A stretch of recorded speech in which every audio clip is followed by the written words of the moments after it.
A special live broadcast from this 21st day of November 2024, live from the Nation Center.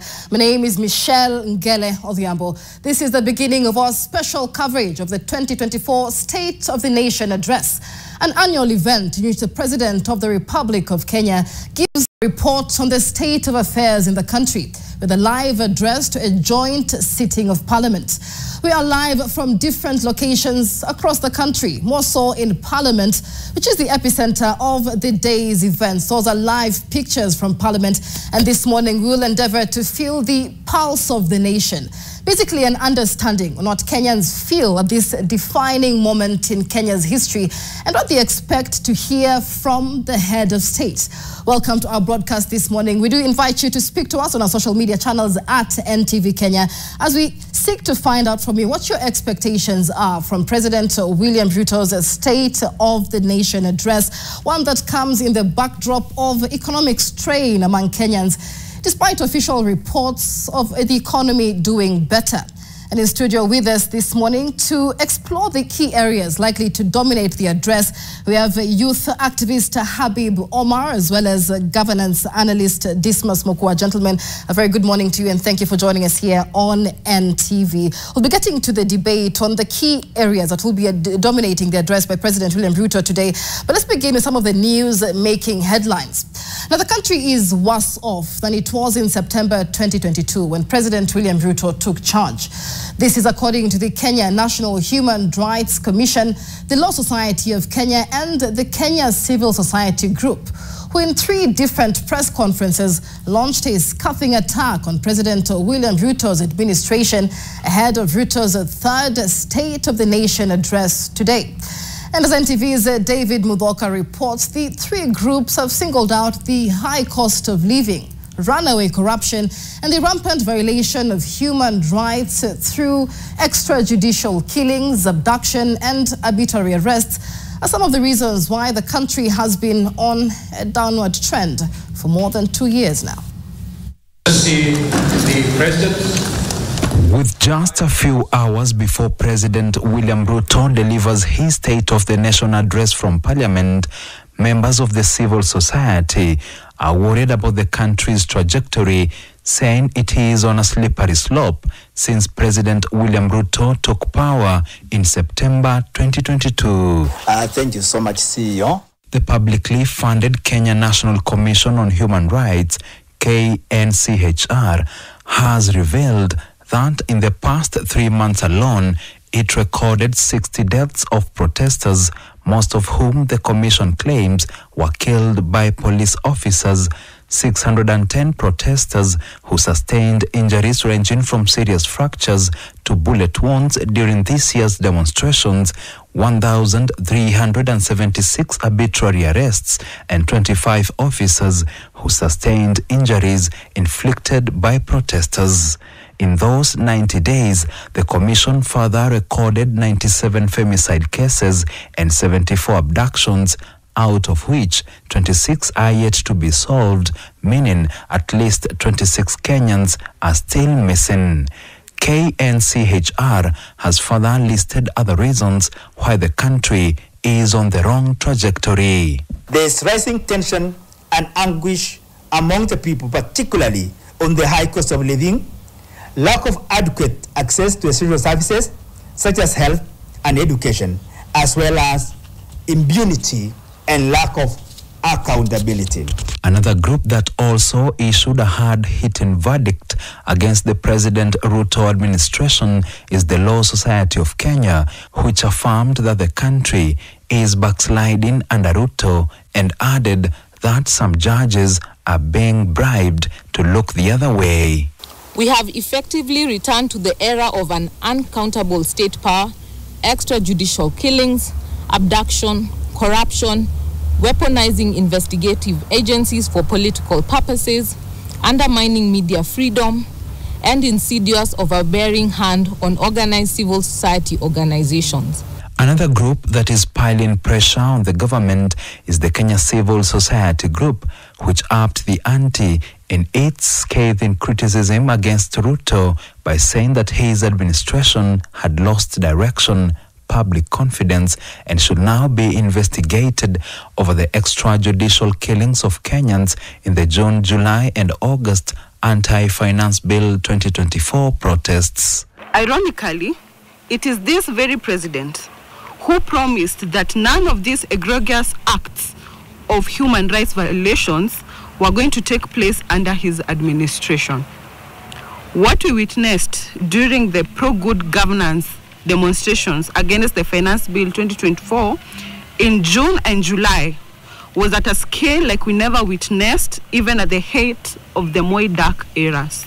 The group has further termed the President's State of the Nation address on Thursday as a public relations exercise, and that Ruto will only make the address because the Constitution demands that he does so. Focus now shifts to President William Ruto, who will be making his annual State of the Nation address on Thursday afternoon to see how he will respond to the issues raised. David Muthoka, NTV, Nairobi. That State of the Nation address by President William Ruto comes with the backdrop of all those issues mentioned by civil society groups as the president makes that address, which is supposed to be an accountability statement to Kenyans, really, on the state of the nation under Article 10 of the Constitution on national values and principles, as well as international obligations under Article 2 and national security under Article 240 of Kenya's Constitution. And so we're asking you this morning, what are your expectations of the State of the Nation address today? The State of the Nation address comes about 800 days since President William Ruto took office. To speak to us on social media channels at NTV Kenya. We'll be sampling your views, comments and questions in the course of this live broadcast. In studio with us this morning is a youth activist Habib Omar, as well as Dismas Mokua, who is a governance analyst. Gentlemen, a very, very good morning to you. We are seeking to feel the pulse of the nation this morning ahead of that State of the Nation address. And so, Habib, let me begin with you. What are your expectations of the address today vis-a-vis previous address we saw by President William Ruto? President, maybe I'll be able to do things differently, maybe try to be able to address some of the key issues that are ailing our country right now.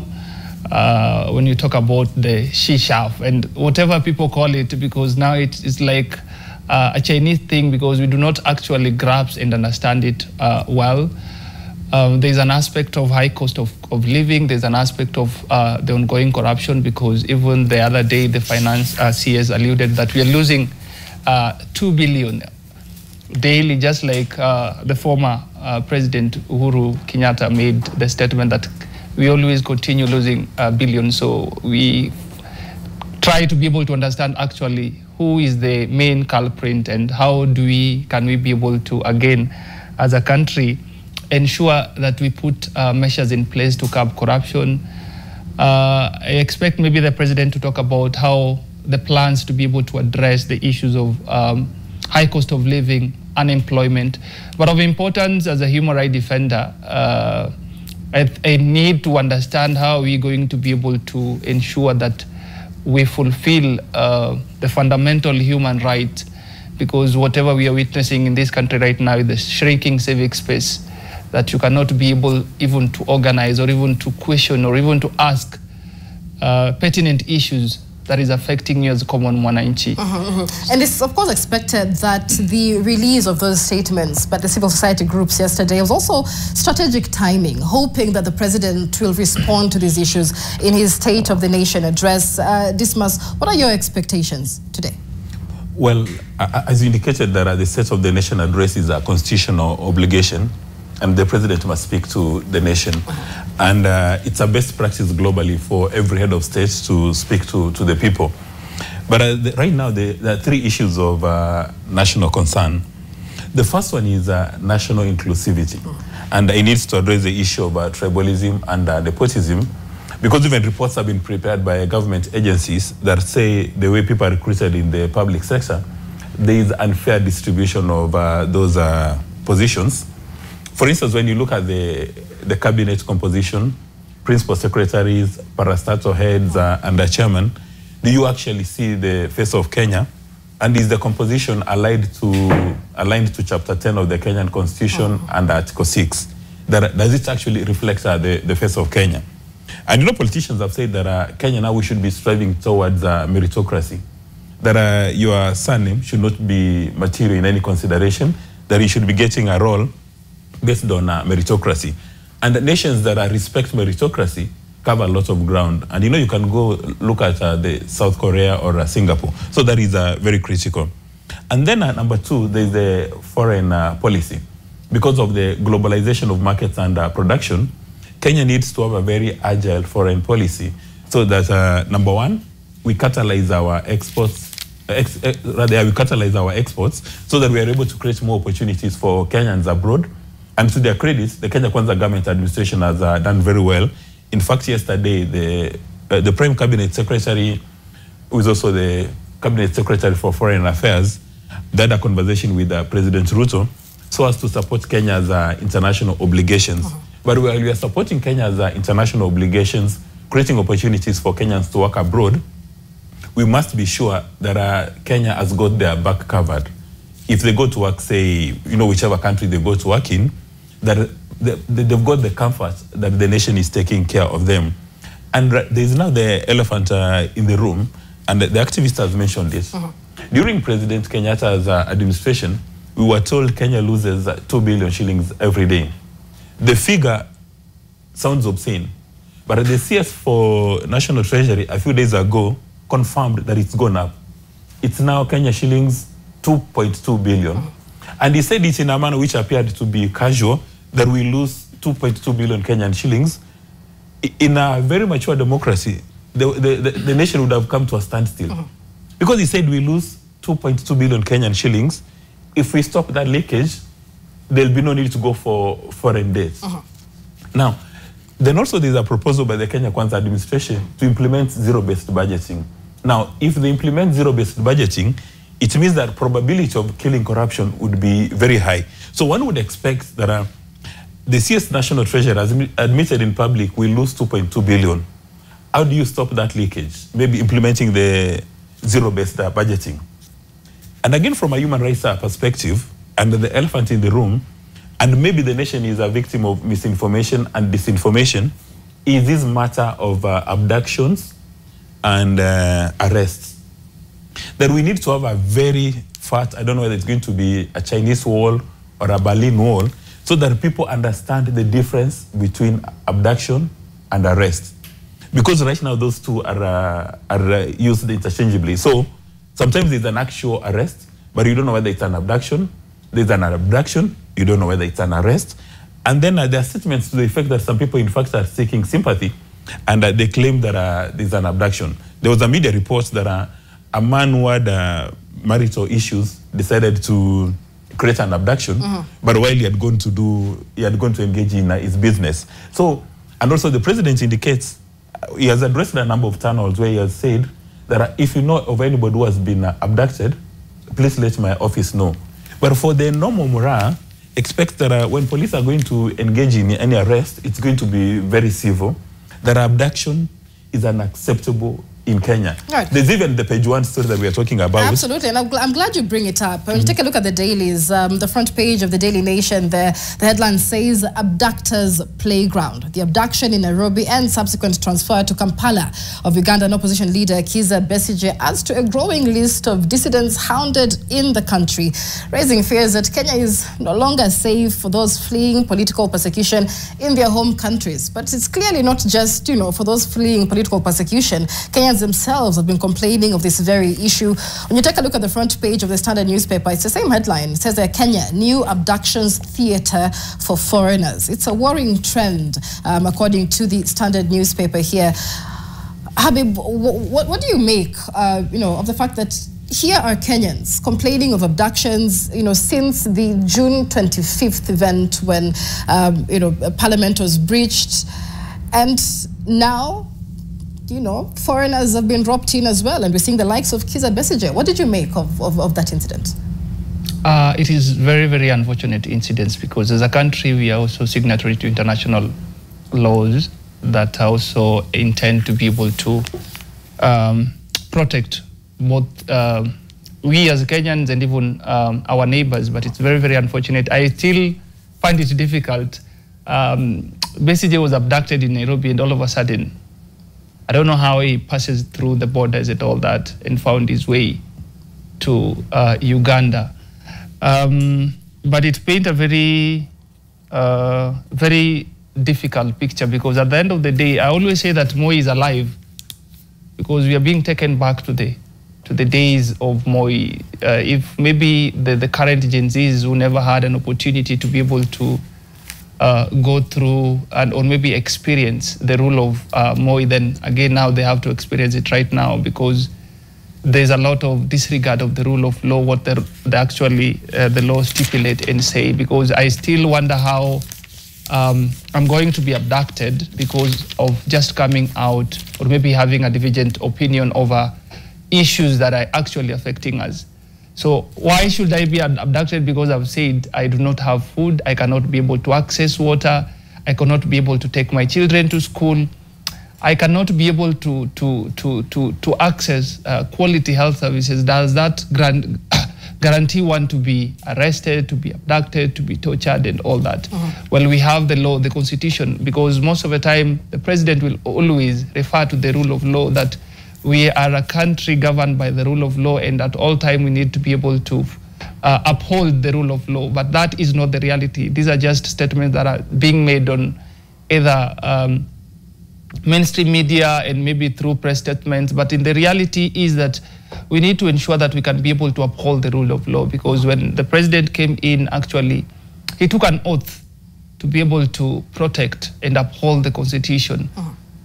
So I kind of find it very difficult, because it is like we have normalized. It is normal right now, just like Braz is saying. It is normal because today you cannot be able to understand if you are being arrested by a police officer, you are being abducted, or who is actually carrying out an abduction, because I may have my own issues, personal issues with you, and take advantage of the situation right now and maybe abduct you, which should not be the case, because the police has a responsibility to ensure the safety of all Kenyans. But that is not actually what we are seeing right now. We are talking about actually now the conversation around femicide. 97 women have been killed in the last 3 months. Nobody is talking about it. It means like we are losing, on each particular day we are losing one woman is being killed.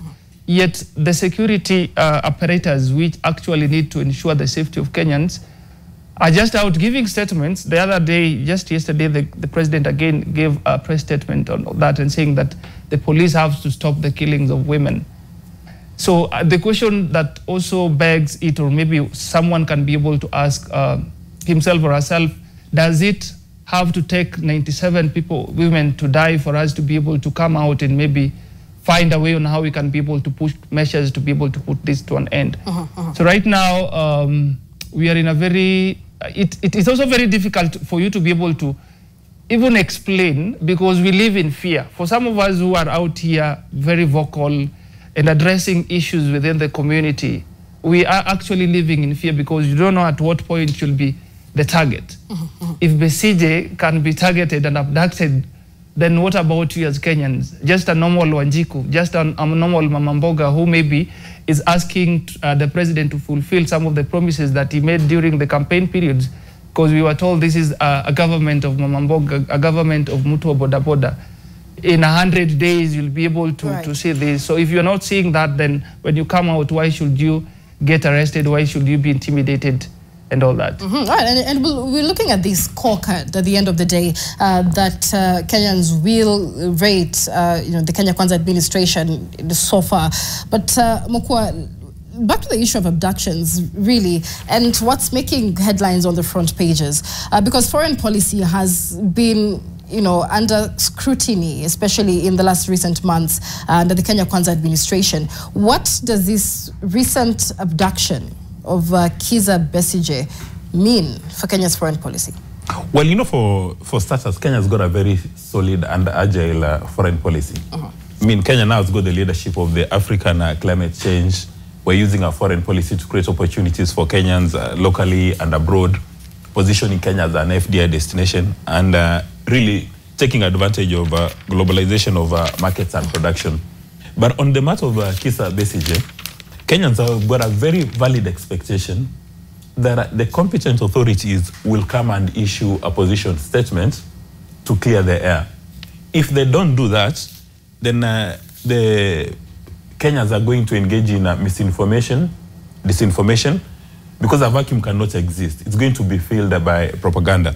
So people really need to know that when you're within the territory of the Republic of Kenya, you are covered by the competent authorities. Because for a normal man, for a rational man, you cannot understand that indeed, if Kizza Besigye was in Nairobi, how did he find his way to the border? How did he leave Kenya? So there's that very valid expectation that authorities are going to issue a statement of clarity. For a long time, Kenya has been an island of peace. All our neighbors, when they want to address their governments back at home, they actually come and do news conferences from Nairobi. Not long time ago, you saw opposition leaders from DRC. They came to Nairobi and had a news conference. A few days ago, you saw some leaders from Sudan were in Nairobi. Now, if we do not address this issue of abductions of Kizza Besigye as a matter of urgency, then it could easily end up being a stain on Kenya's reputation. In fact, Kenya can easily get reputational liabilities if we don't address this. And then watching Ugandan TV yesterday, some activists were saying that also Kenya needs to come out very clear that have Ugandans been declared personas non grata in Nairobi. Now, if there's no clarity on this position, there's a very high probability that there could be bad blood between the people of Kenya and the people of Uganda. Because when Uganda was having a crisis during the dictatorship of Idi Amin Dada, Kenya offered Uganda sanctuary. They call it home. We had so many teachers coming from Uganda, medical doctors and everybody. So they call Kenya home. In fact, all our neighbors, when they have issues, they come to Kenya and they call Kenya home. We welcome them with a red carpet. We shouldn't allow this kind of activities to, to run our reputation through the mud. That's very critical. And then Habib has indicated that what is happening today can easily be comparable to the President Moi administration, which I think is stretching it too far. Because President Moi operated before the 2010 Constitution. And most of the issues that Habib and his friends discussed today, they would have not had the opportunity to discuss them during President Moi's administration. Now, we've got a very solid constitution that offers people the freedom of speech, the freedom of assembly. People can say whatever they want to say, and they're not going to be hurt. During President Moi's administration, if Moi issued an order, you wouldn't challenge it anywhere. But with the 2010 Constitution, at some stage, President Ruto appointed chief administrative secretaries. The matter was challenged. In fact, most of these projects have been stalled by the administration. To the effect, I mean, I'm talking about the 2010 Constitution, which makes institutions very strong, that even when President Ruto goes to a church in Soweto and gives a donation, the Kenyan Conference of Catholic Bishops comes up and says, wait a minute, Mr. President, we are not taking these resources. That would never happen under President Moi's administration and using the Independence Constitution. So Kenya has made some gains. However, there's still a lot of ground to be covered. Because as indicated, he's a member of the civil society. When he speaks his mind, provided it's around national interest and public interest, he shouldn't be nervous. But a very critical issue that Mora would be expecting today is the cost of living. And part of the reason why President Biden's preferred successor, Kamala Harris, lost is while the economic indicators were pointing in the right direction, but people in the US did not feel pesa mfukoni. So even in Kenya, the economic indicators are pointing in the right direction, but when you speak to Mora or Akinyi or Alima, they'll ask you, the economic indicators are in the right direction, but how come I don't have money in my pocket? Because at the end of the day, the food may be available, but is it affordable? So people need to have that pesa mfukoni. And in my view, these are the critical issues that the president needs to address, given the fact that now we are, the way you've indicated, we've done 800 days. if he doesn't address this, then people will start going back to their cocoons and they'll be extremely disappointed. And just drawing from that, Habib, because very recently we saw Kenya's inflation rate fall to 2.7%. That's in October. And that's actually the lowest figure in about 12 years in Kenya's history. And so it meant that food, electricity and fuel prices should then decline, at least according to the Kenya National Bureau of Statistics, another government institution. But amid all this, macro talk, we're hearing falling inflation, high forex reserves, easing interest rates, but it's not reflecting in the pockets of Mwananchi. And the thing is, Mwananchi isn't eating all this macro talk and all these big words. What, in your view, are you expecting to hear from a president that campaigned on a bottom-up view to revamp Kenya's economy? I think you're talking about us because maybe just let me start by saying that right now, actually, the cost of food is rising. If you go to supermarket or even to various shops, the price of unga has risen actually from 110, 130 to now at 150 and 160. So we are not doing that good as maybe you will be able to expect things to be able to change, and maybe the way we are being told that our economy is doing well. Unfortunately, we are here because of too much borrowing, and we borrow to steal, not to initiate development. And at the end of the day, these actually leave the common Mwananchi with the burden to continue paying more taxes so that we can be able to pay our debts. But I think what needs to be done is we need to be able to demand a forensic audit to be able to understand actually what do we owe as Kenyans, because we are being told that we are going just to be able to pay, but we don't know how much are we even paying in the first place. So definitely in between we need to be able to understand, and I expect maybe the president to come and tell us some of the mechanisms and measures that are going to be able to ensure that we do not borrow, and at the end of the day, if we are borrowing, the money actually go to the intended development project and initiatives that we intend. We are talking about austerity measures in terms of how do we reduce our spending, because we were told there was a promise in terms of doing away with the office of the first wife and all that. But rather than now, we are seeing more positions being unconstitutional positions still continue being created, that at the end of the day, this burden lies with the common Mwananchi. So I look into understanding maybe, because they had a very clear blueprint on how they're going to govern and how they're going to be able to reduce the cost of living, reduce too much borrowing, and that we can be able to rely on ourselves as Kenyans and depend on our own revenue collection that we're collecting to be able to initiate development in the country. So definitely that is maybe just to understand, because as I've said, I'm very skeptical when it comes to this regime, because there's too much promises, there's too much talks.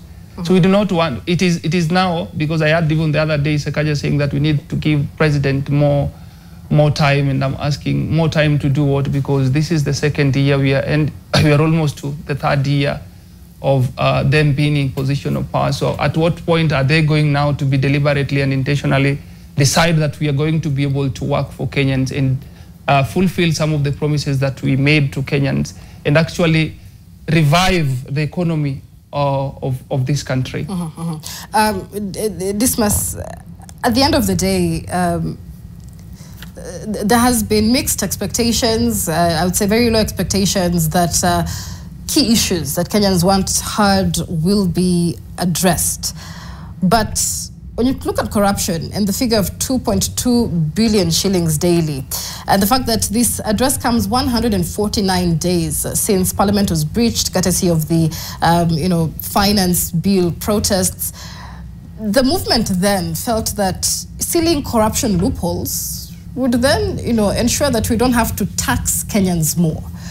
But when you're seeing a figure of 2.2 billion shillings daily, when you do the math, it's about half, really, of Kenya's annual budget at the end of the day. The figure is I'm not sure many Kenyans will understand it, even if they are trained accountants or economists, because when you're talking about 2.2 billion, first of all, majority of Kenyans, they don't know how many zeros are those. Right. So if you're going to do it for the year, they have no idea what it is.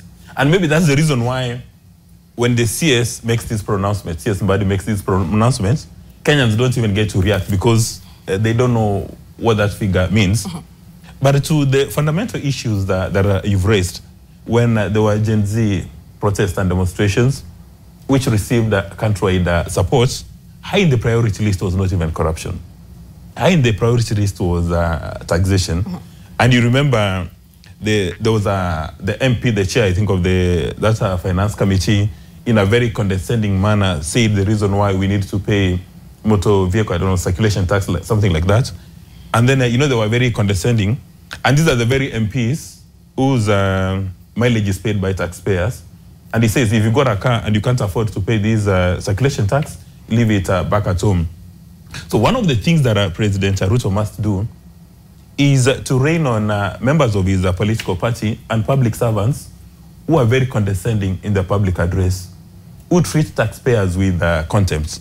And that's the reason why the public service must be morale-centric or citizen-centric, and it must be efficient and effective and respond to the interests and aspirations of all Kenyans. It's unacceptable for an elected leader like that member of the National Assembly to be very condescending, and we're the ones who take care of his mileage. Wherever he goes, when he comes back, he fills mileage forms, and the Parliamentary Service Commission takes care of that bill. That is unacceptable. Now, why did Gen Z go to the streets? It's because of taxation.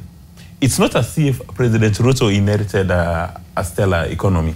He inherited an economy which had been battered thanks to President Kenyatta's reckless borrowing. And you remember, President Kenyatta went for commercial loans that are more expensive than the concessional lending. Now, what the Kenya Kwanza administration has been doing for the last 2 years is actually cleaning tables. So it was a mess. They've been doing policy corrections. They've been offering these fertilizer subsidy.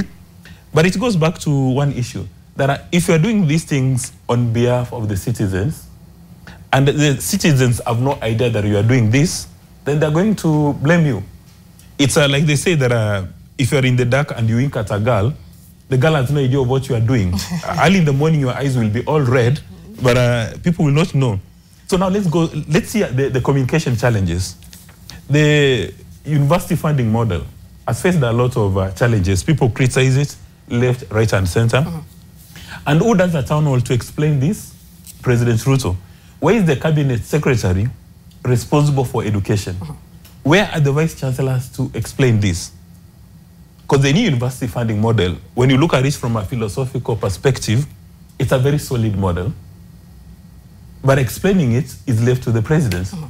Let's look at the healthcare reforms. October last year, the president signed 4 bills into law so that healthcare in Kenya is a human right. You've got 4 solid pieces of legislation, which are very good. Again, philosophically, this is what the medical doctor has ordered for Kenya. But who is explaining the healthcare reforms? All right. We'll be coming back with more of that, and especially where we are on specific issues like healthcare, education, the country's security as well. But let's take a short break here on NTV on this special coverage of the State of the Nation Address, an annual event where President William Ruto gives a report on the state of affairs in the country. We're asking you what your expectations are. To speak to us at NTV Kenya on our social media channels. We'll be sampling your views and comments after this break. Just stay with us.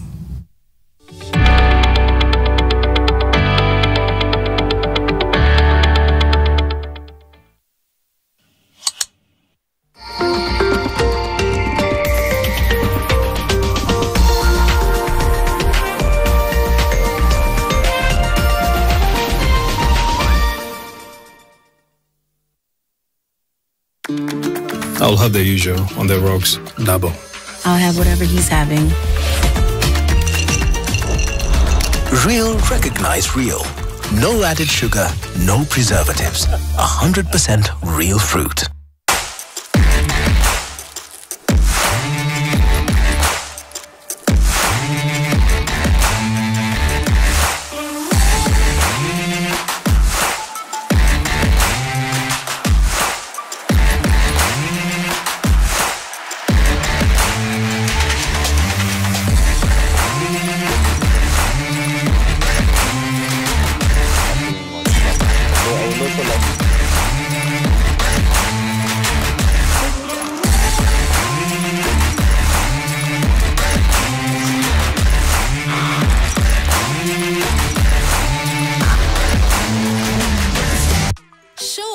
best skin. With Nivea Nourishing Cocoa Body Lotion. Now with 5-in-1 Complete Care. The deeply nourishing formula prevents your skin from drying. With precious cocoa butter and deep moisture. For smooth and healthy looking skin. Step out in confidence with our most complete care from the world's #1 skincare brand. This November 11th to the 22nd, the world's eyes turn to Baku, Azerbaijan. The biggest global event for climate action, COP29. We have already arrived in Baku in Azerbaijan, and over the next 2 weeks we'll be giving you all the exclusive content that comes out of here, who from Kenya is attending, what our agenda is here, all the exclusive interviews. You can only get it here. NTV is your front row seat to this United Nations Climate Conference. Keep it locked on NTV and all other nation media platforms.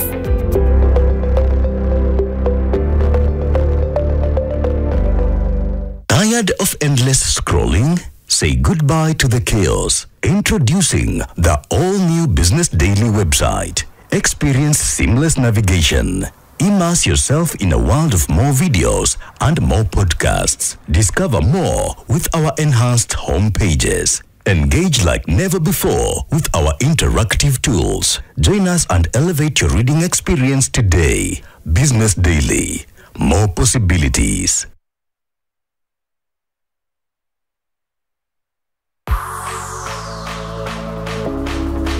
This NBA season, watch the world's best battle it out for glory. Every crossover, every dunk, every game-winning shot. Don't miss a single moment of this explosive NBA season. Oh my God! Every weekend from October 27th to December 1st. NTV, where every game comes alive. Your ultimate home for sports. Why we come to church? Sababu nakuja kanisani. We come to be gifted. Tunakuja kutunukiwa vipawa. To start that which God has given us in flames. Chochote kile ambacho Mungu ametupatia hakika chochote. We come to get power. Tunakuja kupata nguvu. So that we may become great in life. Ili tukawe wakuu katika maisha. We are made from the image of God. Tutengenezwa kwa mfano wa Mwenyezi Mungu. We are not underdogs. Sisi wale. We are great. Sisi ni wakuu. Because we are carrying the great I am. Tumebeba yule mkuu. We are not failures. Sisi ni wa kushindwa. We are a success. Sisi ni wa kushinda. God has given us power. Mungu ametupa nguvu. The Holy Spirit. Roho Mtakatifu. To start the gifting of God in our life. To become great. To become a millionaire.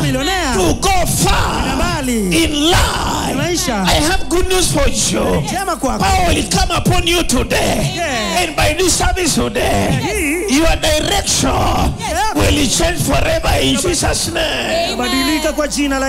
Amen.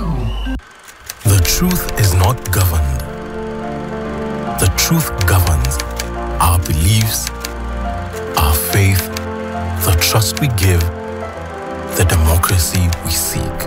When held back, it always breaks free. Seek the truth. Set yourself free. Subscribe to read online at epaper.nation.africa. Daily Nation, the truth unfiltered.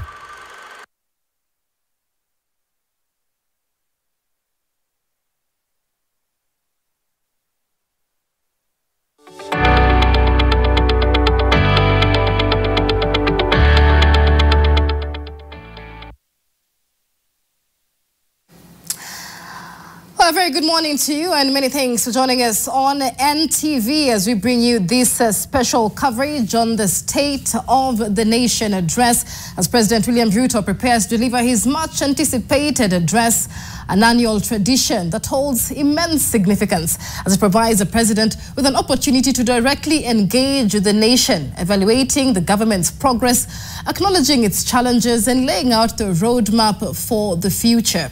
Now, this year's address will take place in a joint session of Parliament as the country navigates a period marked by economic strain, political division, and growing public discontent.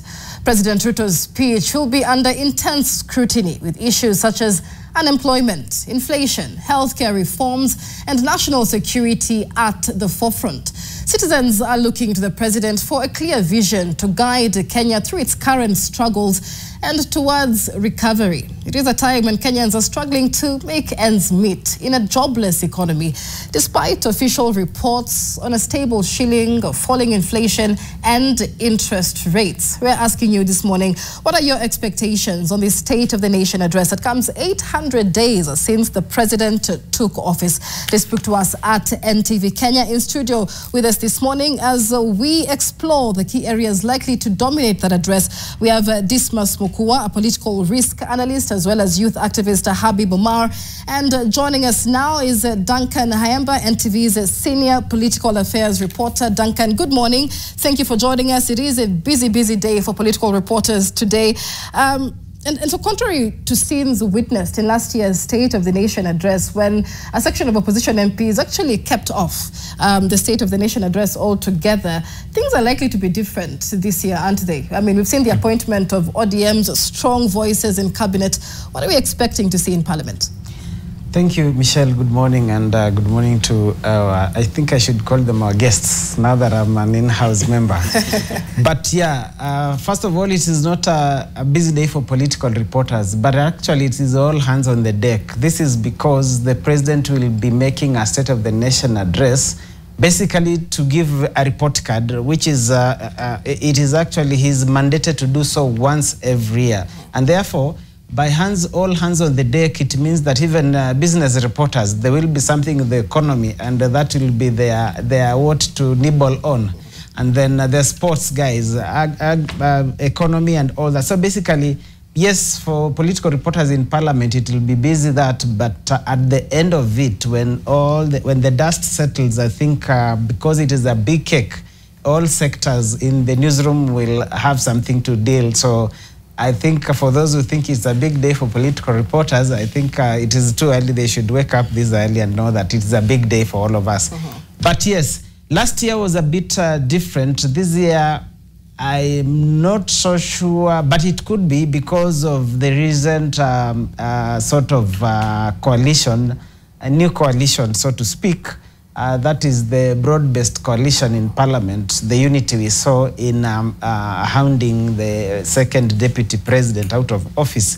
So if that spirit will be replicated today, then at least today we will have slightly a fairly packed house, because there is still that good political goodwill between the two sides, largely the two sides, because ODM is the majority in the minority. So if they cross ranks and all that, we might have a fairly good number in the House. So basically, that is what we will be expecting. And also, today is one of those extraordinary days in that, unlike when we have cabinet secretaries who appear every Wednesday to respond to questions, or if be it in the Senate or in the National Assembly, there are other activities lined up on the order paper that can be going on before they are now set aside to allow the CSS. But when the president is addressing the nation through Parliament, the sole business order paper is actually the president's address. So now that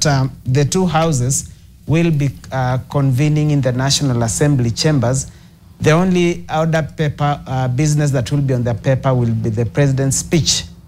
And therefore, we will be expecting that when the House convenes, the two speakers will walk in the normal way that each speaker walks into the respective chamber. And then now it will be the Speaker of the Senate actually who will go first, and then now invite the Speaker of the National Assembly, who will equally address the members of the National Assembly, and then invite the President. So today's session is solely the President's Day in Parliament. I wanted to say in the National Assembly, but that is the chamber in which he'll be making the address, but in Parliament, because remember, under Article 94, we are a bicameral parliament. Right. You know, it's interesting that he'll be making this debate, and there's a lot of scrutiny on what the content of the entire address will be. But Dismas, there are those who are also looking to see how, not just what the president says, but how he says it. Many are keen to see that the president is not speaking to Kenyans, speaking at Kenyans, but speaking to Kenyans. With the entire broad-based government in play, what are your expectations in the manner in which the president will tackle the issues that Kenyans are expecting? Because when the broad-based government was being formed, the president said, you know, let them come in so we can take the blame together, right, at the end of the day. So are you expecting perhaps a different treatment of this address? Because when the president says the economy is doing well, the inflation rate is going down, and you know he spoke about the economy yesterday, but Kenyans are saying we're not feeling it and we're straining, then Kenyans feel that the president is not talking to them but talking at them. Are you expecting a different approach in the communication today?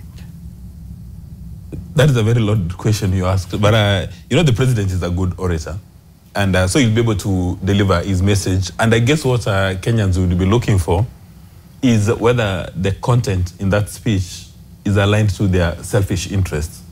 And as you've put it, their selfish interest is pesa mfukoni, disposable incomes. Because right now, it appears like nobody's really bothered where inflation is. It could be the lowest in 100 years, but still if you can't afford to buy ugali and you can't afford to buy sukuma wiki, then who cares about inflation? Who cares about interest rates? Now, if the inflation was in the levels of Zimbabwe or other Latin American countries that are in the morning when you go to the supermarket, bread is going for 50 bob, then in the evening it's going for 100 bob, then tomorrow morning is 150, then there would be cause for national concern. Now it's very low. So the question now, the elephant in the room is pesa mfukoni, which was their campaign mantra, and having the disposable incomes. And then as Hamba has indicated, President Ruto has managed to do three important things for any state. The first one is maintaining political stability. And that's part of the reason why ODM prominent members were brought to the administration. And they never get tired of reminding people that it's not ODM which joined the administration, it's ODM members who joined the administration. So it could be the issue of semantics. Now, if we're talking about last year, anybody aligned to ODM, irrespective of what the president says, would say that that speech was a waste of time. But today is going to be an entirely different ballgame. Every Kenya Kwanza member of parliament or senate, they will say this is an A1 speech. The same will be for ODM. Maybe a few people who are still identified with the impeached president, Rigiji, may say the speech didn't capture anything. And of course, the Wiper MPs are likely to take you from the party leader and complain about the speech. And that is now the dynamic of Kenyan politics, that the way our elected leaders behave, most of the time, is not aligned to their employers. It's not aligned to the people who took them to office. It's about the direction as set by political leaders. Because how does one explain that today the entire of ODM don't find anything useful in the President Ruto's speech, but as soon as Mr. Raila Odinga pronounces himself, they do a U-turn and they start praising the speech. But all said and done, having maintained that political stability, he has also maintained the economic stability. And these are things that people take for granted, and they don't look at our neighbors who are having these serious challenges. And then, of course, the president has maintained security and defense stability. Now, having maintained those, then now Mora wants to know that she's going to have money. That when she wakes up in the morning, she's not worried about affording a breakfast or affording supper, or rather lunch, or affording supper. That, you know, they're able to take care of the, you know, the Maslow hierarchy of needs. They're able to take care of the basics. Because that's what a government is supposed to do. And that's part of the reason why Donald Trump won the elections. Because, you know, people were speaking about everything about these economic indicators, but Donald Trump did ask basic questions that are you better off 4 years later under this administration? And all economists in the world, all economists in the US said that President Biden was doing very well. They even called it Bidenomics. But for the voter, they were not feeling it. So there's even a risk that if President Ruto does not reinvigorate his communications team, the key performance indicators from the political space and economics would be very solid But the perception and the feel of the voters would be that he's not delivering on his mandate. And that may compromise his capacity to retain the position in 2027. Because, you know, human beings, majority of the voters are emotional and irrational when they are voting. So if you tell them that, look at the economic indicators, everything, interest rates down, inflation down, but you're telling them and it's on an empty stomach, they can't afford bread, they can't afford milk, they'll think that you are giving them fairy tales. All right. And we'll come back to the issue of the economy. But Habib, you are a youth activist. There's been unconfirmed reports circulating on social media suggesting that protests may be organized today in response to growing political dissatisfaction in the country. And just yesterday, we had the National Police Service warn the public about any potential protests, saying that the police had not received any formal notification from protest organizers. What is the situation with regard to, you know, the social media buzz on protests? And are you expecting a different address this year, considering that a lot has happened since the last State of the Nation address? We had the Gen Z movement, we had the withdrawal of the finance bill. I mean, if there's anything that has happened since the last State of the Nation address, really, it is reinforcing the power of the people, as envisaged in the Constitution through the Gen Z protests. So are you expecting that that will perhaps guide the trajectory that President Ruto's address will take today? Yes or no, depending, because we haven't seen that intention, because when Gen Zs were out on the street, let me not talk about Gen Zs, let us call Kenyans, because most of the time we narrow it down to Gen Zs, and now we start profiling young people as very rogue people that actually challenged the president and all that. But these were Kenyans who just came out to be able to agitate and speak out and fight for their right, because at the end of the day, people do not actually understand why we were on the street in the first place. Why were we on the street? Because there was nobody who was listening to us. The members of parliament were serving the interest of the executive. The president was doing what he feels. I am in power. I can be able to decide today this is how I want things to be run, and it is my way, the only way. While at the same time, the sovereignty power belongs to the people, as outlined in Article 1. All the sovereign power belongs to the people. And this power, you can exercise it directly or indirectly through your elected leaders. But we reached a point where, when we were talking about the Finance Bill 2024, when we were telling our leaders, please, we do not want this finance bill for now, because with the situation and the high cost of living, Kenyans cannot be able to afford to put food on the table. They cannot be able to afford to take their children to school. So actually right now, yes, we know we need to be able to raise funds and all that, but can we just look at what is working, what is not working, and what are some of the mechanisms that we need to be able to put in place rather than taxing Kenyans more?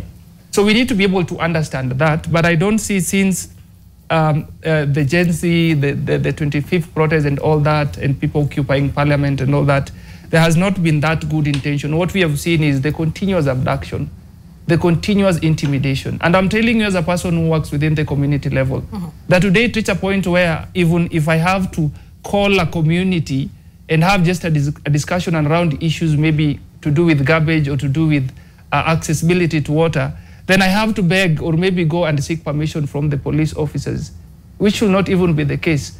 And you become a target, and you ask yourself, what is the biggest crime have I committed? Because I'm only just trying to be able to advocate for what is right and stand for what is right. And whatever I'm doing, it is within the presence of the law. I've not gone outside the law.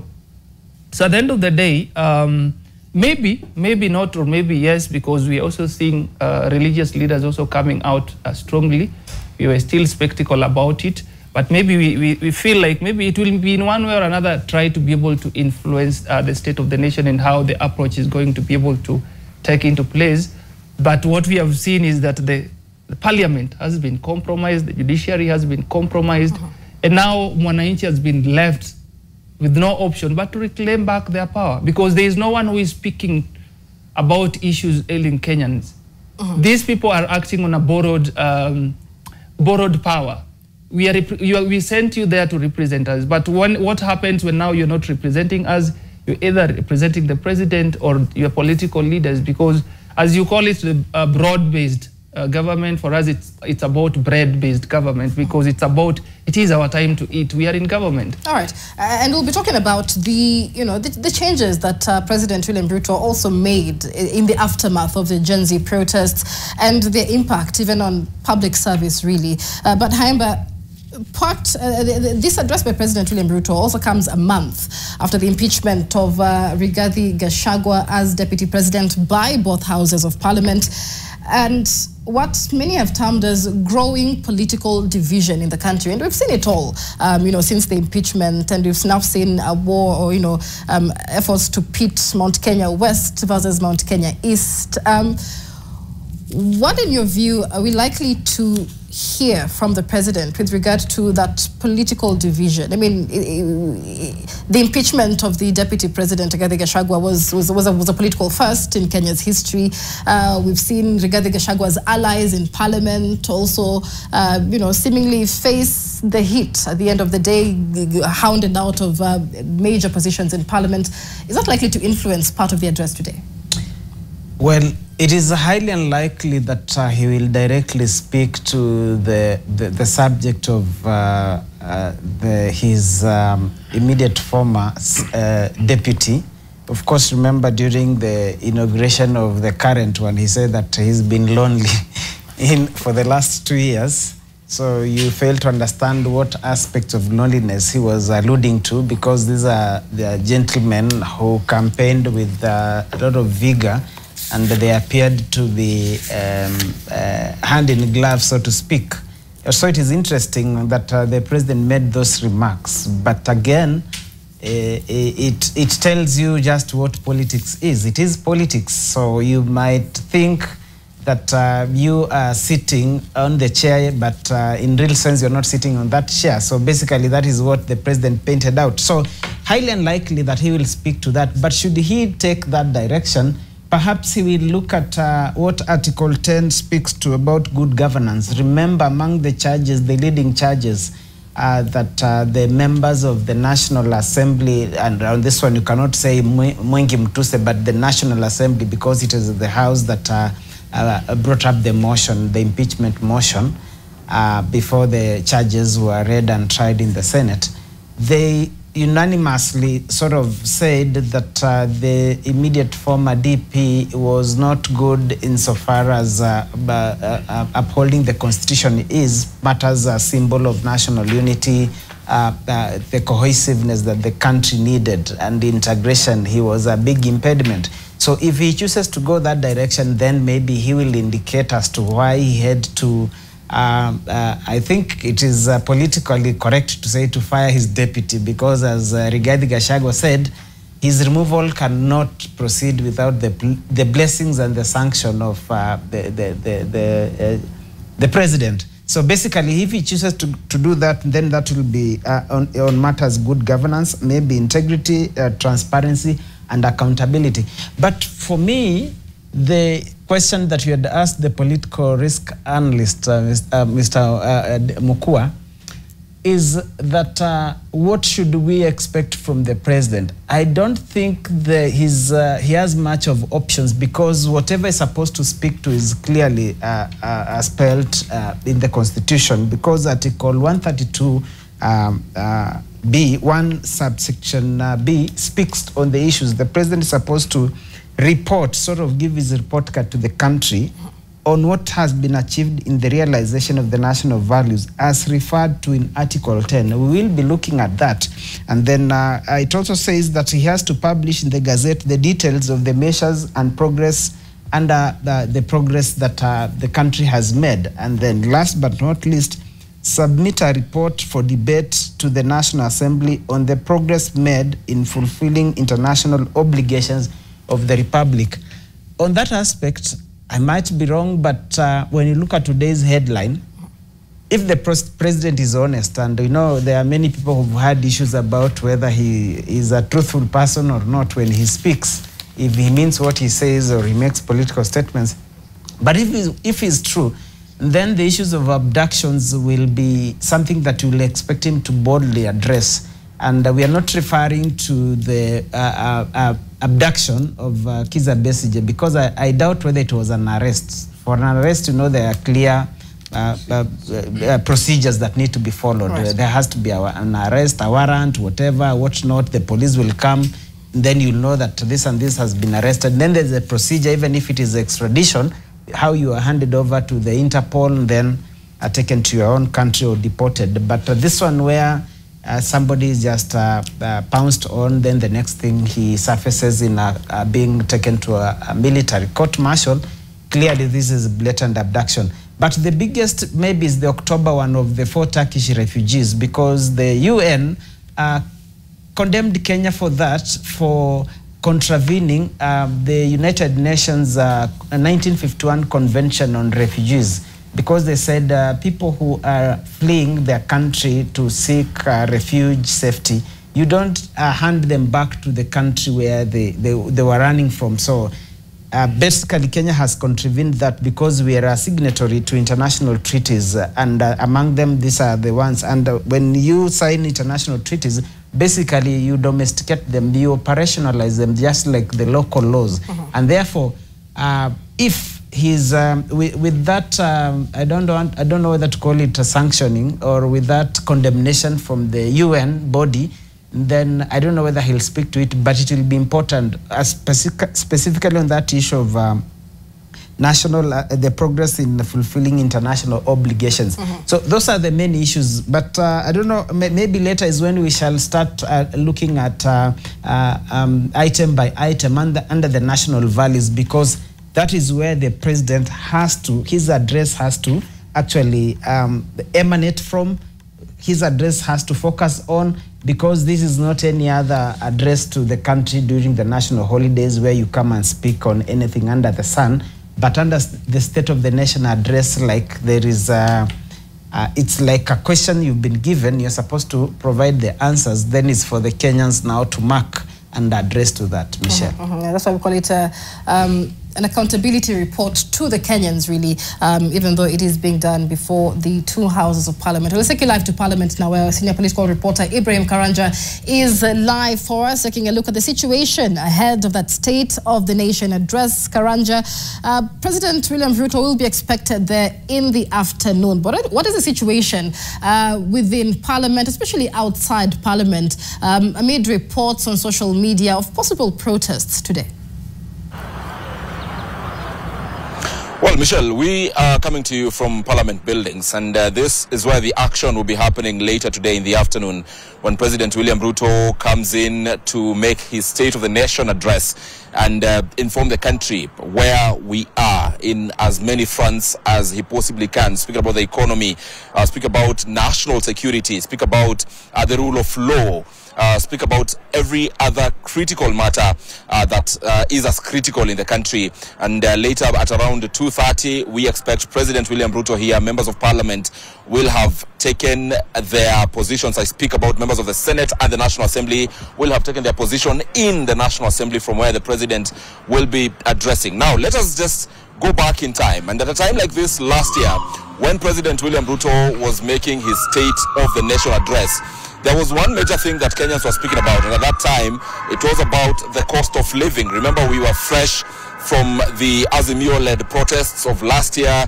and we had just seen the Finance Bill 2023 for the very first time, that introduced the housing levy and introduced several other levies at that particular time. And we had lots of heat coming from the people, discussions about how expensive life had become in the country. And you remember that that clarion call by President William Ruto when he made this address last year, that let us tighten our belts just a little bit, and everything will be as smooth moving forward.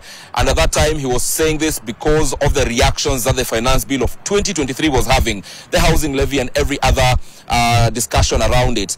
He even stated that it was just a price we had to pay at that particular time, so even as we prepare for a better country in future. And I believe today, President William Ruto is going to speak about where the country is. We have already seen in the past couple of days indications from government that the country is doing doing better. Remember, there was that circular from the cabinet last week about the country being at a better position, inflation being at an all-time high, or rather at an all-time low. And these are some of the things that the president is going to hype up today, just to assure the country that everything is going as planned, as he told the country last year. But there is one major thing that happened that may place him at a difficult situation to explain everything. And this is a rejection of the finance bill 2024. Whereas in 2023 he was able to convince the country to bear and pay the price to prepare for a better future and tighten the belt, it appears that the belt became way too tight for Kenyans in the finance bill of 2024 to even push them to the streets, and forcing him to, even after this National Assembly passed the finance bill, and it was only left for the president to put pen to paper and make it law, he said, I will not sign it, and he sent it back to Parliament, and eventually that finance bill of 2024 died. After that, we've seen lots of things that have gone wrong. Remember, it is up until yesterday when we had sort of a solution to the stalemate between county governments and the national government in terms of allocation to counties. We have had several other things being postponed that were intended to be undertaken in the financial year 2024-2025, and these are the things that the president will now have to explain to the country, even at the back of a rejected finance bill, even as more people are speaking about new tax measures or a new tax bill coming into Parliament, which we shall be breaking down later when we speak to various members of Parliament to understand. But one major thing also that the president is coming to Parliament, and perhaps, let me say, may have caught him by surprise, and he may be forced to speak about, is the privatization issue of various government assets. Speak about the Jomo Kenyatta International Airport. There has been that conversation about handing it over to the Adani group of companies, just to ensure that it is better managed according to what government is saying. But it is this morning, Michelle, that we got information that in the US, the same Adani has been indicted. And this is one thing we'd want to see, where it places the president as he comes to address the country.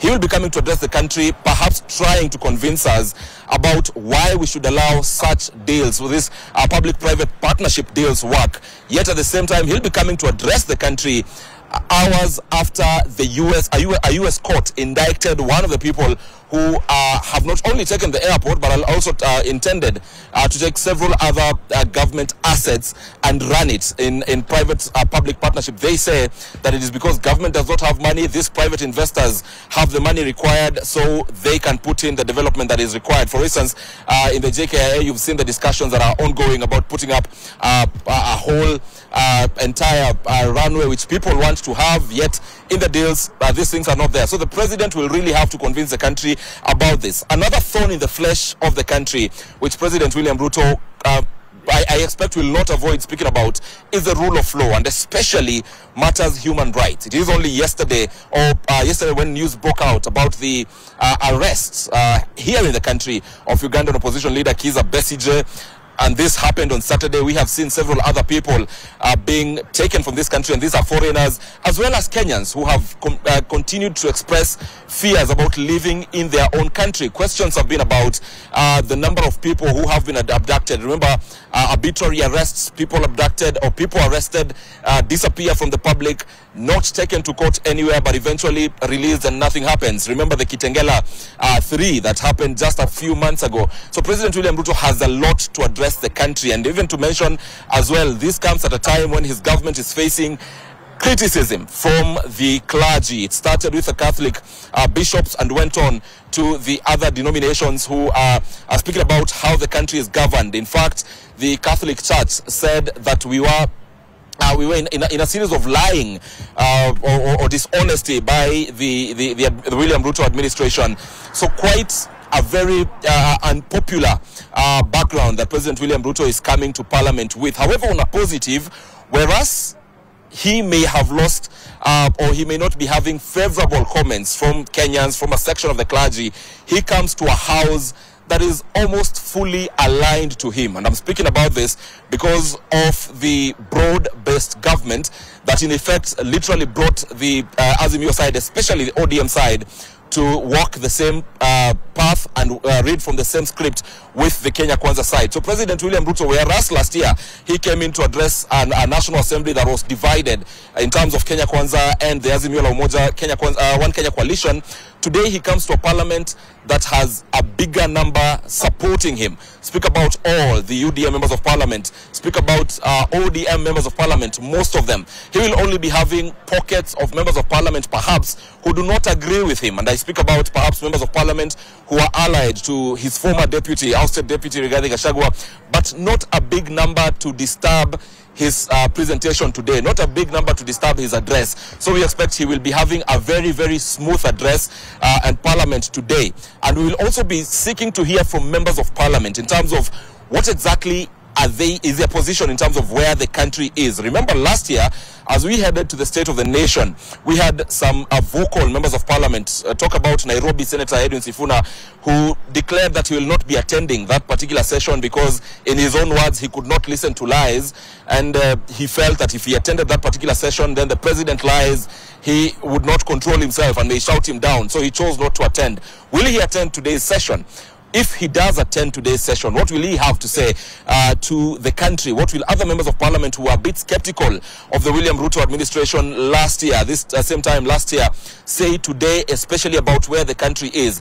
These are some of the things that we shall be discussing with the members of parliament, but even outside parliament, if we go beyond what the president is expected to say, is the atmosphere around parliament. This is a very important thing because there have been conversations online about occupying parliament today. Today, President William Ruto will be addressing, and those not happy about his administration are saying, and this is from social media, that they will be protesting, and they're using the very famous words of Occupy Parliament. We say Occupy Parliament to remember the days of June, especially June 25th, when they breached security here and entered into Parliament. So it is obvious from this particular expectations and this particular calls of protests that there are lots of police officers around Parliament. When we were coming in from the Nation Centre, we saw a contingent of GSU officers around KICC. I believe getting a brief, you could only see the red beret all through the KICC compound. Some police officers are already on patrol in town, and here around Parliament there are several other police officers in anti-riot gear. So perhaps expecting anything from the people who are expressing dissatisfaction from the President William Ruto administration. They do not want to take any chance. These particular threats happened in June. Chances were taken, and eventually there was a breach into Parliament. That was on the 25th of June.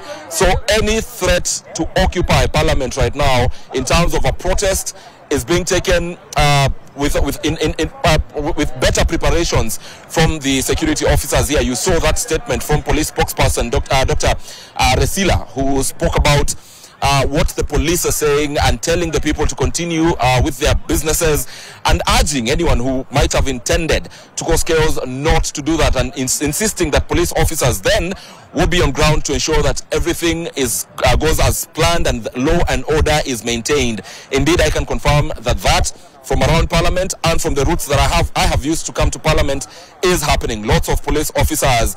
But then again, politically speaking, political pundits may start to discuss then what does this mean for a President William Ruto, a head of state, who is addressing the country at a time when the entire Parliament is cordoned off. That is something for discussion, and we will be seeing how this pans out. What does it speak about President William Ruto's leadership at this particular time?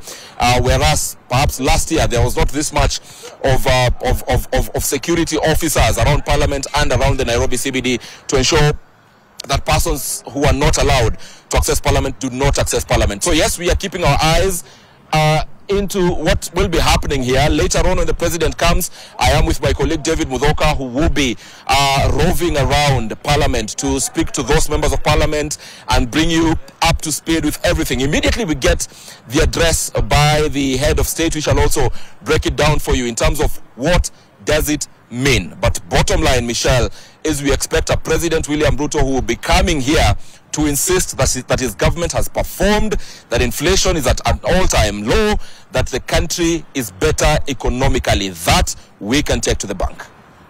All right, that is Ibrahim Karanja, senior reporter, live for us from Parliament, ahead of that State of the Nation address by President William Ruto. Karanja reporting a lot of security outside Parliament buildings ahead of that State of the Nation address. And here with us in studio, a panel of guests to explore some of the key issues likely to dominate that address by President William Ruto, as well as the expectations of Kenyans, the scorecard of the Kenya Kwanza administration. And a lot has happened since the last State of the Nation address by President William Ruto.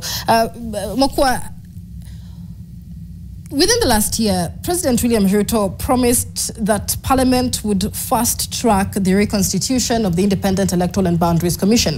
And this was a timely conversation stemming from the Gen Z protest and the protest against the finance bill itself. Many saying they, were not happy with the manner in which Parliament addressed the matter. They wanted the right to recall the members of Parliament if possible. And so the conversation on reconstituting IEBC became very, very heated.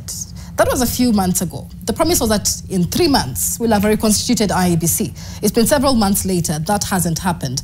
Are you expecting the president to address this today? You recall that the National Assembly and Kayamba would Mr. Raila Odinga and his team decided to go to the streets and say that they are not happy over the composition, over the makeup of that particular team. That is when there was a meeting at the Bomas of Kenya called NADCO. And NADCO came up with a very solid report, which had so many proposals. So some of the issues and interests of Mr. Raila Odinga's political side were actually captured in the NADCO reports. So the bill that, the amendment bill that President Ruto signed into law is a product of NADCO. And in my view, NADCO had very interesting suggestions that should actually be converted into law, like recognizing the office of the opposition and give them resources, maybe creating the office of the Prime Minister and give them resources. But the reason why IEBC has not been reconstituted has got nothing to do with President Ruto, but everything to do with other stakeholders, or they could even be proxies, because people have been going to court every day. And I recall the matter was sorted out about 3 weeks ago, but as soon as it's been sorted, another file again goes to court. And I don't know why, as a nation, we have now elected to fly blind. Because how can a nation exist without IBC? There are so many people today who are not represented in various, either as MCAs, members of the National Assembly, because there's no organization to conduct an election. But when you zoom in, you ask, why do elected leaders fear having an IBC? And you've indicated one of the salient points, that they can actually be recalled. So it's actually in their interest not to have an IBC which is fit for purpose and push it to the last minute. Never mind what Kriegler told us, never mind the best practices. So it's because of litigation. And in my view, one of the things that we must really push, and we've said these times above number, and it's become a broken record, is to ensure that IBC is fit for purpose, that they've got predictable systems for unpredictable outcomes. I remember Kayamba and I have been discussing this thing for the last 20 years. Now the cows are coming home. But we must have that IBC. And in my view, we must pick a few bits of that NADCO report and have them implemented. Again, Ibrahim Karanja has indicated that now Parliament is, there is heavy security, but that is what must be expected. If you've identified from online chatters that there are some people who want to disrupt an event of this magnitude, it would be reckless of the national security agencies to be having a cup of tea this morning and watching TV like every other Kenyan, while the people want to disrupt a national assignment.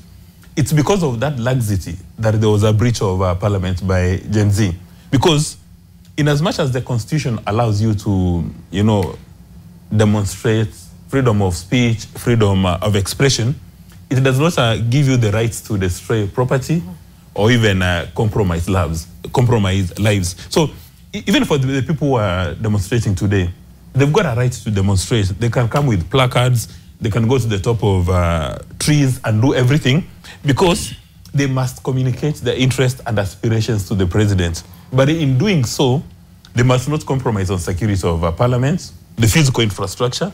They must not compromise on the security of the members of Parliament, and they must not disrupt a process. Because as activists say and members of civil society, when you are exercising your freedoms, you must not step on my toes. Maybe there are people who just want to go there, especially people who are born and brought up in the countryside. We just want to go there and see maybe, I don't know whether it's going to be a police band or whether it's going to be a military band. We just want to go and see those colors. We want to see the national anthem being played. And then we find people coming there with, all manner of weapons. So everybody must be given the opportunity to exercise their freedom. But the fundamental issue is outside the color, outside the color that we see within parliament buildings, it's the content of that speech that majority of people would be worried of. And another issue that we addressed earlier on was about those reforms of healthcare. And in my view,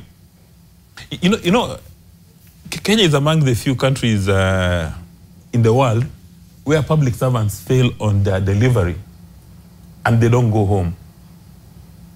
You've come up with these wonderful healthcare reforms. There are people who are frustrating it, but they're still occupying government offices. I suspect there are people who have been given the responsibility to do communications around these healthcare reforms. They're not communicating. The other day, the CS responsible for health went to the, I'm not sure whether she was in the National Assembly or Senate, but she demonstrated zero understanding of healthcare reforms because she was asked, for people who are supposed to pay for this shift and shaft, and they're not in formal employment, how do they make their payments? They said you go through Safaricom. At another radio station, with alacrity, she pronounced herself and said the government owns Safaricom, so we'll pull out money from M-Pesa. Now you're wondering if the cabinet secretary responsible for health doesn't understand the healthcare reforms, then who understands this thing? There are people who have who've been given the communication consultants to do this. Barmura, Halima, Nasimiu does not understand this. So who understands this? Right. Then you begin to ask yourself, is this deliberate? Do we have cartels or special interest groups that want to frustrate this process? Because among those 4 bills, one of them says that if you're within the territory of Kenya and you've got an emergency, you go to the hospital, you'll be treated without paying anything.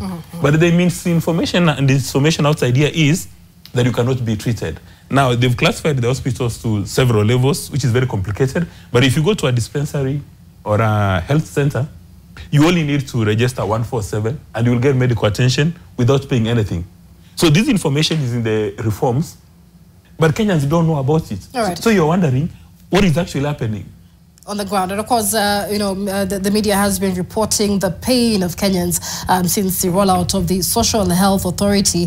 It's one of the issues, of course, that President William Ruto focused on, even during his last State of the Nation address, on universal health coverage. And of course, the Social Health Authority was meant to be the vehicle that drives Kenya towards universal health coverage. Haemba, what are your thoughts on how the UHC debate will play out in today's State of the Nation address, considering it is one of President Ruto's pet projects, but hasn't received the reception, really, that it was supposed to have, I would imagine. And every day we're reporting of Kenyans unable to access healthcare because of the inefficiencies of SHA.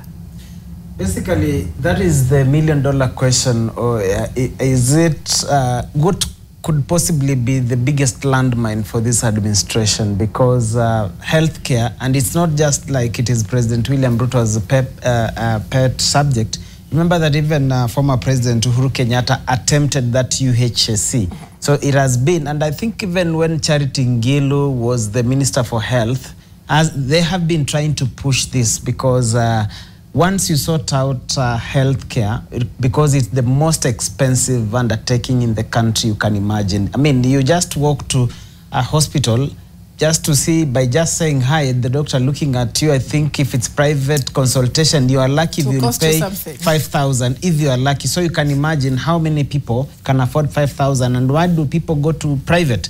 Because the story of public hospitals, I mean, right now, for my home county of Trans Nzoia, nurses have been on strike. Every day you just hear doctors. If it's not doctors, it's nurses. If it's not nurses, it is clinical officers. So that leaves Kenyans with the option, you'd rather go the expensive way, which is the private healthcare. But that is where proper extortion, I think, takes place. Because, I mean, even the question of morality, Moko as a doctor, how do you just look at me and you, first of all, extort 5,000 from me in the name of consultation? I mean, where is our humanity? But somebody would say, this is my investment, you chose to come my way because the public sector has gone down. So, allow me to buttress your point, and I know these are bad manners. In other countries like Cuba, the law indicates that healthcare is a human right. Even our constitution, I think articles 43, 44, 45 say that it's a human right. It must be given by the state. Yes. Now, the reason why healthcare in Kenya is expensive, there's an animal called farmer. When you speak to medical doctors who are honest, because a number notes, you'll find that maybe a tablet which costs 10 bob, the manufacturing price, or rather manufacturer's price is 10 bob. Yes. You add your markup, even if you add it double, it comes to 20 bob. Everybody in the supply chain will make money. But this tablet for 10 bob will be sold for 100 bob. Now, one of the recommendations in these healthcare reforms is to get a national procurement authority to buy those drugs. And if you get that procurement authority to buy these drugs, many people will be out of business. That is the reason why healthcare in Kenya is very expensive. And then you speak about doctors.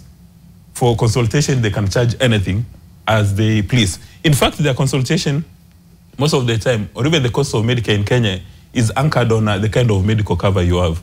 Because when a patient walks in, they want to establish what kind of medical cover. Are they paying cash? Now, if they're paying cash, they look at the quality of your shirt. If it's as expensive as this gentleman, then they'll know how much they are going to charge. Why can't we come up with another piece of law to say that we are going to eliminate private healthcare facilities in Kenya? Because even right now, under these SHAF and SHIF, I understand there is a hidden process of within SHA and SHIF getting exclusive packages for public servants.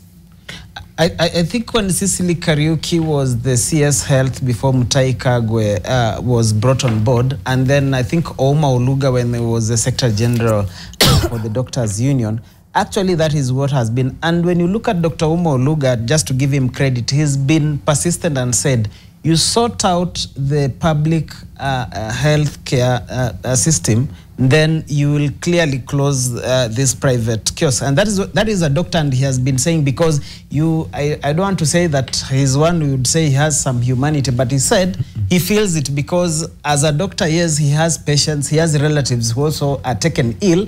And when you go to those private doctors for observation or treatment, they will not care whether you are a swan. So to give credit to Cecily Kariuki and Ouma Oluga, and then I don't know whether they were working in partnership, but that is one of the approach they were pushing, that actually they should we should move away from the private healthcare services.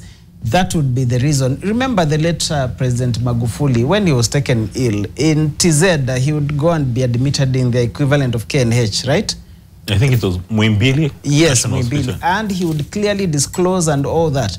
Today, if we were to go that route, starting from the president, would they get an admission at KNH or Mbagathi? Or members of parliament, when they are taken ill, I mean, you know that, and all that. I'm not looking at the members of parliament, but actually civil servants, they know where they get their treatment. So that explains, I mean, when the deputy president said he had chest pains, you know where he went. He passed Mata here, KNH, Nairobi Hospital, went all the way to Karen. Why? Because people have trust in private sector healthcare because they know what awaits in the public.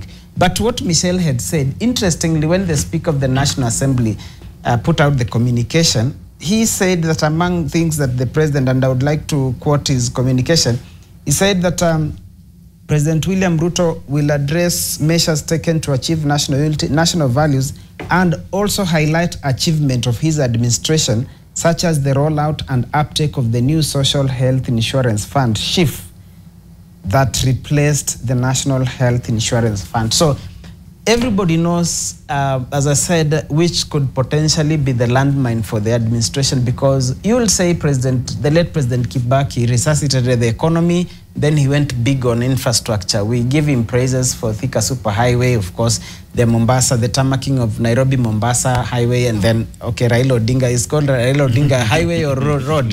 The Mbagathi one that I think I saw Senator Umtata do that.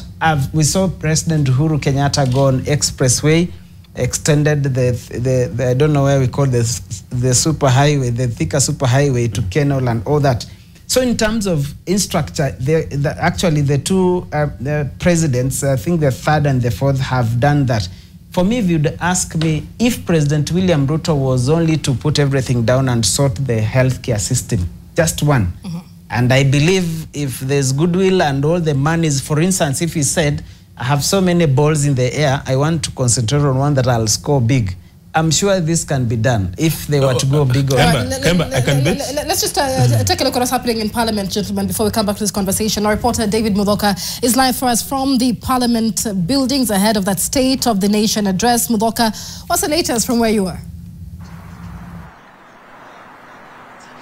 Well, we are coming live from outside Parliament, and this is the Senate side, where in the next 5 hours or so, President William Ruto will be arriving and make his way into Parliament to address the over 400 members of Parliament and senators on the State of the Nation. Indeed, it is his third State of the Nation address, having made one in 2022, just a few months after getting into office, and the other in November 2023. And this, of course, will be his third State of the Nation address. And it comes against the backdrop of planned Occupy Parliament protests, according to reports on social media. Of course, we've seen posts by several Kenyans who've said that this is the day when they will be occupying Parliament. Actually, just sitting outside here as President William Ruto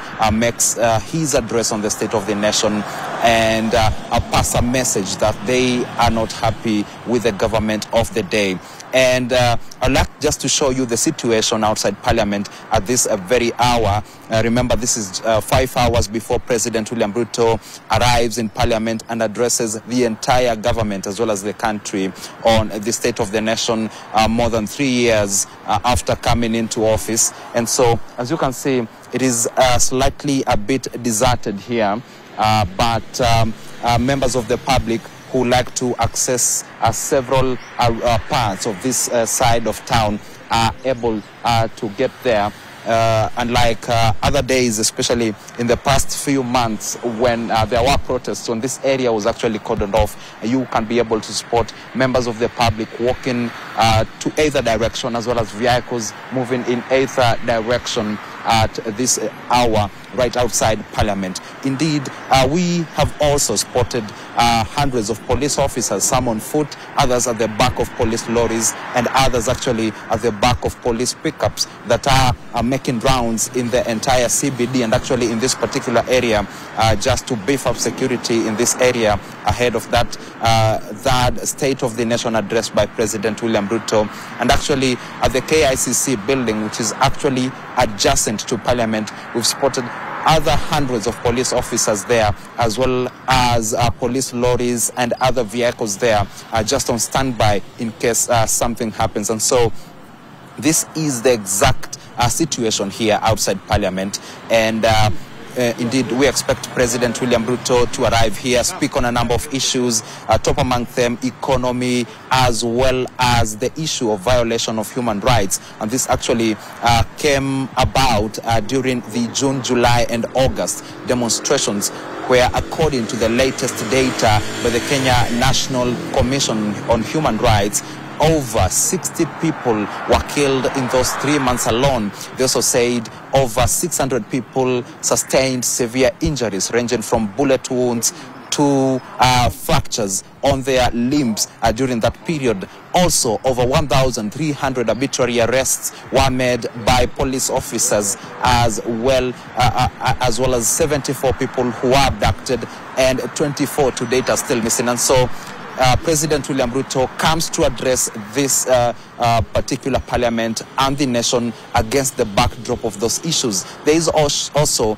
the issue of corruption, and the name Adani has been in the mouths and the lips of Kenyans for several months now. Indeed, we have seen Kenyans oppose that. And just recently, and just a few hours ago, we've seen in the US, the Adani group actually been charged over bribery. And so we expect the president indeed to make various responses towards the issues that are being raised by Kenyans, most of whom feel that the government has underperformed and that President William Ruto does not deserve another term in office. And so we wait to see what kind of message he will be putting across this time round. Remember, last year, he urged Kenyans to tighten their belts, saying that the country was on the right trajectory, the economy was recovering, and that Kenyans just needed to wait a little bit longer for things to get better. And so a few months later, fast forward to June 2024, when there was the finance bill of 2024, there were even more proposals on the increase of taxes, and Kenyans actually decided to take to the streets to demonstrate against that, and we eventually saw President William Ruto drop the finance bill of 2024. But again, as President William Ruto comes to address Parliament, there are concerns that some of the clauses in the finance bill of 2024 have been cleverly reintroduced into the Kenya's finance system. And so we now wait to see what will be happening. And right now, I would actually like to engage a few Kenyans who are walking around here just to tell us what they expect from the president today. Indeed, thank you so much, sir, for your time. This is the third State of the Nation address by President William Ruto. There are several issues affecting the country. What do you expect to see him address today here in Parliament, starting 2:30 p.m.? Okay, as for now, I don't expect much because there is confusion in the country and people are really suffering. They talk, but they don't do the talk. They don't talk what they say. They don't do what they say. Let us wait and see, because I can't anticipate what he'll be saying, because as far as we are concerned, I don't think there is anything that is happening in the country. And that's why you see the public is so angry, and people are really not okay. Things are not okay in the country. So we expect the president to talk and walk the talk. Yeah. Okay. Yes. Thank you so much. Thank you. Thank you so much for putting it like that. He's saying indeed we expect the president to not only just talk the walk, but also walk the talk. And so from outside Parliament here, indeed, we'll be pitching camp just to see how the day pans out. Indeed, even as President William Ruto makes his third State of the Nation address, there are planned demonstrations which Dr. Resila Onyango, on behalf of the Inspector General of Police, Douglas Kanja, has said are illegal, actually stating through X earlier in the day that no notice had been given to the area OCS regarding those demonstrations, and so urging Kenyans just to move around and go about their business, as police officers will be here not just in Parliament but also in other parts of the CBD to beef up security and ensure that no operations are interrupted. And so from outside Parliament, I'd like to take you to Kisumu, the Lakeside region, where my colleague Judith Cherono is to give us an update on what residents there feel about the upcoming State of the Nation address by President William Ruto. A very good morning to you, David. We are coming to you live from the lakeside city of Kisumu, coming at a time when people are feeling insecure here and they have so many expectations towards today's presidential address. And coming to speak, yesterday we were at the police station and they told us that they've been able to make some of the leading gangs, the notorious gangs leads, who are known as Tindo Group. And they told us that one of them who pleaded guilty yesterday was going to be arraigned today in court. And so without wasting time, let us now move to the residents of here to give us their views on what they feel, what they're expecting to see from the address of the president, and also talking about the insecurity. Karibu sana mama. Naomba ujitambulishe kwa majina kisha utuambie maoni yako kuhusu hii address ya president na insecurity pia hapa Kisumu. Tuende kazi. Sasa, I'm called Priska Nyango Akanda. I'm from Kisumu County. I stay in Kisumu County. I work down in Lake Market. What I would like to say is that for Mr. President, last time on your speech, you and John Badi, you said that when it was CPAK, you said that these overall taxes are going to go down. So kindly, Mr. President, roll for us down the taxes in the country so that our life can be easy. You can see that the economy is very high, and then also the insecurity in Kisumu is not good at all. You cannot get anyone outside by 8:30 p.m. at night. You cannot get anyone outside because people are afraid for their insecurity. Mr. President, last time you told us about the NHIF, it will go down, and now you bring the shaft that is very expensive. Please, Mr. President, fulfill whatever you told us. Then you said that the gas mutungi that is going to be 2,025 kg was going to go below to 500 shillings, and now you can see all these things are going up. So please, Mr. President, just do for us the favor of rolling for us the tax, as you said initially with John Mbadi, that you are going to roll for us down the tax so that we can have the good life. You can see now Kisumu, people are not yet in town because the economy is very bad. You come in town and you go back home without anything. So that is all I would like to ask Mr. President, to roll for us down the medication, no drugs, no hospitals. Please, Mr. President. Thank you. Asante sana. Naomba ukaribie pia. Utajitambulishe kwa majina kisha utoe maoni yako kuhusu address ya leo. Mimi majina naitwa Emily Anyango. Mimi ni mkaaji wa Kisumu. Mimi naongelea kwa mambo ya uchumi. Uchumi iko juu sana sana sana. Kama kitu kama sukari tulikuwa tunanunua 200 na kitu, sasa iko juu. Na nikirudi nyuma kwa security, hapa Kisumu security yetu ni mbaya. Kama mimi mkaaji wa Obonga, tukitoka hapa town, mimi nafanya kazi hapa town Lake Market, ni saa 12 nitakana ukue kwa nyumba. Ukikaa kitu saa 2 utakutana na hao watakupiga. Juzi watu walipigwa, waliwao watu 2. Tunaomba tu serikali tafadhali tuangalie hapa Kisumu, security yetu ni mbaya sana sana kabisa. Naomba ukaribie pia, ujitambulishe kisha tupatie maoni yako. Una expect kusikiza president akisema nini kwa mazungumzo yake ya leo? Kwa majina mimi ni Vincent Ofapa, fanya biashara hapa Kisumu. President leo anaongea na tungependa asisitizie kwa haya vitu kama security countrywide, si hata Kisumu tu hapa. Security imekuwa big issue of late. Jo pia sahi hakuna kazi, vijana hawana kazi. Wengi ulisikia sijui G4S wanataka kutoa watu wengine kazi. So insecurity inakuja juu ya lack of job.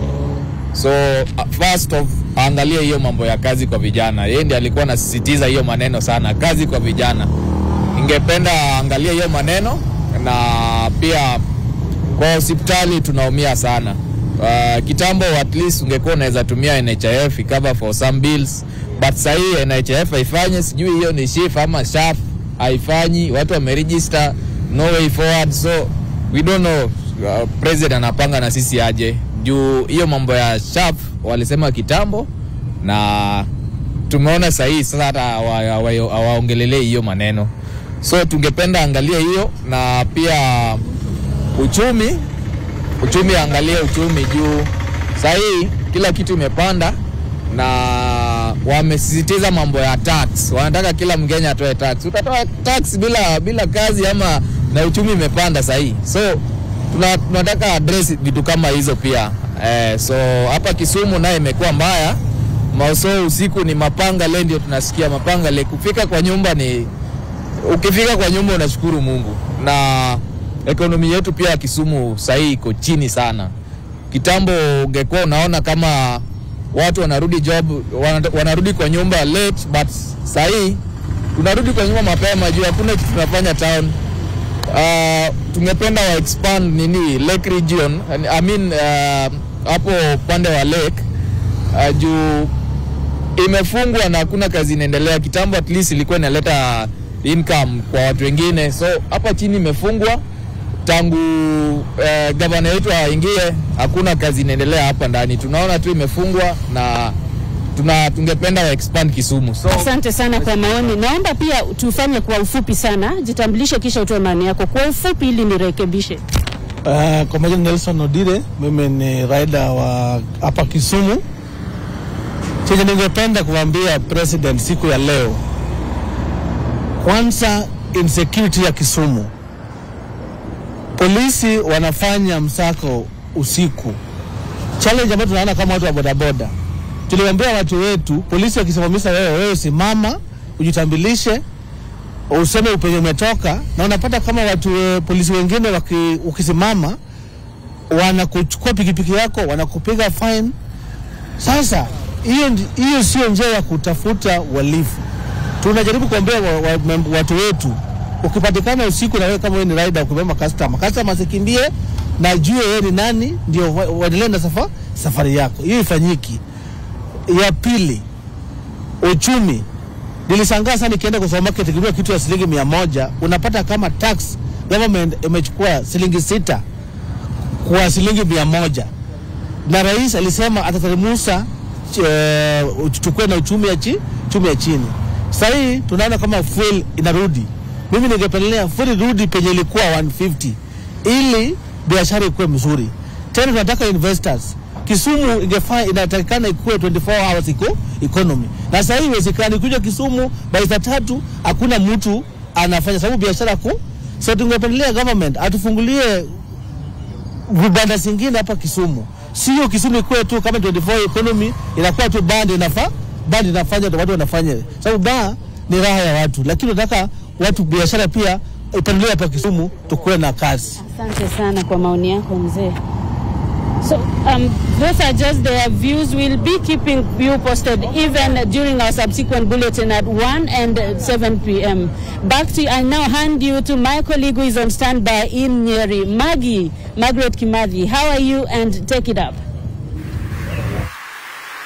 I'm good, Cherono, and a sports check around Nyeri town reveals that most business premises are either tuned in to their favorite TV or radio stations in anticipation of the state of address by President William Ruto in Parliament. And we've seen, unlike Ruto's last two addresses, this year's State of the Nation address comes at a time when the Kenya Kwanza government is under pressure of a collapse of key sectors in the country. Like we've seen the health system SHA, where residents and also patients are forced to pay from their own pockets.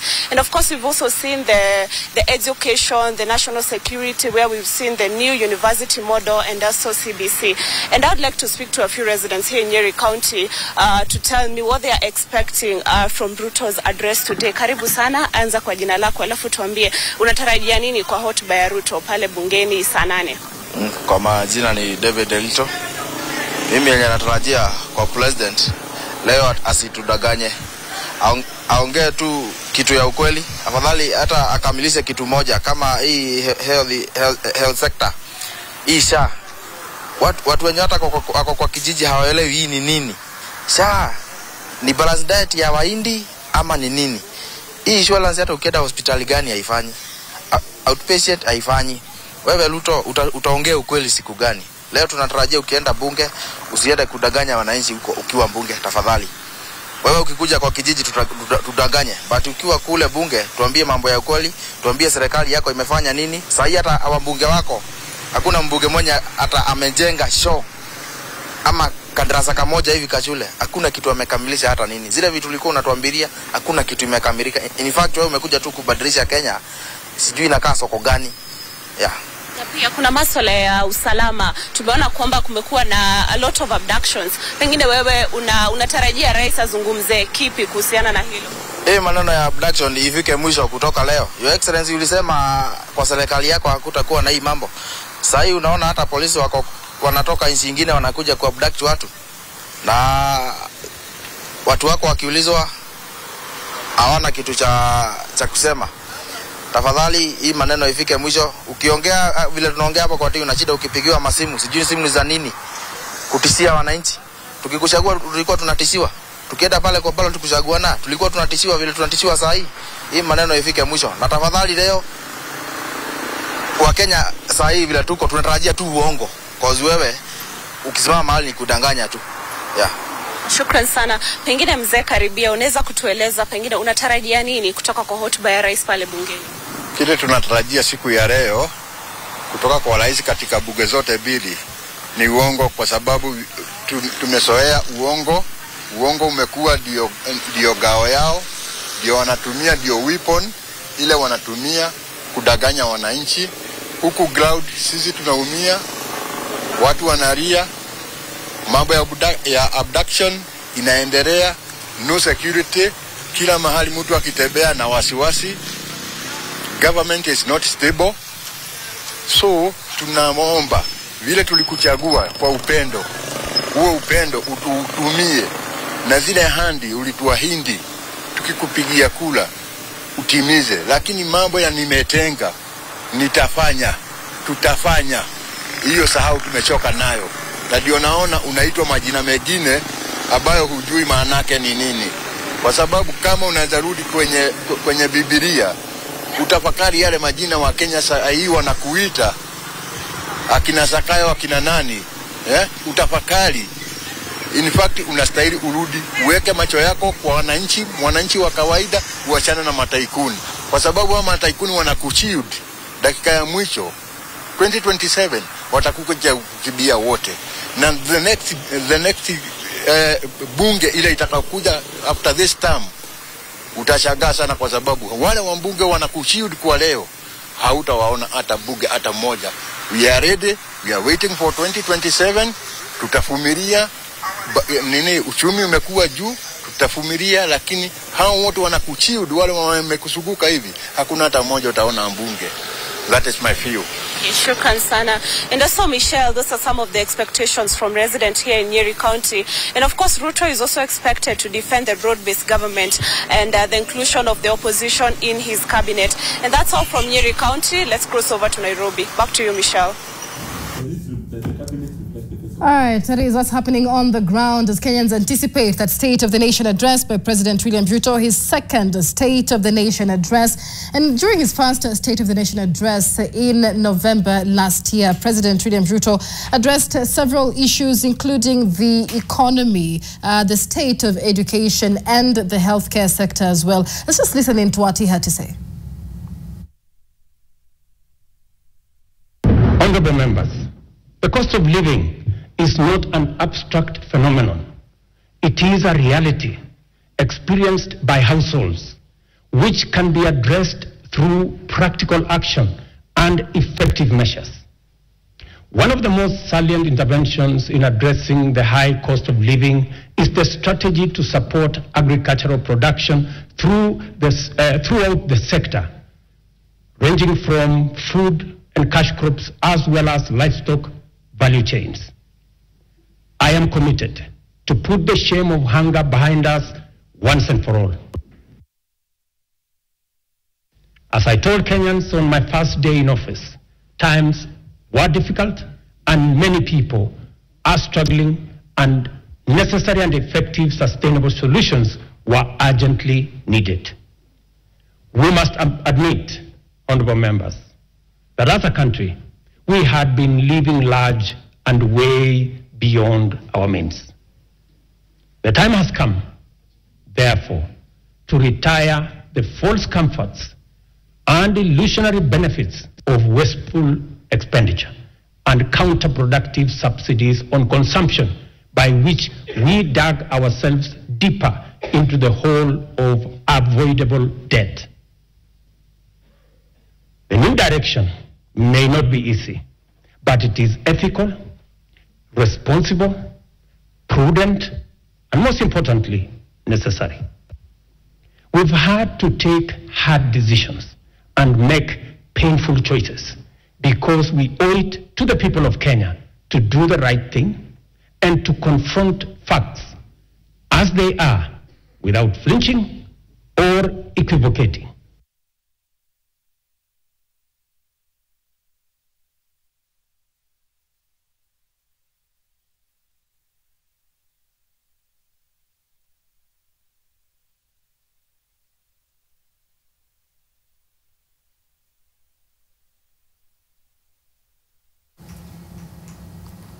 Those are part of the promises and content from the first address, State of the Nation address by President William Ruto last year. And in studio with us, a panel of guests to take stock of the address last year and how far we've come so far. And our senior political affairs reporter, Duncan Haimba, is still with us in studio. And so, Haimba, before we get to the address itself, the Constitution mandates that the President must report on progress under Article 10 to begin with, for example. Talk to us about what Article 10 entails and whether the promises made by the President during the first State of the Nation address have been realized so far. Well, Article 10, there was the reason why actually they decided that it has to be anchored in the Constitution. When for those who are lucky to have been around for a long time, they know why it was important that this one is anchored in the Constitution, because Kenya had a history under the first president, the second president, and yes, under the second president. We can't say under President Kibaki because the promulgation of the Constitution in 2010 was a culmination of the long struggle from the 90s on the agitation for constitutional reforms, which Kibaki might have witnessed. I'm not sure whether he was part of it, but might have witnessed, because you remember, Kibaki is among the people actually who moved the motion to make Kenya a one-party state. So he might have not been among the people who are pushing for multi-party democracy, but at least he was official opposition leader in 1997 after Jaramogi Wamalwa Kijana and that, so he knew where this one was coming from. But the values that the president is supposed to address, we have the issue of patriotism, national unity, the sharing and devolution of power, the rule of law, democracy, participation of the people. We will be maybe if time allows, we'll be trying to look at what is the state of affairs is in regard to what we expect the president, if he'll address to each of them. We also have the issue of human dignity, equity, social justice, equality, then the issue of social justice, inclusiveness, equality, human rights, non-discrimination, protection of the marginalized, good governance, integrity, transparency, and accountability. So those are the issues under the national values that the president is supposed to look at Kenyans in the eye and report.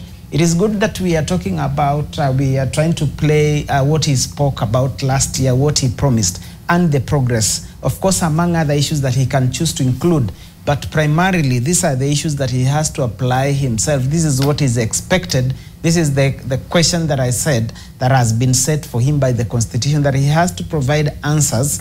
But maybe if he wants to be among those students who used to answer the question set, then go ahead and answer more and more just to impress the examiner, he can still do that and bring other issues on board. But primarily, those are the issues that he's supposed to look at. For me, the rule of law is what will be keen. That I would want to hear what he'll speak about, and the issue of participation of the people. Participation of the people, and before Habil, the activist, jumps in, because maybe that would be, to him, it would be akin to fish in the water. Remember, last year there was hue and cry over the Finance Act of 2023.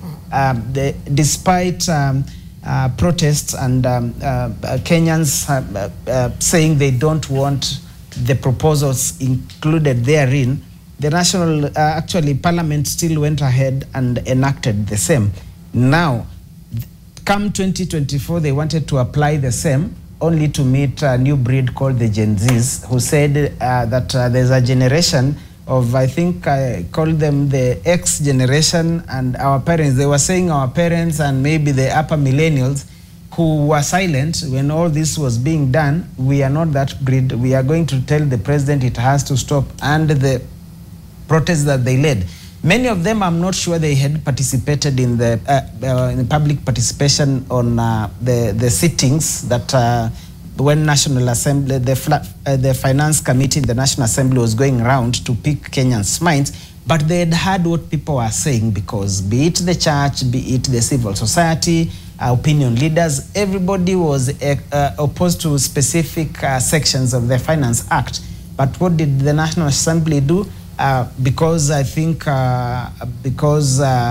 and rightly so, because political government, you have to form a political party to gain power. When you have a political party, you must have a party that will push your agenda in parliament to have your programs actually achieved. So parliament, but through the majority, the national, the Kenya Kwanza formation, pushed through government's agenda. It went through by hook or crook, despite the opposition and many people saying that. So the Gen Zs came to the streets to protest and said that we feel like this government is deaf to what people are saying. And we know the outcome. There was that invasion of parliament, the second in Africa after Burkina Faso, in 2014 thereabout. Now it happened in Kenya. We saw the deaths, we saw the destruction of property, and all that, which actually forced the president to sack his cabinet, save for prime cabinet secretary. Yes. So we'll be expecting to hear him talk about that, because in his State of the Nation address in 2023, he might have been silent. This year, that defiance, going against the will of the people, came to the fore, and we all know the results that actually happened. So I'll be keen to see what the president will talk about to that aspect, actually, from my end. So I'm looking at that, and yes, basically that is what I can where I'll be focusing. Well, let's bring in Habib. Like you mentioned, Habib is a youth activist.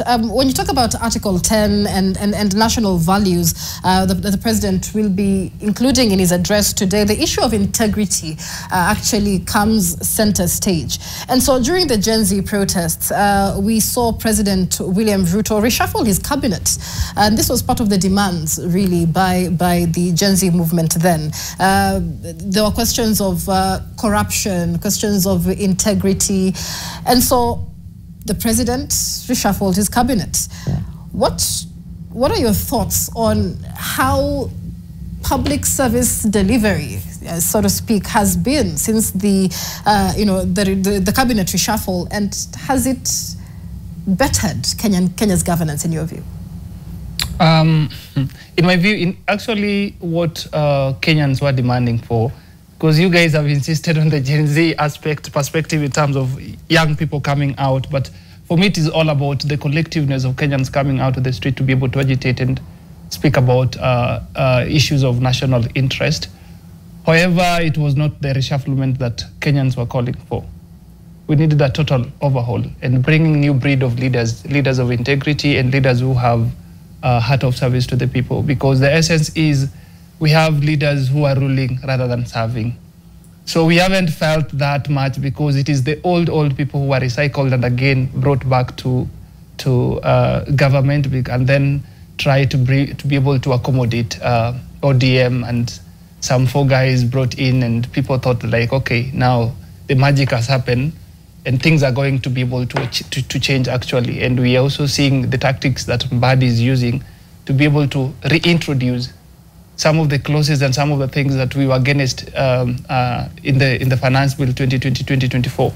So much has not changed in terms of, because partly what actually pushed Kenyans to the street was the unwillingness of leaders to be able to listen and serve them.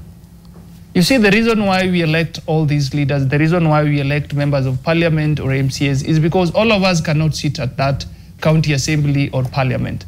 So we elect one person to be able to represent us. And this one person, as you represent, you have to consult with the people and understand what actually the people want. It is not what you want. Unfortunately, that is not the case when it comes to the scenario, because I'll give you an example. Recently, just last week, the MP organized what we call a private public participation, because there was a discussion around National Constituency Fund in terms of how that money need to be used, but only for all of a sudden for us to be able to see it on social media that actually there was a public participation. There was no timely information that is being shared. We haven't seen that intention of leaders being intentional and actually addressing what Kenyans want. Because when we talk about public participation, it's a requirement by the rule of law. It is not like you're doing us a favor, and it is just like we, the people, must have a say. As much as we have donated this power to you, it doesn't mean that now you're going to do as you wish.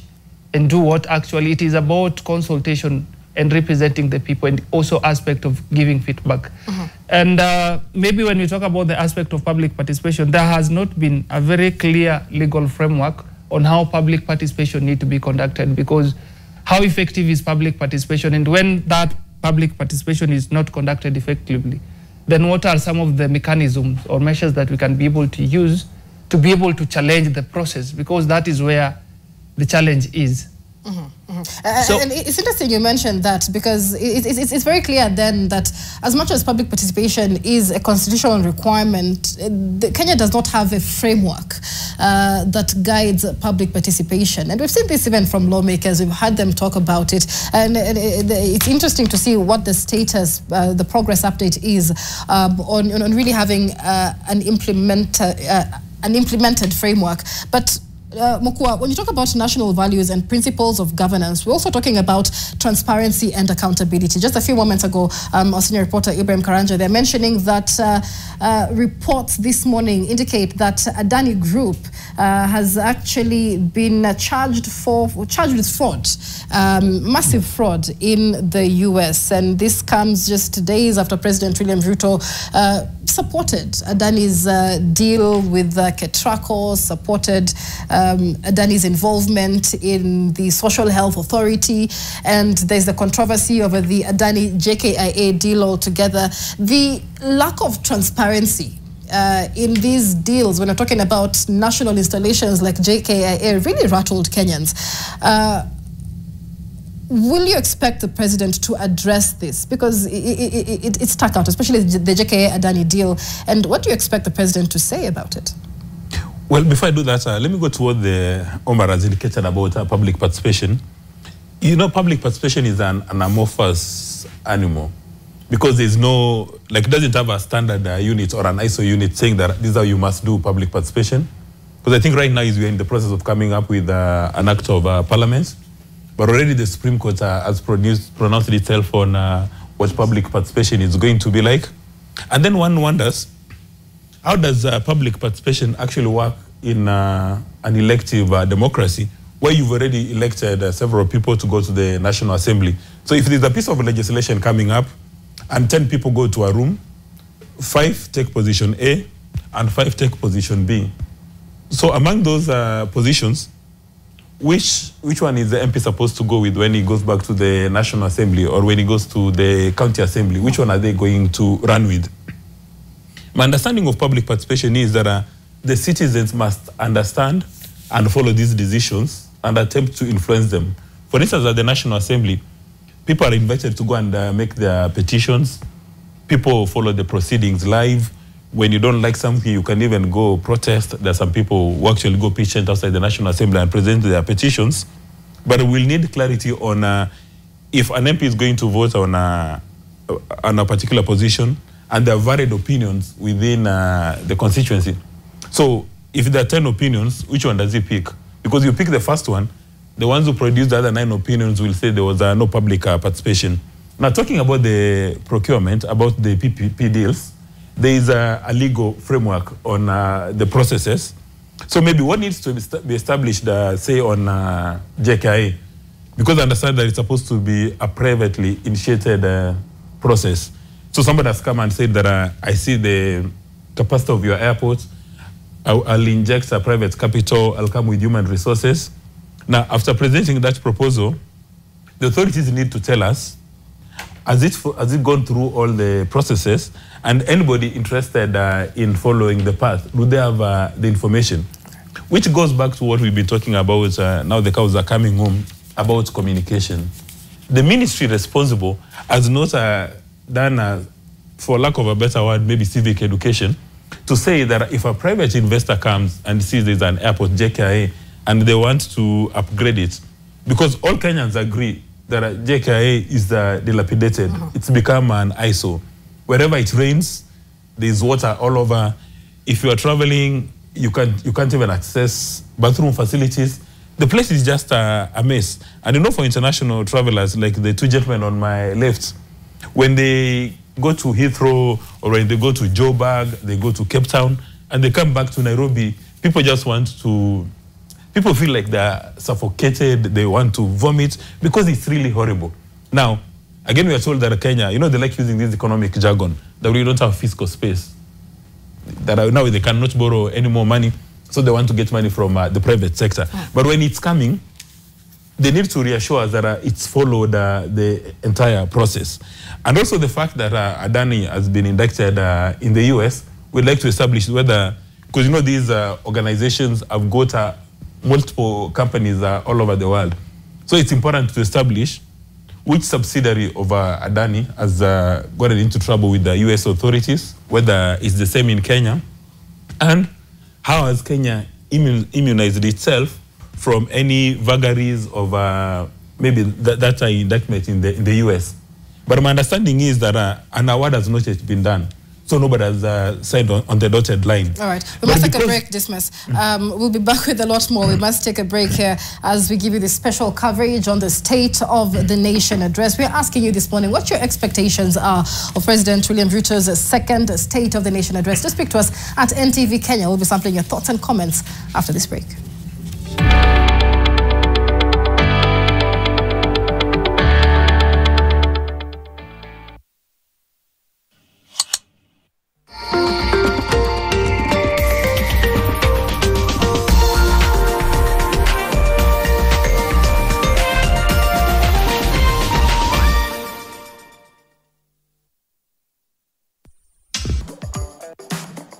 Liverpool's decision to appoint Arne Slot as Jurgen Klopp's successor has so far proven to be an inspired choice. With the Reds flying in both the Premier League and the Champions League, Slot has exceeded expectations in what was supposed to be a transitional season. And the unassuming Dutch, thanks to his sensational start in the red half of Merseyside.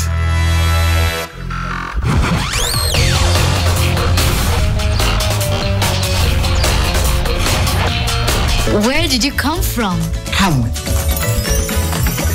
So this is where the magic happens. This is for you kids. Taste the magic.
Good morning and welcome to our special coverage of the State of the Nation address. We're coming to you live from the Nation Center as we anticipate President William Ruto's second State of the Nation address this afternoon.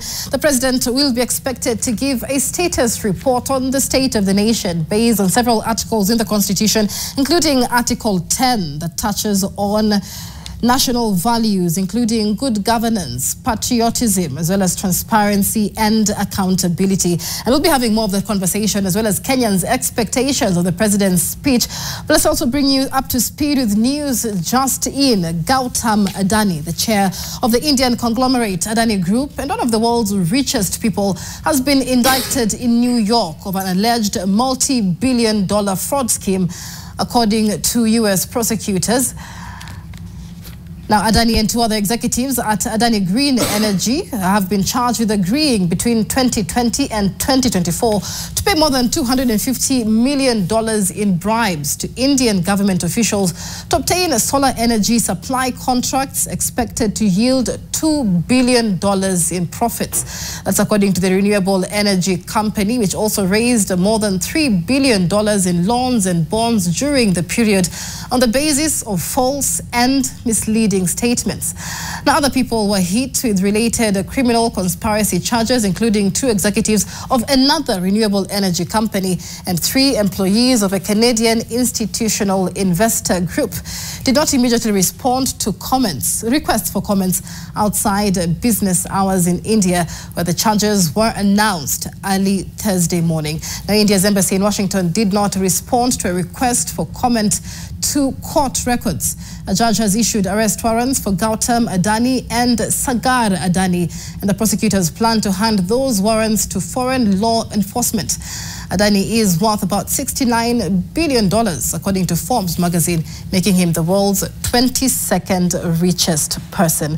And in studio with us is a panel of guests to help us put into context some of the key areas that are likely to dominate President William Ruto's State of the Nation address. It's interesting, gentlemen, that this news comes just when we're talking about the issue of transparency and accountability. And I remember, Hayamba, just about a week ago, we had the Transport Cabinet Secretary, Davis Chirchir, who came out to defend the Indian conglomerate Adani Group amid that controversial JKA takeover bid. And he clearly said, in his defense, that Adani has never been indicted in any corruption scandal globally.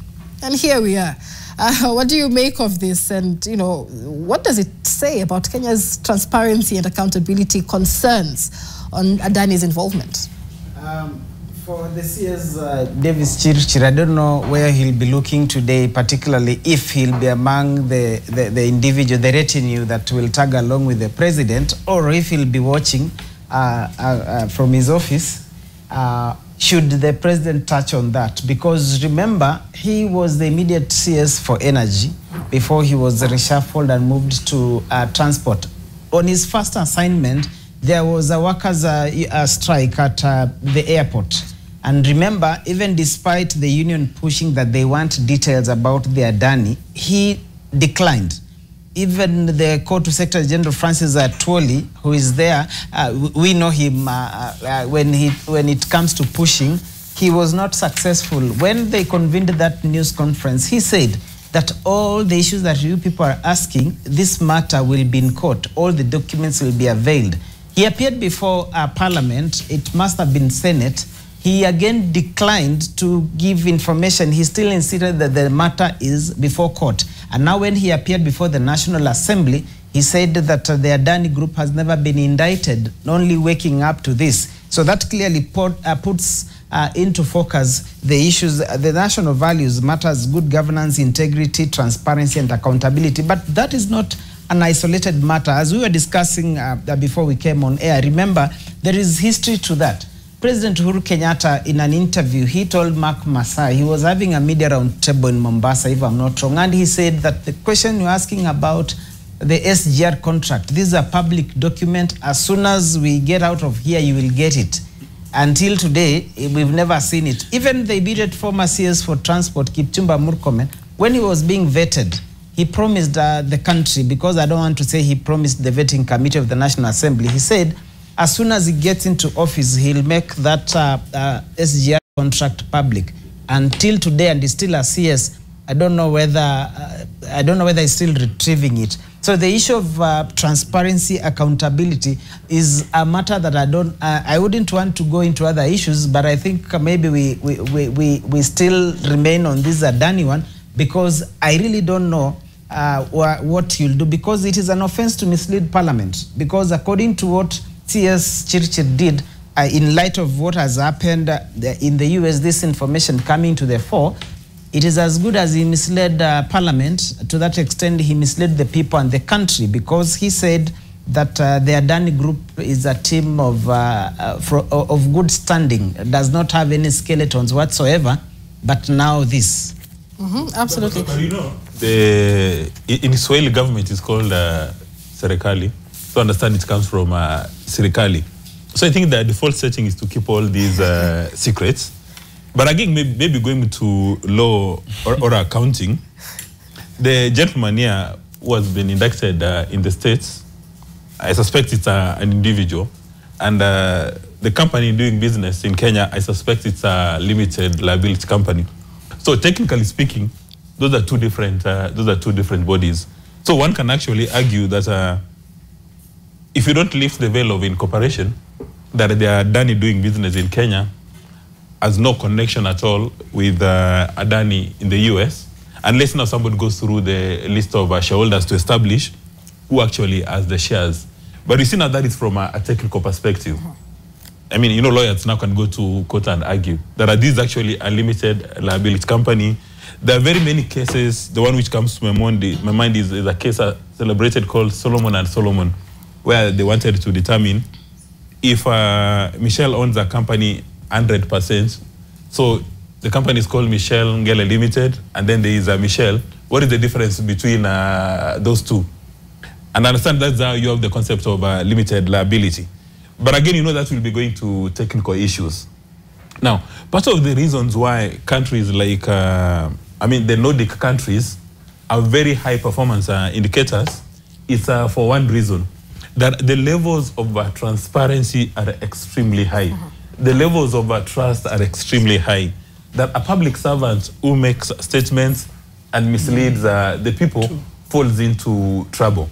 Now, for the case of Chirchir Kayamba, in my view, I don't see any mistake on CS Chirchir's part, because by the time he went to the National Assembly or the Senate, when he was making those statements, these Adani in the US had not gotten into trouble. So you can actually argue that when I made my presentation, to the best of my knowledge and to the best of my capacity, the information at hand suggested that these guys were clean. And then, it's not unusual to have all these multinationals falling into trouble all over the world. Like in the case of the South African state capture, when Zuma was being accused, a number of these international companies have gotten into trouble. So maybe the competent authorities would want to investigate to find out whether this would affect Kenya. But from a political risk perspective, this Adani conversation in Kenya has become so poisoned, especially the one on the airports. So it may be prudent for the competent authorities to actually abandon it in total and then now invite fresh applications so that we get a new team. Because the people who have been opposing Adani at the airport, right now they've got fresh content for them to start jumping to town and saying, they'll actually go to the top of Mount Kenya today or Mount Kilimanjaro or even Everest and say, we warned you. And they'll say that we are not happy to tell you that we warned you, lakini tuliwawarn, and see this is what has happened. So in my view, they should consider abandoning Adani's interest at the airport in total and get an entirely different player to come on board. Actually, I wanted to differ with you now that you've said that this is an individual and maybe we need to establish. I'm trying to look at the Attorney's Office of the United States, the Eastern District of New York, and they are saying billionaire chairman of the conglomerate and 7 other senior business executives indicted in connection with the scheme.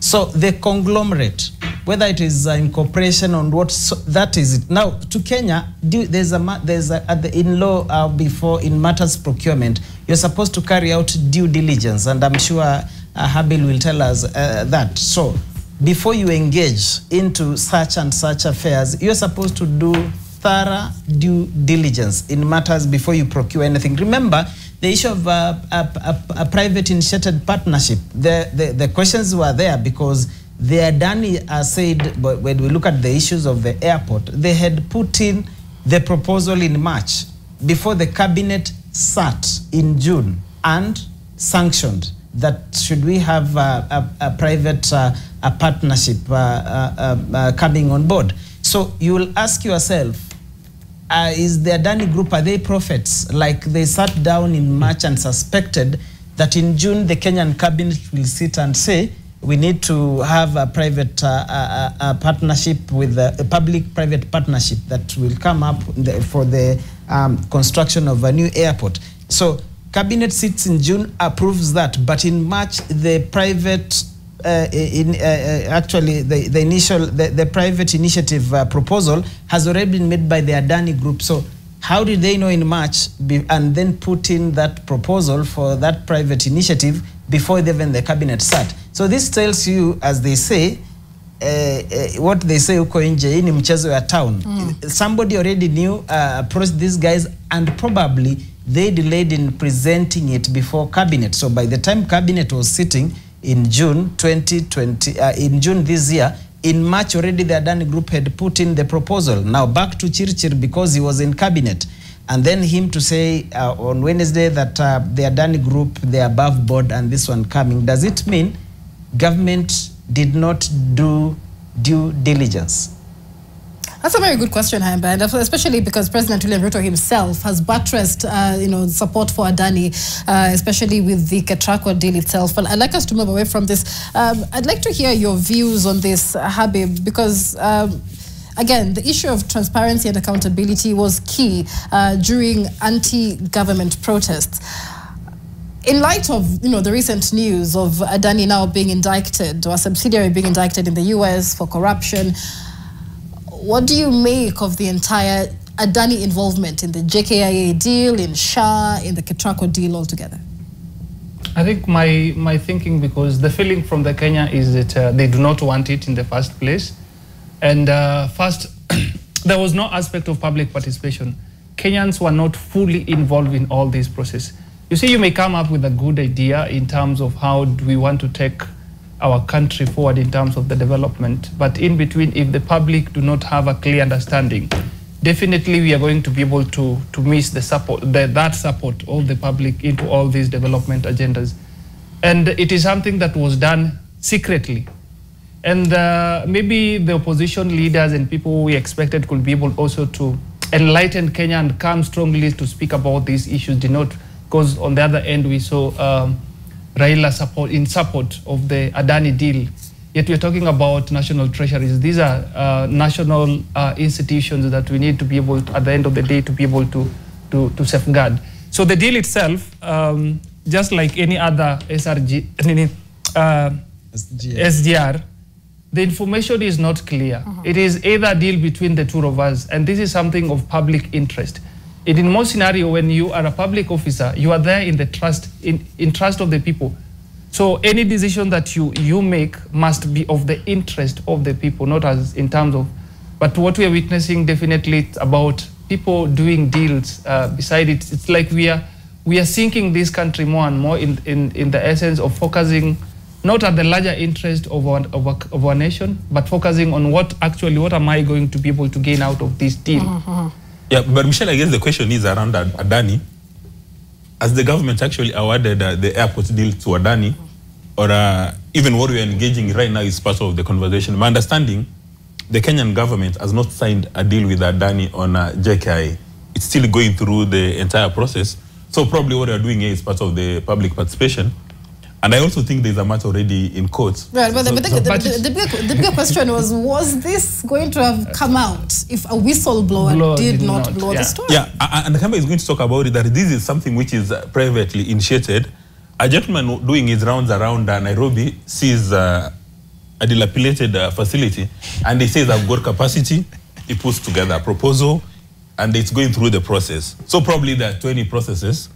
And by the time it was on the second process, somebody with a whistle So smoke somewhere and decided to blow the lead. So where does transparency begin? And Does it accountability. begin at the point where the signature is being put down, or from the negotiations themselves? This is why the public participation is very critical in terms for us to be able to enhance and ensure that there is integrity, there is transparency and accountability in terms of matters, leadership, governance, and development. Then we need to be able to. The first priority should be the public embracing public participation and involving various stakeholders. Why is it that this thing was kept secretly, that only a few individuals within the government was aware of it? But assuming that it's say... And even after the uproar, we could be able to still see after the broad-based government coming together, Kenyans were actually against the deal, but the opposition were in support of it. So it's all about, let us come together, it is our time to eat, and as long as we agree on this particular issue, we don't care even Kenyans are against it. And that is what actually prompted Kenyans to come out of the street. So it means that we are not still learning from what actually happened. So it is like mutadu. But the thing is, and especially on the political front, and Hayamba, maybe this would be a good one for you. On the question of transparency and accountability, the broad-based government, according to President William Ruto, was meant to solve just that. We include what we would call the opposition in the government. We have the Treasury Cabinet Secretary being, quote unquote, someone from the opposition. And so the expectation was that, with this broad-based government, that we'll have a lot more whistle-blowing, really, of what's happening behind the scenes, the backdoor deals. But we've not really seen that kind of accountability, really, from this broad-based government, have we, Haimba? I think it boils down to the breed of politicians that we have in parliament, so to speak, and outside parliament. Because Mukua, I'll not ask you, Michelle, where you are in 2008. Thank you, Haimba. But we know that in 2008 is when we had the 10th parliament under Speaker Marende, and that is when we had the National Accord, the coalition government. I don't know whether it was a coalition government or a coalition government. No, some administration. That one. But we had the two sides closing ranks. That is ODM and PNU. If you want to add Kenya into that, which was basically under the PNU wing. So you look at the big coalitions, the big parties as being PNU and ODM. So we effectively lost opposition, the backbench. What did we have? We had the likes of Cyrus Jirongo, Mungatana, Martha Karua. By the time then she was in the executive, she resigned as a cabinet minister. She joined that team, but there was a very lethal team that they formed a caucus that they said they are the third force in parliament, and that's why the 10th parliament is praised in the manner in which they managed to hold the grand coalition government to account. So when fast forward, the 11th parliament comes in the issue of tyranny of numbers, or I don't know whether it's tyranny of numbers. Then we have the Jubilee Alliance then that has a super majority in parliament. Then the 12th parliament as well. But now, again, now we have the handshake, and there's that, I don't know whether to call it full NASA or again a section of NASA teaming up with a section of Jubilee, because the Deputy President then, William Ruto, was out. But from 2018, we saw a totally different parliament, and people are trying to look at the 12th parliament and the 10th parliament, where we have both sides. What about, where is the autonomy of members in? Why you have to look at the politicians within parliament? Those are the people's representative, that their primary role is actually oversight, representation, and legislation. So you look at the 12th parliament and the 13th parliament of, I don't want to say a clique or a cabal, but a grouping that has remained so loyal to the party position vis-a-vis their own arm of government as the legislation, as the legislature, which they are supposed to provide oversight. So I don't know whether we'll have much in terms of pushing this, but if there will be people who will borrow from the 10th parliament, where the fact that you had ODM and PNU together does not mean that you close your eyes to what is happening, I really don't know. But we lost this in the 12th parliament, let us look at the 12th parliament when we had the handshake, and then the 13th parliament where we have this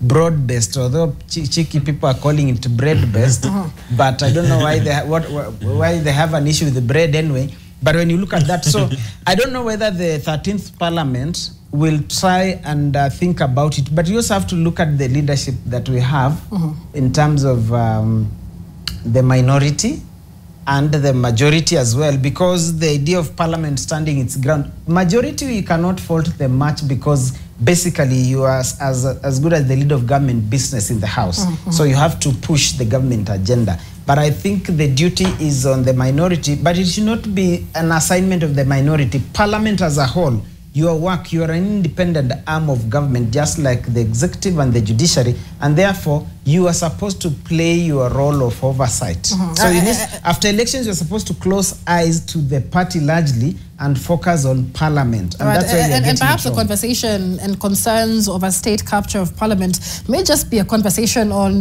national governance and national values. So we'll be coming back to that. But let's head over to Eldoret and listen in to what residents in Eldoret expect from President William Ruto's State of the Nation address. NTV's Masharia Mbugwa is live for us. Masharia, good morning. What do residents of Eldoret expect today?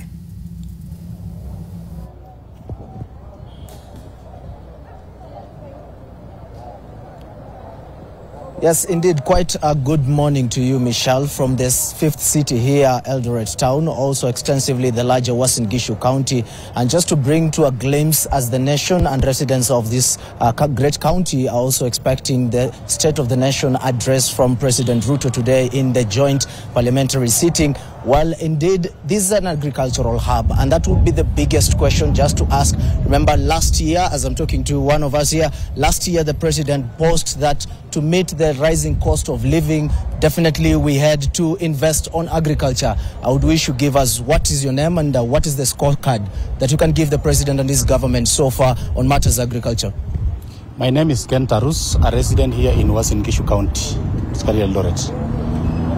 Owing to the government provided free fertilizer and encouraged farmers to increase on production. Now that the production went up and the rains were good, so we had bumper harvest. So which means to reduce the cost of living, the price of unga has gone down, but the prices of maize has also gone down. So in my deliberations, I was requesting the government, you could please sort out the issue of markets so that when you do bumper harvest like you produce right now, we have somewhere we can sell our produce at a very good price. For example, if it comes to 4,000 per bag, then the farmer will be very comfortable. Instead of having more supply, less demand, which affect the prices indeed.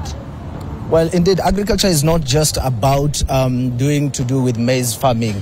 There is a whole question of diversification from the entire region. So do you think the government has done enough to invest on diversification, if not on other dairy farming, livestock keeping, and the rest? The government has been in forefront encouraging the farmers to do diversification, like doing avocado farming. There is sorghum farming, which works with the EABL in Elgeyo Marakwet, which has done very well. There is also passion fruits. There is also horticulture, which is coming up.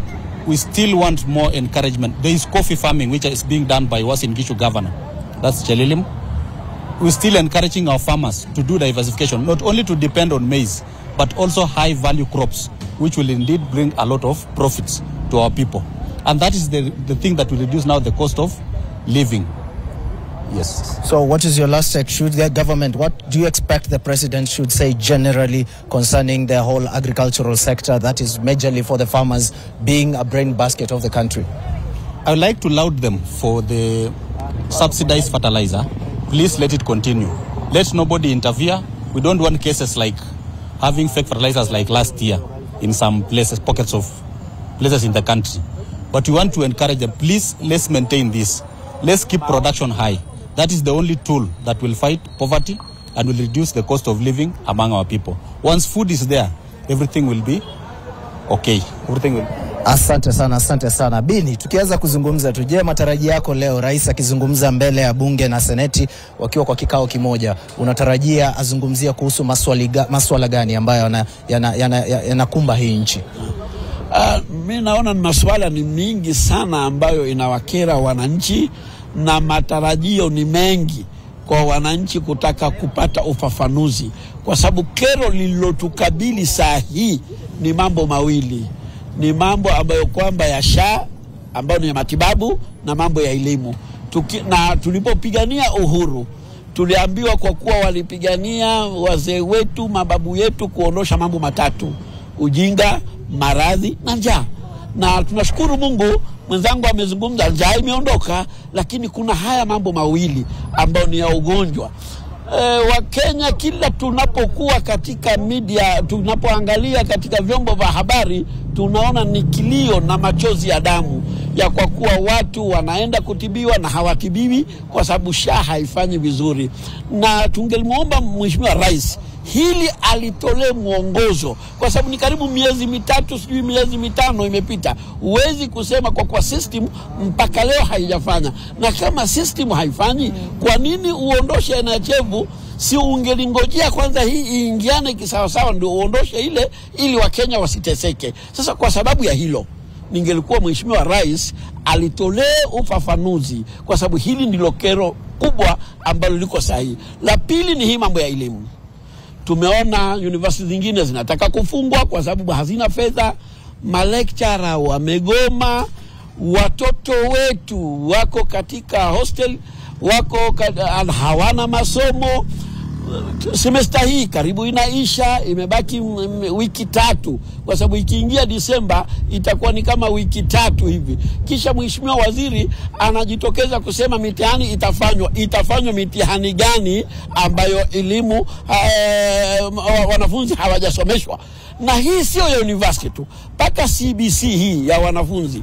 Shule nyingi za serikali za primary tunaita ya kwa kuwa ni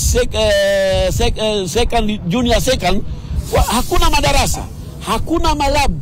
Watoto wanatoka shule za serikali wanakuja private kuja kufanya lab.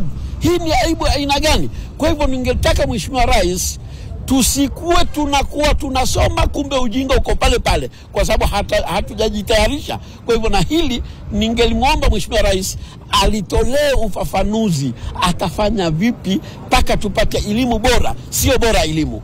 Ya mwisho ni kuzungumzia uchumi. Mheshimiwa Rais juzi amekiri mwenyewe alipokuwa anawasainisha contract wale mawaziri kuwajibika katika kazi, akasema ni ukweli uchumi ni mbaya. Sasa kama uchumi ni mbaya, si lazima leo atueleze ataufufua vipi, na aweke mikakati na ifanye kazi kesho. Sio kusema tutapanga tunafanya, akimaliza kuzungumza saa hii basi kesho kuonekane kazi inaendelea. Na hilo mawaziri kusainishwa imekuwa ni kama dasturi tu, lakini ukweli wa mambo ni kusainishwa na kufuatilia, asiyefanya afutwe kikweli. Asante sana Bini. Labda tu wa mwisho niweza kuzungumza na leo Rais anaenda kuzungumza mbele ya bunge kutoa ripoti ya kazi ambayo serikali yake imeweza kuifanya kwa muda sasa. Je, matarajio yako ni gani? Ni lipi ambalo unatarajia atazungumzia? Mimi matarajio yangu ya kwanza, kwa majina tafadhali. Kwa majina naitwa Isaac, na matarajio yangu ya kwanza ningeomba Mheshimiwa Rais aongelee mambo ya security. Security ya nchi tunahofia kama Wakenya. Ni kama usalama wetu hatuko sure. Hiyo kwanza, hiyo changamoto ya usalama kama Wakenya, Rais ninamuomba angalie mambo ya security ya nchi as a whole. Jambo la pili, chakula ama yale vitu yenye tunapanda Kenya, mambo ya agriculture. Upande wa mahindi serikali imefanya vizuri, njaa amefanya, hiyo nampatia tiki. Lakini mambo ya kahawa, mambo ya sunflower ianze kurudishwa, mambo ya cotton waanze kuelimisha wakulima, tuanze kuwa nchi yenye na produce, tusitegemee tu kitu moja kwa cash crop, tuanze kujitegemea kwa vitu zetu. Jambo la tatu, economy inatupeleka mbaya, maisha inapeleka Wakenya mbaya. Ninaomba sana serikali, Mheshimiwa Rais, mambo ya economy aongelee hiyo kitu.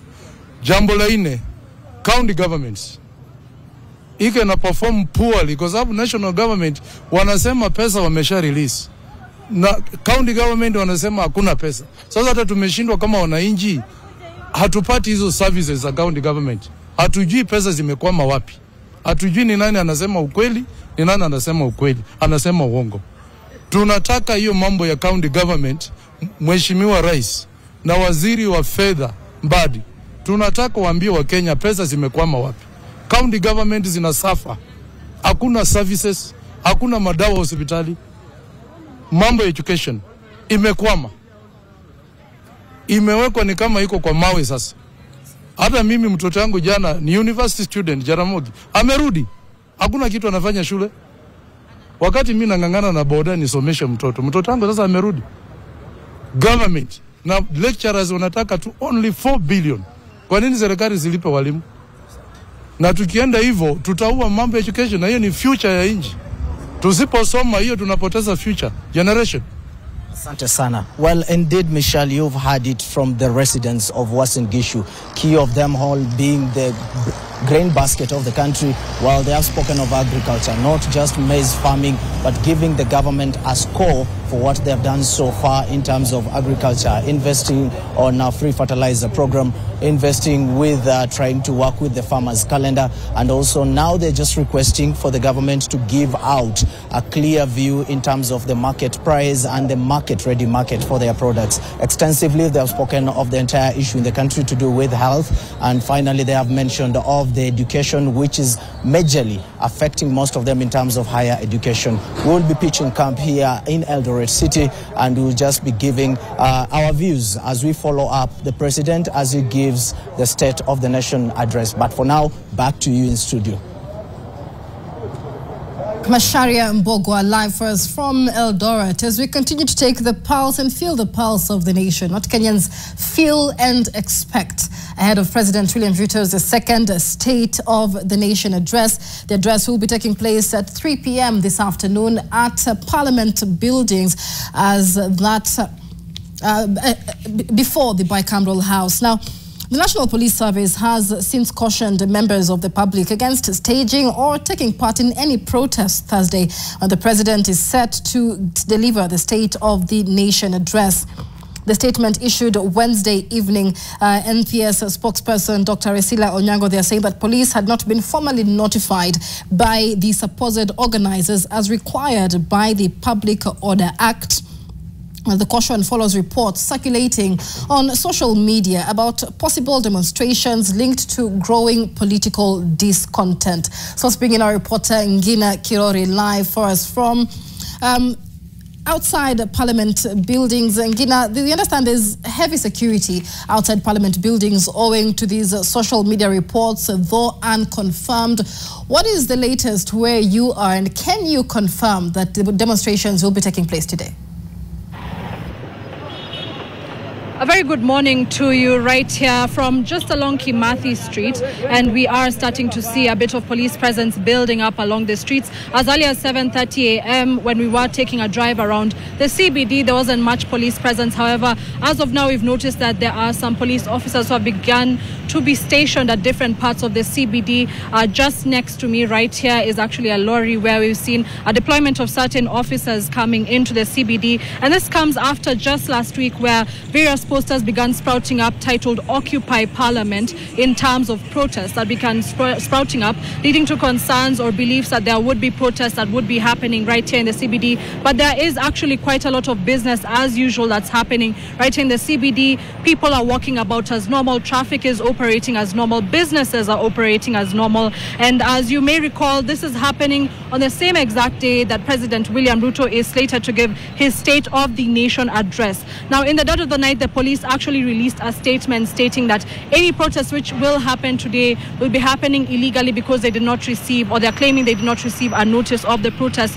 And this comes at the backbone, or at the tail end of a lot of Kenyans complaining about the disgruntlement they feel, mainly about the Finance Bill 2024, which, if you may recall, President William Ruto had cancelled after the protests had taken place back in June and all the way through July. And they're talking about, some of the recommendations or the proposals that were contained in the Finance Bill coming back up in the form of the Omnibus Bill, including, different deductions such as the Social Health Insurance Fund deductions, which have made a comeback.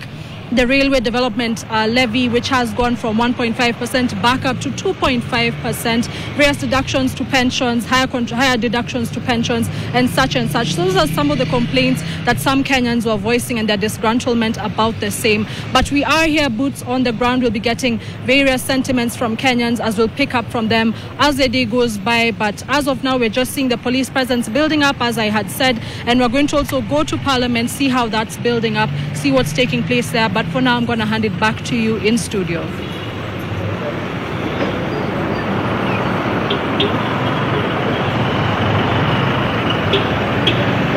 Build-up of security presence within the Central Business District ahead of that State of the Nation address by President William Ruto. There are concerns of possible demonstrations owing to political discontent.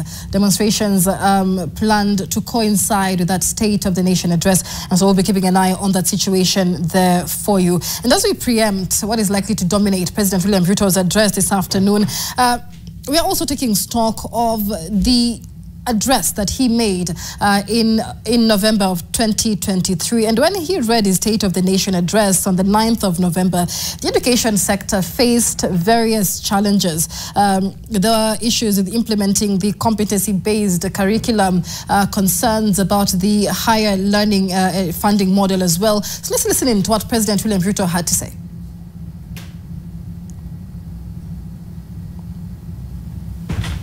Ladies and gentlemen, honorable members, our education system must develop a formidable reservoir of skill, talent, highly competitive and innovative human capital to support our vision of an economically transformed Kenya. Within weeks of taking office, I appointed the Presidential Working Party on Education Reform, led by Professor Raphael Munavu, my former teacher, who provided clarity on transition to the new competence-based curriculum and made further recommendations on necessary reforms in our education system from early childhood all the way to the tertiary levels. The Working Party concluded its work and submitted a report whose recommendations are already being implemented.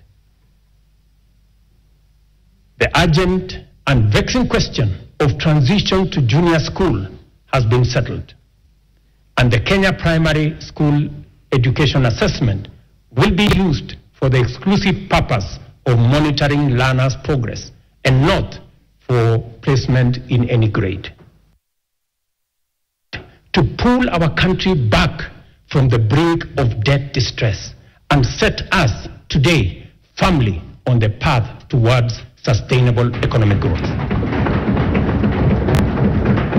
Our efforts to stabilize the situation have yielded such progress that next month, in December, we will be able to settle the first Kenya shillings $300 million or 500 billion Kenya shillings installment of the US dollars 2 billion Eurobond debt that falls due next year.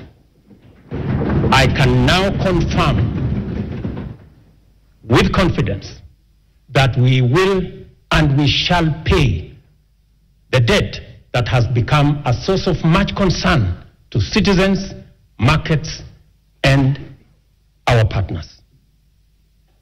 Having said this, I further announce to the nation that our intention, consistent with sustained effort here and abroad, have enabled us to normalize our relations with the International Monetary Fund, the World Bank, the Africa Development Bank, and various development partners to such an extent that they are now working with us to implement the bottom-up economic transformation plan. That was part of the State of the Nation address last year, President William Ruto talking about education. We'd like to hear from you specifically on the issue of education. What are your expectations from that State of the Nation address? What has changed since that last State of the Nation address with regard to matters education? Now, I want to take you live to Parliament, but before we do, gentlemen, Aside from issues of national interest and national value, President William Ruto will also be giving a status update on the compliance to international law or Kenya's international obligations. And I'd like us to go through that very briefly, Dismas.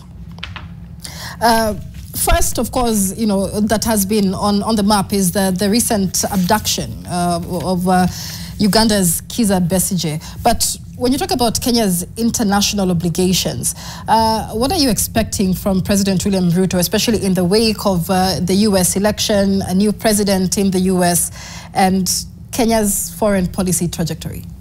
Well, in my view, first of all, discussing the Kizza Besigye saga, the president needs to offer clarity so that we understand what is an abduction and what's an arrest.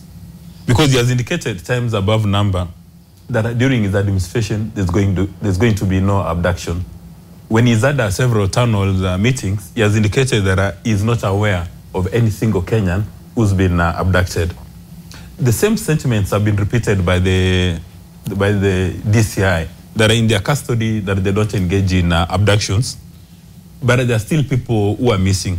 So he needs to offer clarity on the difference between abduction and arrest, so that Kenyans have got that. Because it may be the case that there are people who may be taking advantage of the obtaining situation to engage in those abductions. There was even a reported story of a couple that one man had decided to go and have fun and claim that he had been abducted. Some would say that they claim abduction because they are seeking sympathy. But whatever it is, if somebody is using abduction to seek sympathy or for managing marital affairs, those people must be punished. So it must be very clear that Kenya has no room for abductions. It's unacceptable. If somebody has done a mistake, let the law enforcement officers summon him or arrest him, or rather arrest the person according to the standing orders, according to the law, according to the constitution. Because Kenya is a country governed by under the rule of law and order. We cannot afford to go back to the caveman theory where everybody has got a gun and people do as they please. That is unacceptable. That is number one. Number two, the government also needs to offer a position statement on this matter of Kizza Besigye. Because yesterday, watching TV in Uganda, some of the people were saying, does it mean now that Ugandans are personas non grata in Kenya? We need to have that clarity. And as we indicated earlier on, Kenya has been an island of peace. When people in DRC want to address their government, they come to Nairobi. South Sudan, they come to Nairobi. We want to enjoy those strong credentials. Because I recall at some stage that a neighboring government wanted Kenya to arrest some politicians, but they said those politicians are in Kenya and they have not broken any rules in Kenya. So on what basis are we going to arrest them? We must maintain those strong credentials. We cannot go outside that. Now, if we go outside that, then as the Gen Z say, we may as well pack and leave. Because you've got a very strong, solid 2010 constitution. You've got a very solid judiciary, which enjoys institutional and decisional independence. A judiciary that can stop the national government from implementing policies, a judiciary that can stop the president from implementing policies, a judiciary that has made the acting inspector general of police go to court and eat a humble pie. So this issue of abduction must be a chapter in history books, and anybody who has participated in this must be punished. Maybe we should even now adopt the Chinese way of doing things.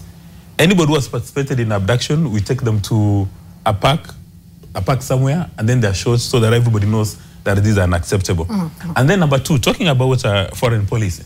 Now, Kenya is celebrating 60 years of having a very agile foreign policy, and they're developing now a new one. They've been having stakeholder validation meetings. The last one was held yesterday, where the Prime Cabinet Secretary Musalia Mudavadi presented the new Kenyan foreign policy. Because now we are talking about globalization of markets and production. We must be very agile to promote Kenya as an FDI destination, create opportunities for Kenyans abroad, and also create opportunities for Kenyans to go, or rather to sell our products and services. That also falls under economic diplomacy. there are a number of foreign service officers who actually sit away. The job description is having coffee and tea. When they're in the stations, they do not proactively seek opportunities for Kenya. Maybe that needs to be now a performance indicator. But at the end of the day, when the president was sworn into office, he said he shall protect lives and property. So that means that you have to be alive for your property to be protected. Then how do you get this property? You have to acquire it. So they have to create those economic opportunities. And in my view, there are no two ways about that. All right. And, you know, essentially the State of the Nation address is a status update. So we're looking at the progress, the status, the challenges, the lessons, and how we can move forward, right? But when it comes to, and like, you know, Mokwa mentions, you need to be alive, you know, for you to see your property protected. When it comes to humanity and humanitarian law, Kenya is signatory, Habib, to several treaties and conventions on humanitarian law, human dignity. How would you rate the Kenya Kwanza administration with regard to implementing, you know, those treaties, considering the events that we've seen this year, not just the, you know, excessive force that we saw during the anti-government demonstrations. We also saw the Nairobi slum evictions earlier this year. We've seen several other evictions, really, that even human rights organizations say did not follow set humanitarian standards. So with regard to human dignity and upholding human rights, how would you rate the Kenya Kwanza administration? Very poorly, very, very poorly. Because with the ongoing abductions, with the ongoing arbitrary arrest and the killings and even deportation of Kisa Besigye, actually we are undermining the rule of law. So definitely, as much as we want to try to portray a different picture, the reality, the ground vitu ni different. The reality is that we are continuing to create a banana republic rather than following the rule of law in the country, and adhering to both international and national laws and legal frameworks that are there that are being set to be able to ensure that we have we can be able to uphold, we can be able to follow the rule of law. That is very unfortunate that is happening. We have seen a situation where, I'll give you a scenario because on a daily basis we handle issues of police abuse of power. What actually is happening right now in this country is that after the Gen Z protest, there was a plan. There's a lot of arbitrary and target of young people who actually, some of them participated and some of them did not participate, just to be able to instill that fear and to ensure that there is no any young person who is going to be able to rise again or challenge the government or maybe the system on how we are being governed in this country. So we always document these cases on a daily basis. So it's just paint a clear picture, because as per the report that was released, in the last 18 months we have had, the reported one, around 1,300 cases of arbitrary arrest. Leave alone how many Kenyans have lost their lives because of just coming out to exercise their democratic right. Because when you look at Article 3, we have a duty and responsibility to defend the Constitution. So when the Constitution is being mutilated, when you cannot have anywhere to seek redress, because where we can be heard, it is through our elected leaders, the parliament is compromised, the judiciary is compromised, and there's no one who can be able actually to speak on behalf of Kenyans. Because you see, the Constitution is an equalizer. It is something that also defends the weak from the mightier. But if we are having a situation where the rule of law is not working and we are using a jungle law to be able to govern and rule people by fist, then definitely we are getting it wrong. So definitely in terms of the rating, in terms of upholding and respecting the human rights and even the international law, we are actually doing poorly and even badly. And I think these are some of the things, when Dismas was talking about us addressing the issues, we need to know who are these people behind abduction, because this is contrary to the legal frameworks. Because the other day I hear the impeached deputy president talking about a car that has been trailing him since he was impeached and all that. So, and in the reality, we want to see action, and maybe the DCI coming clearly and saying that this is the action we have taken, or this is how far we have gone with the investigation. But more so, we do not just want rhetoric statements on the situation and painting the picture of how things are. We actually need action. We want to see those responsible being taken to account, and even an inquiry about the abduction, and even some of the violations of human rights cases that already has been documented, and the reports are there, looked into, so that we can be able to assess the situation of human rights. Right, and the question there really is how committed the government is to this. And you remember the case of, what was his name? Collins. You know, the gentleman allegedly, who allegedly, you know, was responsible for the Kware murders, was arrested, escaped from prison, or disappeared into thin air and has never been caught. And it's interesting how Kenyan authorities can find Kenyans just based on, you know, a tweet you post somewhere, and then they'll come and arrest you or abduct you from wherever you are. But Collins Jumaisi disappeared into thin air. Nobody knows where he is, and so it's questions like that that really put, you know, keep Kenyans asking for accountability. But Hayamba, one of the issues expected to dominate the address today is the issue of sharing and devolution of power. So on the front page of the Daily Nation, there's a report on page 4 that says MPs reached a deal for 7 billion shillings more for counties. The state of devolution so far is one that continues to be debatable. And so counties have finally unlocked that revenue stalemate. Counties will receive 387 billion shillings as equitable share. But the thing is, we see this stalemate every year. And every year, it paralyzes all the 47 counties for about 6 months or so. So for half a year, counties, you know, are essentially paralyzed, year in, year out. There's been recommendations to perhaps change the manner in which this national cake is shared, quote unquote. But what are your expectations from this devolution debate? Because even before the impeachment of Gachagua, we had the 1 man, 1 shilling debate, 1 man, 1 shilling, 1 kilometer debate, and you know, it's all taking different shape. Michelle, you know the Constitution is against discrimination. So to save you on that, I would also want to have a bite on the issue of the Besige before I address the matter because I feel that I should. So I don't want anyone to charge you that you discriminated me.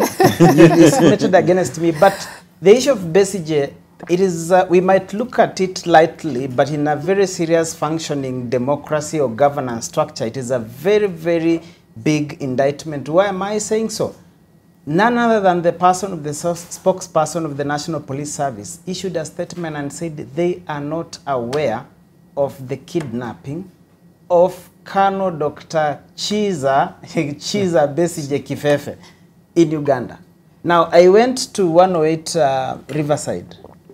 I spoke there. I spoke to various persons there. They said the DCI went there and even confirmed.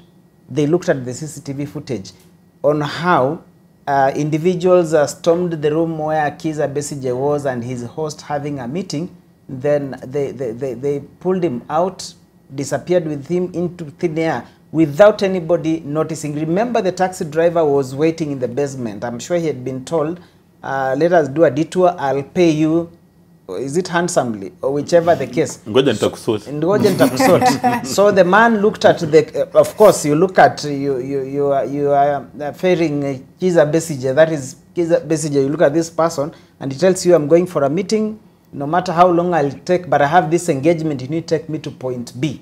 So he knew what he was doing, but his abduction. Now, the police say, they issued a statement and said they are not aware.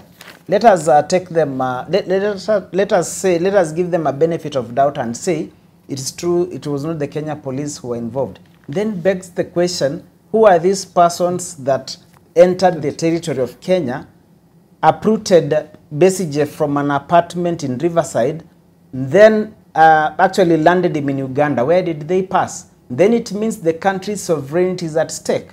Because you cannot say that those are, we can't even call them security agencies from Uganda, because if people can come into Kenya, abduct the person of Besige's caliber, definitely he did not go by road. At least that one we are sure about that. Because if it were by road, then there is a border point, either it's Malaba or Busia, where they must have exited. Most likely from Busia, because Mokwa knows that route. So if they would have gone by road at the border, they usually inspect who are the occupants of the vehicle and all that.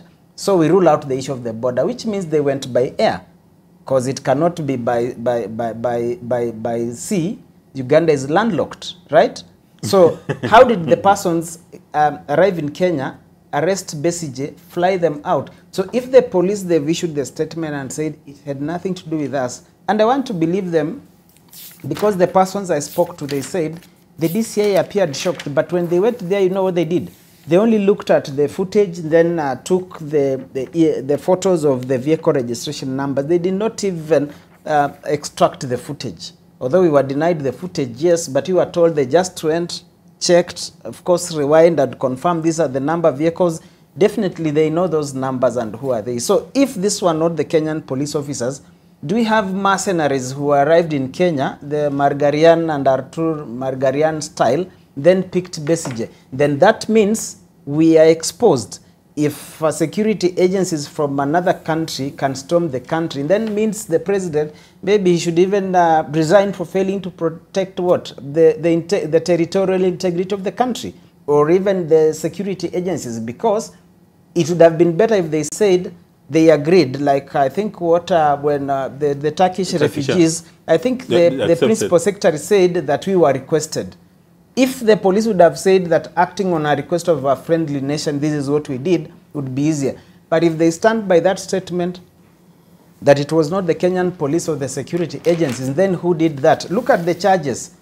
They have been and that's what I was going next. What are the charges? They have been charged with weapons. Found in possession, that when he was brought before the General Court Martial in Kampala, I'm reading the East African paper, that they were charged, they were found in unlawful possession of 8 rounds of pistol ammunition, which were ordinarily the monopoly of Uganda People's Forces.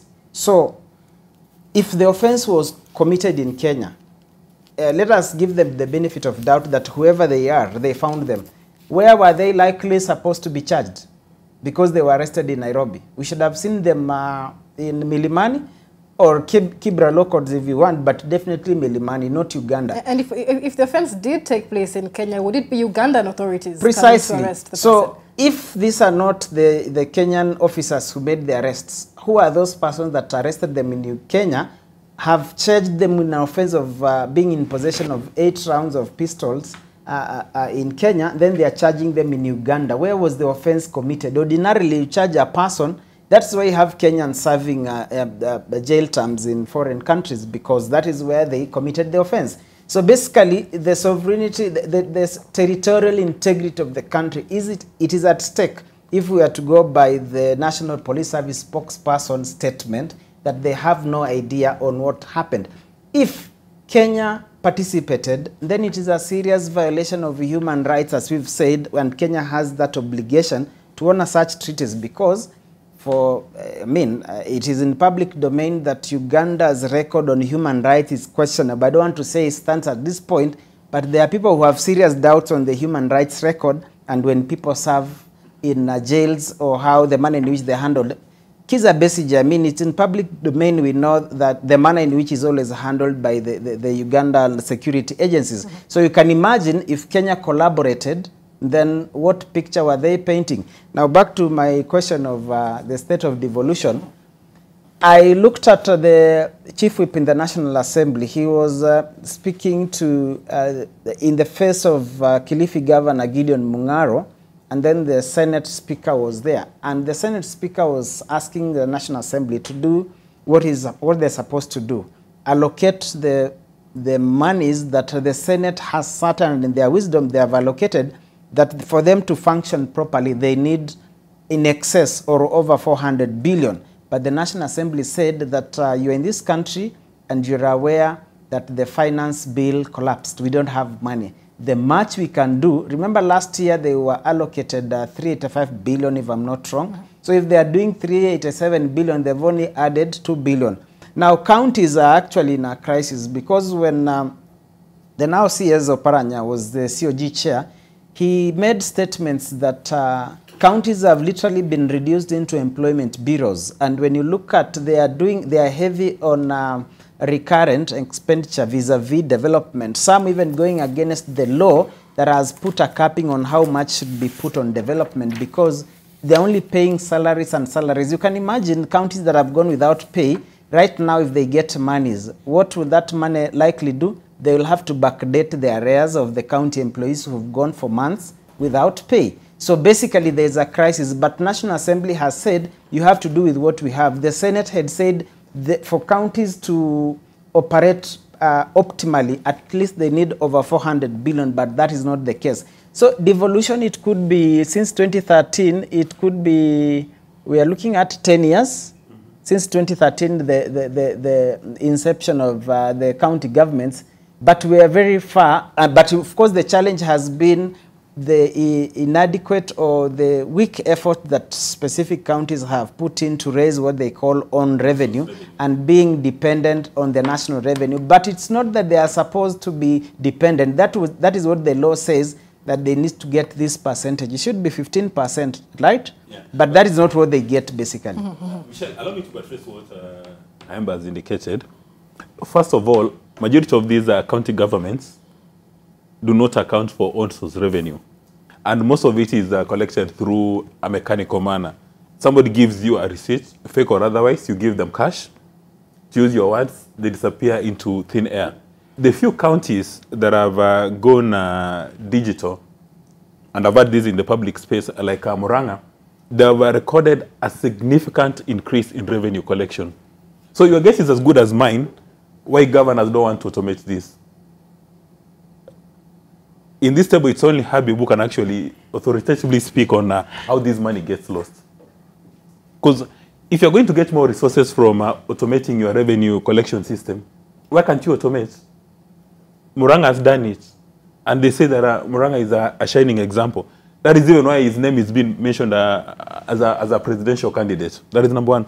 Number two, our leaders, almost all elected leaders, they have cat fights around control of resources. Every senator wants to have a budget.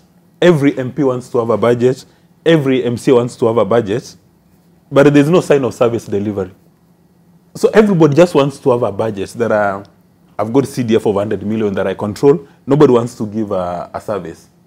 The fourth point, and is a departure from what Ayemba has indicated, we should be very worried if the Senate and National Assembly are always reading from the same hymn book or dancing to the same tune.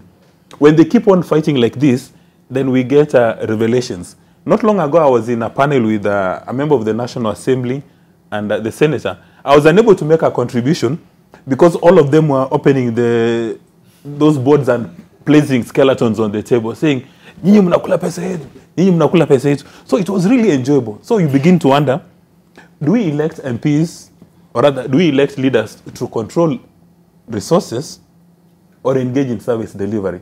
So, unlike what Ayemba said, for me, I want to encourage these cat fights. Let them keep on fighting so that eventually we get to understand. Habib will not be surprised to know that if you've got an election today, you elect an MCA, today has got no capacity to buy a cup of tea in a 4-star hotel. Within 2 years, that MCA can buy that hotel. That 2 years back, they couldn't afford a cup of tea. But this time round, they can buy it after 2 years. And these guys have not engaged any factors of production. They're not like Elon Musk. They've done anything wonderful, but they have resources. Where do the resources come from? I think Moses Wetangula is on record as having said that every time you have an election, you get 47 new billionaires. All these elected leaders, they're fighting over fuel levy, who controls it, CDF, who controls it, affirmative action.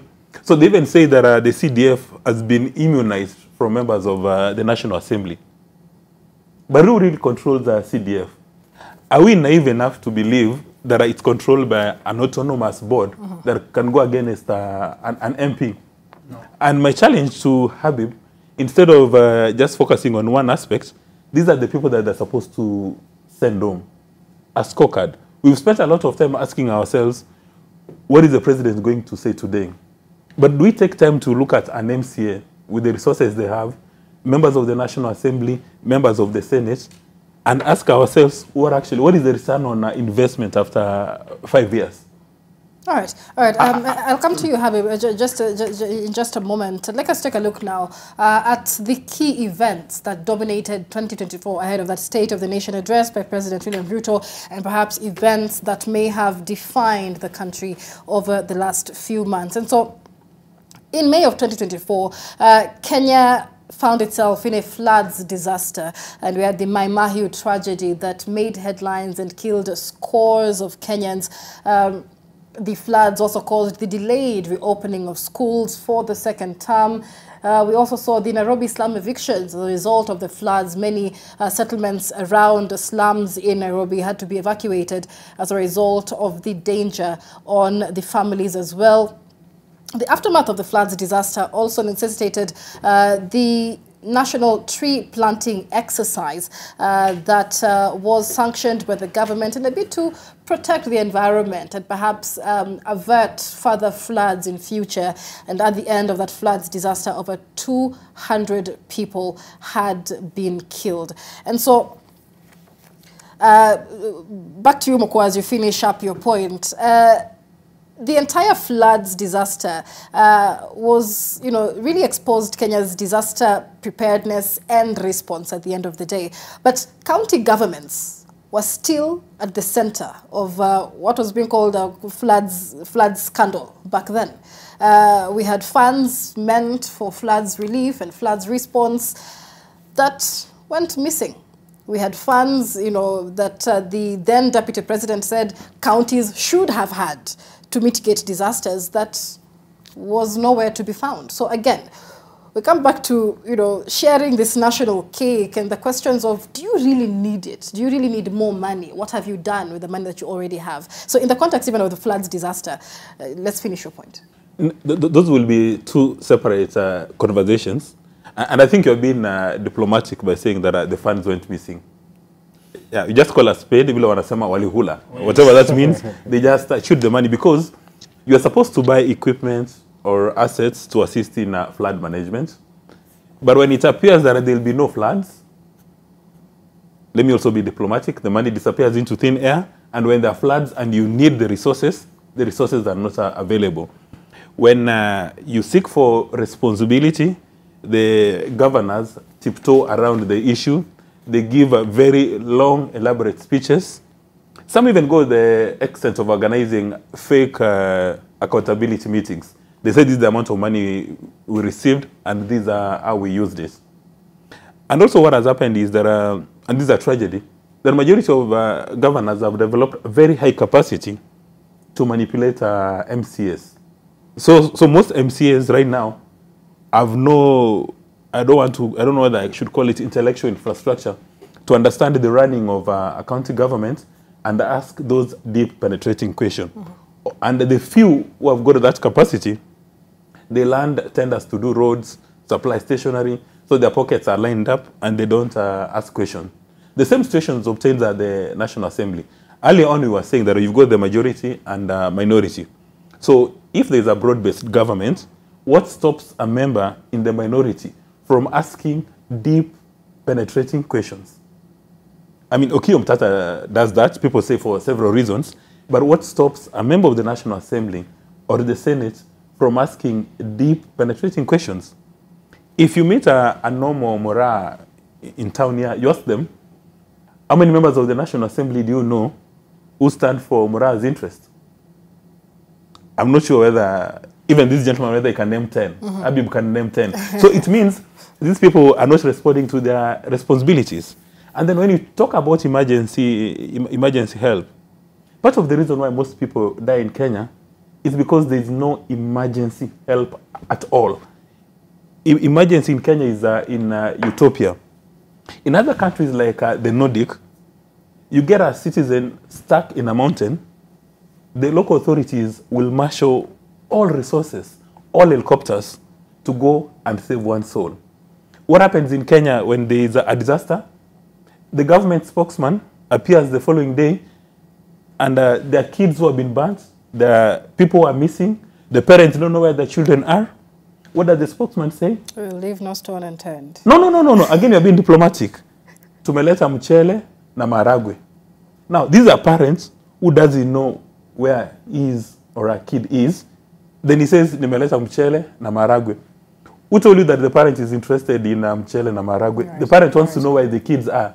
So this kind of casual response is what we were saying earlier on, that in the State of the Nation address, the president must crack the whip and discipline people who do not respond to the people's needs.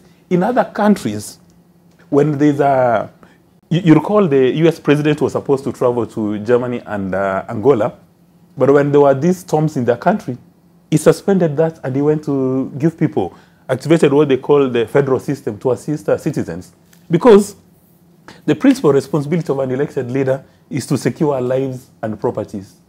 When a parent has lost a child, and all you can say is that I've brought rice. It raises many questions. It's unacceptable. Habib, I'd like to hear your view on the issue of devolution, sharing of power, and what you expect from President Ruto's address this afternoon, from the county revenue stalemate to concerns of devolved corruption, mismanagement of funds, and lack of service delivery at the county level. What are your expectations today? Michelle, if there is something that actually, the best thing that has ever happened in this country is devolution. Because the essence and maybe the reason, the designers of the Constitution, when we talk about the devolution, was to be able to cascade or bring services closer to the common mwananchi, that mama mboga, that mtu wa boda boda that we were talking about. And apart from the cases there, the counties where devolution is working and people can be able to feel, but in terms of other counties, devolution is actually not working. But with this regime in place, I've been about this regime, but that is the reality. Allow me to speak and call a spade and say things the way they are. We are seeing devolution on its deathbed. If it is not a devolved corruption, then it is either the national government delaying resources or maybe allocating little resources to devolution, which at the end of the day means lack of access to service delivery to the common mwananchi, which was actually the spirit of devolution and why we fought for devolution. And I think history never lies, because at the end of the day, the president was not in support of devolution in the first place. But we are just hoping that there is deliberate intention in terms of his state address today that is going to be able to be clear in terms of how more resources are going to be able to allocated to devolution and to county, so that we can be able to ensure that the common mwananchi get services. Because when you're talking about corruption, it is only the thing that we need to be able to understand. How can we be able to deal with issues of corruption and ensure appropriate management of county resources and accountability, and both even the resources that are coming from the national kitty. Because a city like Nairobi, for example, I come from Kariobangi, that is where I live, we get access to water twice a week. Nairobi is still faced with issues of waste management. There is no proper waste management mechanism, yet each and every day we collect revenues. Like in Kariobangi, we have had stalemate because either we are disposing waste along the road, or into the river, which now with the program that is being laid down on the climate works, which intend to be able to clean Nairobi River, it is also still difficult, because the alternative ways of us either disposing waste, if it is not on the road, then it is on the river. But the problem is there is no proper mechanism. So we are yet to be able to access service delivery. And just like Mokawa said, it is that even the members of county assembly have been compromised. They actually do not understand their roles, that at the end of the day, they're supposed to be the ones to ensure that devolution is working. People are actually not begging for service delivery, as much as MCAs are not directly linked to service delivery, but in terms of their role in terms of representation, oversight, and legislation. I think by right now, devolution need actually to be able to work in various counties.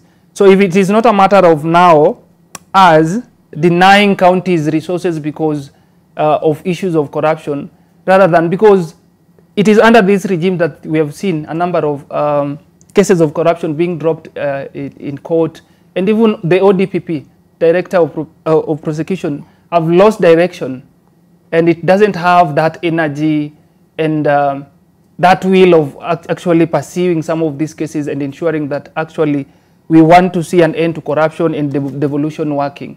So it is a matter of holding those responsible accountable. Right. Coming to the aspect, because we are talking about the floods and people's houses, how they were demolished and all that, and if actually the county has put mechanism in place to be able to mitigate or address foreseen scenarios or like what we experienced, because unfortunately for us, we lost 7 comrades with their families, people who died. And unfortunately on that particular time, we, without having equipment or the skills, we were the people retrieving, searching for these bodies, retrieving, and at the end of the day, even planning for the burial of 7 family members. So you see how hectic it was. Unfortunately, the worst part of it is the blame was being laid on the victims. That why were you living near, why were you living on riparian land, why were you living near the river? But the reality is near that river, near that riparian land is where I can be able to afford to pay maybe a house at that shift, 1,000 bob, 2,000 at the end of the day. But after that, we never even saw accountability. We have never even seen Nairobi County coming clearly and putting mechanism to avert such things again from happening. Because with the aspect of climate change, where you cannot be able to predict weather patterns, at any given time, it can rain, we can still be able to face floods. Then are we ready? Are we actually prepared?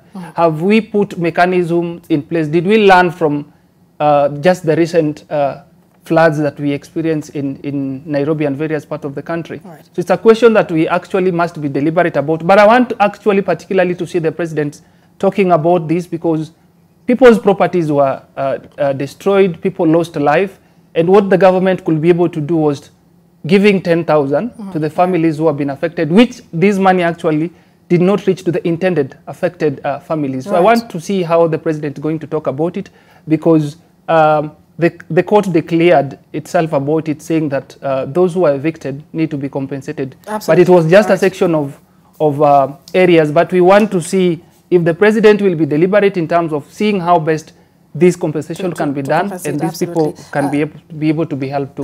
Let's take another break. Let's take another break on the broadcast. We'll be back with a lot more on this special coverage ahead of President William Ruto's second State of the Nation address this afternoon. When we come back, we'll take a look at other key moments that shaped 2024 and how they're likely to shape President William Ruto's State of the Nation address. We do invite your feedback on our social media channels at NTV Kenya. We'll be sampling some of your views and comments after this break.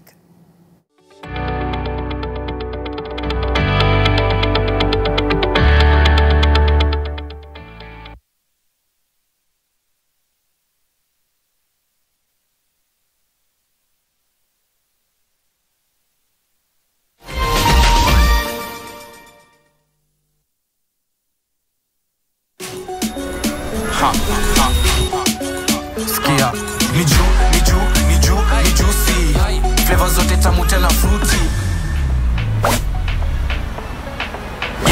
yummy na flow kama maji juu ni tamu kama sali ni juicy are you bored kuna vitu zinakuudhi usijali my bro hebu kama taka juicy juni. Liverpool's decision to appoint Arne Slot as Jurgen Klopp's successor has so far proven to be an inspired choice.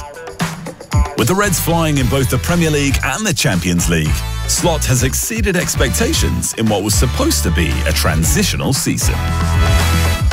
And the unassuming Dutchman has entered the record books thanks to his sensational start in the red half of Merseyside.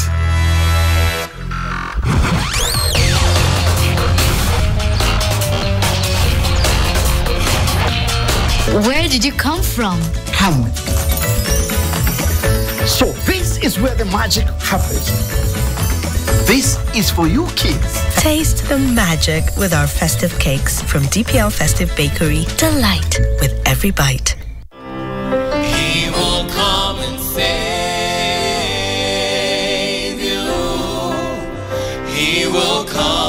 save you. Say to the weary one, your God will surely come. He will come and save. There is nothing that God has to give that is giving to us some other way. It's through Christ. It's through Christ. Have you given your life to Christ? Have you yielded to Him? Have you accepted Him as Lord and Savior of your life? Friends, that's where we begin. No wall you won't kick down, lie you won't tear down, coming after me. There's no shot.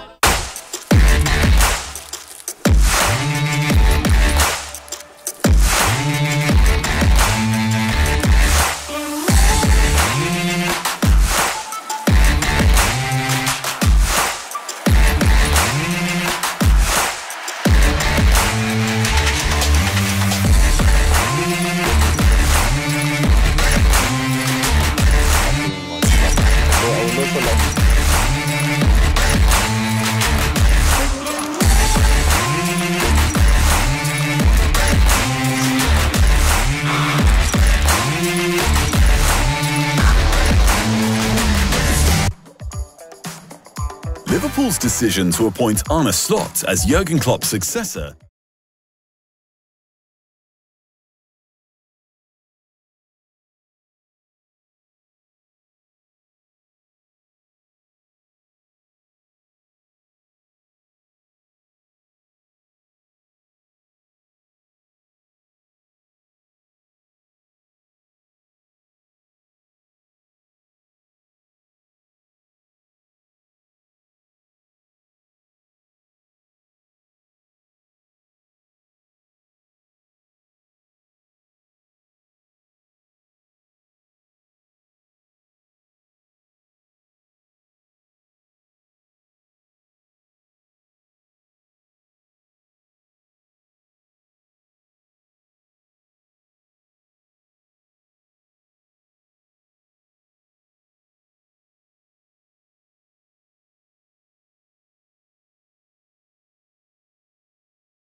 Welcome back to our special coverage on the State of the Nation Address, an annual event in which President Ruto will give a report on the state of affairs in the country with a live address to a joint sitting of Parliament at 3 p.m. this afternoon.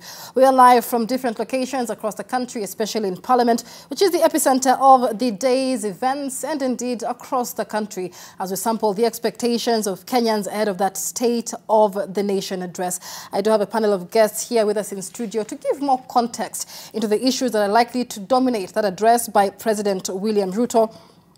Dismas Mokua is a political risk analyst. We also have youth activist Habib Omar, as well as NTV's senior political affairs reporter Duncan Hayemba. Now, Hayemba, this address by President Ruto comes a week after Catholic bishops called out the Kenya Kwanza administration over what they termed as a trend of lies within the Kenya Kwanza administration. So the church's role in political discourse in Kenya has been quite strong, and their criticism often carries the weight in shaping public opinion. What did you make of that, you know, the call out by Catholic bishops, the stand they took, and the impact it's likely to have on the Kenya Kwanza administration's policies? I don't know whether to say they anticipated or they were setting the stage for the president ahead of the State of the Nation address, but it was very, very interesting given the tone and how straight shooting they were. and you've looked at the chain reaction. I think they call it the chain reaction. Now other churches are equally saying we're in support. They're not giving their own, but they're saying in support of the Catholic bishops. They've spoken truth to power and all that. So it was very hard hitting, and I think you've seen yesterday the LSK, we've seen other civil societies equally. And that's why I'm saying for the president this afternoon will be a difficult one.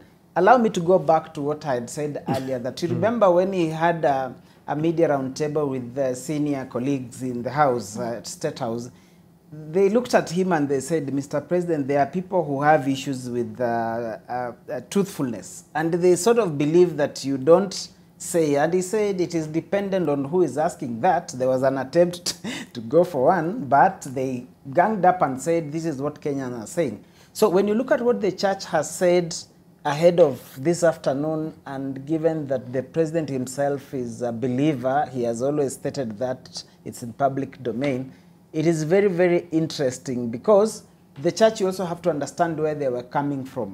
When the Gen Zs came out, we witnessed what was happening. I mean, it has never happened that a priest is at a Holy Family Basilica conducting the service. It's not over. Then a Gen Z shoots up with the flag and says, I'm here because of the country. If there's no country, then there's no church, sort of, so as to speak. They forced church leaders not to give the politicians podium. And remember then the president and the deputy president, and then the second deputy president, they must have gone to Nyahururu or somewhere, and the Anglican Archbishop Jackson Ole Sapit put his foot down. And I think Rigathi Gachagua attempted to say that I think he wanted to be clever by inviting the National Assembly Deputy Whip, National Assembly Deputy Majority Whip, Naomi Wako, that she's one of you, she's a church leader, she not speak politics, but he was politely told, no, it will not happen. So the church put its foot down and said there are things they are not going to allow as a consequence of what the young protesters or the young Kenyans, now that Habil has insisted that we stop giving too much credit to the Gen Zs, but they had said they not don't want credit, but just because it has become like profiling. Yes, please, that profiling, as you said, but I think it's profiling in good sense, but yes. So they had put pressure on the church on what to do. Now, I think in light of what has happened, the church has decided that the last time we were woken up, that we are sleeping. Now the church has decided to go back. I think it goes back to the days of the fiery church leaders. We are talking of the later Bishop Ndingi Mana Nzeki, Timothy Njoya, and then David Gitari, Manasseh Kuria, Henry Okulu, and all those. We had those leaders that when President Moi, they would speak and President Moi would retract, or President Moi would pause and listen to the church. So I think they are going back because the Gen Zs told them that they seem to have abdicated their responsibility, and now they are first off the blocks. And as I'm saying, the Catholic leaders issued the statement, then there was a chain reaction. So it will be very interesting to see what the president will be speaking, because they set a tone and they said this administration is full of lies and all that. So it will be interesting to see what the president will address, and if they will convene again and say, we told you, this is what he looked Kenyans in the face and said that. So I said, this afternoon the president will be walking a tightrope. That is if he's feeling what I'm feeling. But if he's a true politician, ule mtaongea vile mnasema, then that is it. Right, and of course... Michelle, allow me just to buttress what you said. And actually, I just offer slightly divergent perspectives. We had, and I'm Catholic, some stage I wanted to be a priest, so maybe today I would be a bishop. But I remember a gentleman called Cardinal Otunga. When Cardinal Otunga spoke, everybody in Kenya paid attention. Cardinal Otunga spoke, and President Moi paid attention. Why? Cardinal Otunga was loyal to the Bible, he was loyal to Christians, and he was loyal to the Constitution. In fact, I understand when he passed on, when they went to his bank balance, he had less than 5,000 bob. And this is the gentleman, Cardinal Maurice Otunga, was head of the Catholic Church in Kenya. He had a lot of powers, but he did not use his powers to amass wealth. When you look at most religious and church leaders in Kenya, most of them are billionaires, especially the non-Catholics. Most of them are billionaires. Others run what you guys refer to as prosperity churches. Others, I don't know, they're called 316, whatever the case is.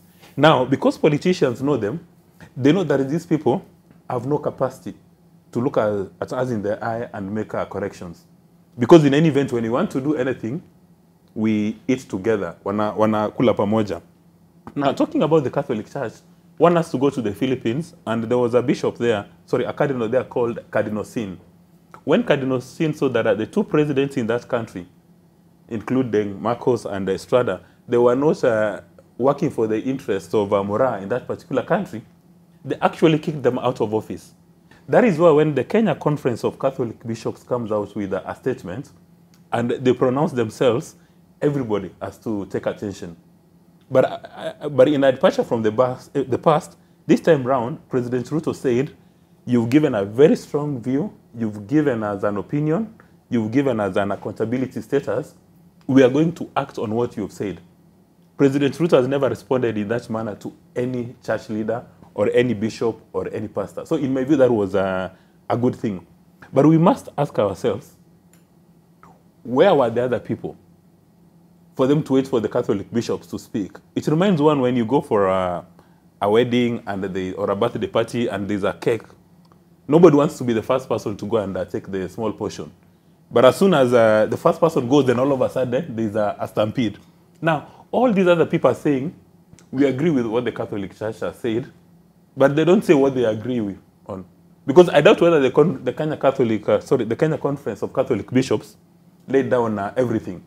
So it appears that some of these religious leaders or church leaders or whatever trademark they use, they're actually lazy.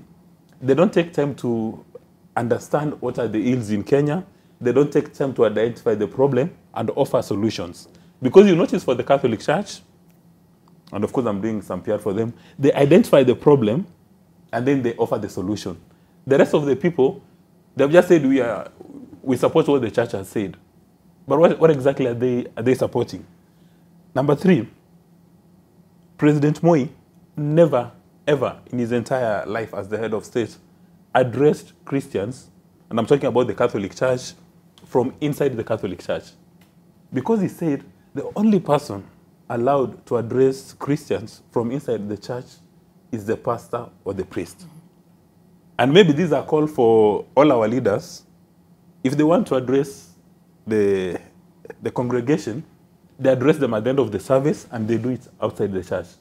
Because I used to go to Old Family Basilica and the president and even retired Vice President Saitoti would address people at the end of the service. Now, we've got a number of pastors and other people who place a big premium on giving elected leaders the chance to address. So the actual service takes place for 30 minutes and the political conversations run for 3 hours. So have Christians gone for a political rally or they've gone for a church service? All right. What are your thoughts on this, Habib? Because the church came out very strongly, detailing what they termed as a culture of lies within the Kenya Kwanza administration. And like Haemba says, the anti-government demonstrations, although a viewer has corrected me in saying they were pro-good governance demonstrations, sort of put the church on a spotlight. It was a wake-up call for the church on its role in society today. What did you make of the sentiments of Catholic bishops and even the response by President Ruto? Because it seemed to be a softened stance at the end of the day in regard to those concerns by Catholic bishops. Maybe to answer, to respond to your question, you see the day that statement was released, I think there was another 13 statements from top government officials responding to that statement before we again experienced the softening of the voice and them coming down. Right. But historically, church plays a very critical role as far as like the moral compass in terms of challenging the unjust system and advocating for the oppressed and even speaking truth to the power, because historically, just as my brother have said, when you look at the reforms and the changes in this country, religious institutions actually played a very critical role in promoting democracy and ensuring that at the end of the day, we are where we are as a country. But coming to this regime, you see, this is a God-given president. And in most scenarios, we are told, when we try to be able to advocate for this, we are being told that we need just to be able to pray to the president. He's a God-chosen president. But now there's a lot of broken promises, unfulfilled promises, and a lot of lies by the head of state. And actually, for me, I feel, yes, I'm still very skeptical about the religious leaders actually coming out. And I will only be maybe take them seriously when I see, because when you talk about corruption, who is this particular person? Because we need that particular person. Name them, call them out. When we talk about issues of police abduction, who is this that is abducting people, and how can church or religious leaders be on the front line? Or maybe if we can be able, because when we were talking about the Gen Z protest, we expected them to be on the front line, on the street, marching with us, calling out these leaders as required by the truth of the gospel. Mm-hmm. So reality is, for me, yes, I'm seeing a situation where, because church control a mass, and I think that is the worry of the president now, the aspect of the softened voice, and maybe just trying to accept that, okay, I've listened to you and we will be able to do some of the things that you guys are pushing on. But we want to see a very strong religious institution which can be able to speak truth to power without fear or contradiction, and can come out and stand with the people, because that is what is required with them. Unlike now, most of the time we always say that the power of money is stronger even than the blood of Jesus, because now it is like it is business that we are doing within the churches. Because the other day you saw giving an offering of the people giving 3 million, the people giving 5 million. But I'm happy, okay, they refused the offering, and we intend to see more of these, and then them coming out strongly. Not only to the national government, but even to the county government, because we have talked about devolved corruption, but also trying to be able in terms of their teaching. Because when the change that we are talking about, as much as we are complaining about these bad leaders, let us also not forget that it is we, the people, who actually did put them into power. So how then can we be able to use churches or mosques as an institution to be able to educate the followers about civic education, the moral compass of society? Those are the teachings that we want to be able to hear. And the reason, because most of the time we are told to be able to respect those in authority, because traditionally that is the way that you cannot be able to change someone who is older than you and all that. But what we are talking about is public institution, that we have a responsibility as voters to be able to hold these leaders accountable. It's interesting that Kenyans questioned the monetary incentive, or the monetary gift that the president was to offer to the Catholic Church, almost like you can put a price tag on anything, and solve anything with a little price tag. But did you notice there are people from Soweto who are in fact unhappy that the Catholic Church has said, take your money. They said, "Mungetuachie pesa, sisi tunalala njaa. Hiyo pesa mnapeleka wapi?" But you see, for the longest period of time, they've been told that we need just to pray for these people. If there is corruption, the best thing you can do, you pray. If you cannot put food on the table because of high taxation and bad policies, it is not the government, or it is you who is not working hard, so you need to be able to. And most of the time, we even question the churches, because when a pastor wants a car, then now the congregant have to contribute towards that. But when I cannot be able to pay school for my child, then now I have to kneel down and they're going to pray for me so that the school fees can come. All right, let's begin to wind up, gentlemen, very briefly in 2 minutes. So as we anticipate that State of the Nation address, President William Ruto is a man under mounting pressure. An article on the Standard newspaper says that the government may have to change tack after KRA misses tax revenue targets. And so 73 billion shillings is the shortfall for KRA targets this year. Haimba, very, very briefly, because we are keeping an eye on the financial goals that the Kenya Kwanza administration did put. What are you expecting from the State of the Nation address in light of this missed revenue target by KRA, further straining an administration that has had to do without, you know, the tax measures initially anticipated before the withdrawal of the finance bill? This administration finds itself in a very precarious position, so to speak, because remember, one, even with it forcing the 2023 Finance Act, still there was a shortfall on what was projected, on what they expected. Now, this year, they had come up with even a more lethal way of collecting the revenue. What happened? They were forced to withdraw. Of course, they said you cannot withdraw, but whatever they did, what they did to the act that had been passed by the National Assembly, and now we are working on these piecemeal amendments that you can see the current public participation on how else do we do this. So that means, that tells you how difficult it is for this government to continue operating, because basically, as it is technically, they have to continue relying on the revenue-raising measures of the 2023 Act, because that Act lapsed, yes, but there's no vacuum in law. The fact that we don't have another current Finance Act, you go back to the other one, and then you see the business, the economy, the environment. I mean, it's in public domain how everyone is struggling. You can imagine for the government. So the latest revenue sharing, the latest revenue raising measures will be very interesting. I saw the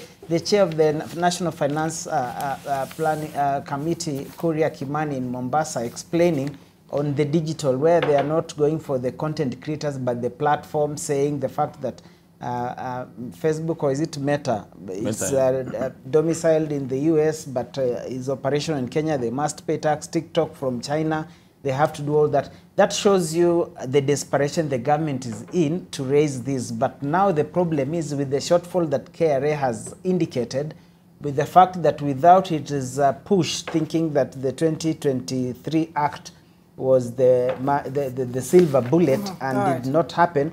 So it is a long road. It's a difficult, it's a dark path for this administration in terms of what they intended to achieve, in terms of the services they're supposed to offer or deliver on those. So it is a difficult road for this administration, so to speak. All right, Habib, very briefly, your closing comments.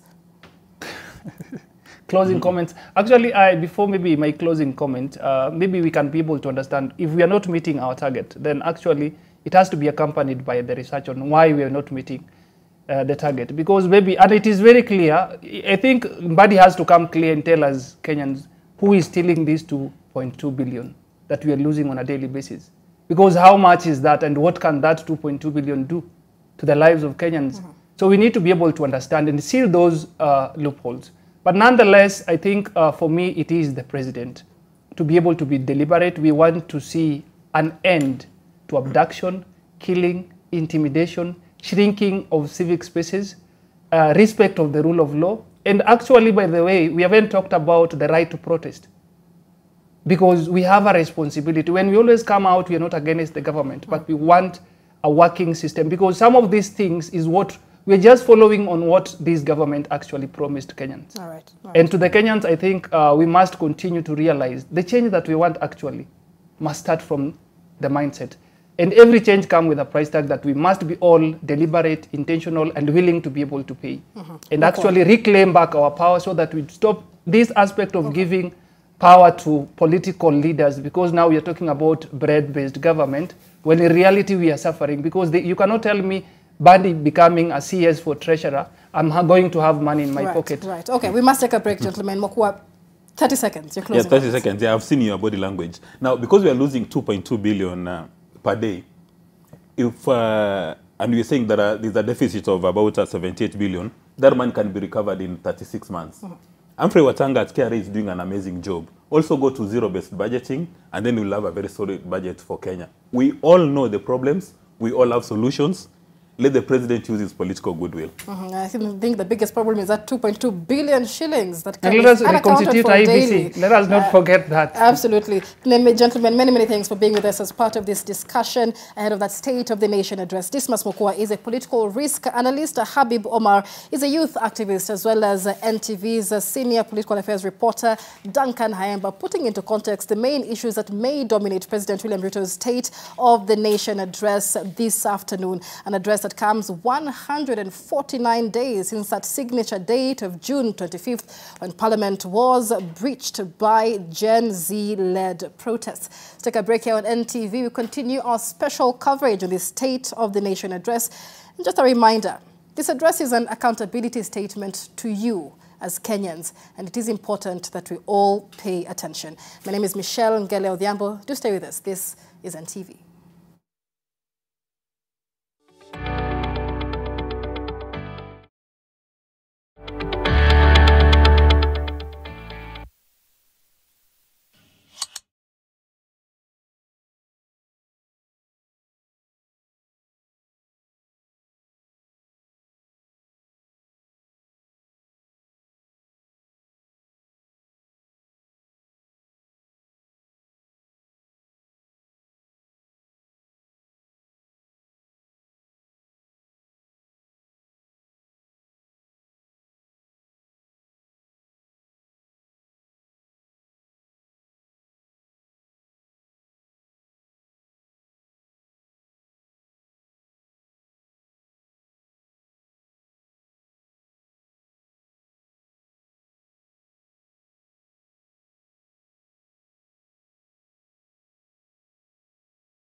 Mtazamaji wangu, karibu. Tunaendelea na makala yetu ya mustakabali wa taifa, ikiwa ni siku ya kihistoria mwaka huu, na kila mwaka rais hupata nafasi ya kusema na Wakenya akitumia malango ya bunge. Muda ni saa 8:30 hivi ambapo rais anatarajiwa kufika katika bunge na kuweza kunena na taifa na kuupa taifa mwongozo wa uongozo wake, huku vile vile akiweza kupiga darubini masuala ambayo yamekuwa hapa nchini. Kumbuka rais anasema na taifa wakati ambapo amekuwa na shinikizo kubwa kutoka kwa makanisa hapa nchini. Walianza kanisa Katoliki, lile la Kianglikana, na hivi sasa wana Pentekosto. Pia wanasema rais ana nafasi ya kuweza kurekebisha mawili matatu katika utenda kazi wake. Je, mchana wa leo rais atasema nini? Bila shaka Wakenya wanaendelea kufuatilia kwa karibu na kumsubiria, manake hatma yake pale bungeni ina umuhimu mkubwa nchini katika kuangazia masuala ya kisiasa, masuala ya uchumi ambao Wakenya wengi wamekuwa wakizungumza kuhusu. Kumbuka anasema na taifa baada ya maandamano ya Gen Z, na mchana wa leo kulikuwa na tuhuma kwamba huenda maandamano hayo yakarejea. Bila shaka mtazamaji wangu, kila Mkenya atakuwa gangari kumsubiri rais tuweze kujua atasema nini. Lakini kabla yeye kusema, tunataka kusema nawe studioni. Tutakuwa na wageni, mmoja tayari amefika na wengine wapo njiani kwa minajili ya kupiga darubini na tathmini yale ambayo rais amekuwa akisema katika miaka ya hapo nyuma.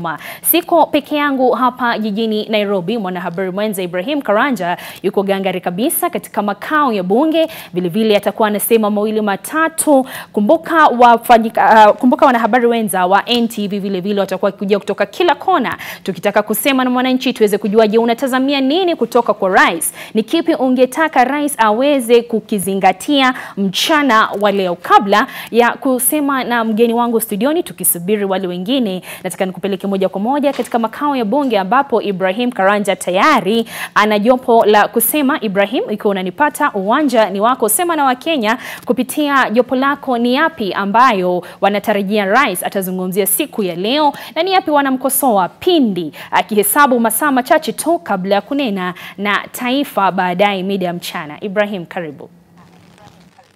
Na Lois, ni kweli kwamba hotuba hiyo ya Rais William Ruto inasubiriwa kwa hamu na gamu katika taifa nzima. Haswa inasubiriwa kwa kuwa Wakenya wanataka kufahamu ni kipi ambacho rais atakuwa akiwaelezea kutokana na maswali mingi ambayo wako nayo.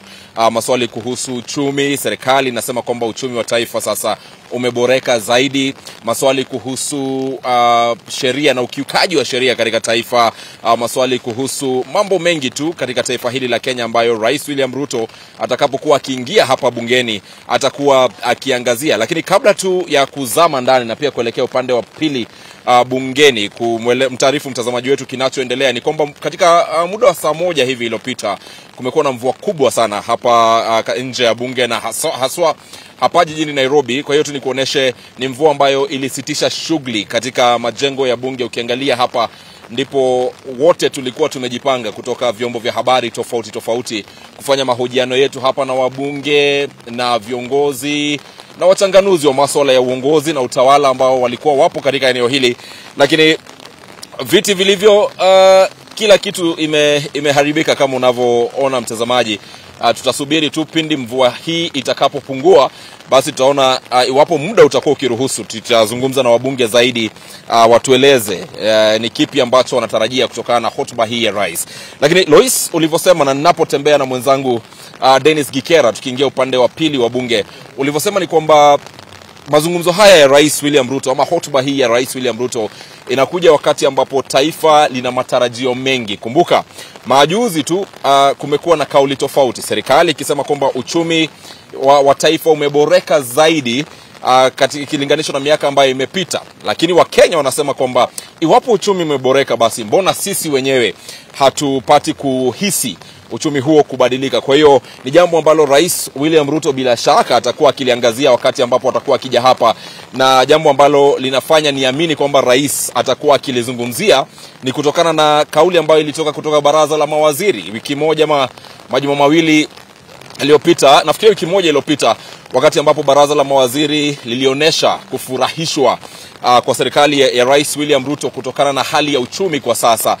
Vile vile tulishuhudia wakisema kwamba kwa kimombo kuna ile inflation ambayo ni ongezeko la bei ya bidhaa kwa Kiswahili, wapo nitamuelezea mtazamaji kwa njia ama kwa lugha rahisi.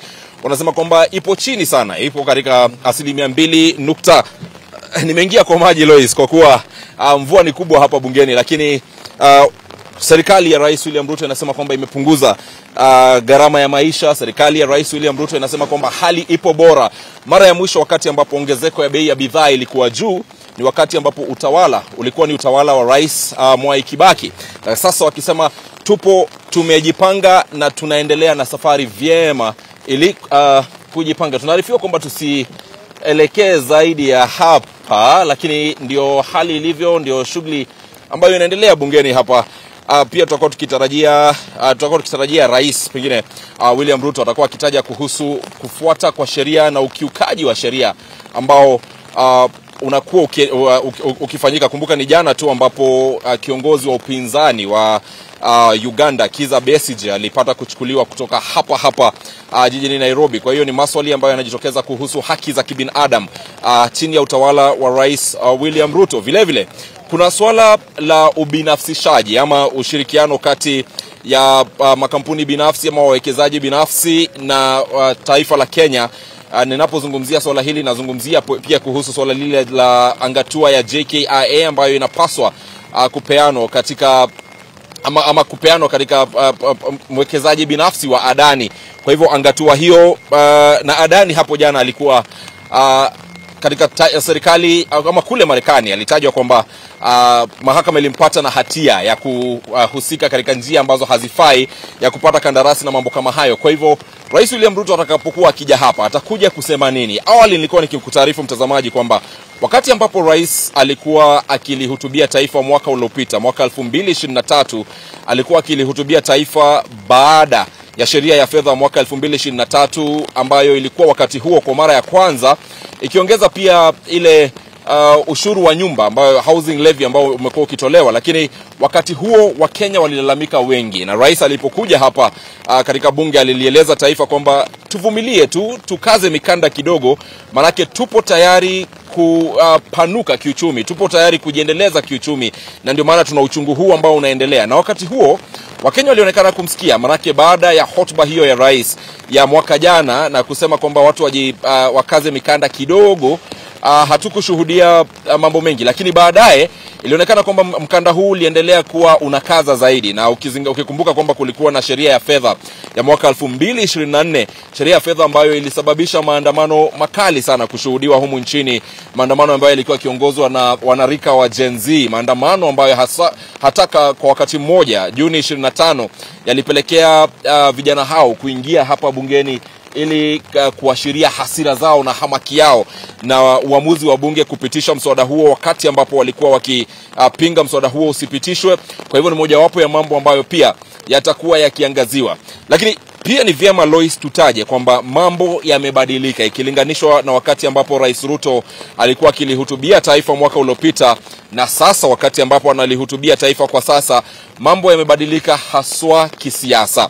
Yamebadilika vipi? Yamebadilika kwa kuwa kwa wakati huu, wakati ambapo Rais William Ruto anahutoa hotuba yake ya leo, anakuja katika serikali ya muungano, kwa kimombo wanasema ni broad based government.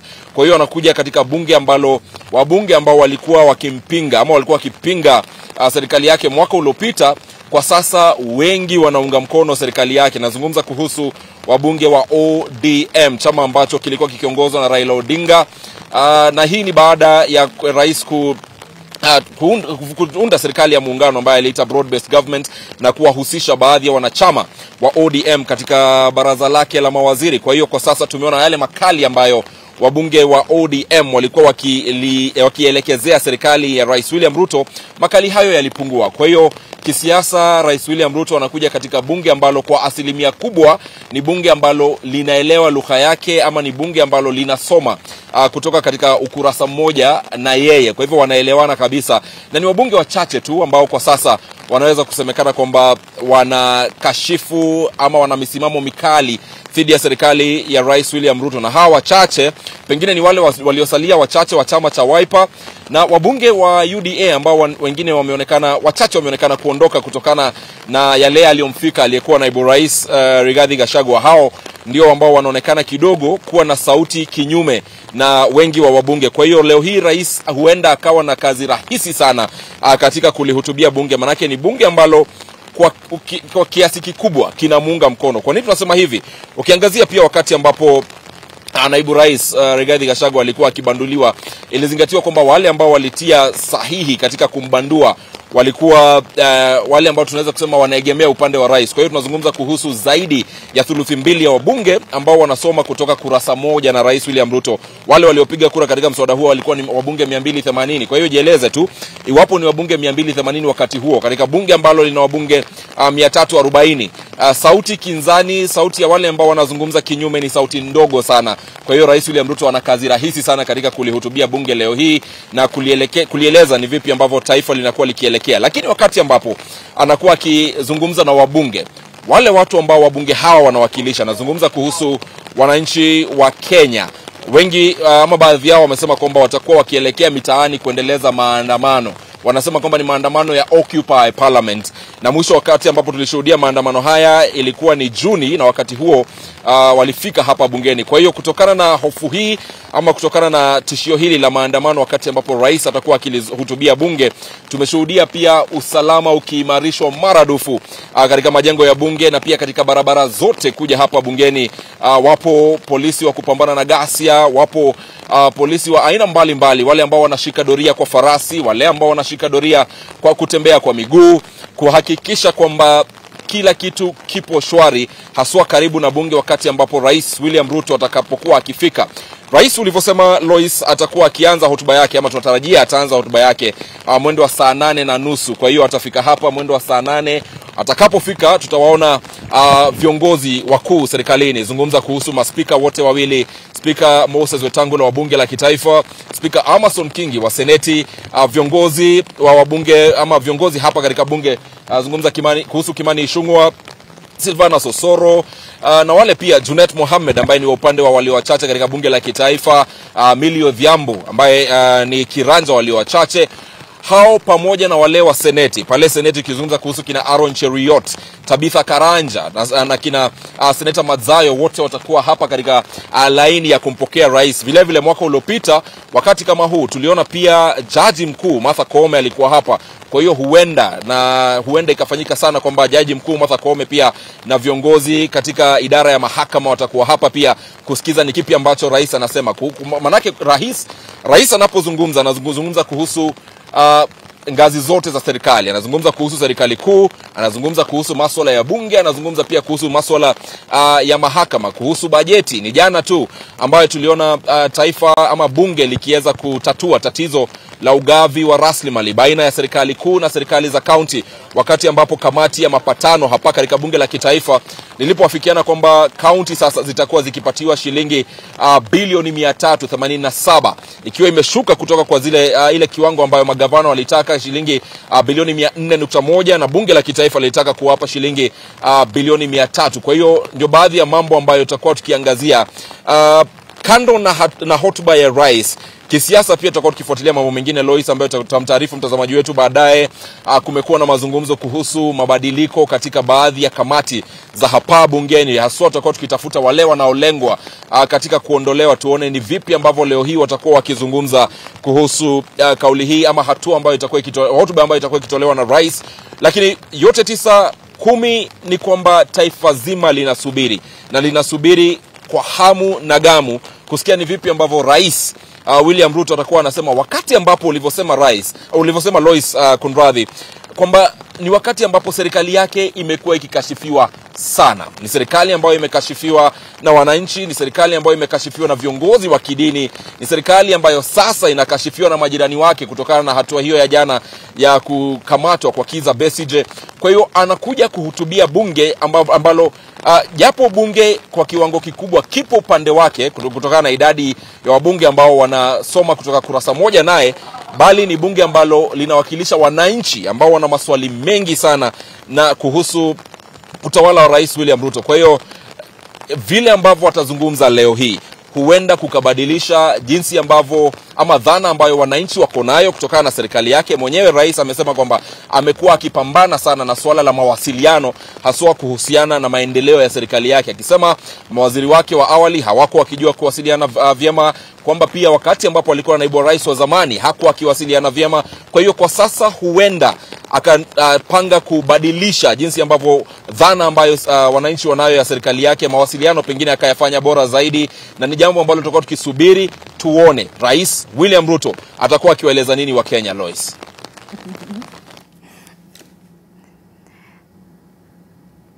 Asante sana mwenzangu Ibrahim Karanja.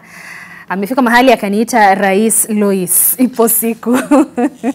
Mtazamaji wangu karibu, ni kufahamisha mgeni wangu hapa studioni ni Jim India, ni mchanganuzi wa masuala ya kisiasa. Jim India, asante sana kwa kufika. Leo ndio ile siku rais ananena na taifa, anatupa mustakabali. Kikuu zaidi pengine ataangalia historia, huu mwaka umekuaje. Kabla ya sisi vile vile kuweza kupiga darubini, huu mwaka umekuaje. Tuanze na masuala ya hivi punde kabisa ambayo moja kwa moja yataathiri ama pengine yameweza kumfanya huyu rais kurekebisha sentensi moja ama mbili katika ripoti pengine ambayo alikuwa ametengeneza kusoma hapo bungeni. Tuanze na masuala ya Adani. Huyu mtazamaji wangu anafahamika kama Gautam Adani, ni mwekezaji wa kibinafsi ambaye serikali ya Kenya ilikuwa imeingia katika makubaliano naye ya kandarasi ya kuweza kuwekeza katika angatua ya JKIA. Jim, tuliona kulikuwa na msongamano mkubwa sana kati ya masuala ya Adani kutoka kwa wananchi, kutoka kwa baadhi ya viongozi, hata rais mwenyewe akasimama na akasema hapana, huyu Adani ni msafi kama pamba na anakuja kutusaidia. Mchana wa leo ama asubuhi ya leo tunaona anafunguliwa mashtaka Marekani. Inatoa picha gani kwa rais? Kwa hivyo Gautam Adani na wenzake, wale wafanyabiashara wenzake wa 7 wamepatikana ya kwamba wana kesi au wana mashtaka ya kujibu kule Marekani. Wamesemekana ya kwamba walitaka kutoa hongo, na kwa sababu ya hiyo kuna maswali wataulizwa kule Marekani. Hapa Kenya kunaye yule ambaye ni mpiga kipenge, whistleblower. Nataraji kuna yule ambaye ni whistleblower ambaye wakati wa maandamano, wakati ambapo wengi walikuwa wanaangalia ile maneno ya finance bill, huyu ndiye aliyekuja akasema amkeni tunaibiwa airport. Na wakati huo Wakenya wengi hawakuelewa ni nini alichokuwa akisema, lakini baadaye Wakenya walisoma kandarasi zile, ikaonekana ya kwamba ni yeye tu ndiye alituma kandarasi. Wamesema ya kwamba hii ni ile wanaita public private partnership. Na ni yeye tu ndiye alituma kandarasi, na kandarasi yake kulingana na mawaziri ilipitishwa kwa hiyo siku. Na hata Mbadi akasema ya kwamba inaonyesha serikali inafanya kazi kwa mwendo wa kasi. Sio, hakuna dosari hapo hata kidogo.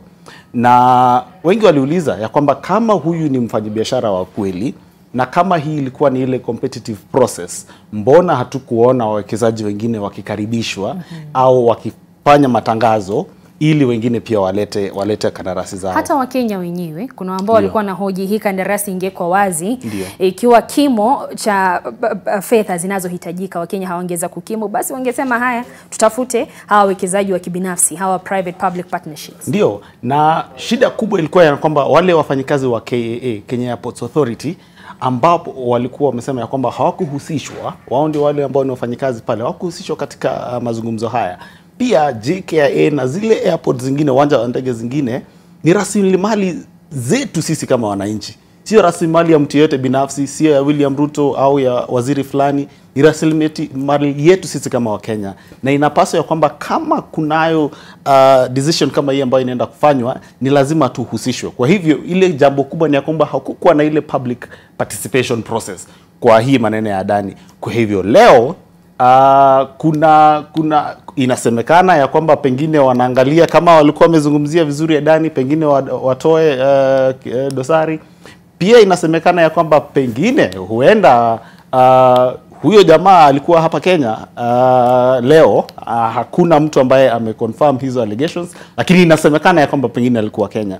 Kwa hivyo shida kubwa ambayo rais atakuwa nayo ni kutuzungumzia sisi wa Kenya, kwa sababu vile ambavyo Ibrahim Karanja amesema, anaenda katika bunge ambalo linamhurumia. Sio bunge linampenda, bunge linamhurumia.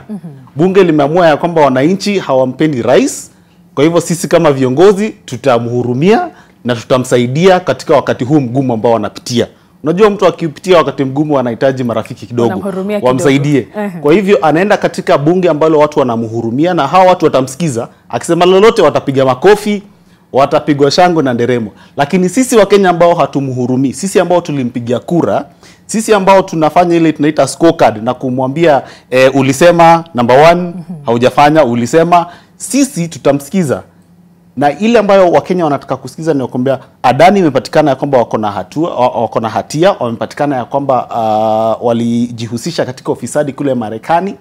Kwa hivyo wewe kama rais wa Kenya ni nini utafanya kuhusu jambo hilo? Kwa sababu moja wapo ya yale mambo ambayo yanatakikana kutoa katika hotuba yake ni national values, article 10. Na article 10 moja wapo ni zile national values ni transparency, accountability. Kwa hivyo inahitajika ya kwamba jambo lolote ambalo serikali linafanyikana kwa uwazi kabisa. Kwa hivyo hapa kwa Adani tunangoja sana kuona ya kwamba rais atafanya nini. Tunamuomba ya kwamba aseme, kwa sababu Adani amepatikana na hatia, sisi kama Wakenya hatutaendelea tena na Adani sasa. Lakini kuna wale wanaohoji hapa nchini mambo ya mahakamani, tunaona kama hayo ni mambo madogo. Maana tunaona kuna viongozi, unaweza pata viongozi wa kimo cha juu. Juzi tuliweza kushuhudia naibu wa rais aliyeng'atuliwa ama mwenda zake Rigathi Gachagua. Watu wana masuala makuu pale mahakamani, lakini tunaona hayo ni mambo madogo. Pengine tutaona serikali ikichukulia swala hili la Adani kwamba hicho ni kitu kidogo. Ana matatizo yake binafsi, atayashughulikia huko Marekani, lakini kwa sasa Adani endelea. Ukizingatia tunasema kwamba sasa kisiasa Kenya tuko mahali tofauti kabisa. Mahali ambapo tuko ni ya kwamba tunatarajia wale ambao ni viongozi wetu, wale ambao ni wanasiasa wetu wafanye kazi yao kwa the highest possible levels of integrity. Kwa hivyo kama kuna mtu anaona ni mambo madogo, hakuna jambo lolote ambalo Wakenya wanaona ni jambo dogo. Kwa sababu tumeona ya kwamba wanasiasa ukiwapa nafasi kidogo wanachukua nafasi kubwa. Viongozi palipopote ukiwapa nafasi kidogo wanachukua nafasi kubwa.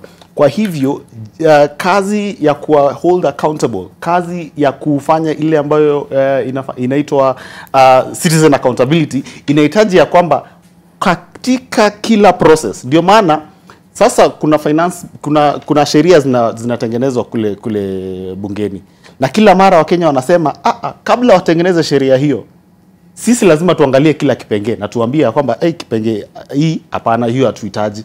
Kisha wengi wao usema simngoje kwanza hiyo sheria, hata mnapiga kelele na haijakuwa sheria. Kwa sababu tunajua ya kwamba wakati wa finance bill kuna zile vipengee tuliwaambia waondoe, wakakataa kuondoa, wakasema wacheni tupitishe yote, mkiwa na shida mkuje mzungumze ikiwa ishakuwa sheria. Kwa hivyo mambo ya Adani sio mambo kidogo. Sisi kama taifa, sisi ni taifa ambalo tunaitwa a sovereign nation. As a sovereign nation, kule South Africa walikuwa na watu wanaitwa the Gupta family. Gupta family ilikuwa ni familia ya kibinafsi ambao walitumia mali yao kuingia katika serikali na kutumia serikali na mali za umma ili kujinufaisha. Kwa hivyo hatutaki kitu kama hiyo iendelee hapa Kenya. Ukiangalia zile makosa ambalo walipatikana naye naibu wa rais, ilikuwa ni ya kwamba alitumia ofisi yake kama naibu wa rais ili akapate mali yeye mwenyewe ama familia yake au marafiki zake. Na kwa hivyo hatutaki hii tabia. Kama parliament walikiti na wakasema hiyo ni tabia mbaya, na huyu ni naibu wa rais wetu ambaye tulimpigia kura. Sasa mgeni, mtu ambaye anatoka kule India, mbona tusimwambie pia hiyo ni tabia mbaya, kutumia pesa yako na mali yako ili kujiongezea mali wewe mwenyewe. Kwa hivyo kama ilikuwa mbaya kwa Gachagua, ni mbaya kwa Adani. Kwa Adani. Pengine unatazamia kandarasi hiyo itapigwa kalamu, lakini tukisalia hapo kwa wageni. Kuna hili swala la Kizza Besigye, ni mwanasiasa mpinzani kutoka taifa jirani la Uganda. Inasemekana kwamba Besigye aliweza kutembelea taifa letu la Kenya, na akiwa hapa sijui ilikuwaje, lakini akasafirishwa moja kwa moja hadi Uganda na kuweza kufunguliwa mashtaka upande wa taifa la Uganda. Hilo si hoja. Watu wanahoji kwamba ikiwa taifa la Kenya litakuwa linafanya mipango kama hiyo. Huyu ni mwananchi kutoka Uganda, amekuja pengine kwa starehe zake, kwa masuala yake, lakini serikali pengine ikashirikiana na ile ya Uganda kuweza kumsafirisha. Je, hapa Kenya kutakuwa ni ile safe space pengine kwa wale ambao wanatoroka kwao, kuna mihemko kidogo ya kisiasa, lakini ukifika hapa unafuatwa na kurejeshwa nyumbani? Ni jambo la kusikitisha sana. Kwanza kabisa Kizza Besigye ni mwanasiasa ambaye tumemjua kwa muda mrefu. Ni mwanaupinzani kule Uganda ambaye amepigania sana nafasi ya demokrasia kule Uganda, ambapo unajua tumekuwa na rais mmoja kwa miaka mingi sana. Jambo la Kizza Besigye linaonyesha sisi wa Kenya tumekuwa tukisema ya kwamba kuna abductions zinaendelea hapa Kenya, kuna extrajudicial killings zinaendelea hapa Kenya. Hakuna nafasi ya mtu yeyote ambaye hakubaliani na serikali. Wengi wao wanaishi kwa uoga. Sio serikali kuu peke yake, hata serikali za county. Tumeona wale bloggers ambao wameuliwa, wamepatikana wamekufa, wengine wamebakwa, wanaume. Kwa hivyo tumeona ya kwamba nafasi ya demokrasia hapa Kenya inazidi kukua ndogo zaidi, na wengi ambao hawakubaliani na serikali na ni wale wanaitwa vocal sana, wanaishi maisha ya kuhofia. Watu wameshikwa kwa siku zaidi ya 34 kinyume na sheria. Jana tume ya haki, Kenya National Human Rights Commission walitoa ile ripoti na kuonyesha wale watu ambao wamekufa, wale ambao wamepotea kwa mikono ya serikali. Hiyo ni kusema kwamba Kizza Besigye kupotea Kenya sio jambo ambalo ni geni. Kwa sababu kama tunafanyia wa Kenya wetu, kama tunajifanyia sisi wenyewe, kama imekuwa ni normal Mkenya kupotea, kuna MCA kutoka kule ni Wajia ama ni wapi, kuna MCA kutoka kule Northeastern amepotea karibu miezi 3 sasa, hatujampata, hatujui yuko wapi. Huyo ni kiongozi alipotea. Jambo hilo, alafu unampata Besigye alikuja Kenya, alikuja kwa ile sherehe la Martha Karua na akapotea, na hivi sasa familia yake hawajamuona. Ni inasemekana kwamba alikuwa abducted kutoka Kenya. Na hili abductions, nyinyi Daily Nation mmefanya story nzuri, si geni. Juzi tuliona kwamba kuna yule Ashrad Sharif ambaye alikuwa Mpakistani, mwanahabari ambaye aliuliwa hapa Kenya. Tumekuwa na wale kutoka Turkey, Uturuki ambao pia walisafirishwa na serikali ya Kenya na wakarudishwa Uturuki. Tumekuwa na watu kutoka South Sudan ambao wamekuwa kimbia kutoka serikali la South Sudan, wamekuwa wakirudishwa. Kuna wa Rwanda ambao wamekuwa kufanywa hivyo. Kuna hata wa Tanzania. Kwa hivyo shida yetu Kenya ni ya kwamba tunayo serikali ambayo mambo ya haki za binadamu halizingatii hata kidogo. Na hotuba yake ya rais leo, mojawapo ya zile mambo ambazo zinatakikana katika article 10, mojawapo ya ile ripoti anafaa kupatia bunge ni Kenya inachukua hatua gani kuhakikisha ya kwamba haki za kibinadamu, human rights are actually enjoyed in Kenya.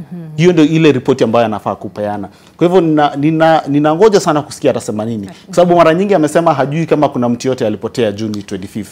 Wakati watu walijaribu kumpelekea majina kule katika ofisi yake, akafanya nini? Hao watu Karioko washikwe kwa sababu hawakutaka kupata hayo majina. Alisema kwamba watu hao watalipwa fidia. Hadi sasa hakuna mtu ambaye amelipwa fidia. Alisema mambo ya extrajudicial killings itaisha.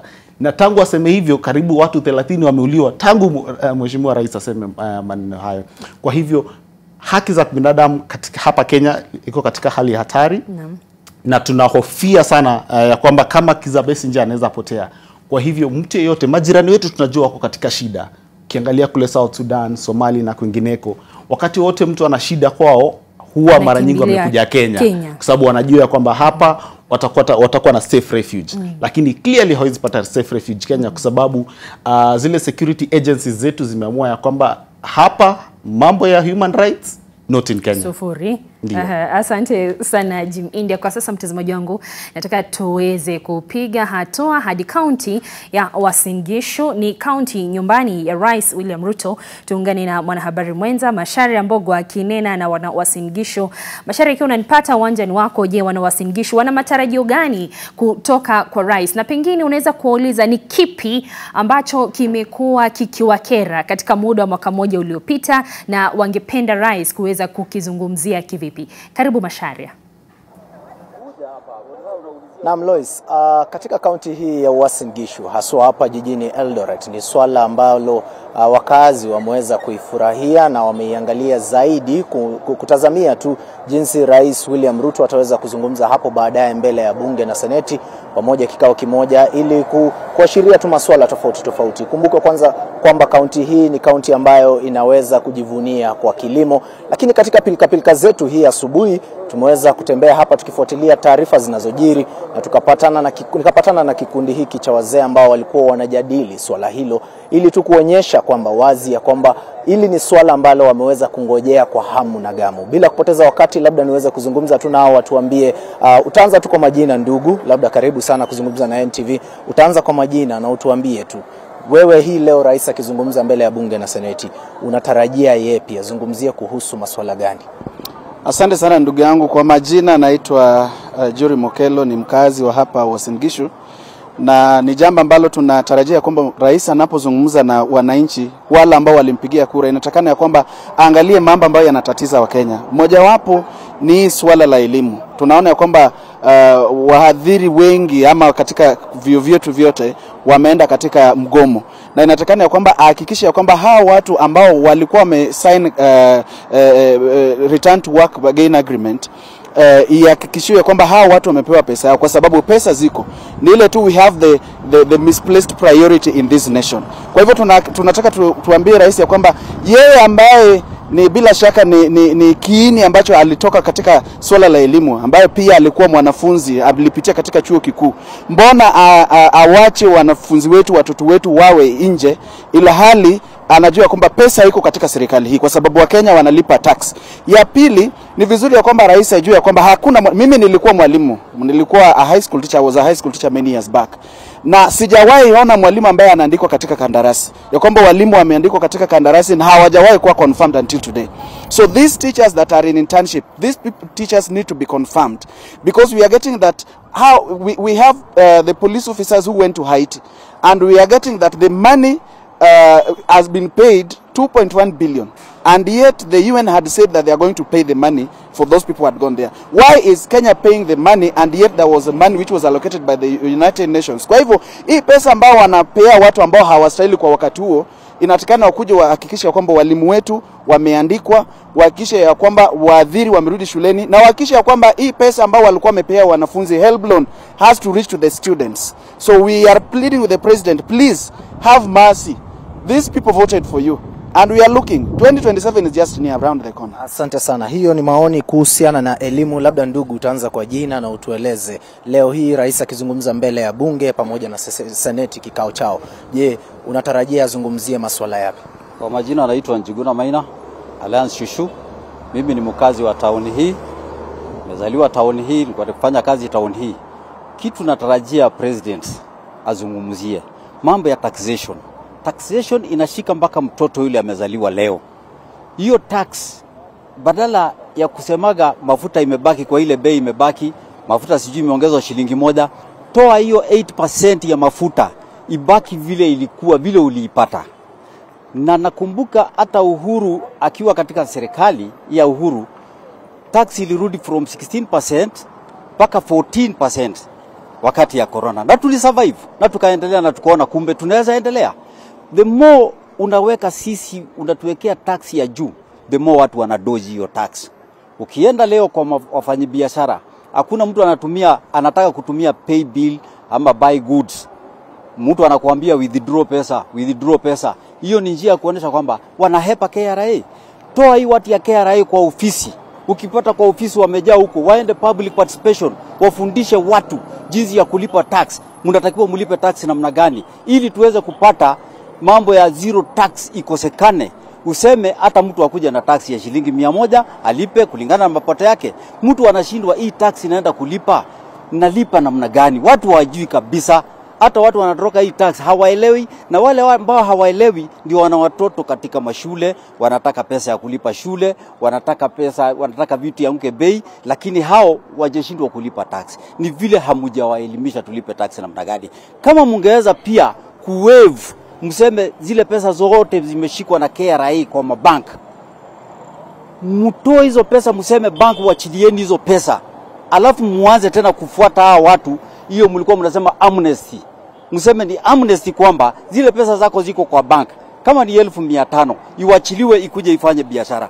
Bank wanajinufaisha na hizo pesa, KRA ichukui, serikali ichukui, bank ndio wananufaika. Hiyo pesa waachilie hizo pesa kutoka kwa bank, tuchukue tufanyie biashara. Asante sana. Ndugu, labda utaanza tu kwa majina na utueleze leo rais akizungumza unatarajia azungumzie swala gani? Kwa majina ni Francis Njuguna, mimi ni mkaaji wa Eldoret. Mimi yangu ningemwarifu rais pale ambapo anaenda kuzungumzie mambo ya youth. Kama ningesisitiza mwenzangu venye amesema mambo ya elimu. Hapa kama unaona university kama Moi University, elimu ndio nguzo ya kesho. Sasa tunaongelea mambo ambaye leo wanaongelea mambo kama tuseme kama hiyo ya Haiti, na elimu ndio yanatuhusu. Haya, isitoshe tena mambo ya youth hapa nyumbani, unapata wana youth wako nyumbani, hakuna kazi, mtu amesoma, wanakuja wanarudi mtaani, inakuwa ni kama crime scene, wa youth wetu wengine wanafariki. Yani hatuyuko mwelekeo ambaye ni mzuri. Juzi umeona mambo na agencies wamejitokeza, na ambayo hata kama saa hii ni second half, yani wametulia tu wanajiangalilia, na watu si wajinga kwa sababu wengine wao ni viongozi wa kesho. Sasa mimi ningehisi rais angalia, at least angalia hawa, kwa sababu hata wewe unaonea historia yako pale nyumae, umekuwako kwa ile kikundi cha YK92 ambayo ulisaidia yani kwa mambo na kisiasa, imekuja hivyo. Hata wewe at least tunakuomba angalia hapo. Sawa, labda nikimalizia tu ndugu, labda utatueleza, utaanza kwa majina na utueleze unatarajia rais azungumzie nini hii leo? Kwa majina naitwa Isaac Kariuki, mkaaji wa hapa Eldoret, mzaliwa wa hapa. Langu kabisa lile naweza sisitiza na niombe kama rais anaweza likazia mkanda na aliwekee juhudi chini na alirudie, ni swala za maneno ya afya. Tumeumia, tunateseka na tumeona mengi. Kwa saa hizi tunajua muliintroduce kitu inaitwa SHA. SHA imekuwa ni kitu ambaye hatuielewi. Ni kitu ambayo haina mwelekeo. Kwanza kabisa tulianza na NHIF. NHIF imekuja ikasaidia watu vile watu wangeweza, toa kidogo mtoe kidogo. Saa hizi tumefika kwa kitu inaitwa SHA. Hii SHA kwa mimi kivyangu, kama mimi Mkenya, SHA wewe ni baba mzazi. Kulingana na vile mimi ninaweza iona kama Mkenya, wewe ni baba. Mtoto wako anaitwa Shalin. Kumaanisha kama mtoto wako anaitwa Shalin, ulimpatia jukumu aweke hiyo kitu inaitwa SHA ili iweze kumsongesha. Ndio inafaa kumsongesha, ni biashara kivingine. Lakini kama ni biashara kama mzazi, enda mwambie basi rudi chini. Kwa sababu saizi wagonjwa wanakufa kwa sababu mtu mwenye alikuwa anajaribu kulipa ile kidogo ndio aweze kuongezewa ile kidogo hana. Saizi tunasema economy ya Kenya ni mbaya. Economy ya Kenya inakuwa mbaya kwa sababu kiafya watu wameumia. Huwezi anzia kwenda kule juu kama we mwenyewe hata kiafya we ni mgonjwa. Lakini ungeweza kutengeneza hiyo kitu yenye unasema SHA. SHA iweze kuonekana ya kwamba inasaidia watu. Watu hawezi kuwa na mng'ang'ano. At least mtu hata kama ni kusema hiyo SHA, NHF tumekuwa tukilipa 500. Hii SHA useme inalipwa shilingi 600. Watu watakimbia tu bado, watalipa kwa sababu wengi wanaomba hii matibabu. Isitoshe ya kwamba watu wanakimbilia hii matibabu. Mmesema ati tena mnafanya ati iko change of system na inagharimu 1.6 billion. Ukichukua hiyo 1.6 billion yenye unasema inabadilisha system from NHIF to SHA, on a sincere note, mbona hiyo pesa msirudi muichukue muirudishe basi ile pesa iko kwa NHIF muiweke kwa hiyo SHA isaidie wa Kenya, na mtu transfer hiyo from NHIF aingie SHA automatic. Kila mtu endelee kujimudu kimaisha kwa sababu tunaumia, watu wanakufa. Saizi ukiangalia rate ya hapa, wewe unatoka hapa Wasingishu na sisi tunatoka mbali, unatoka hapa Sugoi. Mimi naweza omba utoke tu huko kwenye huko, sijui kwenye huko, lakini utoke huko ukuje hapa. Nitakueleza tu kama baba, nitakueleza kama president, nitakuongelesha kama mzazi ambaye ulianza hustling yako kama hustler. Nitakueleza na nikuambie ujue watu wako ambao wanaishi county wanakufa kushinda nzige. Ukikuja hospitali watu wanakufa kwa sababu watu wana pesa. Hata wewe mwenyewe ninajua kwa mfuko yako unasema hata mimi mnafaa muelewe sina pesa. Hatukatai hauna pesa, lakini kama hauna pesa mbona uongeze vitu zingine? Twende hiyo kimaisha vile inaweza balance. Ni balance to kubalance. Kama ni tax, ukinitax shilingi 10, mimi nikupatie shilingi 20. 10 itaingia huko, 20 ibaki huko. Hiyo tu ndio nitaomba. Asante sana. Ikumbuke kwamba kwa mtazamaji wetu ya kwamba haya ni baadhi ya maoni kutoka kwa wakazi wa Uasin Gishu. Hapo awali nikiweza kuzungumza sawia na wakazi wengine waliweza kuzungumzia kwa upana sana zaidi. Lois, walikuwa kuzungumzia swala la ukulima na wakasema hapo wanampa rais heko ikizingatiwa kwamba aliwapa mbolea ya bure, aliweza kukuza mazao ambayo iliweza kuwezesha kupunguza gharama ya maisha kwenda chini, na hii leo wangemuomba tu kutafuta soko ya yale mavuno ambayo wanatoa shambani. Lakini kwa sasa umeweza kuona kuna baadhi ya mambo wanataka pia aweze kuzungumzia ikihusiana na mambo ya afya, mambo ya masomo, ikizingatiwa hapa kwamba kumeathirika tu si shule moja bali vyuo vikuu viwili, na ile moja kuu ambayo ni hii Kenya ambayo ni chuo kikuu ambacho kimeweza kufungwa kwa muda mrefu, ambaye rais ameweza kuitwa kwa wingi kujaribu kutoa suluhu kuhusiana na swala hilo. Ingine zaidi wakiweza kuzungumza, wamezungumzia kuhusu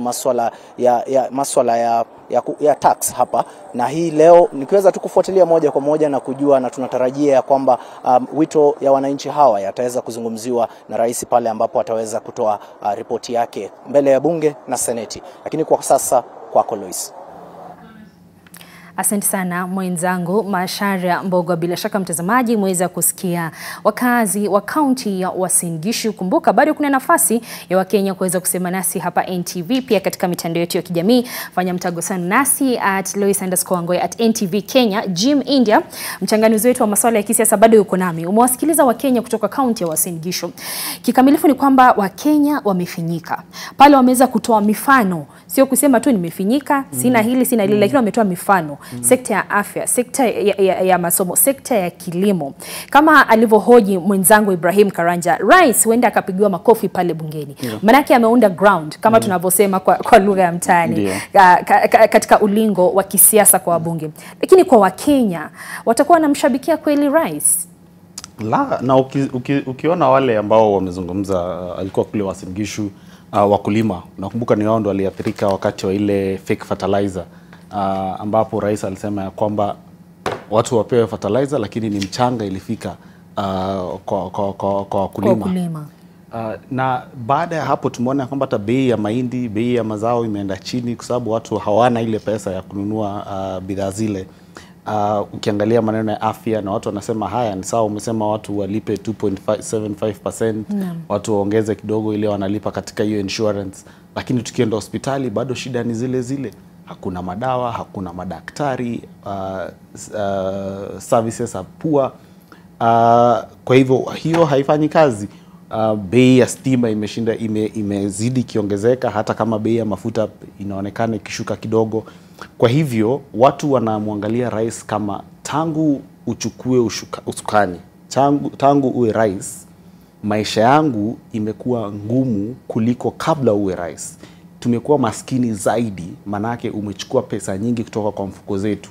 Kwa hivyo hata ukishukisha bei ya bidhaa, umeshukisha uwezo wetu wa kuweza kununua bidhaa hizo. Kwa hivyo bado hakuna balance.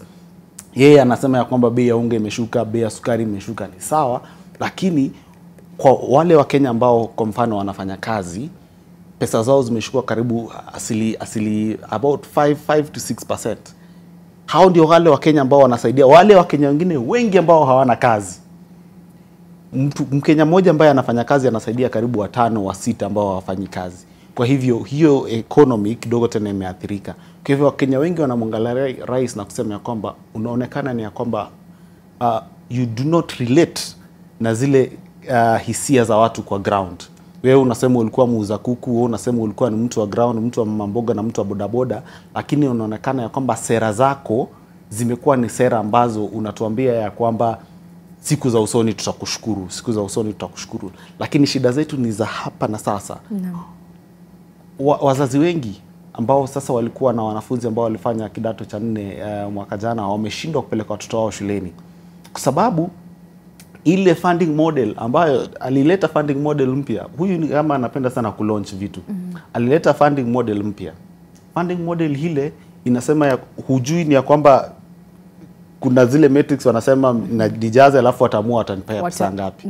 Watamua kama mimi ni maskini au mimi ni tajiri. Wazazi wengi wameshindwa kabisa kupeleka watoto wao shuleni, na ukiangalia zile percentages za wale ambao walimaliza kidato cha 4 na wale ambao wameingia katika shule, universities nyingi wanaripoti ya kwamba wanafunzi hawakuweza kuingia katika chuo kikuu. Kuna takwimu ambao ilitolewa na vyuo vikuu wakisema katika wanafunzi ambao walikuwa wamepata mwaliko wa kujiunga na vyuo vikuu ni wanafunzi karibu 200,000 hawakuweza kujiunga na vyuo vikuu. Manake mfumo huu mpya wa kuweza kuwafadhili wanafunzi maskini. Kwa hivyo una karibu 200,000 ambao hawakuweza kuripoti, na kumbuka hao ni wale ambao walihitimu, wale ambao walipata zile grades za kuingia. Wengi hawakuhitimu. Kwa hivyo wengi walikuwa watafute mbinu zingine za kuingia. Kwa hivyo tunao karibu vijana 1500 karibu ambao hawako shuleni, hawajui kesho itakuwa namna gani. Kwa sababu hawako shuleni, hawajui watapata ajira wapi. Na ni hawa vijana ambao wanasaidiwa na wazazi wao ambao ushuru zao zinashinda zikiongezeka. Kwa hivyo hata kama angetaka kuanza biashara ndogo, hawezi kuanza biashara ndogo hiyo. Kwa hivyo shida, Wakenya wengi wanamwangalia rais na kusema ya kwamba vitu vimekuwa vigumu sana. Tukisalia hapo katika vyuo vikuu, kuna hili swala la karo kuongezeka. Nakumbuka kuna mama mmoja rafiki yangu alikuwa anasema naye hapo jana, anaitwa Mama Cindy, akanieleza mtoto wake yuko katika chuo kikuu cha Jomo Kenyatta. Anasomea kuwa muuguzi. Ni kwamba kila mwaka anatakiwa kulipa karibu laki 4 shilingi 1400 kila mwaka. Na huu ni mama wa chini kabisa. Je, kuongezeka huku kwa karo, alafu tena huu mfumo mpya wa kuweza kufadhili wanafunzi maskini, kutapunguza idadi ya watoto wanaotoka katika viwango vya chini vya kiuchumi vya maisha? Turejelee hili miaka ya 90 ya kitambo ambapo kupata cheti cha chuo kikuu ilikuwa ni biashara ya watoto wa mabwenyenyi. Ukiangalia ni kweli karo imeongezeka. Mimi nilimpeleka dadangu shuleni pia. Karibu tunalipa 180,000 kama school fees. Na huyu ni mwanafunzi ambaye ameitwa na serikali. Alafu ujaribu kupata funding kidogo ya serikali hapa na pale, tena inakuwa ni vigumu.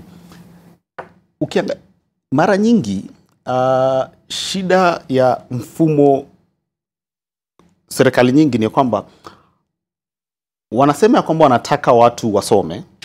Kenyatta alisema ya kwamba shida yetu wa Kenya ni ujinga, njaa na ugonjwa.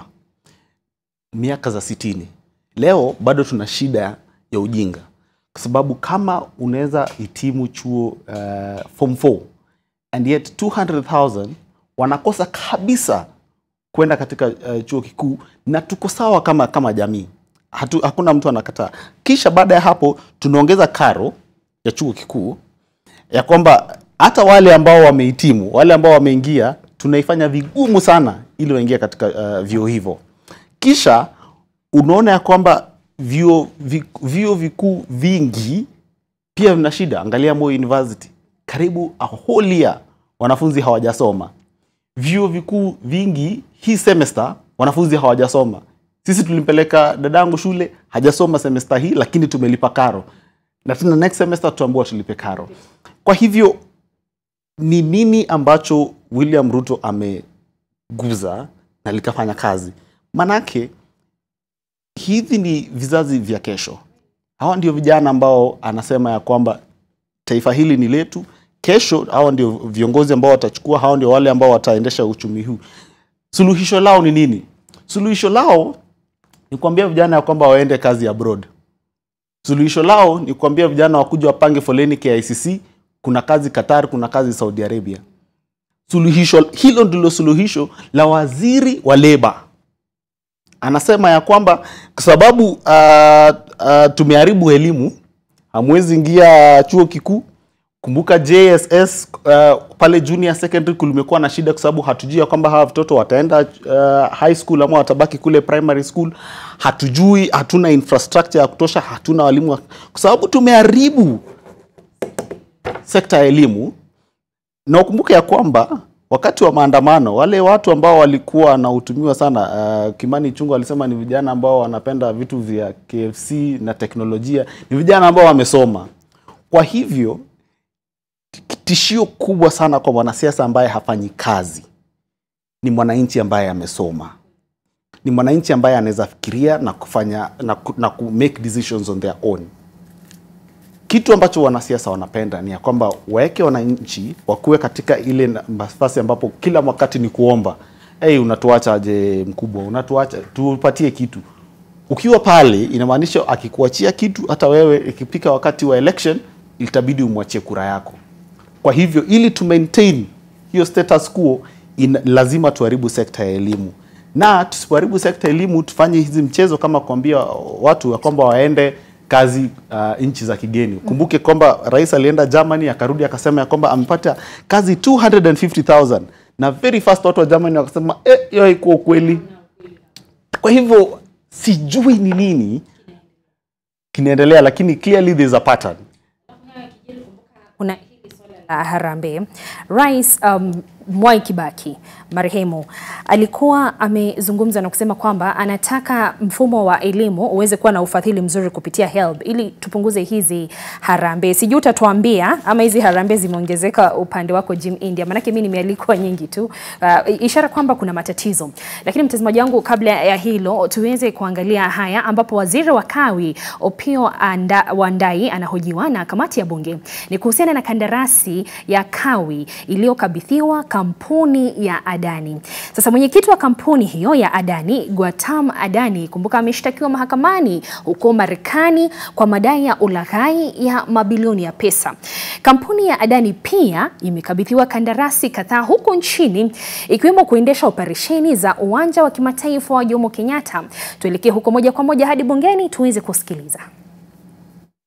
The minutes is adjourned. There being no other business, the minutes is adjourned.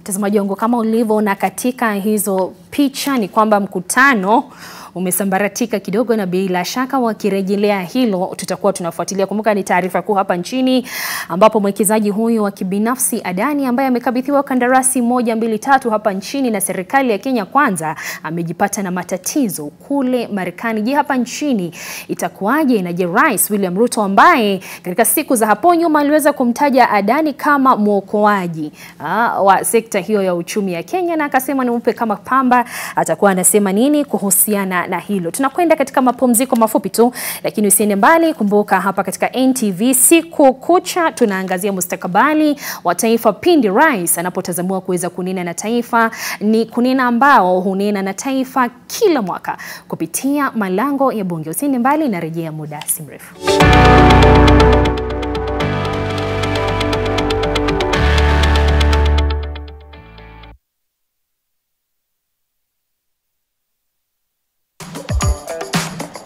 Liverpool's decision to appoint Arne Slot as Jurgen Klopp's successor has so far proven to be an inspiring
Mtazamaji wangu, karibu tena. Kabla ya kuenda mapumzikoni, tumewapa picha za moja kwa moja kutoka makao ya bunge ambapo waziri wa kawi Opiyo Wandayi alikuwa anahojiwa kuhusiana na masuala ya Adani.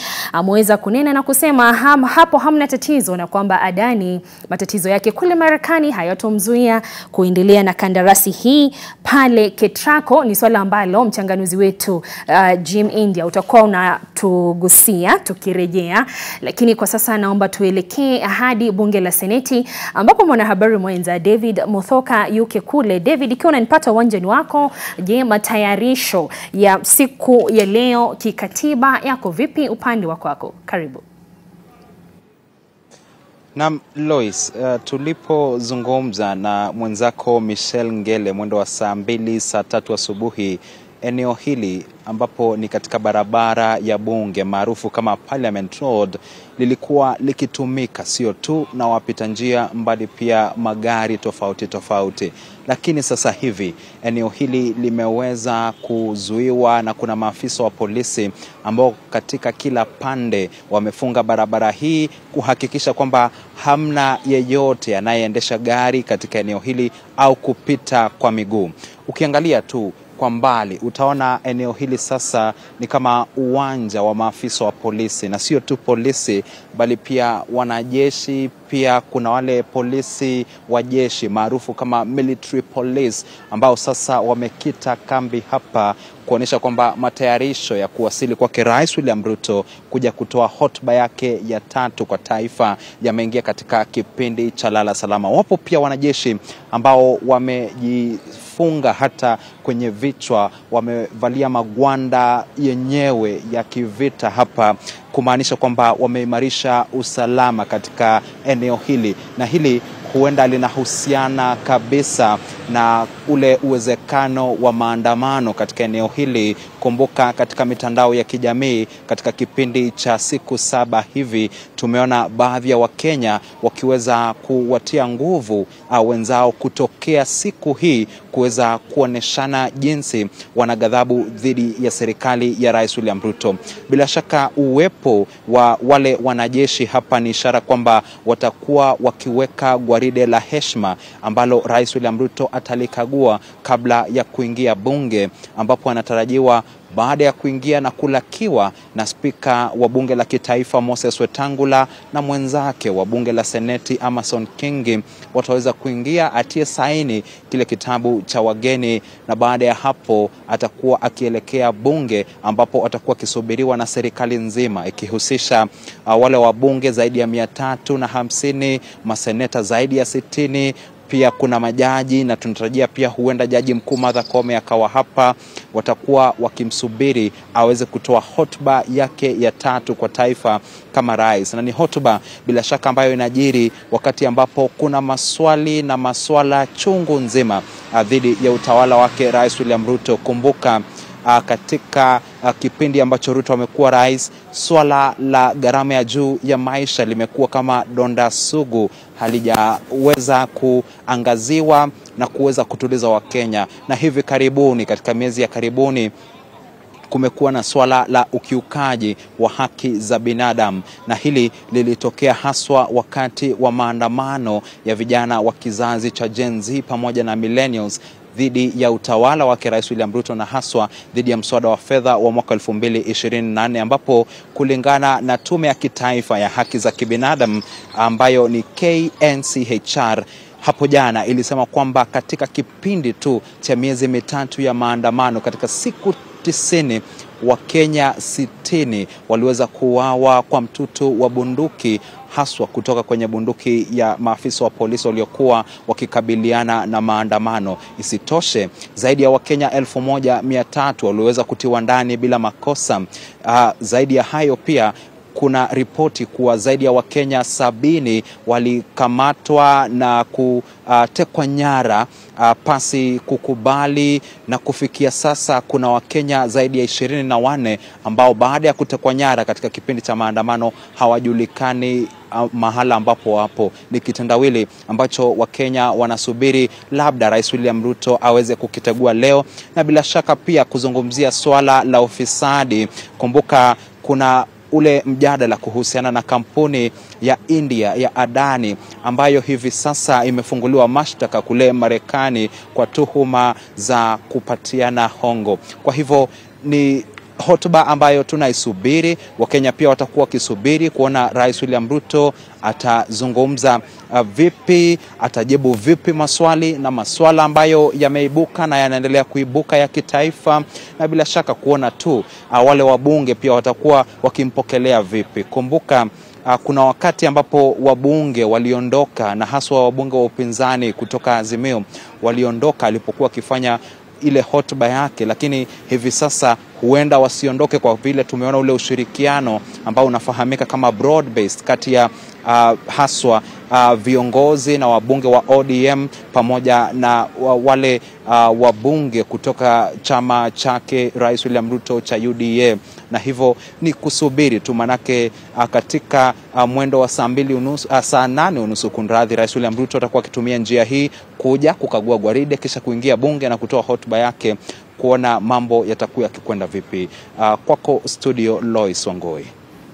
Asante sana mwenzangu David Muthoka, na bila shaka utakuwa ukitupa mengi zaidi kutoka makao hayo ya bunge ya Seneti. Tusonge mbele kidogo, ambapo wakazi wa Kiambu wamesema wamepoteza imani na hotuba ya rais ya pili ya rais wa taifa William Samoei Ruto, hata wakisema hawana hamu ya kuweza kumsikiliza. Sijui ni yapi ambayo yameweza kuwachukiza kidogo na kuwapa hasira na machungu, lakini wacha tuweze kusikiliza kutoka kwao sasa. Ile ningetaka aongelee ni mambo ya kuwa gharama ya maisha vile imekuwa. So kwa business mambo imekuwa mabaya sana, na kama sisi wananchi wa kawaida biashara huku, kwa sababu sisi ni watu wenye sisi tuko kwa ground, sisi ndio tunajua vile mambo iko, biashara haziendi na ile njia ambayo inafaa. So ningetaka kitu ya kwanza, kama rais leo anaweza kuzungumza kwa leo, azungumze na angalie mambo ya mwananchi wa kawaida. Hiyo ndio jambo ya muhimu. Na kitu kingine tena, ile kitu ningetaka kuzungumzia sahihi ni mambo ya hii insurance SHA. Pia nayo hiyo angalie sana, kwa sababu kuna malalamishi mengi sana ambayo yanaendelea kwa sisi wananchi wa kawaida. Aongee kuhusu zile ahadi ametuahidia, asiongeze ingine. Zenye tu ametuahidia atimize na afuatilie kama zile mambo alituamilia zinaendelea. Today we are expecting nothing much. We are just expecting the same promises, the same old promises, without any tangible thing that we can see on the ground. This is the third state of address. This is the second state since he was elected as the president, and we've seen nothing much. Ni zile two stories za kawaida, tutatenga, tumefanya, tutafanya, nothing much. We are expecting nothing much. Absolutely nothing. Today I'm anticipating the president to address various issues that are rising. We have, he's been in office for the last 2 years now, almost 2 years.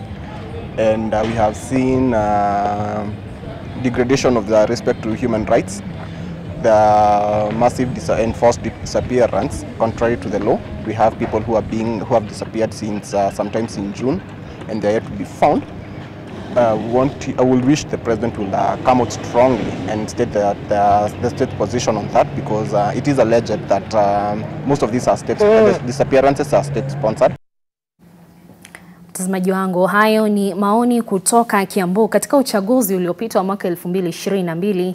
Pale ilikuwa ni stronghold ya Rais William Ruto. Jim India, tumeweza kusikia maoni kutoka Kiambu. Tunaona kelele kila kona kutoka sehemu ambazo zilikuwa ndo nguzo kamili ya Rais William Ruto, pale Uasin Gishu na sasa Kiambu. Ningependa tusikize watu kutoka Kisumu, tusikie wanasikia namna gani tangu waingie broad based government. Lakini Wakenya ni watu ambao wanasema mambo ambayo wamesema sisi ndio tuko ground. Na kama sisi ndio tuko ground, tukikwambia kwamba tunaumia, usikuje kutuambia kwamba hii kitu inafanya kazi. Nilimwona waziri wa afya akisema ametembea hospitali zote Kenya na ameona hii SHA inafanya kazi kabisa. Sasa waziri, wewe, sisi ndio tunaenda hospitali, ni sisi ndio tunatumia hiyo SHA na tunakwambia haifanyi.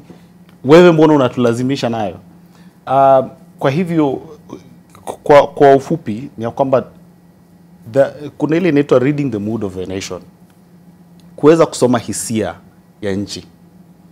Na kusoma hisia ya nchi ni kusema ya kwamba hivi sasa ninapoenda kuzungumza, kwa sababu rais amezungumzia sana mwaka huu, ametupa hotuba nyingi sana mwaka huu, lakini mara nyingi hotuba zake watu wamesema hakuweza kujua wananchi wako wapi, hakuweza kusoma ile hisia ya taifa. Kama vile alionekana wakati alipokuwa akifanya kampeni, alikuwa ni mtu ambaye alikuwa anaelewa watu sana, alikuwa anajua akienda hapa atasema nini, akikutana na vijana anajua lugha ambayo vijana watapenda, akikutana na watu wa bodaboda.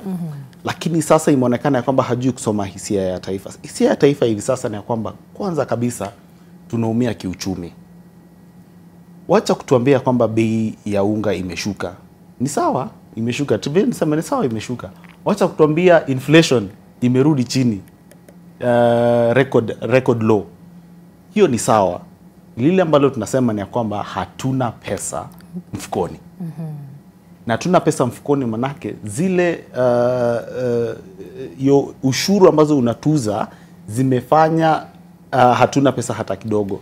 Bei ya mafuta imeshinda ikiteremka duniani kote, lakini hapa Kenya tunachezea shilingi moja, shilingi mbili, shilingi moja, shilingi mbili. Siku nyingine tunaambiwa inabaki pale pale. Next month tutaambiwa imeshuka na shilingi moja. Sababu bei ya mafuta iko juu ni kwa sababu ushuru, tunalipa ushuru nyingi sana kwa zile pesa ambazo unalipa kwa ukienda kuweka mafuta kwa gari lako. Karibu asilimia 40% inaenda kwa serikali. Stima pia ni hivyo hivyo. Opio Wandayi atawaambia kwamba tunachukua dani ndio wajaribu kushukisha. Hapana, tukishukisha zile ushuru ambazo tumeweka, gharama itaenda chini. Kwa hivyo hisia ni ya kwamba tunaumia kifedha, tusaidie rais. Lakini pili, pia tunaumia kihisia. We emotionally broken. Kwa sababu jamaa zetu wamepotea, jamaa zetu wameuawa, jamaa zetu hatujui waliko, wakitoka asubuhi hatujui kama watarudi. Kwa hivyo tunahofia kuishi katika nchi yetu. Kama rais anaweza enda kule bungeni na tusamee majina ya wale ambao wamepotea, na tuambie ya kwamba huyu alipotea siku fulani na bado tunamtafuta kama serikali, kwa sababu ni Mkenya. Wewe kama rais una jukumu la kila Mkenya. Hakuna maisha ya Mkenya ambayo si muhimu. Kila Mkenya. Unaona nchi zingine kama mwananchi wao amepotea popote, wataenda kule, watamtafuta, watanegotiate. Marekani huzungumza na Russia kuambia haya, mko na watu wetu, basi fanyeni hivi. Chukueni hao wenu ambao tuko nao, nyinyi mturudishie wale wenu ambao wako nao. Kwa sababu kila maisha ni muhimu. Watu wa Israel wanazungumza na wale ambao wanapigana nao kule Palestine kuambia kwamba kuna mateka ambao mmeshika ambao ni wana Israeli, turudishieni hawa watu. Lakini hapa Kenya ni ya kwamba maisha ya Mkenya, mimi leo nikipotea kule Uganda, ni kama tutaendelea na maisha hivyo hivyo bila kushughulika. Kwa hivyo maisha ya kila Mkenya ni muhimu. Kama rais anaweza zungumza na ataje majina ya wale watu ambao wamepotea, ataje majina ya wale watu ambao waliuawa, basi tutaona kwamba ameelewa mahali ambapo sisi kama taifa tuko. Tutaelewa kwamba rais anatuelewa na anafanya kazi. Ameambia DPP atafute hawa watu na arudishe hawa watu within 24 hours. Tusalie hapo kwa maisha. Kuna hili swala la afya ambapo limejitokeza kule Uasin Gishu na Kiambu vile wamesema hili. Nasi wao tu nchi nzima imekuwa katika mchakato huu wa swala la bima ya kitaifa la SHA au la SHIF. Tumeona malalamishi si haba. Rais mwenyewe ameweza kuchukua usukani na kusema na Wakenya kuambia hii SHIF itafanya kazi. Juzi alisema itafanya kazi na itawaibisha wote ambao wamekuwa wakisema haitafanya kazi. Lakini tukisubiri ifanye kazi, tukisubiri miundo misingi iweze kushika mkondo sawa sawa. Kuna maisha ya watu. Kuna wale wagonjwa wa figo ambao wanahitaji kuoshwa damu kila wiki. Kuna wale wagonjwa wa maradhi ya ukimwi wanahitaji dawa kila siku. Kuna wale watoto wanahitaji chanjo kila siku. Maisha yanaendelea pindi kukiwa na kuchanganyikiwa katika sekta ya afya. Pengine rais aanze hapo. Wacha hata wagonjwa wa homa wako. Mimi nilienda hospitali nikamwambia watu hospitali, tafadhali mimi mnitibu na SHIF. Unaona vile unaenda hospitali wanakuambia utalipa na nini? Nikamwambia nitalipa na SHIF. Kidogo huyo ambaye alikuwa anania acheke kabisa. Nikamwambia mimi nitalipa na SHIF. Nilikatwa. Ndio hii nilikatwa. Mimi nataka kulipa na SHIF. Wakasema hiyo bado wanatengeneza. Na sasa wametuambia in 6 months time. Wametuambia ikifika February itafanya kazi na sisi wote ambao tunasema hiki tutaifanyi kazi tutaibishwa. Tutaibishwa. Mtu yeyote, William Ruto ana tabia kuita mtu yeyote ambaye hakubaliani na yeye kuwa ni adui wa taifa. Kwa hivyo alisema wale adui wa taifa ambao wataibishwa, wale ambao kila kitu ambao serikali inafanya mbaya. Lakini niambie, kama mtu ambaye ako na asma, bima inamsimamia sijui shilingi 700 ama 900, mtu kuna vitu ambavyo hauhitaji kuwa mwanasayansi au kuwa ni mtu ambaye umesoma sana, unahitaji tu kuangalia. Na hospitali wamesema ukitoka unaenda hospitali unaambiwa una shida gani? Haya, hiyo utalipa, sisi serikali inakulipia shilingi 2700, hiyo ya juu unajiongezea. Sababu hivyo ndivyo bima hii imewekwa, ya kwamba kuna ile premium ambayo imewekwa na serikali na hiyo ndio serikali italipa. Kitu yote zaidi ya hapo utajilipia wewe mwenyewe. Ukizungumza na wale ambao wako katika hiyo sekta ya bima, watakwambia ni kidogo, ni kama mwananchi amegharamiwa shilingi 900 au 700 kila mwaka kwa kila ugonjwa. Kwa hivyo ni kusema ya kwamba unatulipisha pesa nyingi sana, lakini hatuoni value for money. Hapo ndio kuna shida. Na kila mara unatuambia tungoje kidogo, itafanya kazi hapo mbele. Kumaanisha ya kwamba hamkuweka muundo msingi, sababu hata mara ya kwanza hospitali hata hawakuweza kuaccess hiyo portal. Hamkuweka ile miundo msingi ambayo inahitajika, ili wakati ambapo mnakuja kwa Wakenya na kusema haya, sasa tuko tayari. Ukumbuke kutengeneza hiyo portal ilichukua karibu 104 billion. Kutengeneza tu hiyo infrastructure 104 billion. Na tayari yule ambaye alikuwa CEO ashafutwa kazi. Naam. Haifanyi kazi, lakini CEO ashafutwa kazi. Mimi naendelea kuuliza, ni nini ambalo William Ruto ameguza na ikafanya kazi miaka 2 baada ya kuchukua hatamu kama rais wa Kenya? Manake uchungu wa SHA umekuwa kama msumeno, unakata mbele na nyuma. Ndiyo. Cha kwanza, ushuru wa Kenya wanaotozwa ili kuweza kushughulikia masuala ya SHA na serikali upo juu sana. Ndiyo. Cha pili, SHA yenyewe ina matatizo.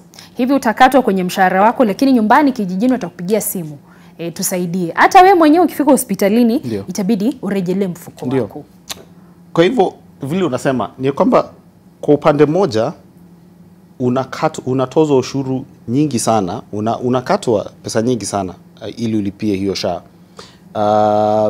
Alafu kwa upande mwingine ni unapogonjeka na kwenda hospitali kwa shida lolote, kwa sababu walisema unaweza kuingia hospitali yoyote na wewe utibiwe na utoke, hawatakutibu. Manake kwanza SHA haifanyi, lakini hata itakapofanya hakuna dawa, hakuna daktari, hakuna.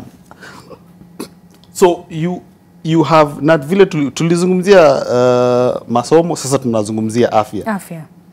Una taifa, unakumbuka zile mambo matatu ambayo Kenyatta alisema, ujinga, umaskini, njaa na afya. Sasa nitaongeza afya hapo. Kwa sababu una nchi ambalo watu ni hawasomi, hawana nafasi za kusoma, na pia watu ni wagonjwa. Unataka kuongoza nani kama rais? Utaongoza nani kama watu wako hawawezi? Hiyo ndio maana wamependa ile kitu inaitwa harambee.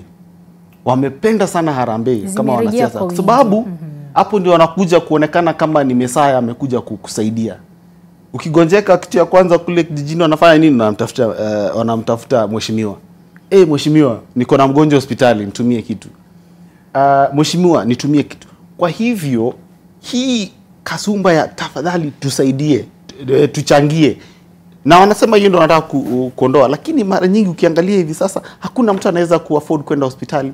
Hakuna mtu anaweza enda hospitali na hii bima ya SHIF na atibiwe. Kwa hivyo bado itabidi warudi wafanye harambee. Wale wa Kenya ambao wametoza ushuru nyingi, tena wanaombwa tena wachangie katika hiyo harambee ili wasaidie.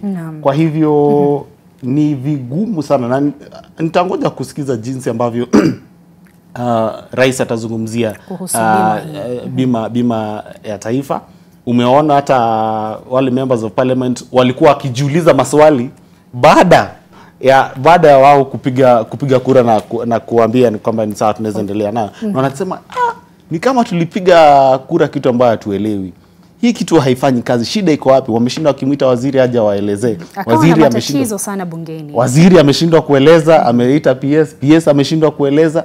Kwa hivyo labda wamite William Ruto, na leo amekuja, labda ni yeye anaelewa, kwa sababu mara nyingi hizi programs ni yeye huelewa. Kama vile affordable housing ni yeye tu alielewa, alileta mawaziri wote, hakuna mtu alitueleza. Kwa hivyo leo pengine pia tueleze, tusikize. Tusikie. Labda wale wengine ndio wamekuwa wakizungumza vibaya. Tushikilie papo hapo Jim, mtazamaji wangu, tuelekee katika kaunti ya Nyeri. Kumbuka tuko katika kila kona kuweza kusema na Mkenya, vile vile hapa studioni tuweze kujua maoni yako pindi rais anapotazamiwa kunena na taifa na kutoa mustakabali wa utenda kazi wake mwaka huu na mwaka ujao. Kwa sasa naungana na mwanahabari mwenza Magi Kimathi. Magi, ikiwa unanipata uwanjani wako kutoka kaunti ya Nyeri, Wananyeri wanasema nini, na pengine je, wanahisia gani kuhusiana na masuala ya ugatuzi? Manake tumeona serikali gatuzi zikisema muda ni wa makataa. Sasa imebaki siku 28, wasipopata fedha kutoka kwa serikali watafunga kazi kikamilifu, huku serikali ikisisitiza imewalipa. Sasa sijui nani anasema ukweli. Magi, uwanjani wako. Na Lois, wa Kenya wanasubiri kwa gamu hotuba ya Rais William Ruto pale bungeni saa 8, na hotuba hii inakuja wakati serikali ya William Ruto inaonekana kuyumba, kwani kuna challenges nyingi ambazo zimeweza kukumba serikali hii kuhusiana na mfumo wa elimu. Tunaweza kuona kwamba wahadhiri wanaendelea na mgomo wao, na pia tumeweza kuona pia SHA pia iko na shida, kwani baadhi ya wagonjwa wanahitajika kulipa na fedha zao, kwani SHA haifanyi kazi kabisa. Na moja kwa moja ningependa tu kuzungumza na wakazi kutoka hapa kaunti ya Nyeri. Pengine utueleze maoni yako kuhusu hotuba ya Rais William Ruto. Anapatiana kitu inaitwa State of the Nation address. The Mr. President give the state of the nation as it is. Please don't go and give promises. Usiende bunge kutenga. Bunge si kwa kutenga. And give the truth. And this is the truth as it is. First of all, education system is gone. Second, health sector, it's gone. That, and which is most important, security, it's gone.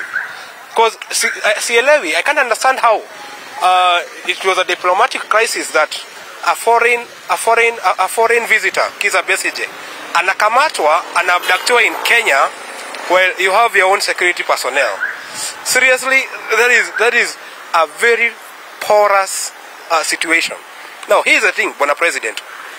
I think you are very categorical that you were dealing with Adani. Now Adani has a warrant of arrest because of corruption. My question is, what are you going to do as far as that is concerned? How come you're giving our airport and our major resources to a person who is indicted actually? Because hiyo ni kama TBT. That is the same thing that happened in Kimwarel and Darol.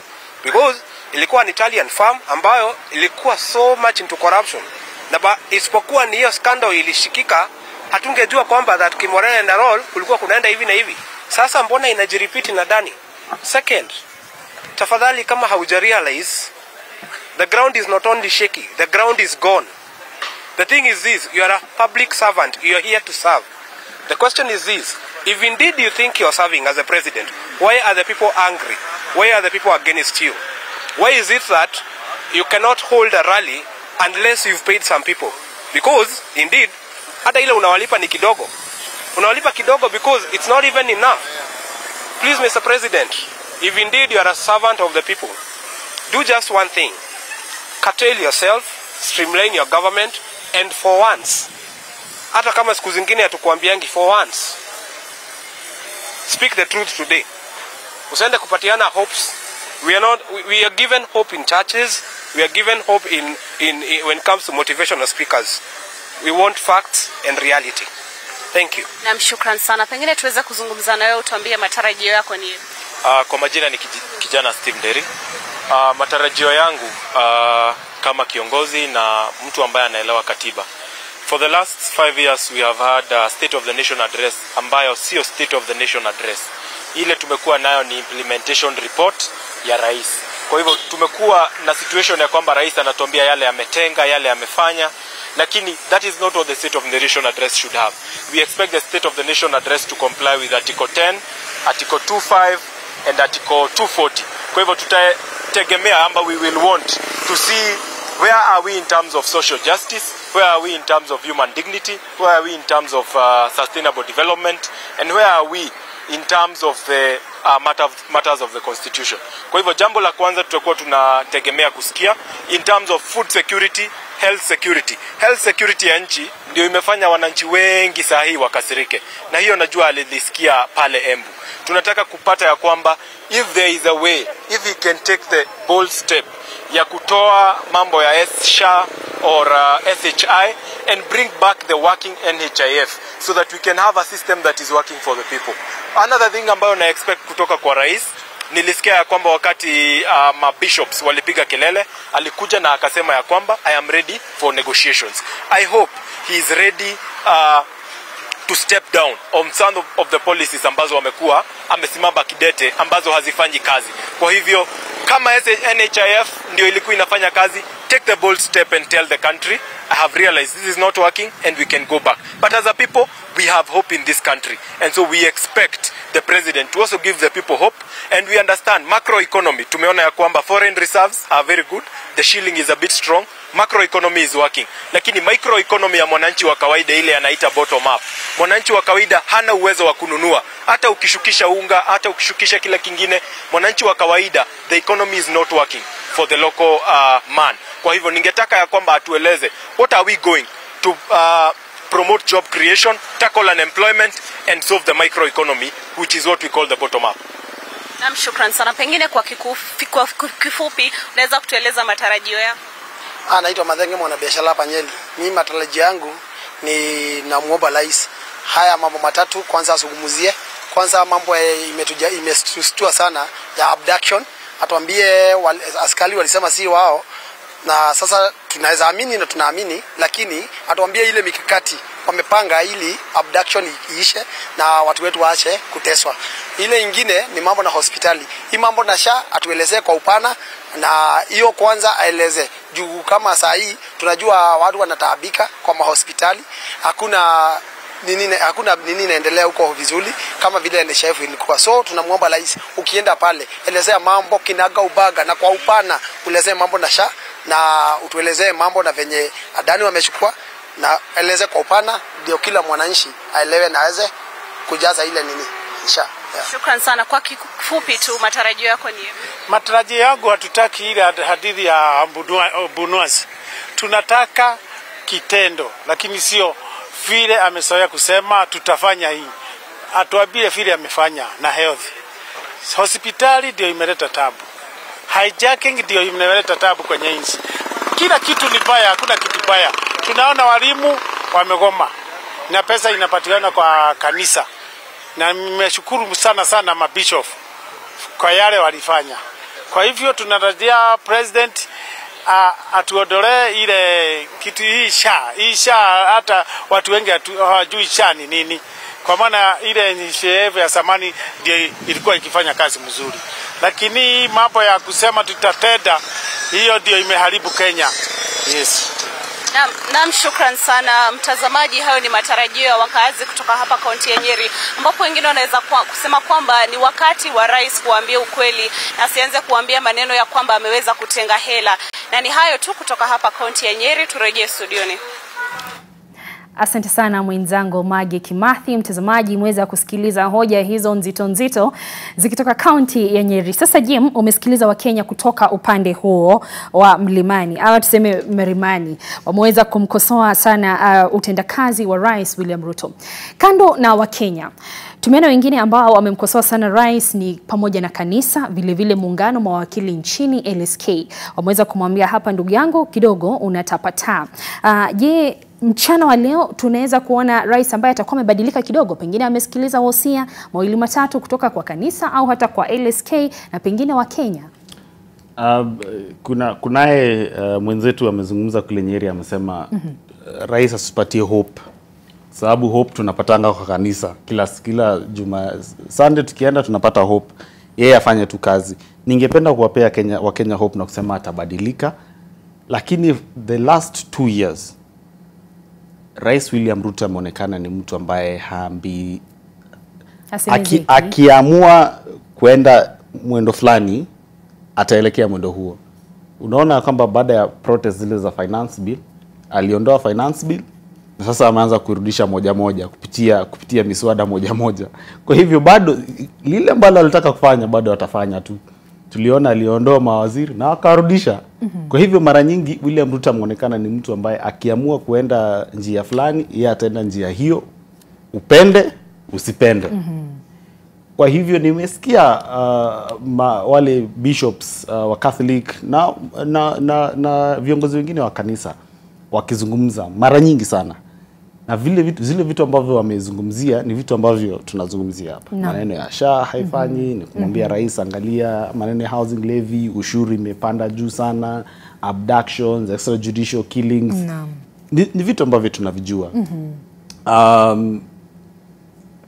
LSK ni same thing, hata bado wako kotini kujaribu kuambia serikali ya kwamba iproduce wale watu ambao walipotea. Hatujaona hapo awali rais akisikiza mawaidha kutoka kwa mtu yeyote isipokuwa yeye. Kwa hivyo sioni hasemezeki. Sioni kama ataanza leo. Sioni kama ataanza leo, na akianza leo itakuwa ni vizuri, nitafurahi. Mimi kama Mkenya nitafurahi. Utafurahi maana kila jambo lina mwanzo, pengine ataanza leo. Pengine ni leo pengine ndio ataanza kusikiza. Labda leo ndio ataanza kusema ya kwamba Wakenya nimewasikiza. Na vile ambavyo mmesema tumeamua ya kwamba kuanzia leo hii maneno ya education funding model nitashughulikia. Wacha tushughulikie. Tushikilie papo hapo Jim, manake bado tuna muda na wewe mwingi tu kabla ya rais kuweza kusema na taifa. Mtazamaji wangu, ni kupelekea katika makao ya bunge ambapo mwanahabari mwenza Ibrahim Karanja sasa yupo tayari. Naona mvua imeweza kuwapa nafasi ya kusema na Wakenya. Ibrahim, upande ni wako, karibu. Naam, Lois, bado tupo katika majengo ya bunge hapa ambapo baada ya saa chache ama dakika chache zijazo Rais William Ruto atakuwa hapa kuelezea mustakabali wa taifa. Tupo wapi kama taifa la Kenya? Na maswali ni mingi ambayo Wakenya wanajiuliza. Awali tulipokuwa tukizungumza, mtazamaji, nilikwambia kuhusu baadhi ya nguzo ambazo tunatarajia rais awe akizungumzia, na pia nikakwambia baadhi ya mambo hayo ni mambo ambayo tayari mjadala kuyahusu yanaendelea katika maeneo ya umma, kuzungumza kuhusu uchumi wa taifa. Serikali kwa siku hivi majuzi imekuwa ikisema kwamba uchumi wa taifa umeimarika zaidi, na kwa sasa sitazungumza peke yangu, nina viongozi ambao wanashikilia wadhifa muhimu sana katika taifa hili. Nazungumza kuhusu Seneta Stewart Madzayo ambaye ni seneta wa Kilifi, vile vile ni kiongozi wa wachache katika bunge la Seneti. Vile vile ninaye Seneta Ali Roba ambaye ni seneta wa kaunti ya Mandera, vile vile ni kiongozi wa chama cha UDM. Kwa hiyo wakati ambapo nazungumza kuhusu viongozi nilionao, ni viongozi ambao wanaelewa moyo wa taifa unapigia wapi, ni vipi ambavyo taifa lipo. Na nieleze tu kisiasa ili mtazamaji utakuwa ukielewa wakati ambapo pia wanazungumza, ni kwamba Seneta Madzayo ni wa chama cha ODM. Kwa hiyo katika wanasema upinzani, lakini kwa sasa tupo katika serikali ya muungano broad based. Tutakuwa tukifahamu basi tuko vipi. Seneta Roba ni wa chama cha UDM katika karatasi ipo katika Azimio, lakini katika misimamo na maadili imekuwa ikiwa katika misimamo na maadili ya vyama vya Kenya Kwanza. Kwa hiyo karibuni sana Seneta Roba, Seneta Madzayo. Leo hii tuzungumze moja kwa moja katika NTV. Asante. Asante Bwana Karanja, na kukosoa tu. Naam. Katika rekodi ya Richard political parties, we are officially coalition member of Kenya Kwanza. Naam. Seneta Madzayo atakupinga kidogo, atasema kwamba wewe bado ni mwana Azimio. Kweli, manake hatujaachana tokea tuoane. Bado kuna karatasi za talaka. Karatasi ile ambayo tuliandika mkataba bado uko hai. Hali halisi ni ipi? Ananipenda, wao wananipenda na mimi nawapenda. Ni hali hiyo tu. Asante sana. Asante. Asante. Tuzungumze kuhusu mambo ambayo wengi wanatarajia Rais William Ruto atakuwa akizungumza leo hii. Na Seneta Roba ulisema wewe haupendi sana kuzungumza kuhusu matarajio, ila kuna mambo ambayo ni wazi taifa linazungumzia, na ni mambo ambayo wengi wanatarajia kwamba rais atakuwa akigusilia. Swala la kwanza ni kuhusu uchumi. Hotuba ya rais leo hii, wakati ambapo atakuwa akizungumza na bunge, nyinyi katika seneti na pia wanabunge la kitaifa, tunatarajia atataja sana swala la uchumi. Kwa nini nasema hivi? Katika siku za hivi majuzi tumeshuhudia baraza la mawaziri likitoa taarifa na kusema kwamba uchumi umeimarika maradufu. Tumeshuhudia waziri wa fedha John Mbadi akija katika mbele ya kamati ya bunge la kitaifa na kusema kwamba hali iko sawa kiuchumi. Ila Wakenya wanasema kwamba uchumi huu ambao tunaambiwa upo sawa. Senator Robo, unaweza kutumia lugha ambayo utahisi vyema kuelezea zaidi nayo. Uchumi huu sisi kama Wakenya hatuuhisi. Uzuri wake uko wapi? Ama itachukua nini tuhisi uzuri ama ubora wa uchumi huu? Thank you very much. I think first the main problem in according to my own interpretation is that the expectations that were created by Kenya Kwanza, team during campaigns have put the public expectation at tropopause, way above levels that is not easy to manage, because once you create that expectation, now to address becomes subject to interpretation of the public, because they were expecting immediately the government takes over that some of these realities will start being realized. However, having said that, maybe largely what drives these expectations are pro-poor programs that programs that touch on the lowest cadre of the population, so that it is felt. Some of those have worked. For example, when we came in, the prices of essential goods were very high. Now they have come down substantively. That is a critical indicator that the economy is doing well, or inflation, as our colleague Mbadi has said, has tremendously improved. Some of the issues that may not touch that local population at that lowest level, such as exchange rate. When this government came in, it was at 168 to the dollar, and it has drastically come down to about 130 on average. At the point we realized that, most critics have said that this is a glitch, a hitch, something that is a fluke, because we paid off Eurobond, and this situation is short-lived, and that issue. However, it has sustained. And that is a very positive issue that if you look at it. Now, I also sit as the chair of Senate Standing Committee on Finance and Budget. If you look at issues of debt repayment, it has improved. When this government came in, we were near blacklisting. It was a very serious issue of concern for the government to be able to access external debt. Now, because of paying off and complying, even our repayment rate has more than doubled. It has gone to almost 1.5 trillion in terms of repayment. But these are not things that the local mwananchi can feel. It will take time within the system for it. My take is that the government needs to really at supersonic rate move into some serious programs that the local mwananchi at the lowest cadre are able to feel. Manake Senator, wakati tunasema ambapo tumelipa deni, tumejipanga kiuchumi, unavyosema inflation, gharama ya bidhaa imekwenda chini vile vile. Kwa gharama gani? Manake Wakenya pesa mfukoni wanasema hatuna. Kwa hiyo tuna serikali upande mmoja inajidai kwamba mambo yako sawa, Mkenya anasema pesa hazipo. Kwa hiyo kwa gharama gani? Alafu wakati ambapo unajibu pia nitakuwa nikielekea kwa Senator Mazaya. Vile nilivyokuelezea, mabadiliko ambayo nimezungumzia yote ni mabadiliko at policy level. Haijaweza kutiririka kufikia wananchi wa kada ya chini. Ndio waweze kuhisi ya kwamba kuna mabadiliko ya kiuchumi katika nchi. Na ukikuta mambo ambayo nimezungumzia ni tofauti na programs ambazo zingeguzia watu wa chini kabisa. Kwa mfano, nikiwa gavana kaunti ya Mandera, wakati tulikuwa tunafanya program nyingi, imebidi tuangalie program ambayo inaguzia mwananchi wa chini. Tumeweza kuajiri hata kina mama ambao hawajasoma kuweza kunyunyuzia miti maji 1300 na kulipa hawa mishahara 10,000 kila mwezi, kuweza kuhakikisha pesa inafikia wananchi wa kada ya chini. Program kama hizo ndo zinahitajika kufanyika.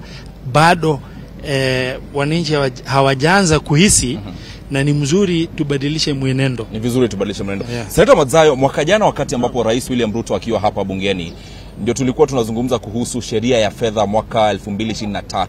Kwa mara ya kwanza sheria ya fedha ambayo ilileta kodi ya nyumba, housing levy na mambo kama hayo. Na Wakenya walikuwa wakilalamika. Rais akatueleza wakati huo kwamba tujikaze mikanda kidogo tu kwamba we are ready for take off. Baada ya sheria hiyo ya fedha tukubali kisha kuna take off. Ndio kauli hii ambayo Senator Roba leo hii anatuambia kwamba policies zimefanywa ila mwananchi hajapata kusikia. Vile vile rais alituambia hivyo mwaka jana. Tunatarajia atuambie hivyo mwaka huu. Ni lini ambapo kulingana na wewe mwananchi anastahili kuanza kuhisi ubora wa uchumi huu?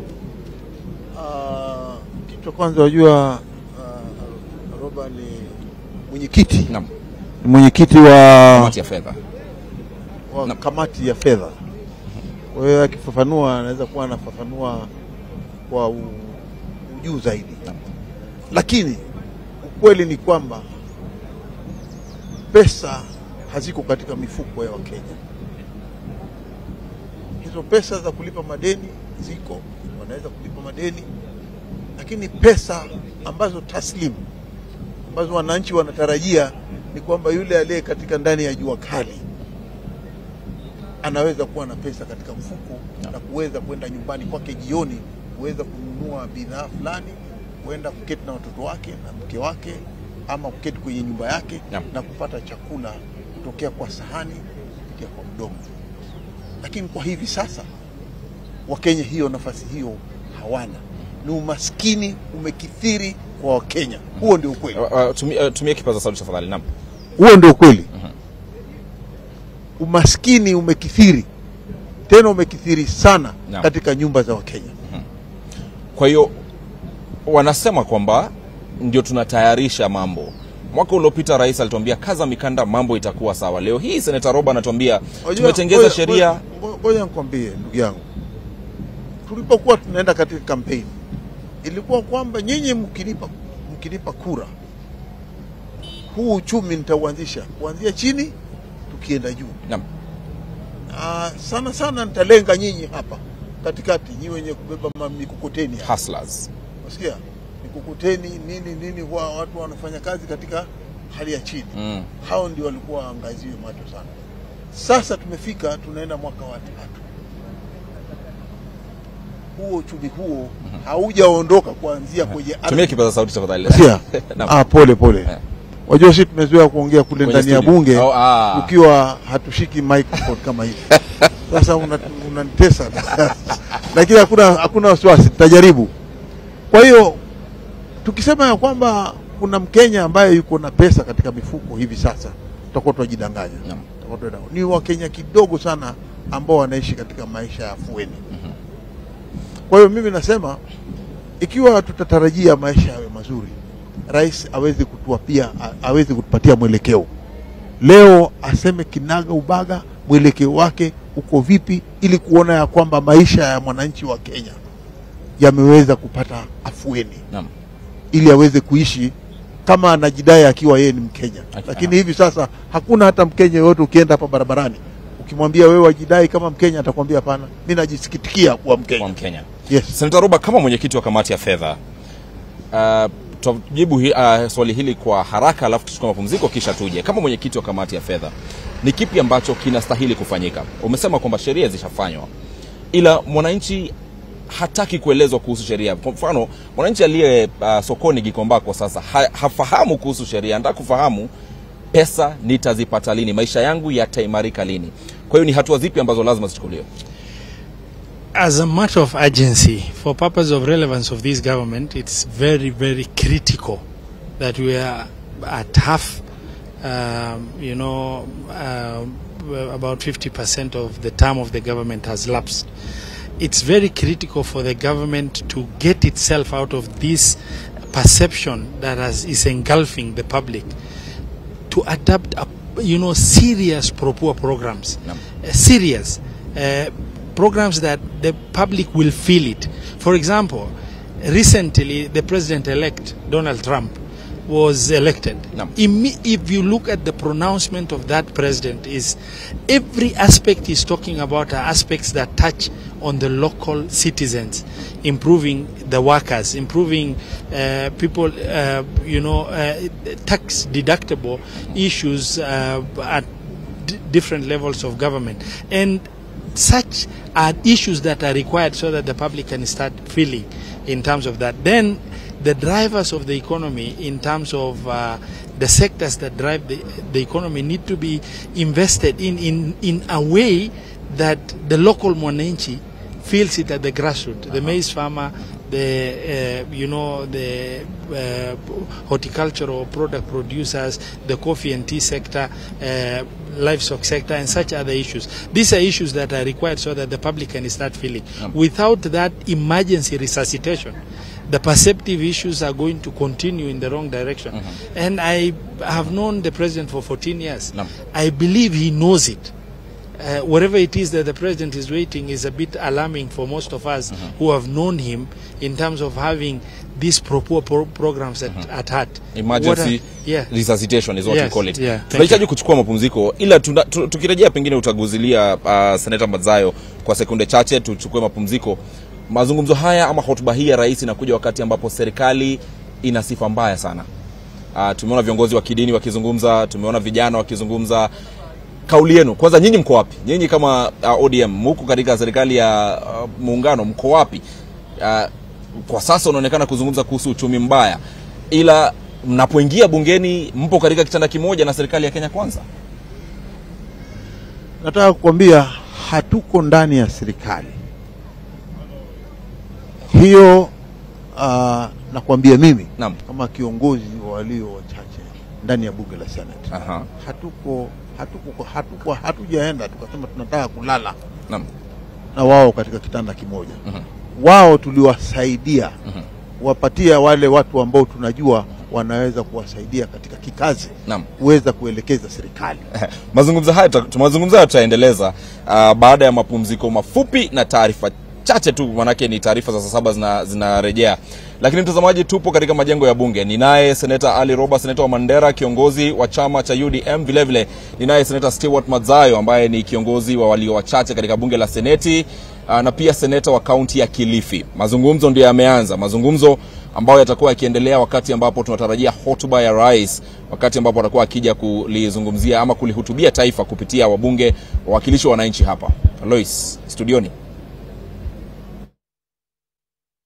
Ibrahim Karanja, bila shaka na wageni wako pale bungeni. Hapa studioni bado mchanganuzi wetu wa kisiasa Jim India bado yuko nasi. Vile vile tumeweza kunena na Wakenya kuteka sehemu mbalimbali hapa nchini. Tunaendelea kukusanya maoni, mtazamaji wangu, vile vile katika mitandao yetu ya kijamii. Endelea kusema nasi. Kumbuka ni mustakabali wa siku ya leo, ni rais kuweza kunena na taifa kupitia pale bungeni. Ni mida ya sana, ni mchana. Kwa sasa tunakwenda katika mapumziko mafupi tu, tukijiandaa kurejea na taarifa za hivi punde kabisa za NTV adhuhuri, ambazo kwa kiasi kikubwa zitakuwa zinaangazia mwaliko huo wa rais kwa taifa kupitia bunge muda wa baadaye. Twende katika mapumziko mafupi tu, tunarejea na habari za NTV adhuhuri, vile vile kuendelea na makala haya speciali ya mustakabali wa taifa mchana wa leo. Siende mbali.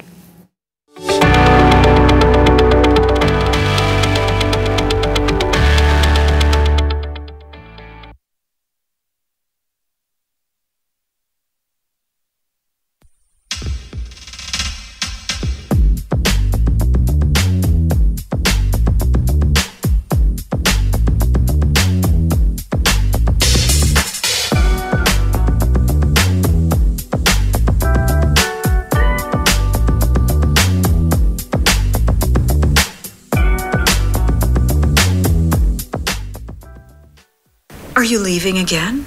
Oh yes, Madam Principal. I thought you said you learned your lesson well. Kelly, you should face your problems. You shouldn't run from them. You continue to embarrass me?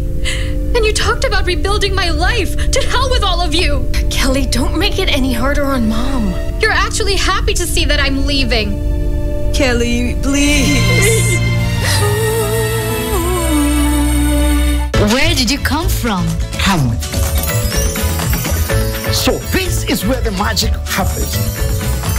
This is for you kids. Taste the magic with our festive cakes from DPL Festive Bakery. Delight with every bite. Liverpool's decision to appoint Arne Slot as Jurgen Klopp's successor has so far proven to be an inspired choice. With the Reds flying in both the Premier League and the Champions League, Slot has exceeded expectations in what was supposed to be a transitional season. And the unassuming Dutchman has entered the record books thanks to his sensational start in the red half of Merseyside.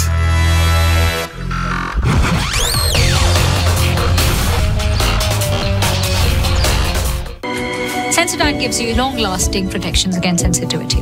And people come in and they're like, oh, it works. I can have ice cream and I'm not in any discomfort. I recommend Sensodyne because it works. It's brilliant.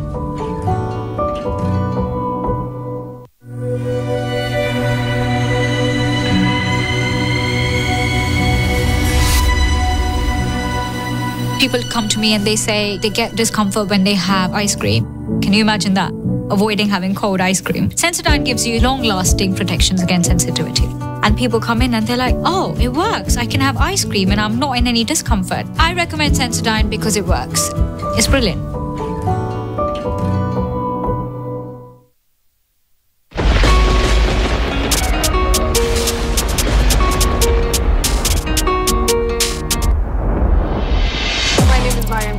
Most bankable host Brian Aselli. And we bring you the Morning Fix. Shimano is in the building as promised. Yes. Every day is a different discussion on something you care about. And we want to hear from you. That's why we want to hear your say.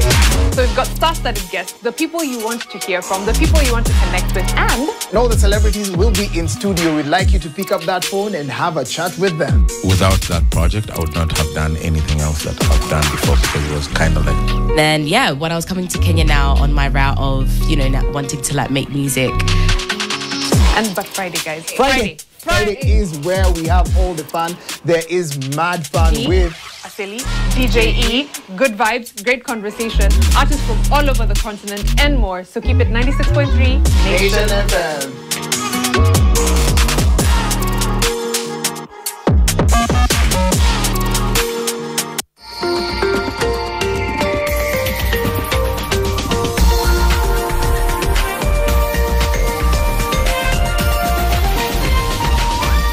This is NTV.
Mtazamaji wangu, karibu kwenye meza yetu ya NTV Adhuhuri, nami Lois Wangoi.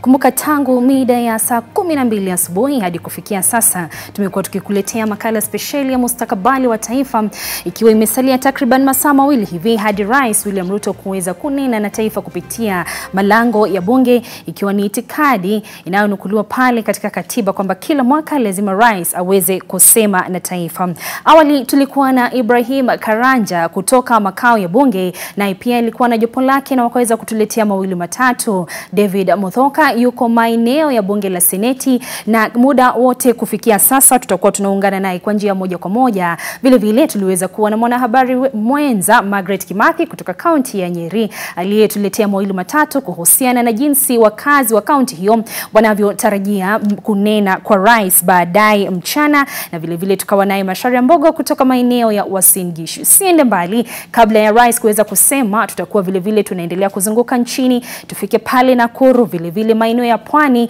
ili tuweze kujua Wakenya wanasubiri vipi hotuba hiyo ya rais na ni yapi wanayotarajia. Hayo ndio yetu makuu, lakini kwa sasa tupate taarifa hii ambapo wakuu wa usalama kutoka kaskazini mwa bonde la Ufa wamekongamana mjini Kitale ili kuweka mikakati ya kudhibiti utovu wa usalama msimu wa kiangazi ukianza.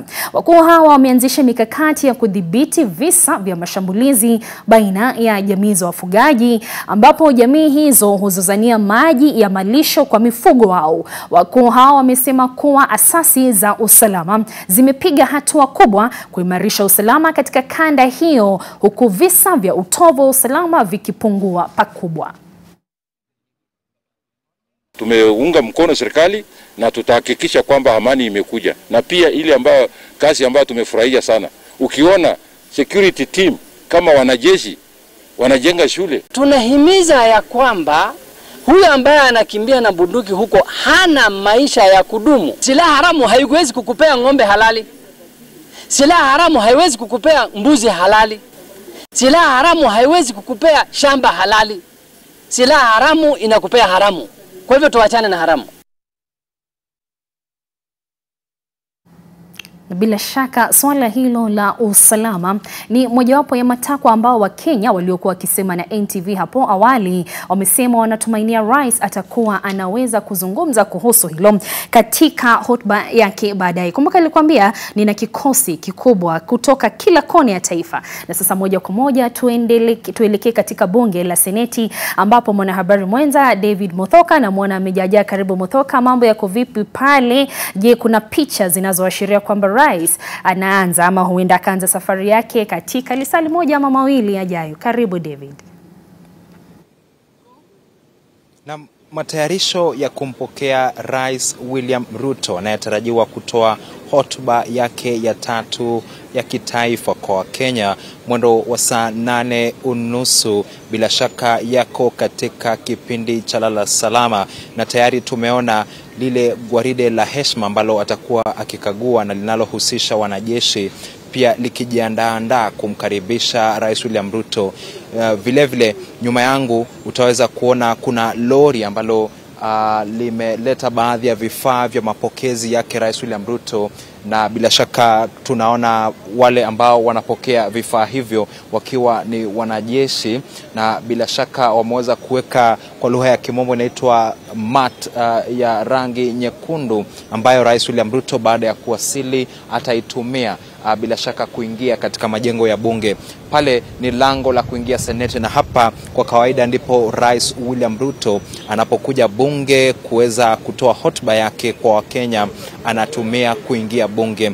Na bila shaka hii ina maana kwamba dalili zote zinaashiria kwamba Rais William Ruto katika kipindi cha saa 1 hivi unusu atakuwa akifika hapa akiwa ameandamana na naibu rais Profesa Kithure Kindiki kuja kutoa hotuba ambayo inasubiriwa kwa hamu na hamumu nchini kote, na Wakenya ambao wanasubiri kuona kipi kipya Rais William Ruto atakuwa akisema baada ya maswala na maswali tofauti kuibuliwa kuhusiana na utawala wake. Nikiguzia tu kwa kifupi tu maswala ambayo bila shaka Wakenya wanazidi kuibua.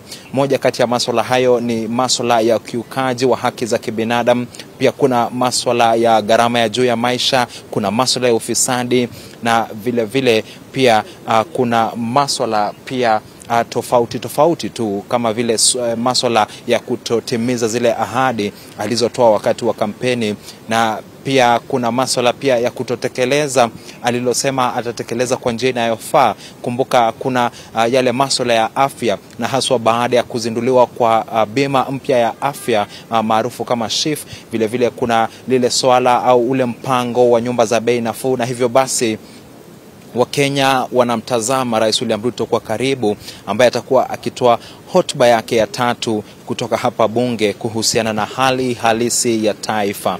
Na hivyo basi tu kwa picha zako unaona eneo hili bila shaka ni uwanja wa maafisa wa usalama, sio tu wanajeshi, pia kuna polisi maalum kutoka vitengo mbalimbali.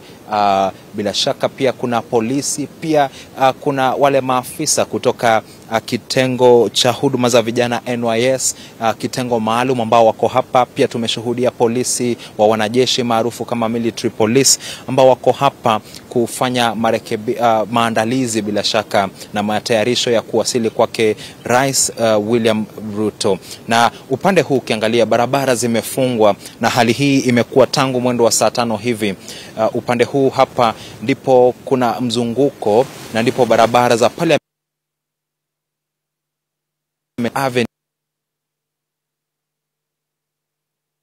maarufu kama Outlander la maafisa wa polisi, ambalo bila shaka limezunguzwa na polisi wengi, zaidi ya polisi 10 ambao wanahakikisha hamna yeyote anayepita hapa kwa gari.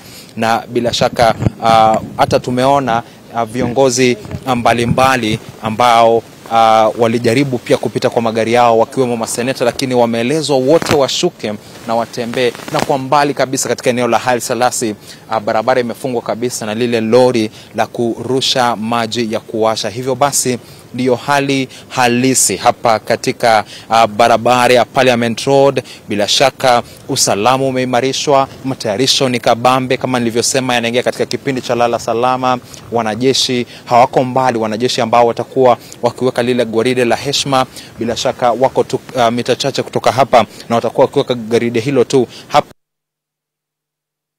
tu kama tu 10 kutoka hapa, ikiwa na maana gwaride la heshima. Kumbuka imekuwa tu kama ada. Natia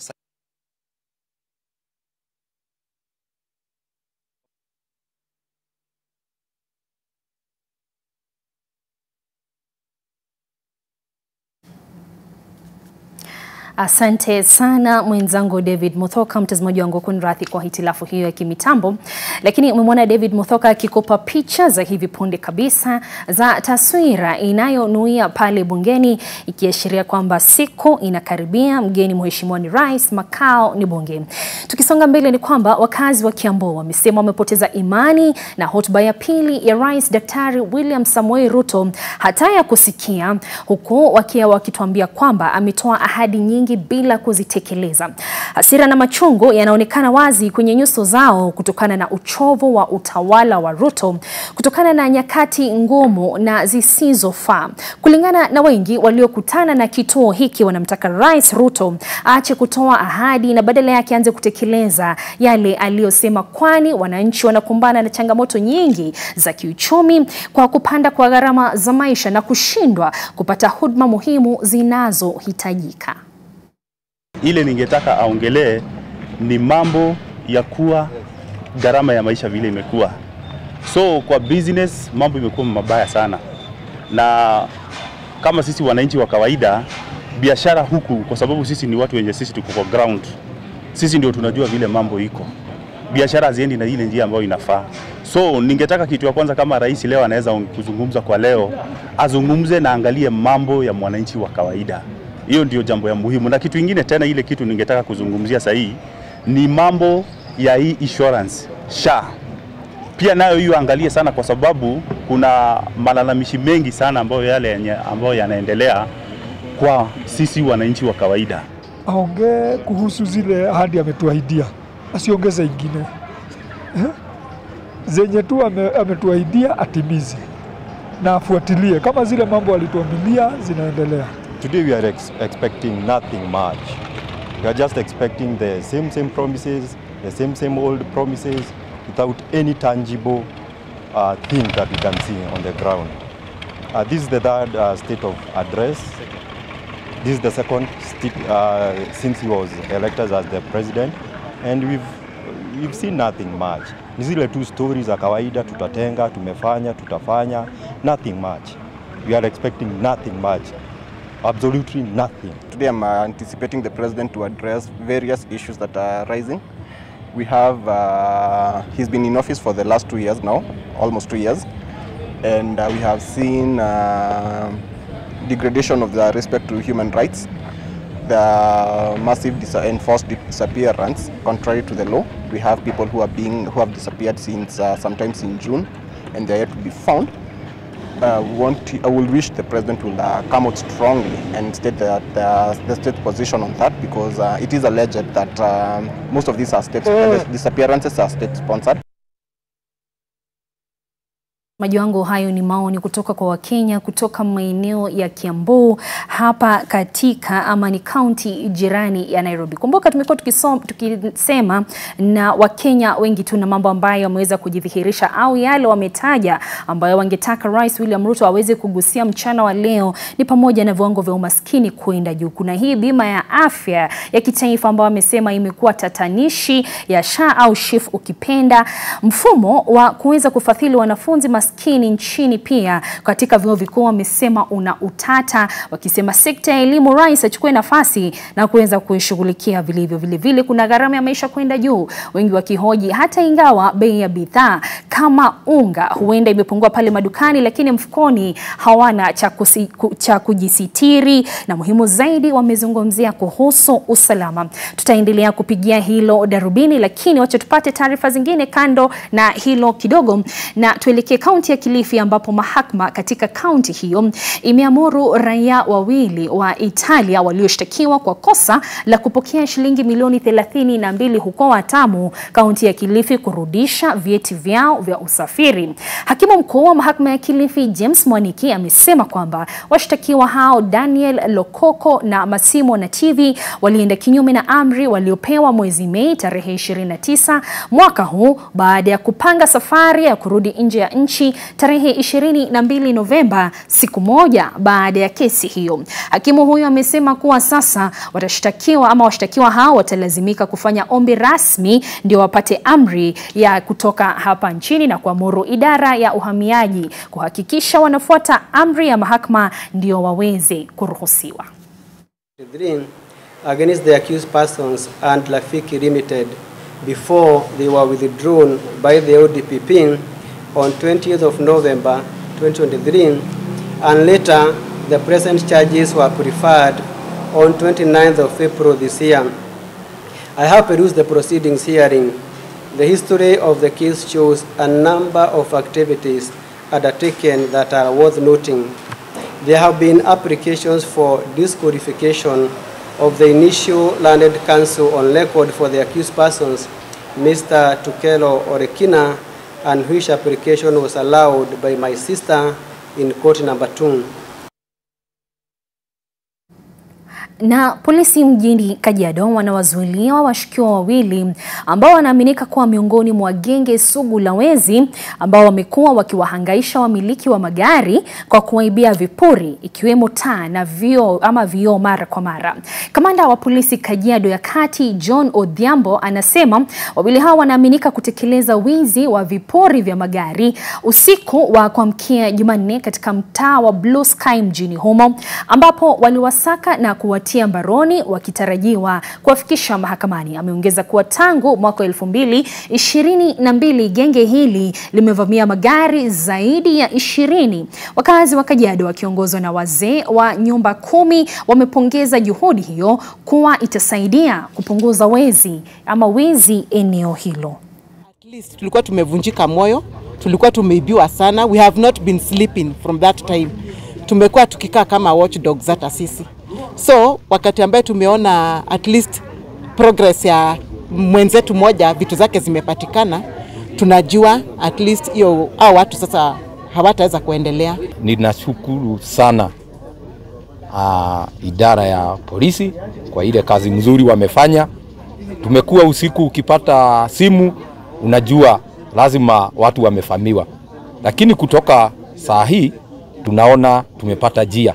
So ile kitu ningependa kuuliza wananchi ni ya kwamba wapeane information. Tukisonga mbele ni kwamba serikali ya kitaifa na za kaunti zimetakiwa kushirikiana na wahisani kwenye sekta tofauti za afya ili kutatua changamoto kwa watu walio na matatizo ya masikio kuweza kupata matibabu kwa urahisi. Wakizungumza kwenye zoezi la ukaguzi wa bure na kutoa matibabu kwa watoto viziwi katika eneo la Mosoriot, kaunti ya Nandi, baadhi ya wazazi wasiokuwa na uwezo wameelezea kuwa visa hivyo vimeongezeka sana na gharama ya matibabu kwa wanao imewapiga chenga kwa miaka mingi kwa kuwa bei ya vifaa vya kisasa vya kusaidia kusikia ni ya matajiri pekee. Hata hivyo, wameomba serikali kupitia Wizara ya Afya kushirikiana na wafadhili kutoka kwa mataifa ya kigeni ili kushughulikia haswa wanafunzi wanaosemekana kuathirika pakubwa kwa kuwa wanalazimika kukaa kwenye dawati za mbele darasani ndiposa wapate machache kwa walimu shuleni. Tangu utotoni madaktari wakarecommend kwamba nunuliwe hearing aids na daktari kaniambia bei yake 1090. Kutoka hiyo wakati mwezi wa 6 mpaka saa hii sikuweza hata sikuwa na pesa. We have so many cases of people who cannot hear, especially young children. It's life-changing for these children, and so of course it makes me very, very happy because as somebody who was born deaf, I know that if I hadn't gotten these support services when I was a baby, my life would be very different. Mtazamaji wangu, tunakwenda katika mapumziko mafupi, lakini tukirejea tunaingia kikamilifu katika makala yetu speciali mchana wa leo, ikiwa ni mustakabali wa taifa, huku rais anapotizamiwa kunena na taifa kupitia malango ya bunge.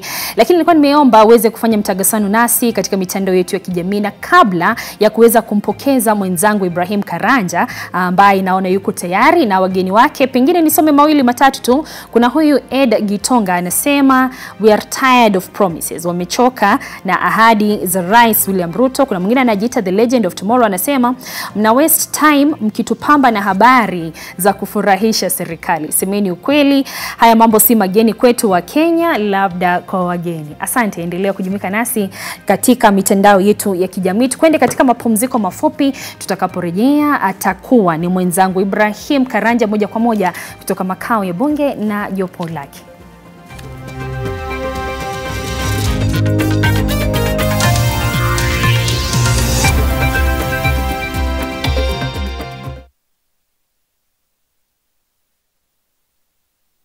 Hammer down prices this Black November. Nakafu. Day 22 of daily crazy offers. Massive deals. Bigger discount. Lower prices. Unbelievable prices. Shop and save more than ever. Nakafu. I'll have the usual on the rocks. Double. Your profile says you don't drink. How? And I miss out on the silky refreshing test? For real? For real. Well, in that case, I'll have whatever he's having. I drink responsibly. Knock knock. Who's there? Del. Del who? Del Monte. Real, recognize real. No added sugar, no preservatives. 100% real fruit. Introducing Festive Cakes. We have some delightful snacks for all of you. The Festive Simbella Cake. Indulge in the pleasure of a cone-shaped cake that's bursting with flavors. Where did you come from? Come. So this is where the magic happens. This is for you kids. Festive Cupcakes. Thank you. Perfect treat to share with friends and family. Now for your kids' school snacks, hakuna stress. Festive Pink Cakes. The perfect blend of sweetness and softness. And now this is for you, Dad, and your office mate. Festive Pound Cake. This sumptuous cake will leave you craving for more. Taste the magic with our Festive Cakes from DPL Festive Bakery. Delight with every bite. When I have back pain, I reach for 2 tablets of Panadol Extra. It's boosted by caffeine for fast relief of strong pain, like headache, toothache, and muscle pain. And I am finally released from pain and ready to be there for those who need me. Try Panadol Extra for fast and effective relief from strong pain. Welcome to San Francisco. The best players in the world. It's the most beautiful thing you could ever witness. Welcome to the official start of All-Star Weekend, NBA All-Star Celebrity Game. Let's go, baby! Stars as featured here on display. The lights are on, the stars are here.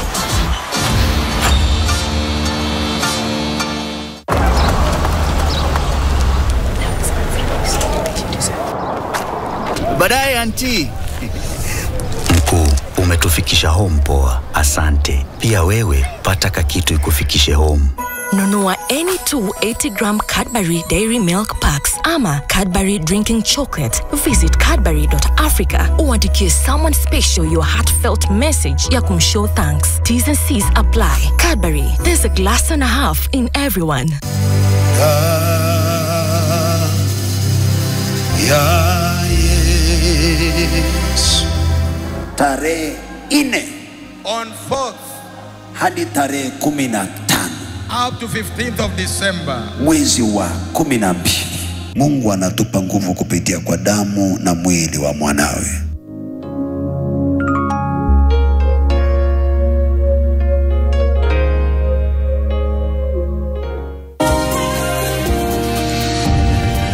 When I have back pain, I reach for 2 tablets of Panadol Extra.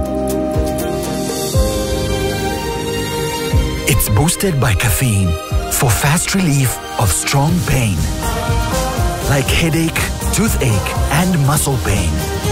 And I am finally released from pain and ready to be there for those who need me. Try Panadol Extra for fast and effective relief from strong pain. I used to live in this house. Passiflora. And the girl with the little pearl. She was my daughter. Do you really think that he was murdered? There was some evidence that proves that he was, but I just couldn't think of anyone who could do something like this. Oh my goodness. Is it you? You are the one. You are the one, in association with Nivea Nourishing Cocoa Body Lotion. Show off your best skin with Nivea Nourishing Cocoa Body Lotion with 5-in-1 complete care. The deeply nourishing formula prevents your skin from drying with precious cocoa butter and deep moisture for smooth and healthy looking skin.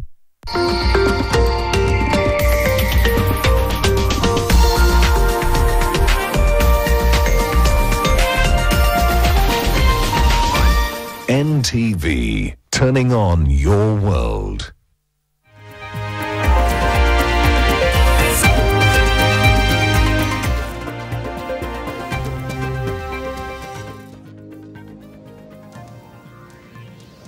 Unatazama NTV, bado tupo moja kwa moja nje ya majengo ya bunge hapa ambapo Rais William Ruto baada ya dakika chache zijazo atakuwa akihutubia taifa kupitia wawakilishi wetu. Tunazungumza kuhusu maseneta na wanabunge la kitaifa ambao wote watakuwa wameketi ndani ya jengo hili kusikiza hotuba ya rais.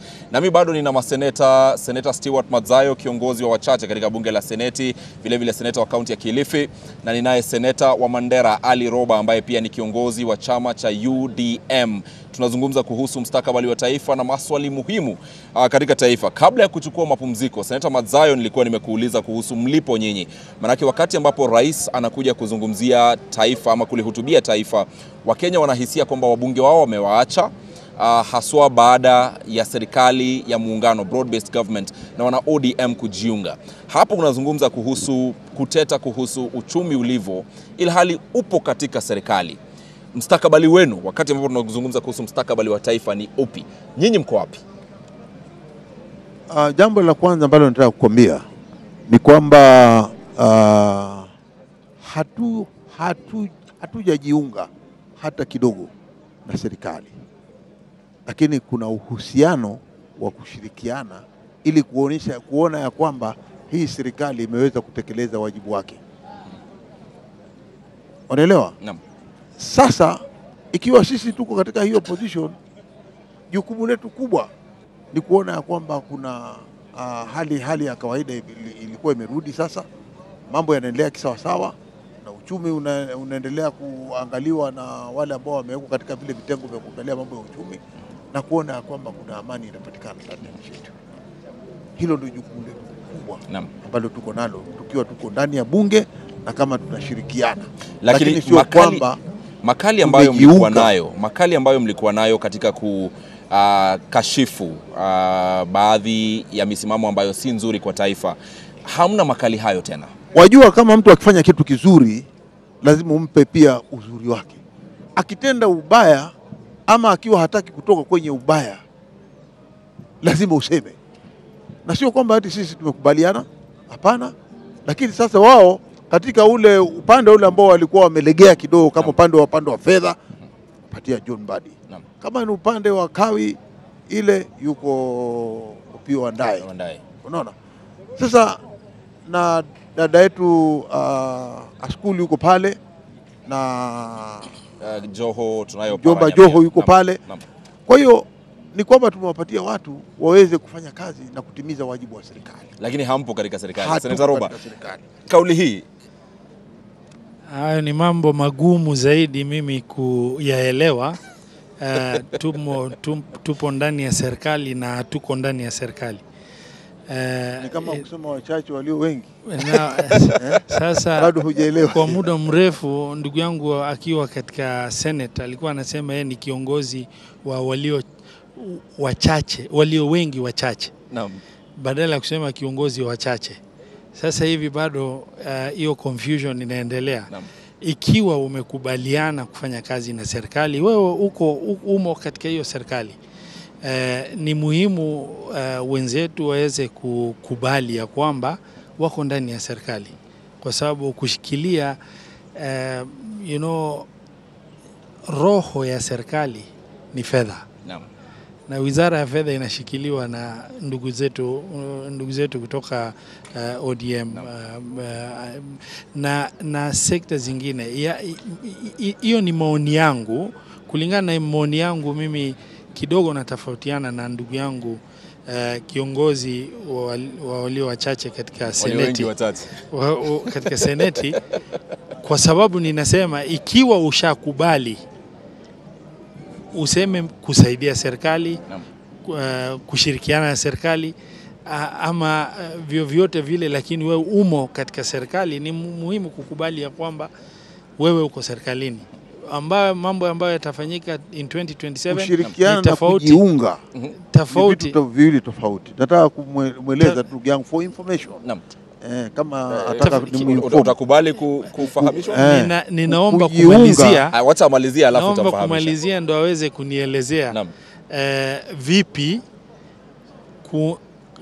ukiangalia situation ya ODM sasa hivi, ni vipi kukuwa ndani ya serikali haikui kujiunga na serikali, ama kuhusiana na serikali ama kufanya kwa njia ya ushirikiano haikui kuwa ndani ya serikali. Sisi wote ni wanasiasa. Tukizungumza lugha ya siasa na kubaliana naye. Tukizungumza mambo ambayo ni reality wamo serikalini, hakuna mabadiliko yoyote. Lakini kisiasa ana hiari ya kuweza kusema sisi tumeenda kuwachunga. Kwa hivyo tukiwa ndani ya serikali. Kwa hivyo reality ni kwamba hapo serikalini. Kwa hiyo anachosema Senator Roba ni kwamba mzigo huu wa uchumi, mzigo huu wa ugumu wa maisha katika taifa la Kenya, mzigo huu wa kutotii kwa sheria ni mzigo ambao pia nyinyi kama wana ODM mnapaswa kubeba, kwa kuwa kulingana na Roba mpo katika serikali. Hatuko katika serikali. Kuna tofauti ya kujiunga na serikali na kuwa na uhusiano na serikali. Ikifika mwisho wa siku kila mtu atarudi kwenye nyumba yake, analala kwa nyumba yake. Kwa hiyo kama sisi kuna uhusiano fulani ambao uko baina ya sisi, ambao ni ngumu kuelezea, ambao si ngumu, vile ninavyokuelezea ndivyo ilivyo. Ya kwamba uhusiano tuko nao, lakini hatujajiunga na hii serikali. Haya, tuzungumze sasa kuhusu baadhi ya masuala haya ambayo ni muhimu. Tulizungumza kuhusu uchumi. Tuendelee, na pia kuna wakati ambapo nataka tugusilie uhusiano wa serikali kuu na kaunti na nafasi ya ugatuzi katika serikali hii ya Kenya Kwanza. Maanake nyinyi mpo katika seneti, kazi yenu kuu ni kulinda ugatuzi. Lakini kabla ya hapo, watu wanazungumza kuhusu haki za kibinadamu, haki za kimsingi za kibinadamu hapa katika taifa la Kenya. Wakati ambapo Rais Ruto atakuwa akilihutubia taifa, jana tu kiongozi wa upinzani wa Uganda, Kizza Besigye, alikamatwa humu nchini Kenya. Siku chache zilizopita kuna raia wa Uturuki waliokamatwa na kurejeshwa. Mbali na hao raia wa kigeni, vilevile kuna Wakenya ambao wanakamatwa kiholela holela, hawapelekwi mahakamani. Wengine pia wamepotea kabisa, hawapatikani. Kuna mojawapo wa wakilishi wadi ambaye hapatikani. Ni kipi ambacho unaweza kumwambia Mkenya ambaye anahamaki wakati ambapo anamsikiza Rais Ruto leo hii akihisi tuko katika taifa ambayo haki za kibinadamu za msingi haziheshimiki? Tuanze na wewe alafu tuje kwa Senator Roba. Natarajia ya kwamba rais, hilo ni swala muhimu sana kuhusikana na haki za binadamu, hususan ndani ya hii nchi, haki za Mkenya. Kwa sababu nchi hii si nchi ambayo haina demokrasia. Nchi hii ni nchi ya demokrasia na nchi hii iko na katiba. Cha kwanza ni kwamba kila mtu ndani ya hii nchi anatakana kulindwa na serikali yake. Hata wale wageni wanaokuja kutoka nje wana haki ya kulindwa na serikali hii. Ni jambo la kusikitisha, jambo la aibu, jambo ambalo liko na sintofahamu kubwa kwamba mtu mkubwa wa kiongozi wa upinzani wa nchi jirani kama Uganda anaweza ingia ndani ya Kenya kupitia airport zetu. Na kila mtu anamuona, anaenda katika shughuli zake za kawaida kwa sababu yeye ni mtu wa Afrika Mashariki. Anaweza kwenda vyovyote, mapana na marefu. Lakini aje ashikwe usiku, mchana ama asubuhi, lakini ashikwe na watu tena kutoka nchi nyingine, nchi jirani. Hao watu walikuja vipi kutoka nchi jirani wakaingia hapa na mpaka wakampata yeye na wakamchukua na wakamuingiza ndani ya gari na wakasafiri naye mpaka wakafika mpakani na wakatoka naye? Kwa hiyo unatarajia majibu leo hii? Sio kutarajia, Wakenya wanadai ya kwamba rais ni lazima swala hili aliongee, kwa sababu linahusikana na sheria hata ya kimataifa. Kama leo kukiwa na shida yoyote, mtu akikimbia ndani ya Kenya, hii si nchi ambayo imekuwa sasa ni kama kiwanja cha mchezo wa mpira, pata potea, atakayefunga nani, atakayefungwa nani, kwamba wewe leo ukipatikana na shida fulani huwezi kimbia kwa nchi jirani ukatetea maisha yako na familia yako. Ni kipi ambacho Senator Roba, ni kipi ambacho rais anaweza kuwaambia Wakenya wahisi kwamba wameridhika kutokana na majibu yake, haswa kuhusu kukiukwa kwa haki za kibinadamu? Ni hisia ambayo ipo. Jana wamezungumza, ama tume kadhaa ya haki za kibinadamu zimezungumza na kusikitikia hali ya taifa. Ni kipi ambacho leo hii rais anaweza kusema na kurejesha imani? Asante sana. Wacha niseme kwa Kiingereza,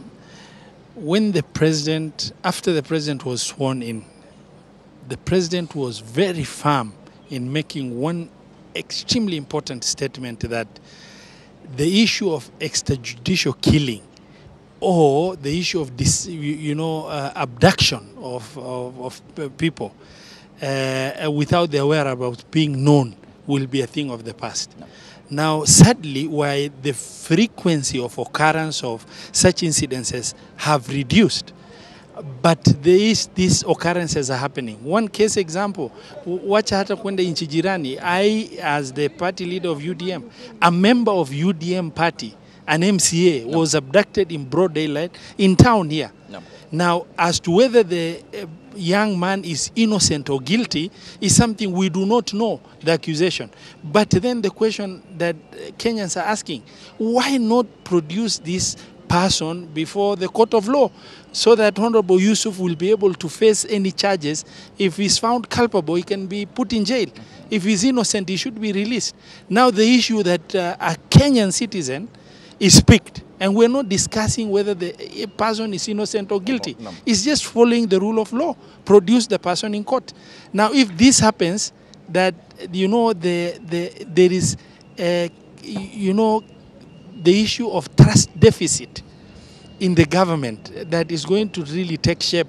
And it increases on this issue of dissatisfaction. People start feeling we are not secure.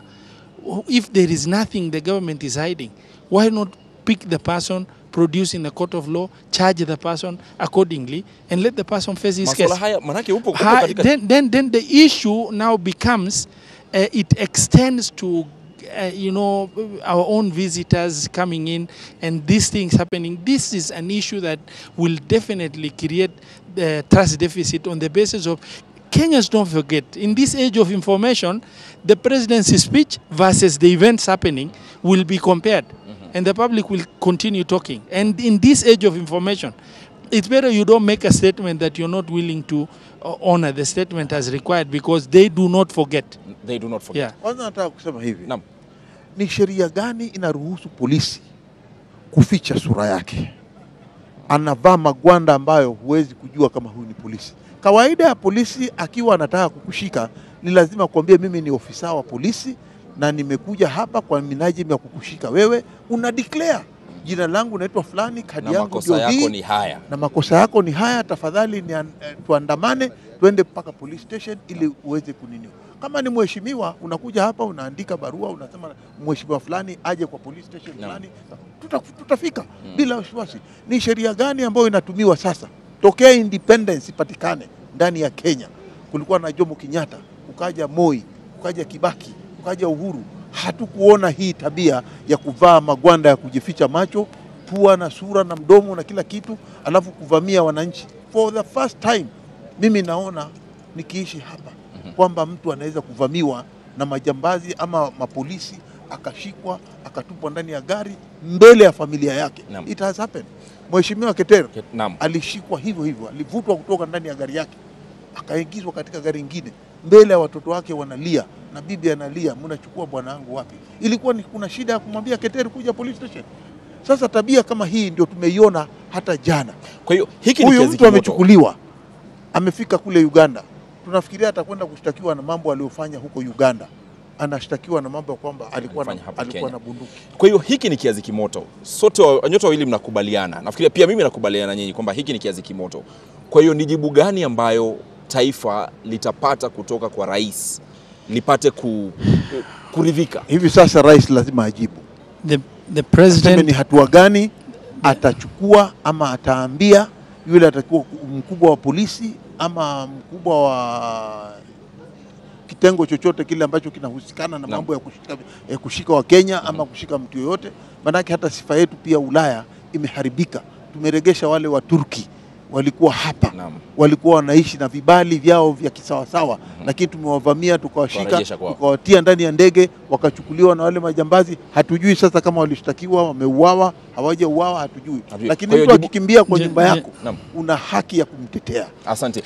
Robert, jibu gani ambayo rais atapeana iridhishe taifa? Ni muhimu zaidi vile rais alikuwa amesema kinagaubaga wakati alipoapishwa ya kwamba atasimama imara na sheria, aweze kuwajibika na kusimama imara na sheria na kuhakikisha ya kwamba mambo ambayo hayaambatani na sheria, watu yake ambao wanasimamia mambo ya ulinzi wanaweza kuhakikisha wametimiza kulingana na sheria ilivyoandikwa, ili kuweza kuhakikisha serikali inaonekana ni serikali ambayo inajibu. Kidogo tofauti ambayo ninataka kusema, hata wakati rais mstaafu Rais Uhuru alikuwa, mambo ya askari kujificha macho walikuwa wengi zaidi na kushika watu imefanyika mara mingi, lakini rais alisema hayo yatabadilika. Ni muhimu hayo mabadiliko yaonekane. Yeah. Tuna dakika 3 ambazo zimebaki na nitauliza swali ambalo linagusana na nyinyi. Ni jana tu ambapo mulitamatisha swala la mvutano wa fedha kati ya serikali kuu na serikali za kaunti, mkakubaliana kwamba serikali za kaunti sasa zipatiwe shilingi bilioni 387. Ni pesa kidogo hizi, na ni mojawapo ya mambo ambayo serikali ya Kenya Kwanza ilikuwa ikipambana nayo sana. Hasa magavana wamelalamika hawajapata pesa, wamekuwa wakiumia. Kwa nini mkakubali shilingi bilioni 387 ilhali awali kulikuwa na bajeti ya shilingi bilioni 400? Na hamuoni nyinyi kama maseneta kwamba inamaanisha kwamba ugatuzi upo katika hatari kwa sasa? Na rais atakapozungumza, mtatarajia kauli gani kutoka kwa rais kuhusu kuhakikishia ugatuzi chini ya utawala wake? First, I do not believe, as a leader in the country and as the UDM party leader, that the situation we suffered this year was catastrophic enough to warrant reduction of devolution funds. And if I were the president, which I'm not, this would have been an opportunity for we have borrowed money for flimsy reasons in this country. And we have squandered money in this country on flimsy grounds. And giving devolution money, which is 47 county governments doing serious functions on the ground. And with inflation issues and from year in, year round, reducing that 400 that was given is something that the president should have sacrificed to make sure they get. And it would have really increased the positive view of the government within these 47 county governments in terms of government's commitment to devolution, despite circumstances that indicate otherwise in terms of difficulty. Now, I hope and pray that while, the finance bill is getting reintroduced, if collection of additional funds are availed, that county governments are considered. Senator Mazayo, kwa dakika chache tu tunapofunga. Mimi naona swala hili ingekuwa vyema kama makubaliano yangekuwa yamefuatwa ni yale ya bunge la Senate, ya kwamba bilioni 400 zipelekwe katika serikali zetu za mashinani. Lakini kwa sababu ya sintofahamu fulani ambayo hatuwezi kuielewa, hakuna kibwagizo maalum ambacho kiliweza kupewa wakatoa hizo bilioni kidogo walizozitoa hapo. Ilikuwa ni jambo la kusikitisha. Jukumu la Senate kufikia hivi sasa na hata mpaka kesho ni kuona ya kwamba serikali zetu za mashinani zimepata pesa ili waweze kufanya maendeleo. Kuna hitajika madawa, kuna hitajika na maendeleo yafanywe ili wananchi wa mashinani wapate faida. Na itakuwa jambo la kusikitisha. Ni jambo la kusikitisha leo tukiona ya kwamba bunge la National Assembly, bunge la kitaifa, linaweza kuingilia kazi ambayo inatakana, hususan kama huyu ndio mwenyekiti wa kamati ya fedha. Huyu ndio anajua katika kule mashinani ni pesa ngapi zinahitajika. Asante. Na swala hilo la ugatuzi ni mojawapo ya masuala ambayo Rais William Ruto atakuwa akizungumzia, ama tunatarajia azungumzie, na tutachambua baadaye atakuwa amezungumza kivipi. Kwa hiyo mtaturuhusu baada ya rais kuzungumza, haswa iwapo atazungumza kuhusu ugatuzi, tutawatafuta hata kama si leo, tuwe tuki breakdown wanasema kwa watazamaji wetu ni vipi ambavyo mustakabali wa taifa haswa kuhusu ugatuzi upo. Ila kwa sasa na kurejesha studioni, sisi tutakuwa tunaondoka hapa kuelekea katika maeneo mengine kando. Asanteni sana maseneta. Asanteni sana Seneta Ali Roba, Seneta wa Mandera, vile vile Stewart Mazayo, Seneta wa Kilifi na pia kiongozi wa wachache katika bunge la Seneti. Lois, kwako studio. Asante sana mwenzangu Ibrahim na wageni wako pale bungeni. Bado tupo na mchanganuzi wetu wa kisiasa, mtazamaji wangu Jim India. Jim, tulikuwa tukifuatilia karibu Ibrahim akiweza kusema na wageni wale pale. Sasa kuna mada imejihusisha na ningependa tuanze hapo. Wameulizwa nyinyi kama upinzani mmejiunga ama mmejihusisha na serikali. Lakini rais anapokuja kusema na serikali atakuwa anasema na taifa, atakuwa anasema nyakati ambazo haieleweki mwongozo kamilifu katika upande wa upinzani. Manake tumemwona sasa baba Raila Odinga ambaye ni kinara wa Azimio amejiunga na broad-based government. Na tunaelewa hapa nchini upinzani ni baba na baba ni upinzani. Je, anarejea wakati ambapo William Ruto hana upinzani wa nguvu zozote katika utendakazi wake? Na je, hilo linampa nafasi ya kuweza kuwasukuma wa Kenya ama kusukuma taifa katika mkondo usiofaa bila mtu yeyote wa kuweza kumrekebisha? Ni ukweli ya kwamba wana ODM wameamua ya kwamba wao watamsaidia Rais William Ruto kufanya kazi. Walinominate wale deputy party leaders Joho na Oparanya, wakanominate party chairperson, wakanominate former chairperson Mbadi, wakanominate yule ambaye alikuwa minority leader Opiyo Wandayi. Kwa hivyo viongozi wa ODM wote isipokuwa secretary general wote walipata kazi.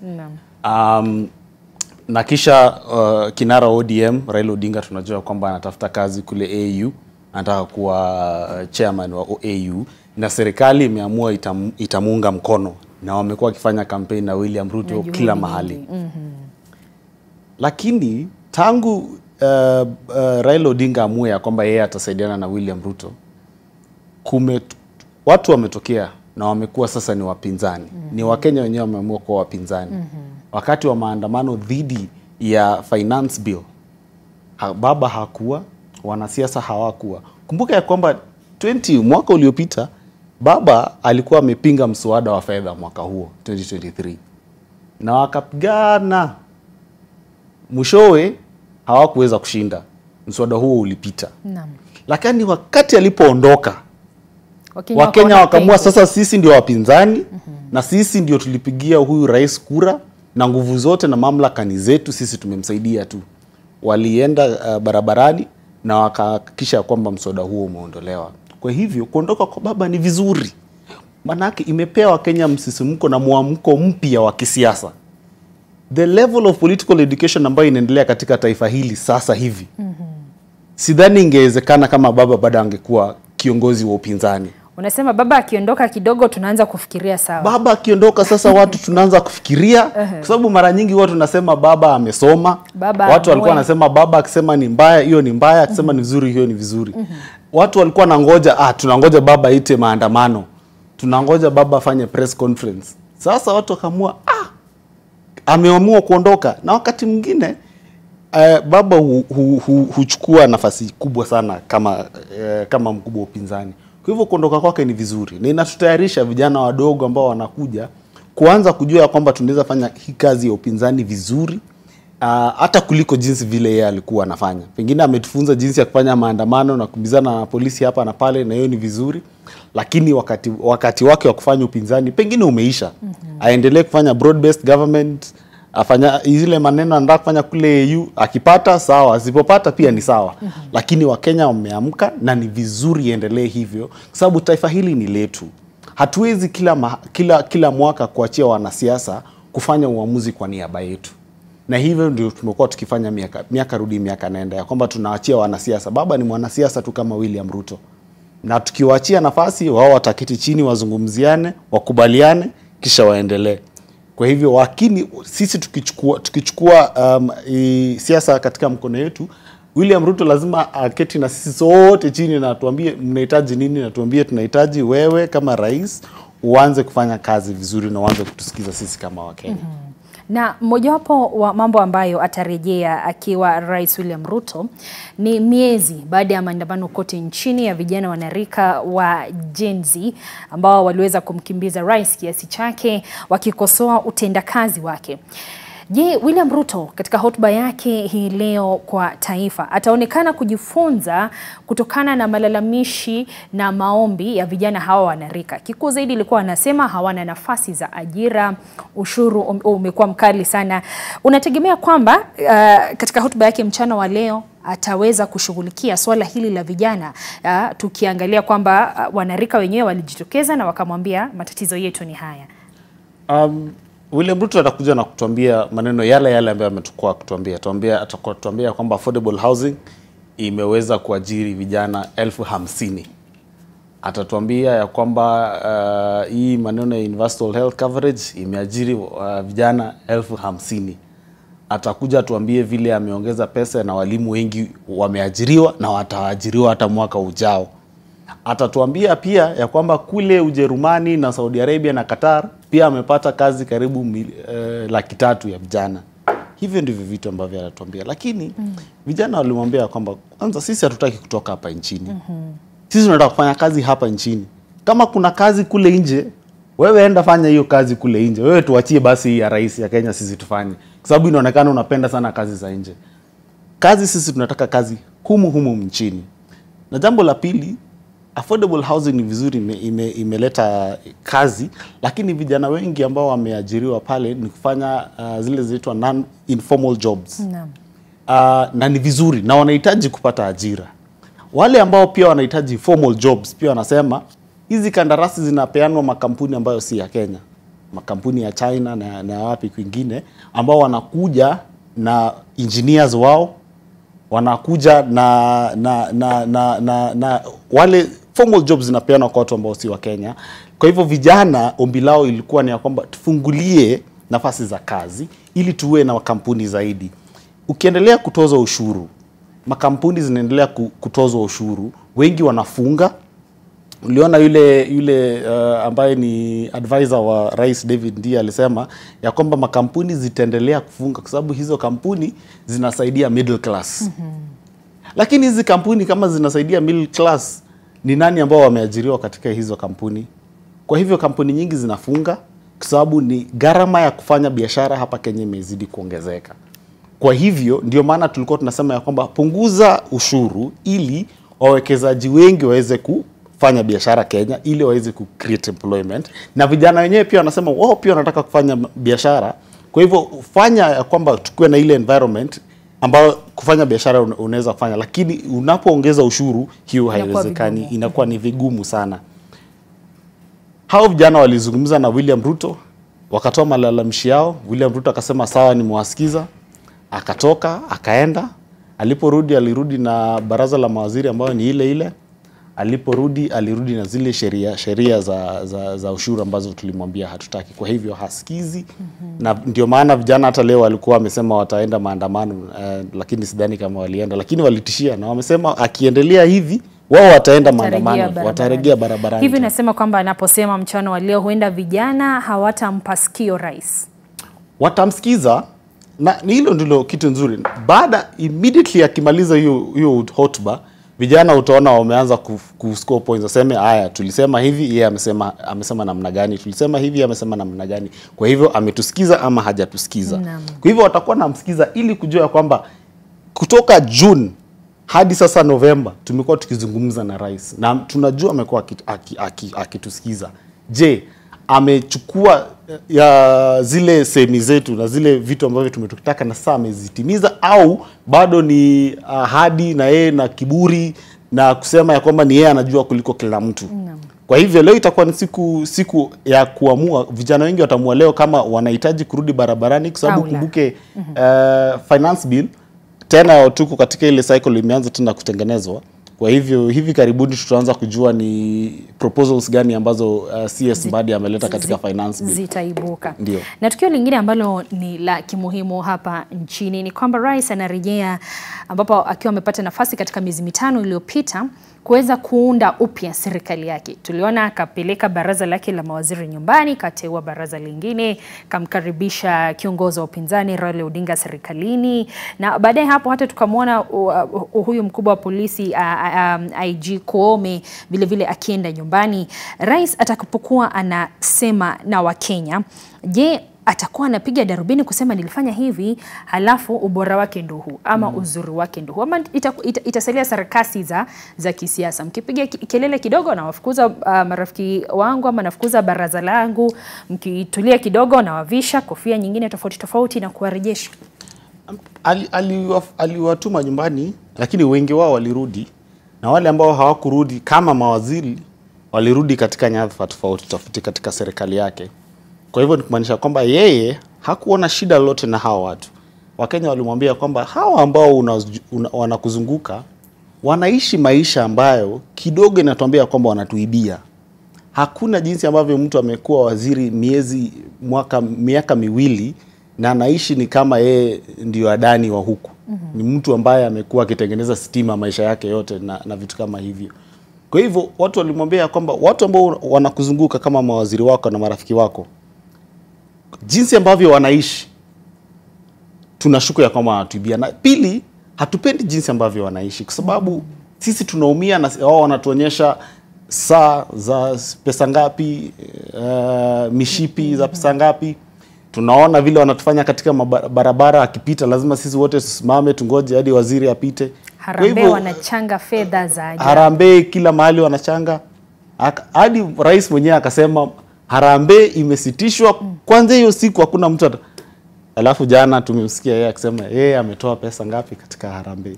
Kwa hivyo jinsi ambavyo nilikuwa ninakuambia ziliregeshwa pale kanisani. Ziliregeshwa, lakini yeye alitoa. Yeye ambaye alisema ya kwamba wanasiasa waache kufanya harambee, yeye mwenyewe aliendelea na akatoa pesa pale.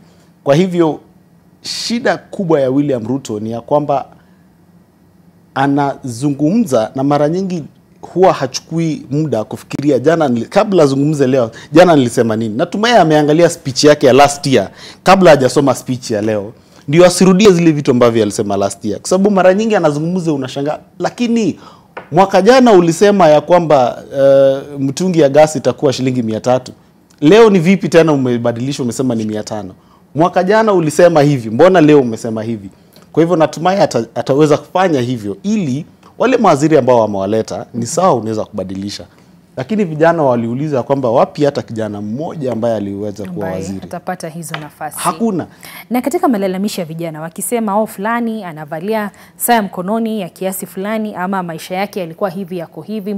Kikuu zaidi ambacho walikuwa wanajaribu kusema ni kwamba ufisadi umeonekana kuchukua mkondo ama safari ya kwanza katika serikali ya William Ruto. Na nakumbuka akiwa katika kampeni alisema ufisadi atakataa, serikali itakuwa ni ya mama mboga na watu wa bodaboda, kwa sheria mwananchi wa kiwango cha chini. Je, swala hili la ufisadi mchana leo atakuwa kinukuu masuala ambayo ameweza kuweka ama mikakati ameweka kando na kumngoa Lois hapa na kumrejesha Joyce pale, atakuwa akitupa misimamo mikamilifu ya jinsi ambavyo ameweza kupambana na ufisadi. Manake wa Kenya wanaumia, ushuru huko juu, alafu kuna wengine wanabeba pembeni. Swala la ufisadi ni swala gumu. Najua kwamba William Ruto atanukuu EACC. Kuna siku walikuwa pale State House wakisema zile pesa ambavyo wameweza kurudisha pesa na najua atanukuu sana hiyo ripoti ya EACC na kusema ya kwamba tangu ya chukua usukani kuna pesa ambazo zilikuwa zimepotea na sasa zimerudishwa. Kuna mali ya watu ambazo zilichukuliwa kiufisadi na zimerudishwa. Na hiyo tutampa, lakini shida ya ufisadi ni ya kwamba ni hisia. Ukiangalia kama kwa mfano swala ambalo tumeangazia leo kucha ni swala la Adani. Hakuna mtu ambaye atasema Adani ameibia Wakenya pesa yote, lakini kuna ufisadi unaendelea tulipoangalia jinsi ambavyo walipewa kandarasi. Jinsi wajua. Kwa hivyo vitu kama hivyo unaposema kwa mkono moja kwamba umefanya kazi nzuri, na tutakwambia ni sawa, kama kuna pesa zilirudishwa hiyo ni vizuri sana na tuendelee hivyo. Lakini kwa upande mwingine unasema lakini Adani ni watu wazuri sana, wao wataendelea ni weupe kama pamba. Kidogo inaonekana ya kwamba hauna msimamo mmoja kuhusu ufisadi. Na pia tuliona mawaziri wakisign zile performance contracts pale State House wakisema ya kwamba wao wametia sahihi na kuna maneno ya ufisadi, hakuna ufijaji. Najua hivyo ni vitu ambavyo atanukuu leo na kukumbusha Wakenya kwamba anajaribu kadri ya uwezo wake kupigana na ufisadi. Atasema ya kwamba ofisi ya rais, hakuna mtu ambaye anaweza sema ya kwamba kuna pesa ambazo zimeibiwa katika ofisi ya rais. Na ni ukweli, hakuna pesa ambayo tutasema imepotea katika ofisi ya rais. Lakini lazima tusemezane ukweli ya kwamba katika counties kuna shida. Na hapo kwa counties atatuambia kwamba hapo ndio maana mko na senators ambao hiyo ndio kazi ambao wanafaa wafanye. Kwa hivyo hii atarudishia lawama.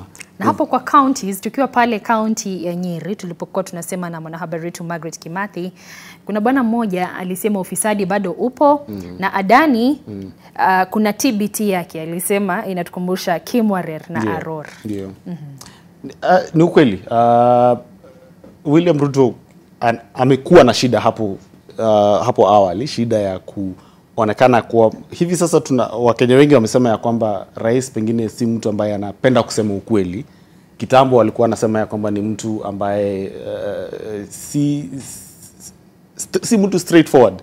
Hata hivyo hakuwahi pelekwa mahakamani na kupatikana na hatia.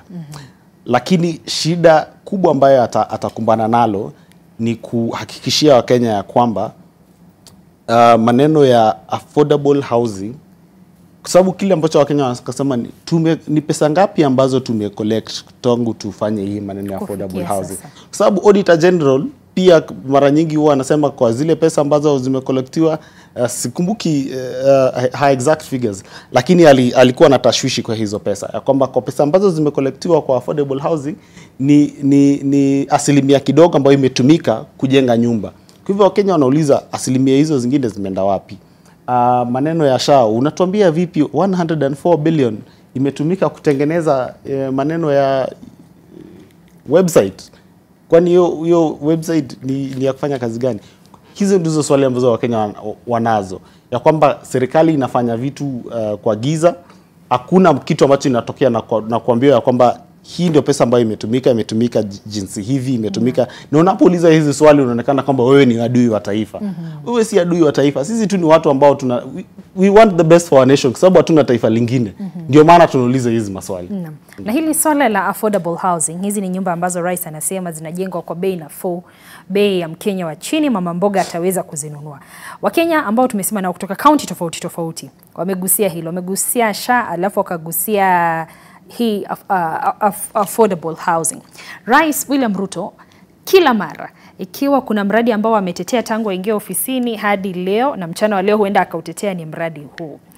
Lakini iweje mradi huu bado umekuwa una kizungumkuti kwa Kenya, bado watu hawajaupokelea vilivyo? Maswali ni mengi. Kwa mfano, kuna wale ambao wanakatwa ushuru katika mshahara wao, lakini hamna kandarasi baina yako wewe na serikali ikuulize, Jim, utataka hii nyumba iwe kaunti ya Isiolo ama utataka ikuwe kaunti ya Nakuru? Hii nyumba yako utataka iwe ya vyumba vya kulala viwili ama chumba cha kulala kimoja? Ndio. Rais anapenda mjengo sana. Anapenda mjengo sana, manake tangu aingie, vile umesema, ameamini sana ya kwamba hii maneno ya affordable housing, hiyo ndio itakuwa legacy project yake, ya kwamba jinsi ambavyo unatembea na unaangalia Thika Road unasema tunamshukuru Mwai Kibaki kwa kujenga Thika Road, au tunamshukuru Uhuru Kenyatta kwa kujenga barabara hili. Yeye anaitaka ya kwamba affordable housing ndio ikuwe ni yake. Shida ambayo ipo ni kwamba nyumba hiyo ambayo tunailipia, bado baada ya hiyo mchango yote ambayo nitakuwa nimefanya, kama ni miaka 10, miaka 30, wakati nitahitaji nyumba, bado nitahitajika kununua hiyo nyumba, ni kama sijawahi kutoa pesa yote kujenga nyumba hiyo.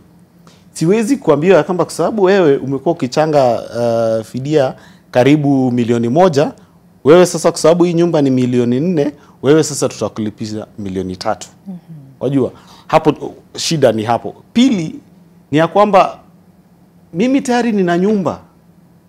Mimi sikutaka nyumba. Naam.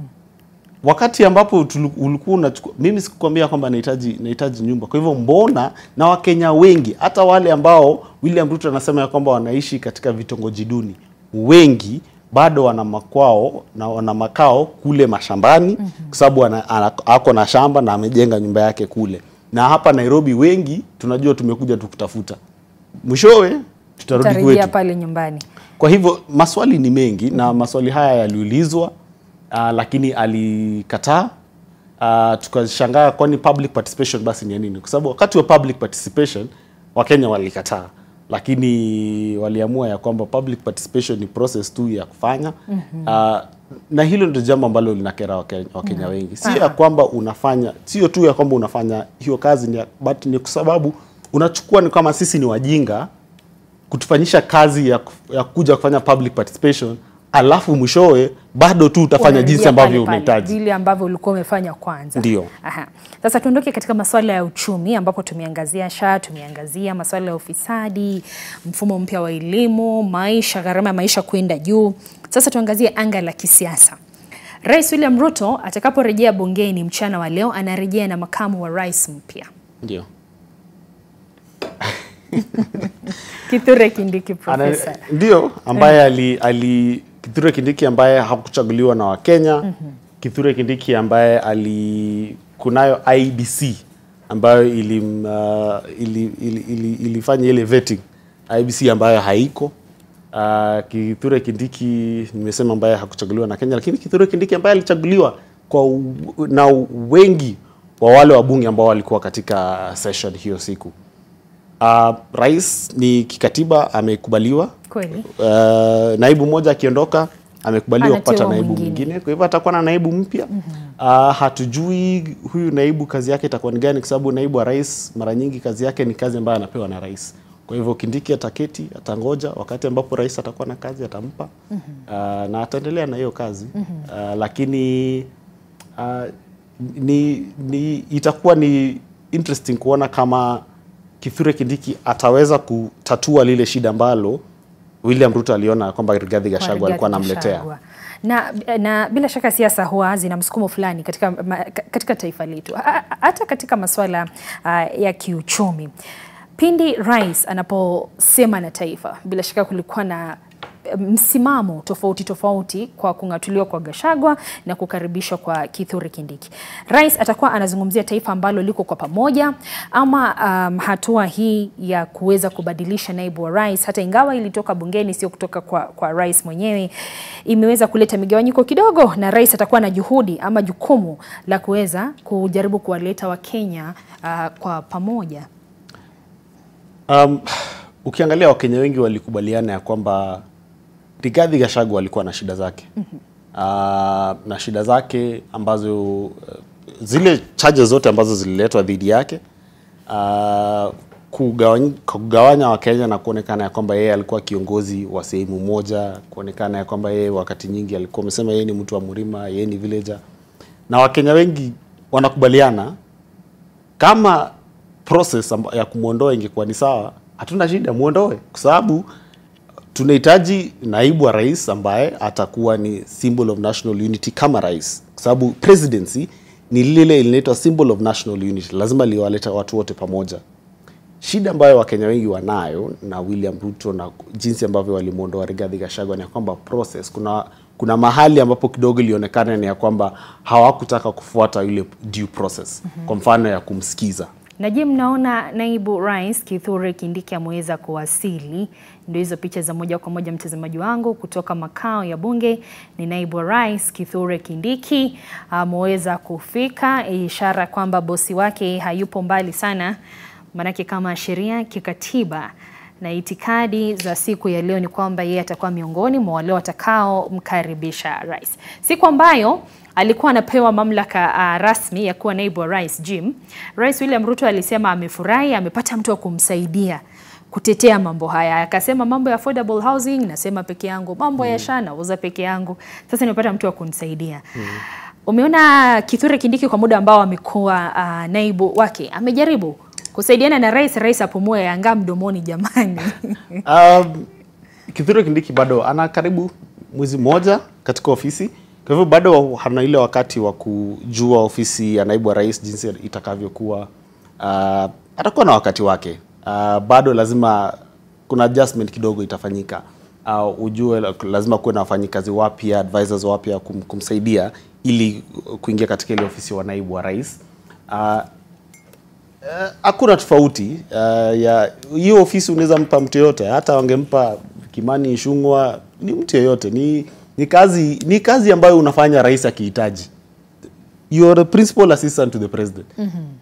Ile wakati rais ataistaka usaidizi wako atakwambia Lois nisaidie tufanye kitu fulani.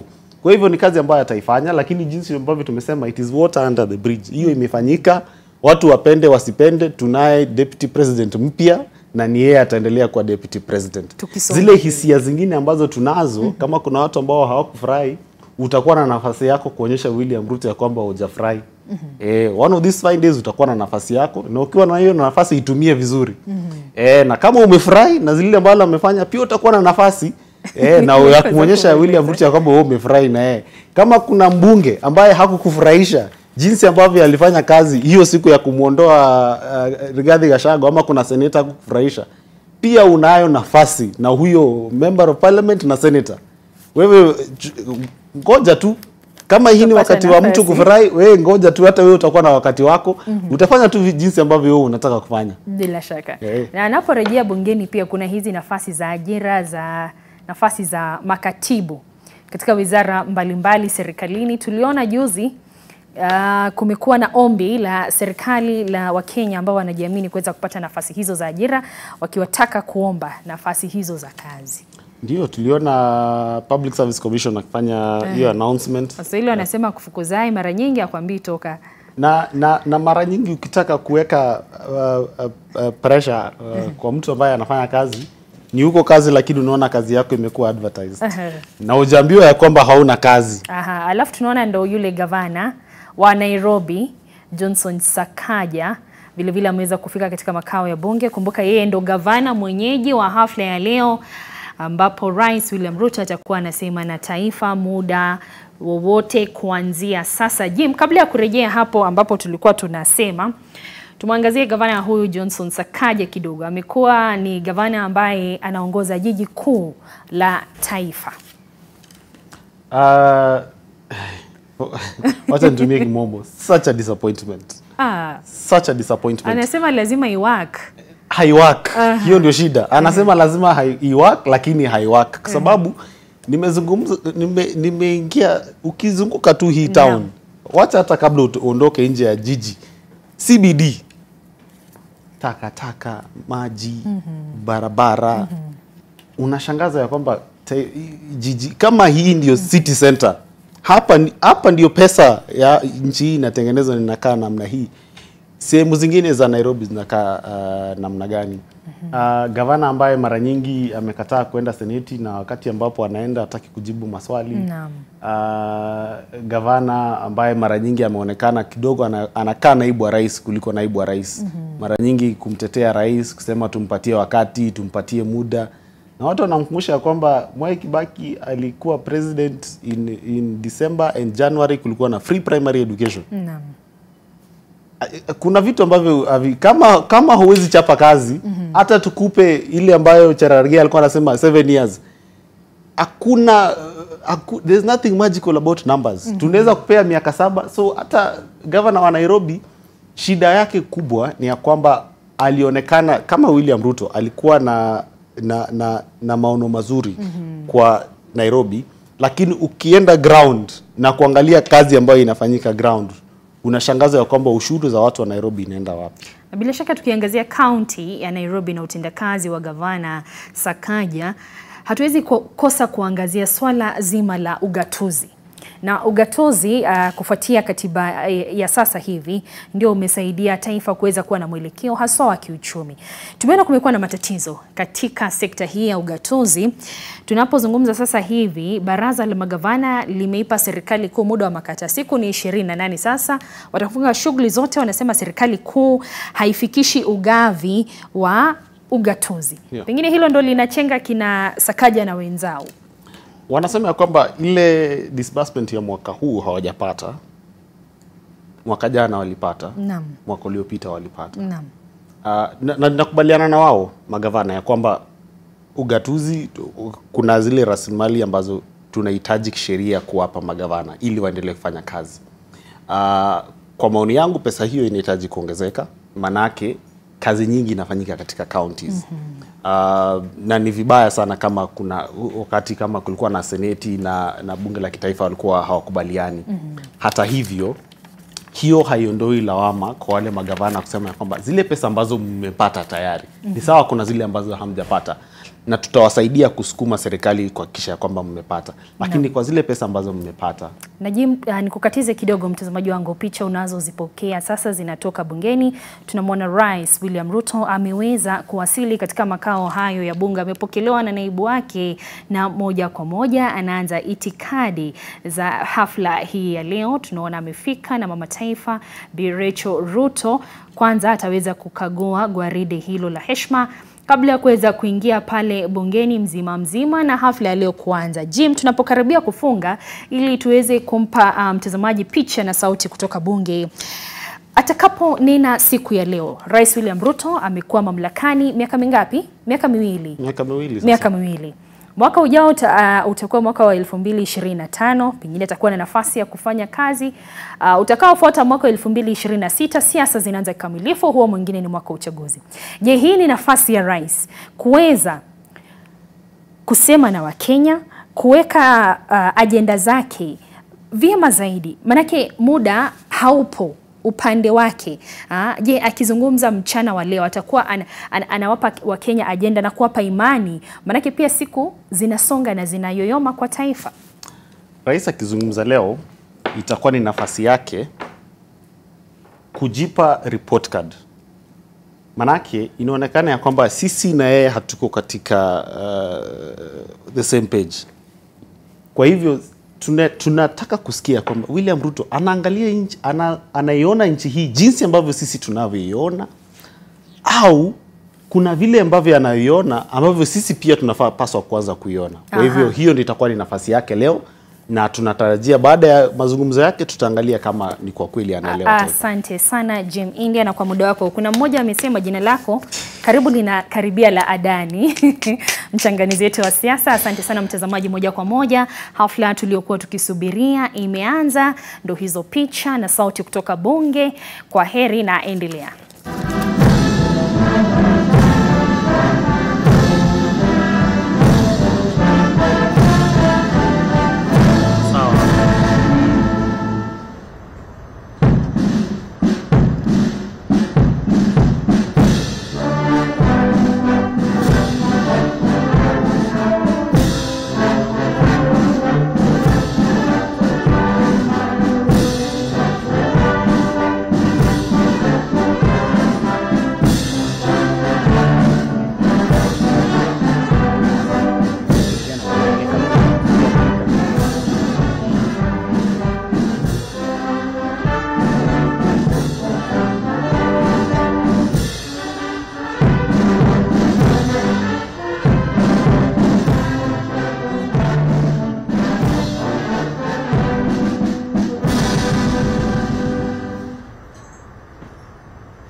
Your Excellency, we have permission to carry on with the parade, sir.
Duties!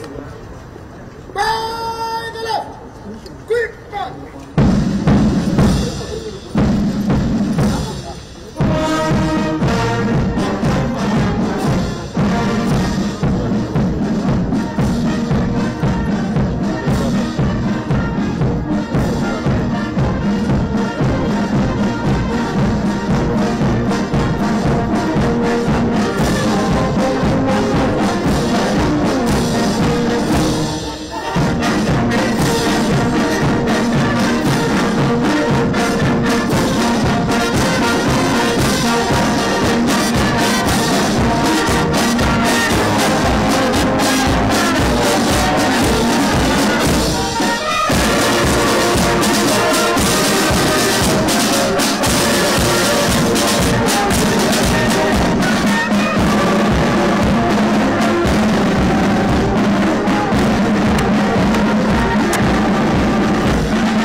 Mtazamaji wangu, hizo ni picha za moja kwa moja kutoka makao makuu ya bunge.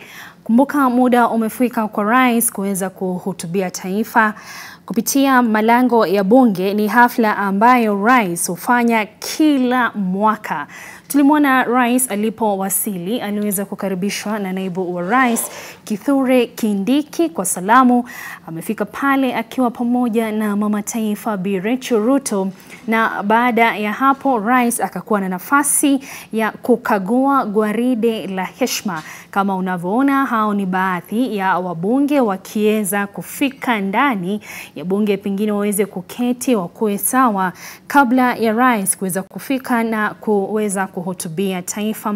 Mtazamaji wangu, awali tulikuwa na nafasi ya kusema na Wakenya kutoka pande mbalimbali kupitia wanahabari wenza walio katika sehemu mbalimbali wakiongozwa na Ibrahim Karanja katika makao ya bunge na David Muthoka na vile wengine katika kaunti tofauti. Wakenya wengi wakisema wanasubiri kwa hamu na gamu hotuba yake rais mchana wa leo, lakini wengi wakimwomba rais aweze kusema ama kuzungumzia mambo ya hali halisi, jinsi serikali inavyokuwa ikiendesha mambo.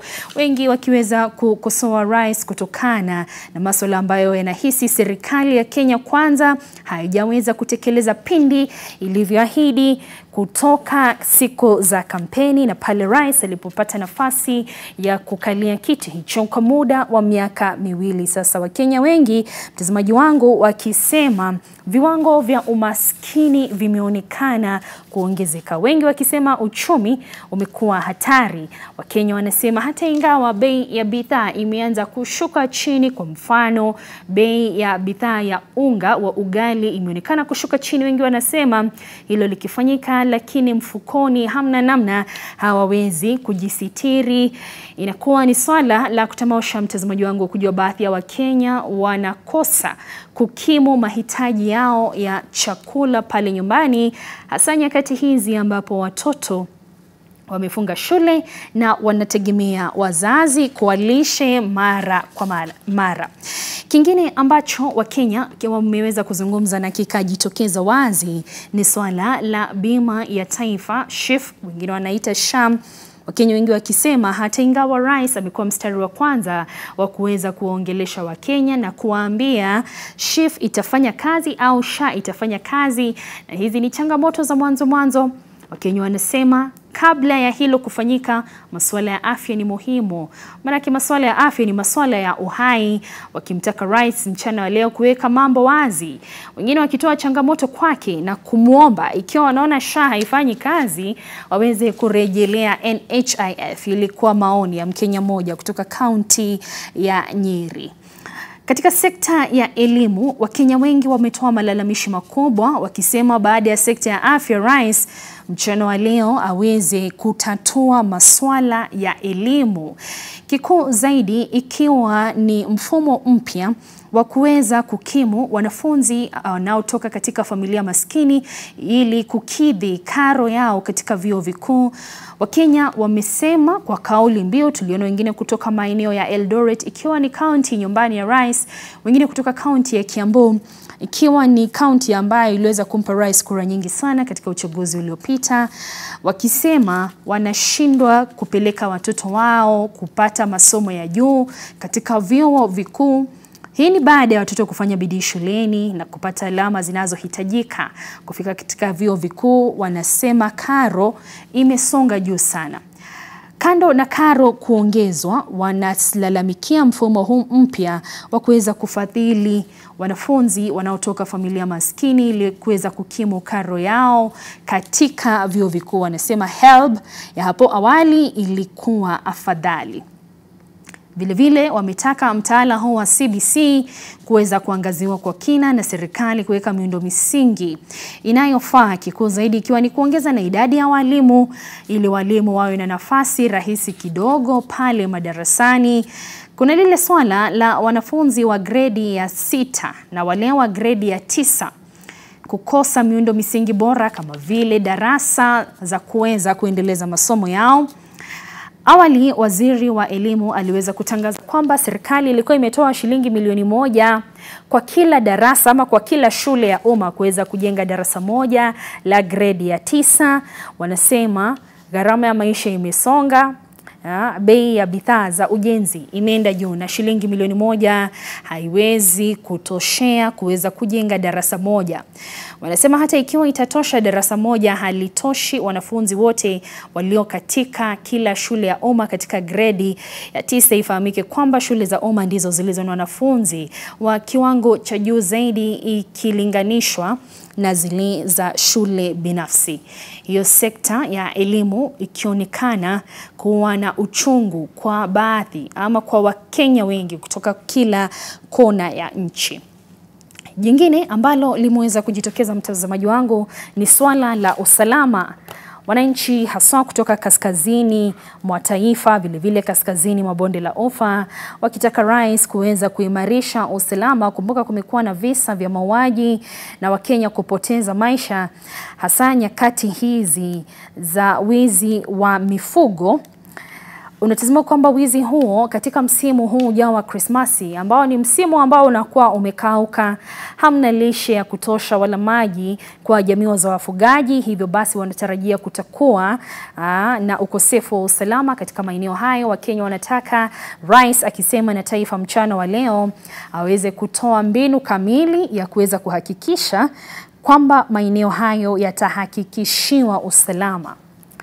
Tukisalia katika swala la usalama, mtazamaji wangu, ni kwamba rais vile amepewa changamoto na baadhi ya Wakenya, wakisema baada ya maandamano ya wanarika wa Gen Z kumeweza kushuhudiwa ukosefu wa usalama na kukiukwa kwa haki za kibinadamu kwa baadhi ya wale walioshiriki ama kuongoza maandamano hayo, wengi wakisema baadhi yao wamekosekana, wengine kapatikana wameuawa, na Wakenya wanatoa mwongozo kwamba huenda serikali ilihusika kwa njia moja au nyingine. Mchana wa leo wanataka serikali iweze kuzungumzia swala hilo la Wakenya kupoteza maisha yao kiholela.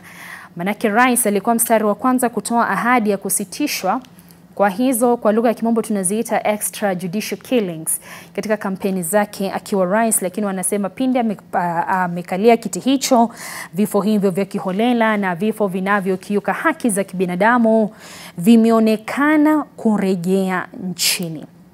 Kumbuka rais, kama nilivyotaja, anarejea katika bunge hili kuweza kusema na taifa miezi mitano tu baada ya wanarika wa Gen Z kuweza kuandaa maandamano dhidi ya utawala wa Rais William Ruto.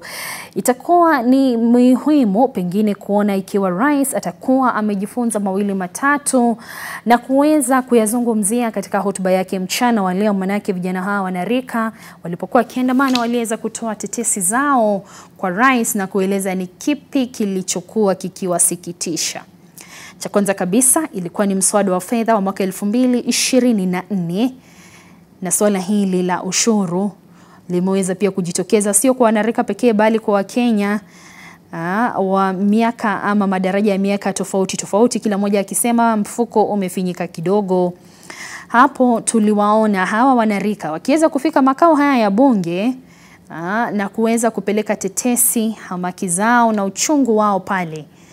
Manake walifika pale, manake hawa ndio wawakilishi wao waliowapigia kura katika uchaguzi uliopita, wakihisi kwamba hawakuweza kuzungumza ama kutetea hisia zao vilivyo, na wakafika wenyewe bungeni. Mchana wa leo rais atakapofika pale, tutakuwa tukisikiliza kuona ikiwa atakuwa anazungumza lolote kwa vijana ili kuweza kushughulikia matakwa yao. Matakwa mengine ya vijana ambayo yalipelekea wanarika kufika barabarani. Na kando na hilo, wale ambao wamesema na NTV mchana wa leo kuwa na ghadhabu na urais wa William Ruto ni swala la ukosefu wa ajira. Kumbuka kuna takwimu, mtazamaji wangu, zimetolewa na KNBS ambazo zimeonyesha viwango vya umaskini vimeweza kuongezeka hapa nchini. Ripoti hiyo ikionyesha kwamba katika Wakenya 5, 2 wanaishi katika hali ya umaskini mkubwa. Mojawapo wa kiwango hiki kuongezeka ni ukosefu wa ajira, na wanaoumia zaidi ni vijana ambao hawajapata nafasi za ajira. Rais William Ruto amekuwa akisema mradi wake mkuu wa ujenzi wa nyumba za bei nafuu almaarufu affordable housing ndio moja wake ya tiba ambazo ameandalia taifa ili kuweza kutatua swala hili la ukosefu wa ajira. Mchana wa leo, kando na swala hili la affordable housing ambalo rais amekuwa akiliuza kwa miaka 2 ambapo amekuwa uongozini, itakuwa ni muhimu tuweze kumsikiliza ikiwa atakuwa ametoa mbinu zingine za kuweza kusaidia swala la ajira haswa kwa vijana. Kando na hilo, mtazamaji wangu, rais anarejea kusema na taifa wakati taifa limekuwa na msisimuko fulani wa kisiasa. Kumbuka anarejea mchana wa leo akiwa na naibu wa rais mpya ni Profesa Kithure Kindiki. Hii ni baada ya kung'atuliwa na kupelekwa nyumbani kwa aliyekuwa naibu wa rais Rigathi Gachagua. Bila shaka rais huenda akatumia jukwaa la leo kusema na taifa na kuuza sera za amani na uwiano, manake kila kunapokuwa na masuala kama haya ya kisiasa hakukosi maoni mseto kutoka kwa Kenya, wale waliofurahia na wale ambao walihisi kana kwamba haki zao zimeweza kugandamizwa. Rais William Ruto alisema Mkenya mmoja kutoka kaunti ya Kiambu kwamba huenda akawa na nafasi nzuri pale bungeni na yote atakayosema yatapigiwa makofi. Manake kufikia sasa rais ako katika serikali iliona upana zaidi, inaitwa broad based government. Ni nafasi ambayo rais William Ruto aliweza kumsongea kinara wa upinzani Raila Odinga baada ya maandamano ya vijana nchini ya wanarika wa Gen Z. Kufuatia hilo, rais aliweza kuteua viongozi wa chama cha ODM katika baraza lake la mawaziri, jambo ambalo alisema amefanya hivyo ili kuweza kuleta maarifa zaidi, akili zaidi na jitihada zaidi katika utendakazi wake, akisema kufanya hivyo atakuwa anafanya kila Mkenya kuhisi kana kwamba yuko ndani ya serikali, waliompigia kura na ambao hawakumpigia kura. Itakuwa ni muhimu kwa rais kuweza pengine kunena na taifa na kueleza manufaa ambayo ameweza kuona kama kiongozi na baraza lake la mawaziri baada ya kufutilia mbali baraza lake la kwanza na kuweka lingine ambalo lilikuwa na nafasi ama nyadhifa mbalimbali kwa viongozi kutoka mrengo wa chama cha ODM, ukipenda chama pinzani. Pengine mchana wa leo rais atakuwa anazungumzia hilo. Mtazamaji wangu, kumbuka vile vile anarejea mchana wa leo kunena na taifa pale ambapo tayari serikali imeweza kuweka nafasi za ajira wazi za katibu ama makatibu wa serikali. Kwa sasa ni kwamba bado wanaendelea na kazi zao ofisini, lakini serikali imeweza kuomba rasmi wa Kenya wanaohisi wanaweza kufanya kazi hizo upya kuweza kutuma maombi yao.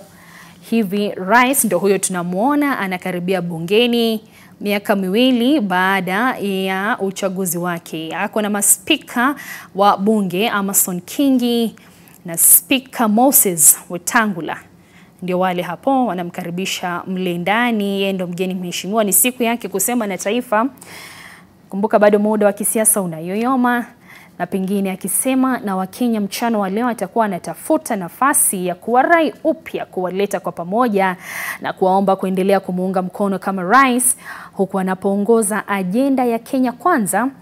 Hata ingawa Wakenya wengi wamemkosoa rais hapa na pale, wakiwemo upande wa makanisa, walianza kanisa Katoliki, la Kianglikana, wa Pentecostal pia wameweza kusema. Kando na hilo tukaona shirika muungano wa mawakili nchini LSK vile vile wakimkosoa rais katika utenda kazi wake.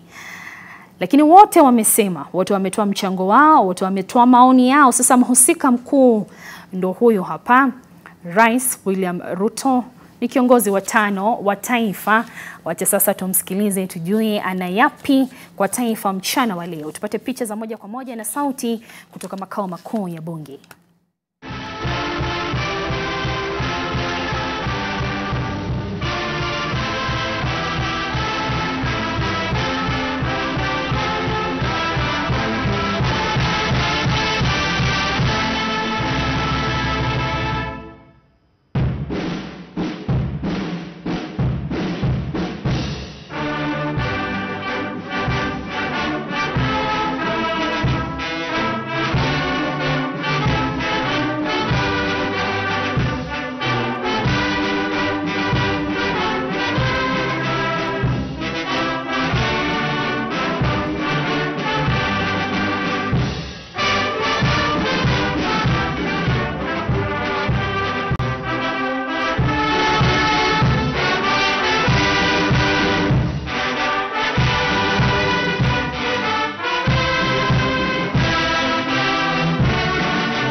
Na tuombe. Ewe Mwenyezi Mungu, twakusihi ututazame kwa neema nyingi na baraka, sisi watumishi wako ambao umeridhika kutuita kwa nyadhifa za uongozi katika jamhuri hii yetu. Twakuomba utuajalie tuyatende na kufikiria mambo yote yatakayofikishwa mbele yetu kwa njia ya haki na uaminifu, ili kustawisha amani, ufanisi na heri ya nchi yetu na wale ambao haja zao umezikabidhi mikononi mwetu. Amen. Tuketi.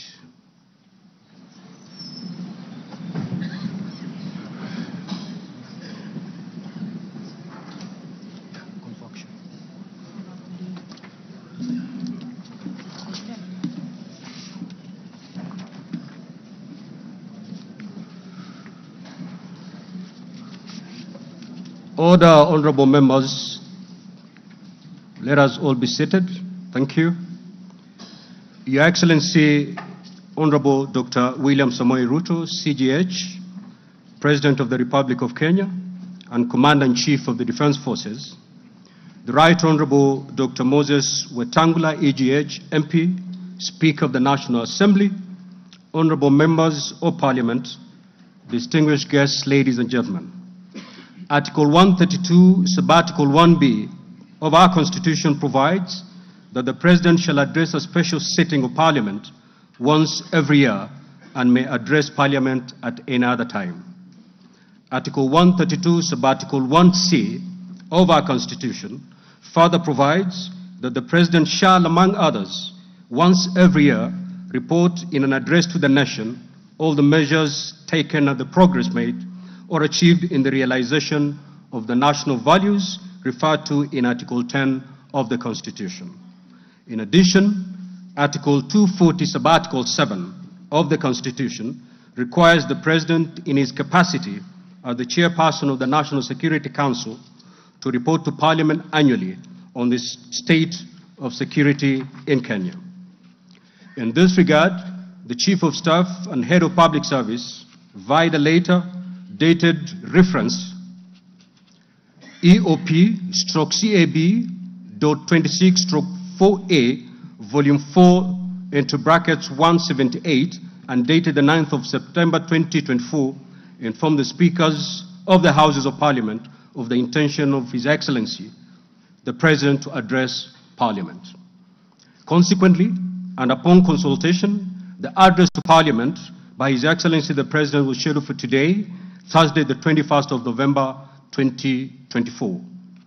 Pursuant to Standing Order 25-2 of the Senate Standing Orders, I notified honorable senators of the place, date, and time of today's special sitting via Gazette Notice number 148/29, which was published in the Kenya Gazette on Friday, the 15th of November, 2024. Further, together with the Right Honorable Speaker of the National Assembly, I notified all members of Parliament and the general public of today's special sitting via notices placed in 3 local newspapers yesterday, Wednesday, the 20th of November, 2024. Accordingly, honorable members, this special sitting is properly convened. I thank you.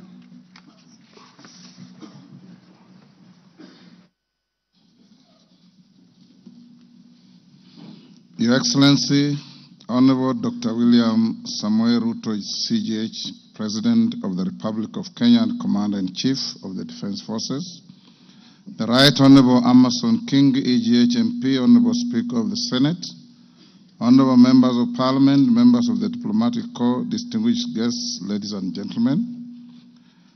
Article 132(1)(b) of the Constitution requires the President to address the nation once every year and at any other time. Further, Article 132(1)(c) of the Constitution requires the President to once every year report in an address to the nation on measures taken and progress achieved in the realization of our national values. Additionally, Article 132(1)(c)(3) of the Constitution provides that the President shall submit a report for debate to the National Assembly on the progress made in fulfilling the international obligations of the Republic. In this regard, honorable members, by way of a message to the House, His Excellency the President conveyed his desire to address a joint sitting of the Houses of Parliament today, 21st November 2024. Therefore, pursuant to the provisions of Standing Order 22 of the National Assembly Standing Orders, and by Gazette Notice number 15327, which was published in the Kenya Gazette on 18th November 2024, and indeed as also notified to all members and the general public by way of newspaper notification published on 20th November 2024, I gave a notice of this special sitting of Parliament to the members of the National Assembly. Accordingly, honorable members, this special sitting is properly convened. Your Excellency, honorable members, distinguished guests, ladies and gentlemen, this year's President's address comes at a time when the country is set to host the 14th edition of the East African Community Interparliamentary Games. The Interparliamentary Games shall bring together participants from the member states of the East African Community and the East African Legislative Assembly, and are part of the deepening, widening, and tightening of the integration process. The Games are scheduled to commence next month on 7th December 2024 in Mombasa County, and all is set in readiness for these Games. Moving on, Your Excellency, it's in the custom of Parliament to recognize invited guests seated in our galleries. I therefore wish to recognize the following guests who are seated in the Speaker's row. Her Excellency Mama Rachel Ruto, First Lady of the Republic of Kenya, and other members of the First Family. His Excellency Honorable Professor Kithure Kindiki, the Deputy President of the Republic of Kenya and the spouse of the Deputy President, Her Excellency Dr. Joyce Kithure. Honorable Musalia Mudavadi EGH, the Prime Cabinet Secretary and Cabinet Secretary, Minister of Foreign Affairs and Diaspora Affairs. Your Excellency, honorable members, also present in the Speaker's row this afternoon are the Honorable Lady Justice Philomena Mbete Mwilu, MGH, Deputy Chief Justice and Vice President of the Supreme Court. She's accompanied by Honorable Justice Mohammed K. Ibrahim and Justice William Ouko. Justice William Ouko, judges of the Supreme Court of Kenya. Also accompanying the Deputy Chief Justice are Honorable Justice Oscar Angote, presiding judge of the Environment and Land Court.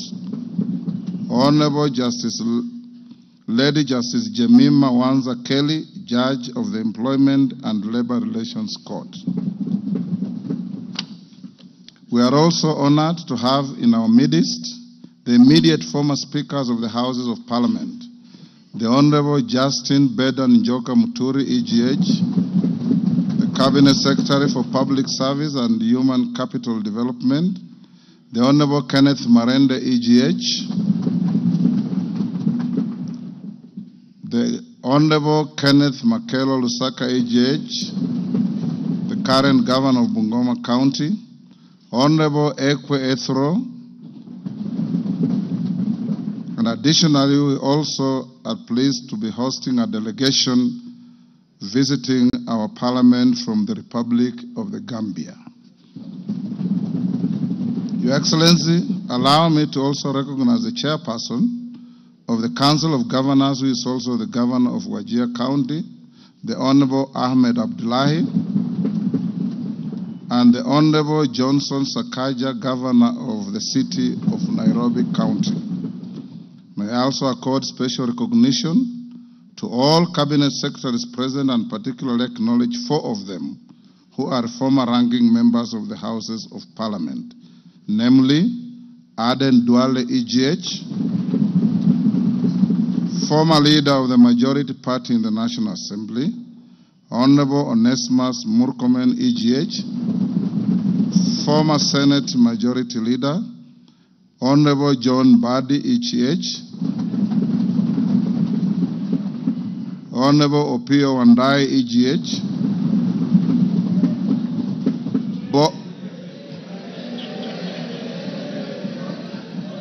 both former leaders of the minority in the National Assembly.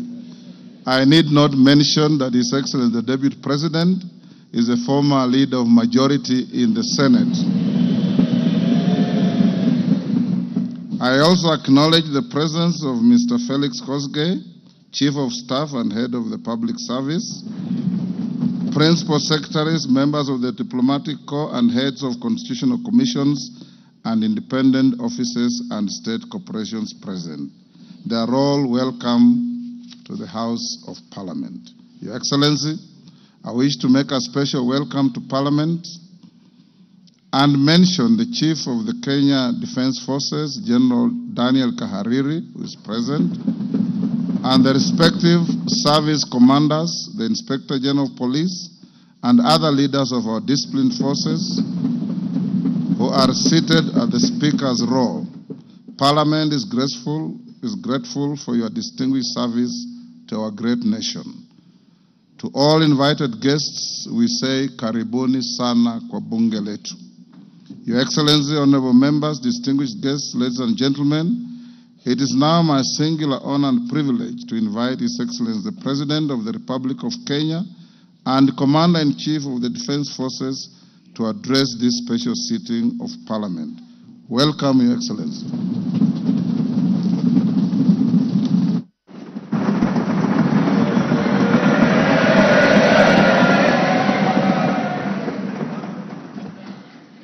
Thank you very much, Mr. Speaker.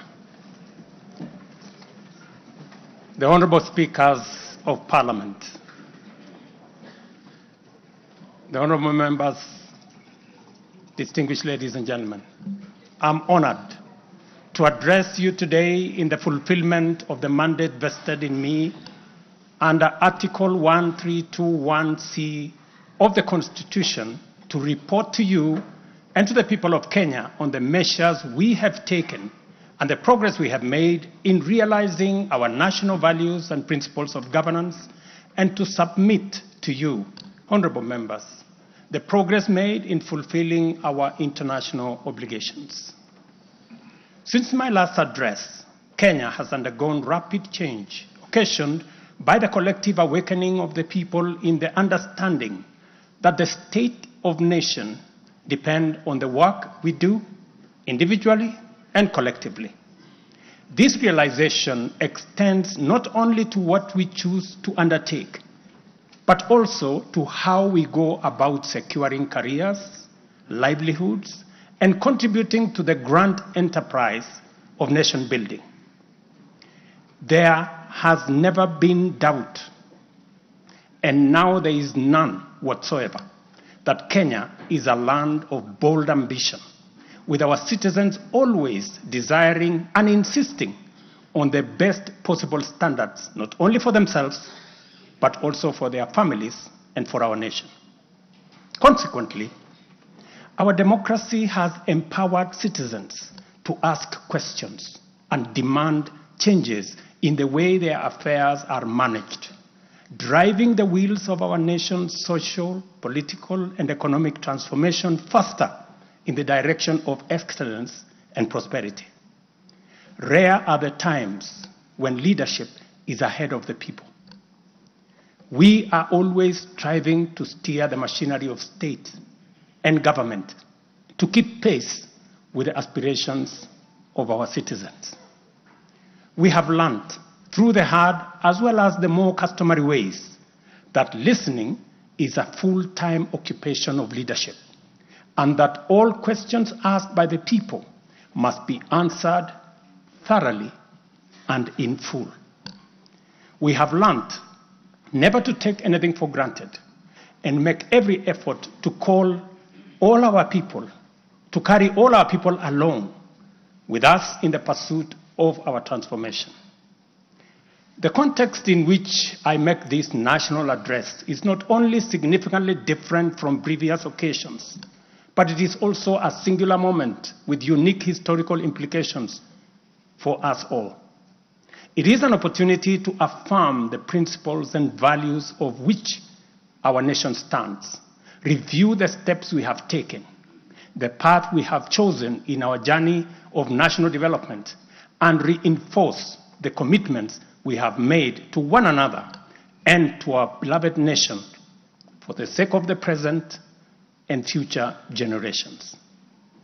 I do not take this for granted, and with utmost respect and humility before this august assembly of the people's elected representatives, I desire to respond to the most pressing concerns that have been raised by Kenyans of all walks of life in recent months. To my understanding, the concerns and issues voiced by millions of Kenyans about the state of our nation deserve meaningful engagement, thorough understanding, and thoughtful response. There are discussions about whether leaders understand the pain, hardship, and struggles endured by countless citizens every day as they strive to make ends meet, and whether the government is doing anything about it. Similarly, many struggling Kenyans impatiently wonder when will real money get to their pockets, and when will the jobs promised, which they deserve, become a reality. Additionally, there has been conversations about our education system, particularly the transition to the competence-based curriculum, and whether policies in this sector are working for or against Kenyans. Important questions have also been raised concerning the direction of development in relation to democracy, human rights, and fundamental freedoms, as well as the rule of law, transparency, and accountability. Another more direct question that emerges every now and then is whether public policy in this administration is in furtherance of service delivery to citizens or just in aid of political strategy. It is undeniable that for many Kenyans, times are hard and the struggle to meet their daily basic needs remains daunting. It is also true that these conditions have persisted for a number of years now, leading to much frustration and anxiety. Although we have gone a long way to mitigate some of these difficulties, much remains to be done, though we have laid a firm foundation for decisive intervention. I believe that it is critical for us to bear in mind that this administration was inaugurated at an extremely difficult time, characterized by domestic challenges, compounded by regional and global security, geopolitical, financial, as well as climate dynamics. As a result, in 2022, the country's total debt burden was not only immense, but it was also stacked up in the most burdensome manner, leaving very little room for investments in public service or development of critical infrastructure. The prices of basic food commodities soared as a result of a combination of prolonged drought, declining local productivity due to inadequate support, and disruptions in the global supply chain caused by the war in Europe.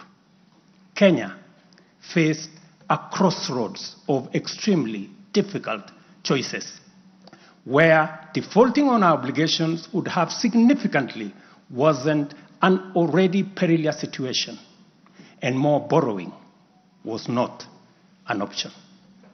It was therefore essential for us to drastically reduce expenditure, mobilize as much as possible resources domestically, and curtail waste. As I informed the nation then, matters were going to get more difficult before they could get better.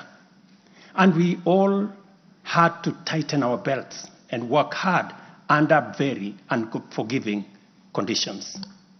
We had staked the fate of our ambitious bottom-up economic transformation agenda on easing the stress that the economy was in and the strain citizens underwent, while creating room for the implementation of our transformative interventions.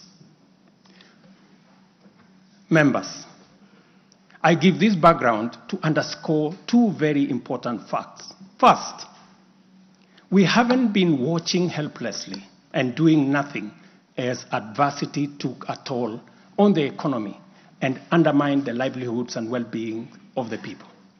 On the contrary, we have been working tirelessly to steer the country away from the brink of unprecedented economic collapse and onto a more promising trajectory.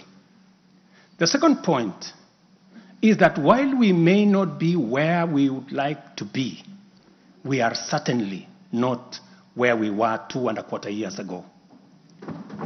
At the same time, the cost of living was substantially high, with prices of basic commodities beyond the reach of many households. Today, I'm proud to report that the macroeconomic indicators point to a positive turnaround and an upward trajectory. Allow me to highlight a few milestones that underscore this progress. The shilling has stabilized significantly, appreciating from Kenya shillings 162 to the dollar in February 2024 to Kenya shillings 129 today. A remarkable gain of 20%. This recovery has restored confidence in our financial markets and significantly reduced the cost of servicing external debt, creating fiscal space for our development imperatives. Inflation has declined dramatically from 9.6% in September 2022 to 2.7% in October this year, the lowest rate in 17 years. This achievement has been the consequence of favorable weather and our deliberate efforts to support farmers with affordable inputs, including subsidized fertilizer, leading not only to increased production but also productivity and lowering the prices of many cereals, including maize, pulses such as beans and peas.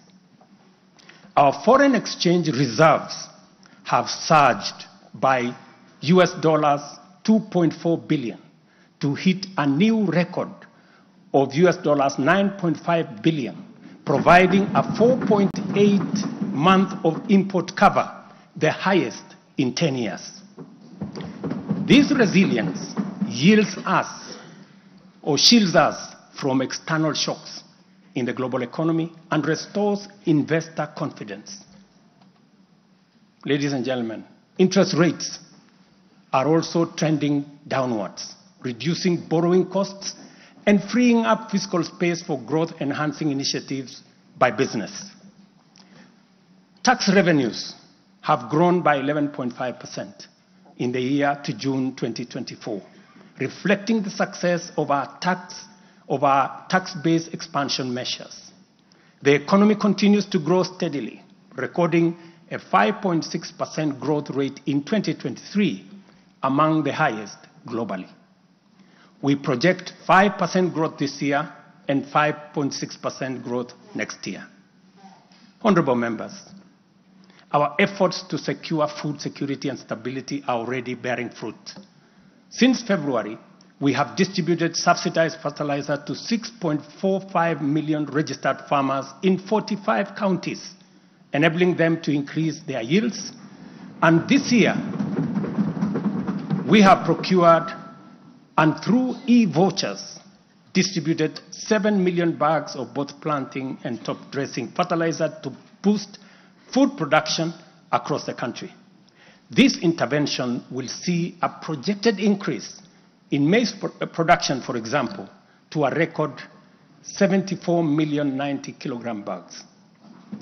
We have also concluded long-term agreements with 11 suppliers of assorted fertilizers so as to make this commodity available all year round. Fertilizer for the long rains season will be stocked in outlets nationwide, ensuring our farmers are ready to plant, grow, and produce. This forward momentum will not only increase our agricultural output, but also reduce our reliance on costly food imports, securing a more self-reliant and a more prosperous Kenya. This approach, rooted in my administration's policy to support production rather than subsidize consumption, has already made food more accessible, more affordable to many households. Today, Kenya boasts substantial national stocks. 47 million bags of 90-kilogram bags of maize are in our stores. 8.8 million bags of beans, 10.4 million bags of wheat, and 2.1 million bags of rice. Slowly but surely, we are building a food-secure Kenya, where families need not to worry or worry less about their next meal. In the sugar sector, we have achieved a historic milestone. All 17 sugar factories across Kenya are now operational, producing at impressive levels, while 4 new sugar factories are under construction. In July alone, domestic sugar production reached 84,000 metric tons, surpassing the national monthly consumption average of 40,000 metric tons.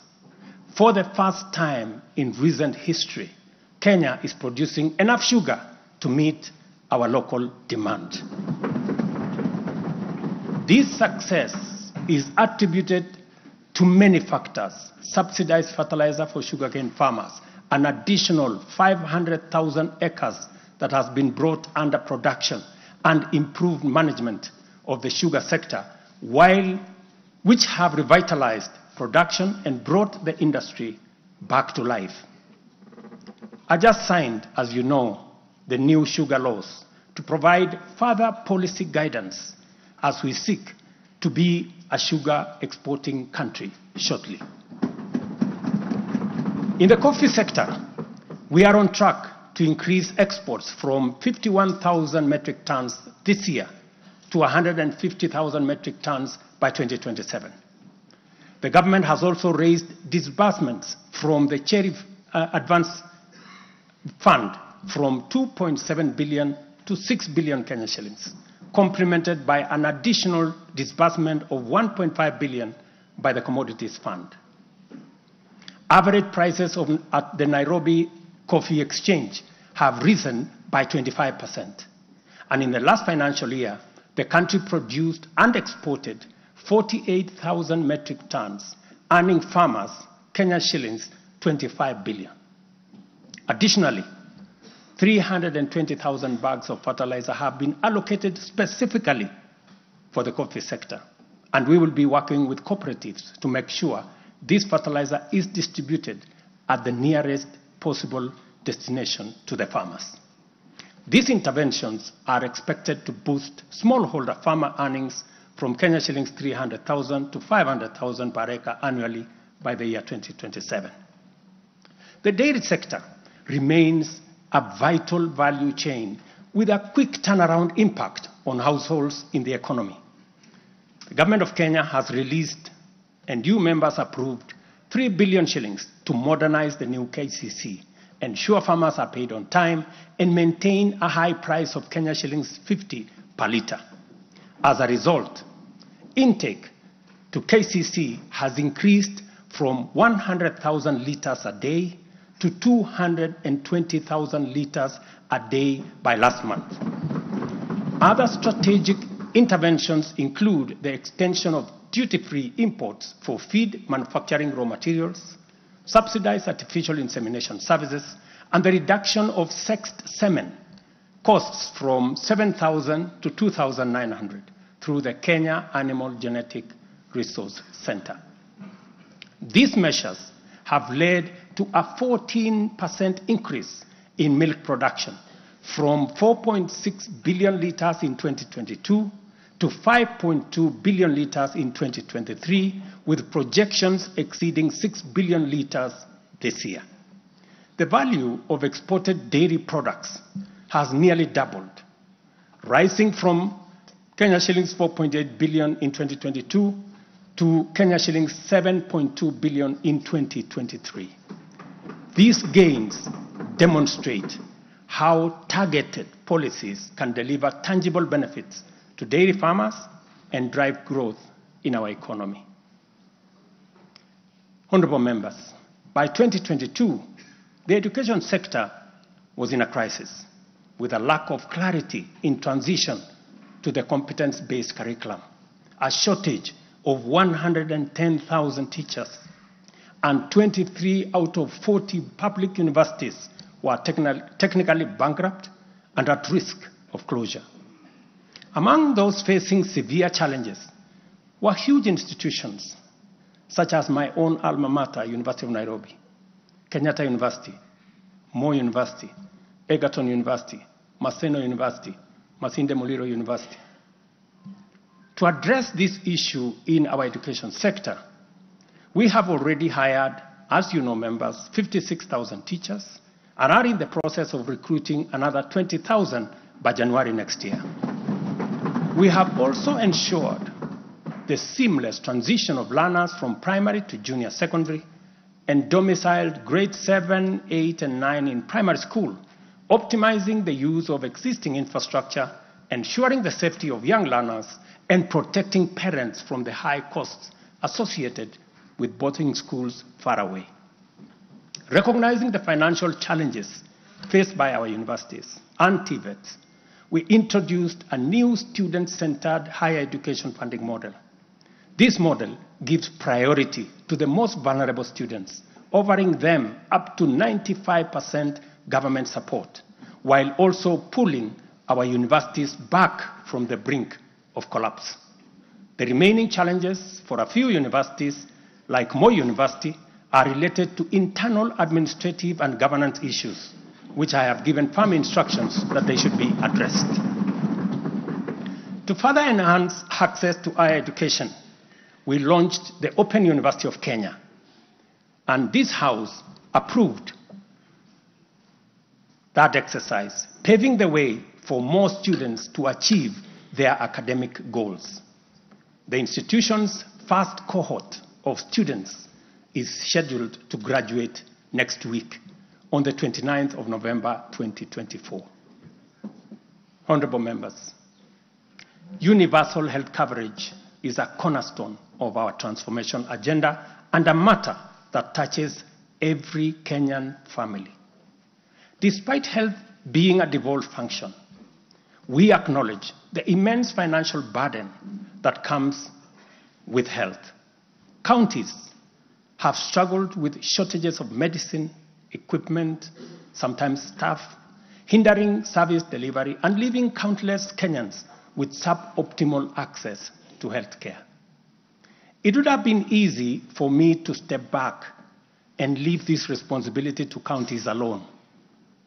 But that would have been a disservice to Kenyans and a betrayal to our Constitution. Instead of engaging in debates about healthcare being devolved, I have chosen the hardest but necessary path of addressing this challenge head on. Health delivery is not just about fulfilling a constitutional mandate by whatever level of government. It is about ensuring that healthcare is not a privilege for the few who can afford and a pipe dream for the many who cannot. For years, NHIF was saddled with debts and inefficiencies, and healthcare was being severely and negatively impacted. For far too long, too many households have lived on the edge, just one illness away from financial catastrophe. Our healthcare system has historically neglected the poor and vulnerable, leaving them without any option, while private sector medical covers remained out of reach for the majority. This is precisely what we will correct through the provision of universal health coverage. This agenda is not just about a promise.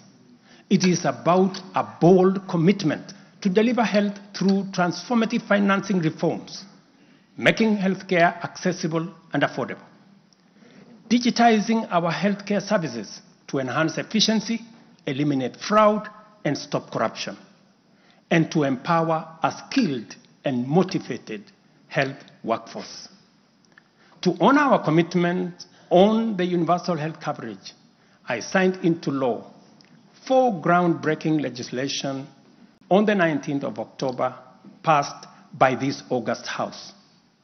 The Social Health Insurance Act replaced the outdated National Hospital Insurance Fund and established the Social Health Authority, which oversees 3 essential funds. This modern framework ensures that every Kenyan, especially the most vulnerable, can access quality healthcare services when they need it most. The shift from the National Health Insurance Fund model to Taifa Care is fundamental and radical in both scale and character.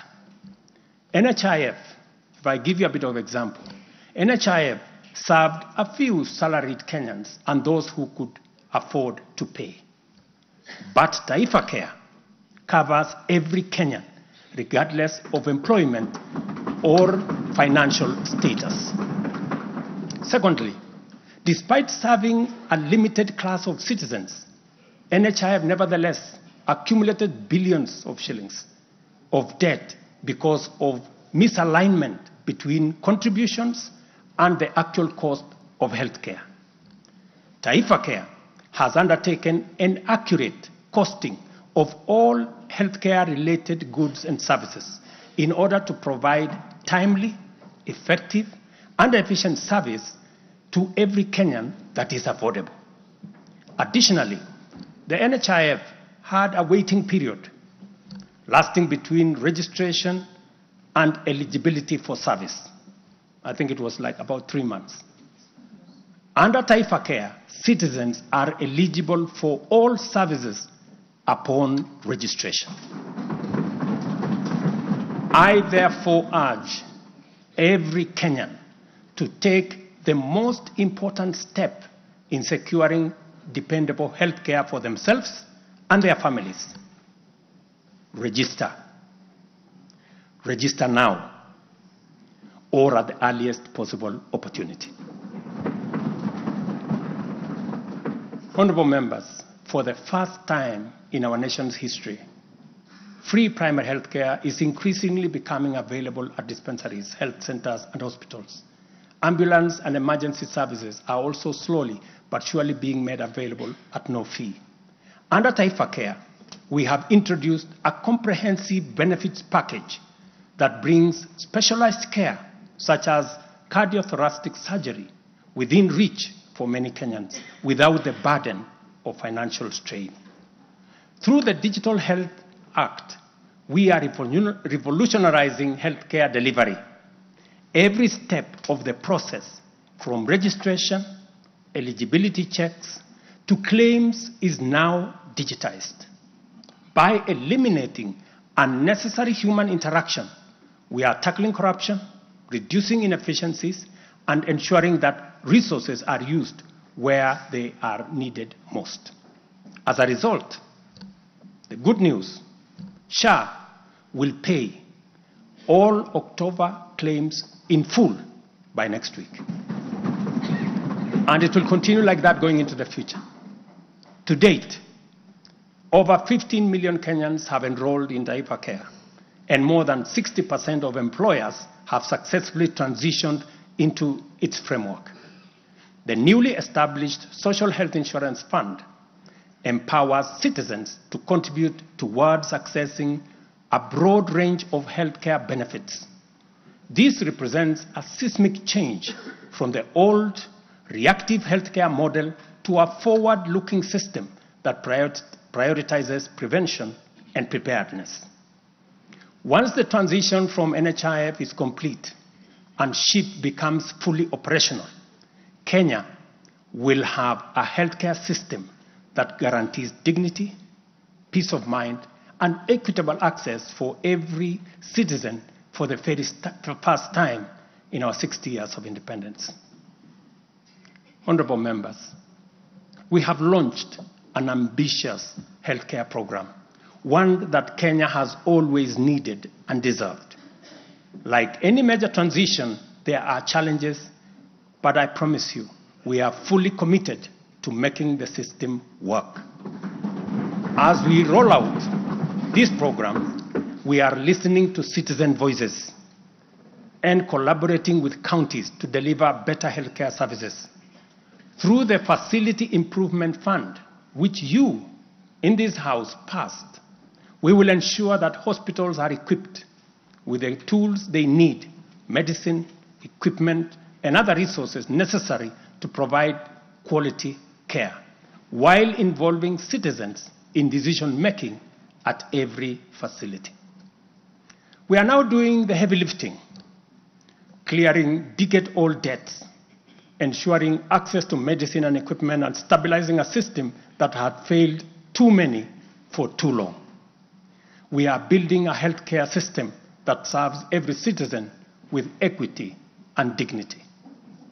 Over the past month, we have disbursed Kenya shillings 5 billion to settle historical debts owed to the public, private, and faith-based medical facilities, some of which have been pending for over a decade. Another 3.7 billion will be disbursed tomorrow. This underscores our commitment to ensuring uninterrupted delivery of healthcare services, and we will continue to clear the remaining balances in a phased-out approach over the coming months. This sustained effort aims to restore confidence in the healthcare system and ensure seamless access of quality services. Honorable members, there is a compelling body of data projecting that not only is the future of humanity urban, but also that Africa has the fastest rate of urbanization. Kenya is no exception, and in fact, many of our counties are urbanizing rapidly. Dear Kenyans, we have a date with an urban future, and the only choice we have is what this urban future will look like.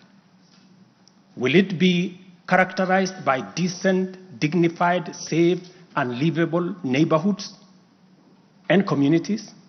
Or will it be haphazard, unsanitary, unsafe slum dwellings? This is the fundamental question that our affordable housing plan seeks to answer. Kenya has a serious housing deficit, and the cost of housing is beyond the reach of the majority. While the social and economic efforts of this shortage are far-reaching, rent as a component of the cost of living is unsustainable. People are forced to choose between enduring long, punishing commutes to faraway homes or taking up less desirable spaces within reach. Supplying the number of units required to fill the affordable housing gap requires us to undertake construction throughout the country at the rate of 200,000 new housing units every year for 10 years. Many people have asked why they should be interested in affordable housing project in rural areas.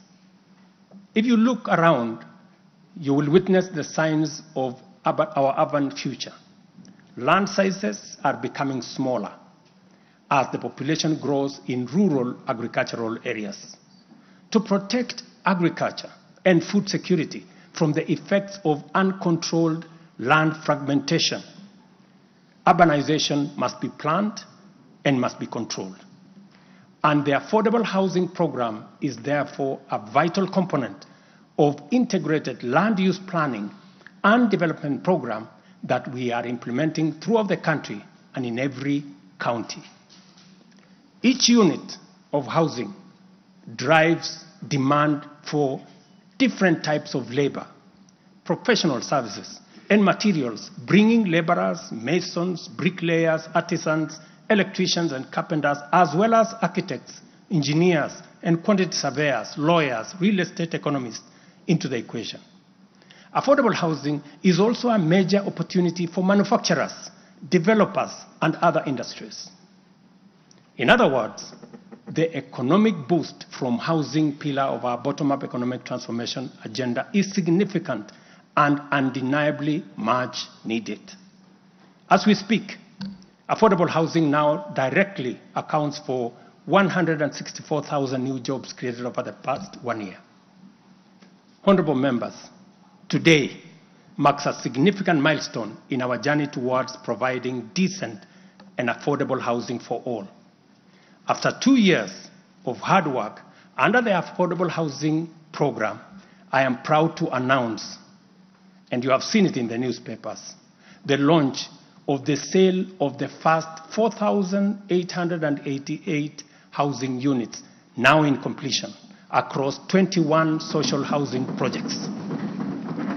These units, comprising studios, 1-bedroom, 2-bedroom, and 3-bedroom homes, are tailored to meet the needs of our people, offering 1,041 social housing units, 2,133 affordable housing units, and 1,714 affordable middle-class housing units in 24 counties.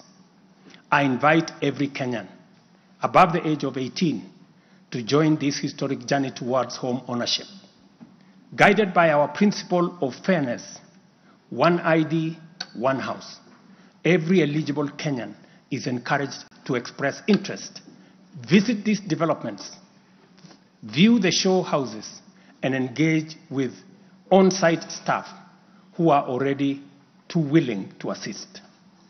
The allocation process will be transparent and equitable, ensuring that every qualified applicant has an equal opportunity to own a home. Honorable members, as part of the government's endeavor to build a nation grounded in intergenerational equity, opportunities, and empowerment for all Kenyans, we have made significant strides in implementing another key pillar of our manifesto, labor migration. This initiative seeks to harness Kenya's abundant human capital by creating meaningful job opportunities abroad, empowering our citizens, and positioning Kenyan talent on the global stage. Since July 2023, we have successfully facilitated employment of 105,367 Kenyans across multiple countries in a wide range of jobs. These opportunities span professional, semi-skilled, skilled, and unskilled sectors, including positions for nurses, teachers, and chefs. The National Employment Authority, the lead agency driving our ambitious initiative to create jobs opportunities for qualified Kenyans locally and internationally, currently has a role of 560,000 job openings worldwide. I have encouraged many members to participate in this space. Our focus extends beyond destinations such as the United Kingdom, Canada, Australia, Bahrain, Oman, United Arab Emirates, Germany, Saudi Arabia, Kuwait, and Qatar. We are also expanding our reach by actively negotiating bilateral labor agreements with new potential markets, including Russia, Poland, and Jordan. These efforts are driven by our commitment to open up new pathways for employment, ensuring that Kenyans are well represented in the global workforce. In the digital economy, we are expanding last-mile fiber optic connectivity using the extensive Kenya Power Transmission Lines network to the most remote and underserved areas of Kenya, and making significant strides to establish digital and ICT hubs. This has created a foundation for digital transformation, enabling IT economy workers, young digital creators, and entrepreneurs to access a wealth of opportunities locally and globally. By bridging the digital divide, we are empowering our youth to compete on an equal footing in the global marketplace and showcasing Kenya's ingenuity and innovation. I congratulate members of this august House for being part of this grand digital plan. Your support, encouragement, and effort is duly recognized. We have also prioritized the empowerment of individuals within the informal sector by unlocking their potential through targeted investment.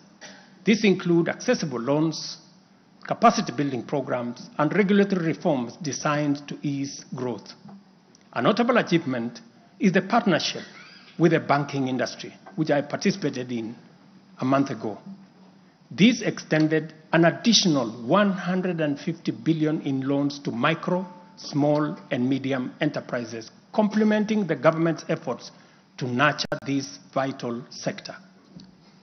On financial inclusion, we have made remarkable progress through the Hustler Fund. To date, this innovative initiative has disbursed Kenya shillings 60 billion, benefiting 24.6 million Kenyans and mobilized over 3.3 billion in savings. The fund maintains a repeat customer base of 8.5 million beneficiaries with a repayment rate of 79%. To mark the fund's second anniversary, we have taken a bold step by launching a third product specifically tailored for small and medium enterprises. This new initiative will initially target 2 million beneficiaries who have demonstrated a strong credit history with the fund. By so doing, we aim to create a pathway for these entrepreneurs to transition into the formal banking system, thereby deepening financial inclusion and strengthening the SME sector. This milestone underscores our commitment to build a financially inclusive and economically resilient nation. The progress we have made has been possible only because the people of Kenya have been courageous, strong, determined, and patriotic. It has also been enabled by a number of early interventions under our bottom-up economic transformation agenda, and at the same time, created space for us to implement the agenda in full. As we proceed with implementation, we expect to quickly capitalize on the gains we have secured and invest resources in the economy with an emphasis on strategic pillars of our plan. As more projects get off the ground, more people get hired, liquidity levels improve, more money ends up in people's pockets. Honorable members, you know we are a democracy. Democracy is a founding principle and defining value of our nation.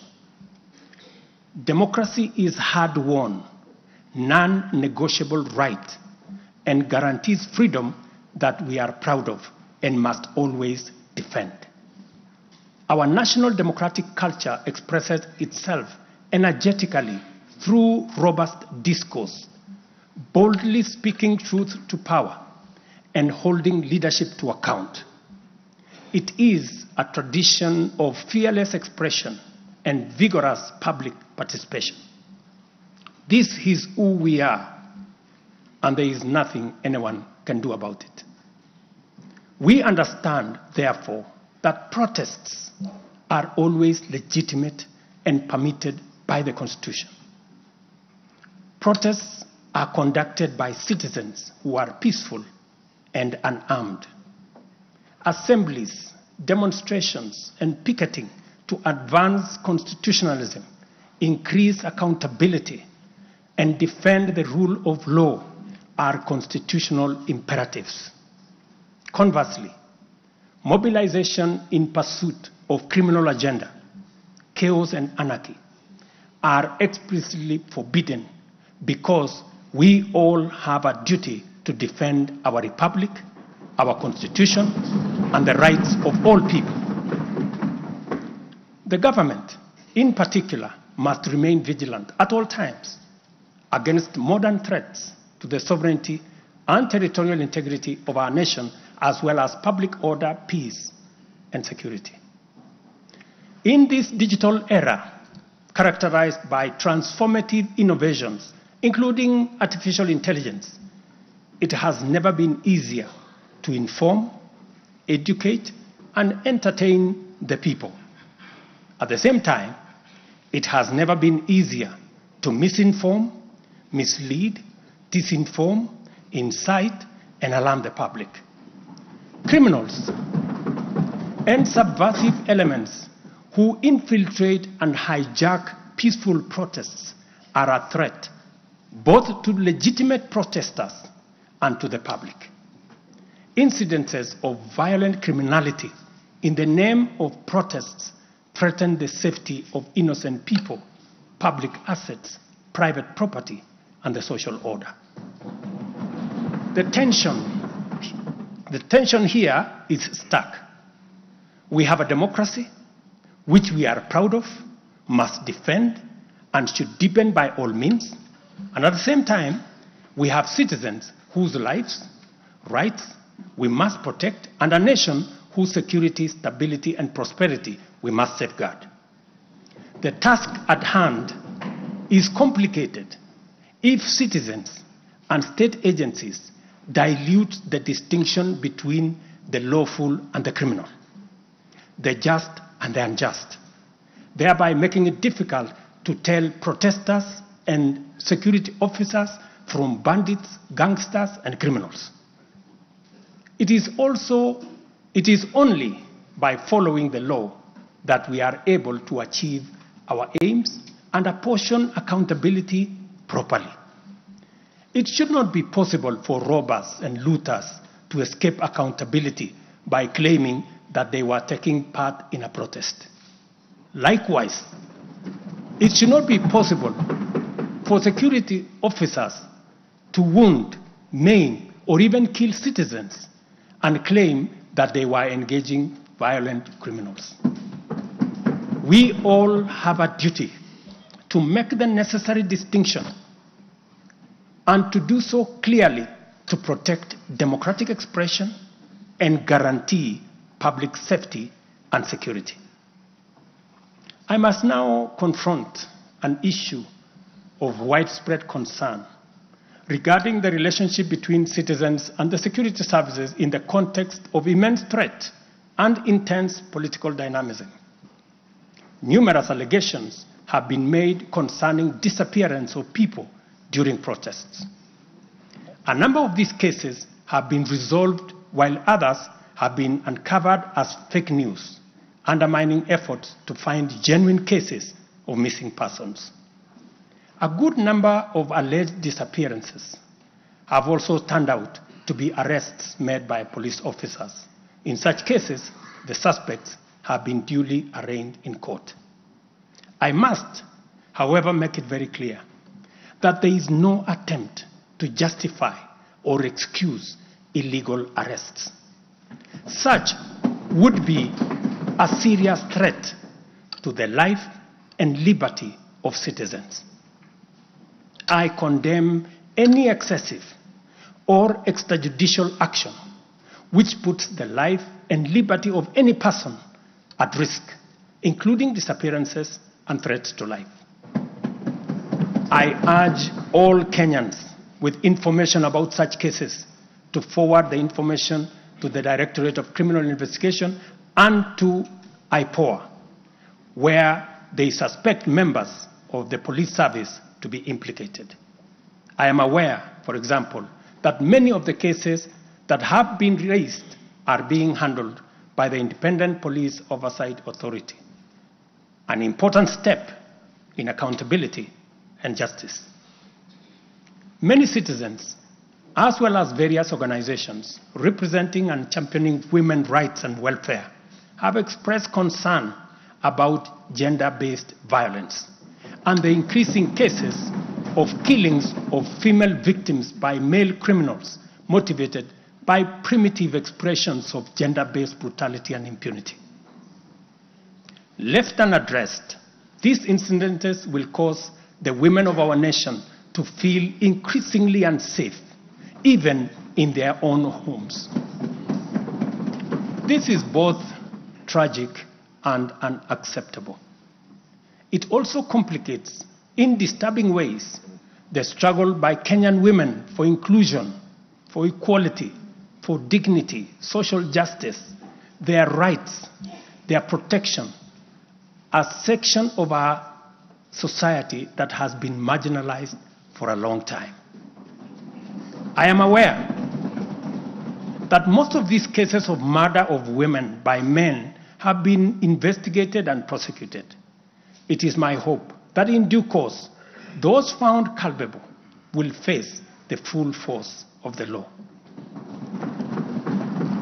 Members, it is time for each of us, political leaders, public officers, religious leaders, traditional institutions, and family members, to do our part in raising boys into morally upright men who will never need to affirm their masculinity at the expense of women, but instead contribute to making our society just, safe, equal, and inclusive. I appreciate women leaders who have taken time to engage me and propose solutions to address this issue. I have held discussions with other leaders in government, and I have tasked the Deputy President to reach out and facilitate collaborative, broad-based, and multi-sectoral deliberations and recommend effective and radically transformative and affirmative action within the next 6 months. This parliament will recall that early in my tenure, I engaged the leadership of both houses with recommendations on a working formula to actualize meaningful inclusion of women in national leadership. We must seriously question the drivers and the motives of resistance and reluctance to take the next step in actualizing the 2/3 gender rule. We must call out those who continue to sabotage this right of women to contribute to the governance of our nation. Women are not second-class citizens. They deserve equal representation at all levels.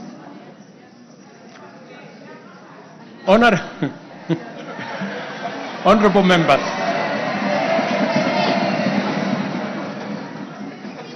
without a doubt, honorable members, without a doubt, every shilling of our national revenue matters and must be used to deliver maximum value to Kenyans. Wastage, corruption, and the abuse of office are grave risks to national transformation and a direct threat to the well-being of the people. I have given my full commitment to serve as a responsible steward of public resources. To begin with, I have championed the automation and digitization of government services and revenue collection to promote transparency, seal loopholes that lead to revenue losses, enhance accountability, and eliminate opportunities for corruption, therefore improving efficiency, transparency, and integrity. I am delighted to report to this House on the dramatic improvements we have recorded by automating and digitizing our revenue collection and service delivery through eCitizen. We have so far digitized 20,855 government services, up from 350 in 2022, representing an increase of almost 6,000%, while we have significantly improved revenue collection. Take the case of Kenya Wildlife Service, whose total revenue for the year ending June 30th, 2023 was 5.3 billion. But after implementing a digital revenue collection system, the revenue grew to 7.6 billion in the year ending June 30th this year, representing a 43% increase. This initiative alone has firmly put KWS on the path to self-sufficiency, freeing the corporation from reliance on exchequer support. I commend the teams at KWS, as well as all other government institutions that have leveraged technology and the digitization process to improve revenue collection. Under the Digital Health Act that you members passed in this House, we are determined to enhance efficiency and transparency provided by technology in the provision of healthcare services to eliminate fraud and fake claims. Tax revenue mobilization by the Kenya Revenue Authority, starting with its customs revenue system, is equally being worked on to ensure that revenue leaks are eliminated.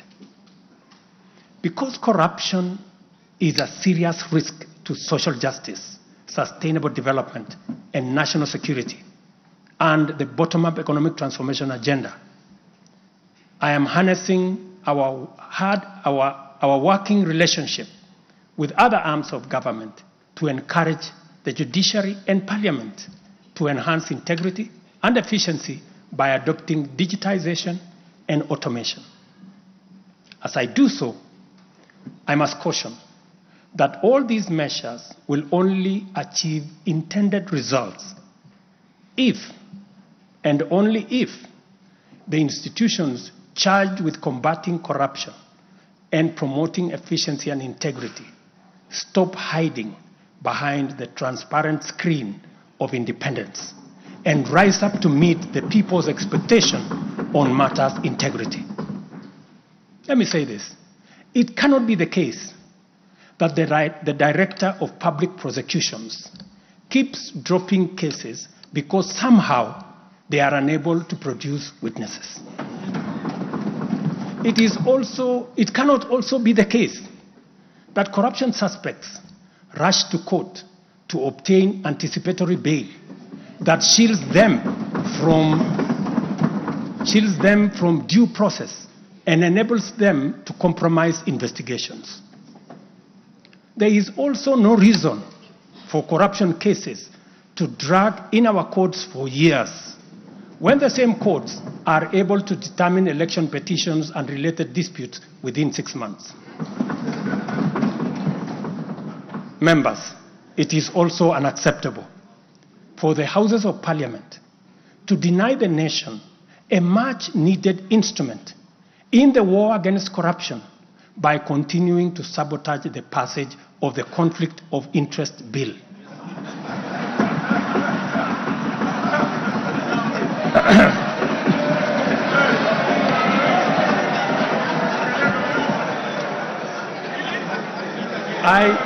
I implore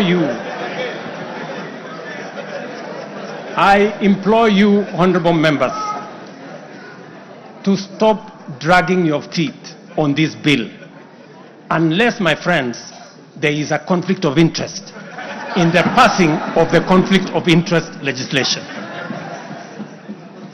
Similarly, the National Treasury has been dragging its feet in the implementation of an e-procurement system for the last 10 years. Today, I have directed the National Treasury to roll out the e-procurement system by the end of the first quarter of 2025 and ensure that going forward, only procurement undertaken through this system is sanctioned and paid for. Of the many difficult assignments I have undertaken, this fight against corruption is one I now take on with resolve going forward. Let this serve as notice to all. Independent institutions charged with this responsibility must up their game, pull up their socks, and match up to the expectations of the people of Kenya. Honorable members, I have stated in the past and now reiterate today that in the face of undisputed evidence or credible information on corruption, I will not hesitate to take decisive action. Accordingly, I now direct, in furtherance of the principles enshrined in Article 10 of the Constitution on transparency and accountability, and based on new information provided by investigative agencies and partner nations, that the procuring agencies within the Ministry of Transport and the Ministry of Energy and Petroleum immediately cancel the ongoing procurement process for the JKIA expansion public-private partnership transaction, as well as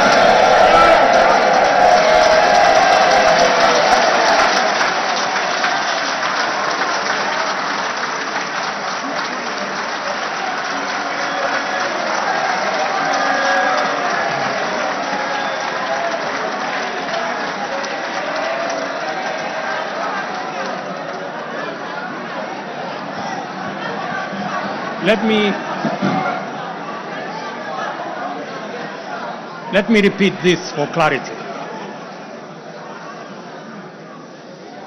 I have said that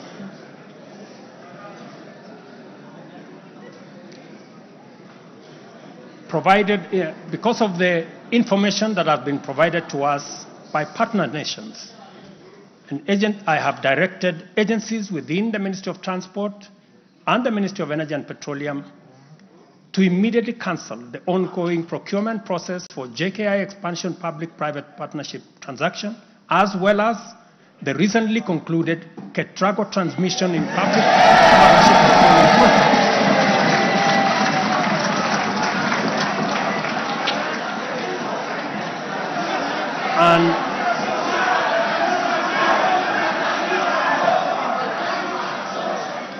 and immediately commence the process of onboarding alternative partners, because these are important projects. Honorable members, the work of taking our nation forward is our collective responsibility as citizens. For this reason, we value the contribution of all, whether they come in the form of support or encouragement, suggestion or proposal, criticism or protest. I believe that the most powerful component of leadership is listening and learning. Therefore, I engage with you and listen to all citizens, their elected leaders, public officers, administrators, teachers, and other professionals, learners and the youth, farmers, fisherfolk, pastoralists, traders, craftsmen, artisans, nurses, doctors, community health promoters, and workers across all types of sectors in every sector. I listen too to religious leaders, the civil society, industrialists, entrepreneurs, and professionals. Their contributions and everyone else's have my full attention and commitment to respond through positive, affirmative action that takes the national transformation endeavor forward. I commit to continue listening and acting, to engage, debate, deliberate with you, and to take your input into consideration in serving our nation. By design, the bottom-up economic transformation agenda is defined by its capacity to elicit feedback in the course of implementation and incorporate the same in making improvements and further progress. With every input from stakeholders, our ability to drive progress increases. By listening to you and to every Kenyan, I am able to serve this nation better. As we take part in this necessary discourse, I want to make one thing very clear. I am fully invested in the success of the strategies, policies, programs, and projects under our plan. For this reason, I am committed to do all it takes and work with every willing Kenyan until we succeed, because failure is not an option. Given the challenges our nation has faced, it has become clear, honorable members, that overcoming these obstacles requires the collective energy, the collective wisdom, ideas, and goodwill of Kenyans of all political, cultural persuasions, religious beliefs, and walks of life. The wisdom of entrenching national unity and inclusivity as a national value in our Constitution is clearly evident. Our diversity is our source of power. And this moment in the history of our nation calls for radical collaboration to transcend our challenges. We do not have the luxury of magnifying our differences. It is time for all of us to pull together and usher the nation into the future of our dreams. With this in mind, I initiated extensive consultations with leaders from across all divides, public and private. Through these engagements, we resolved to reimagine unity and inclusivity and harness the full potential of our nation through bipartisanship, which culminated in the formation of the broad-based cabinet.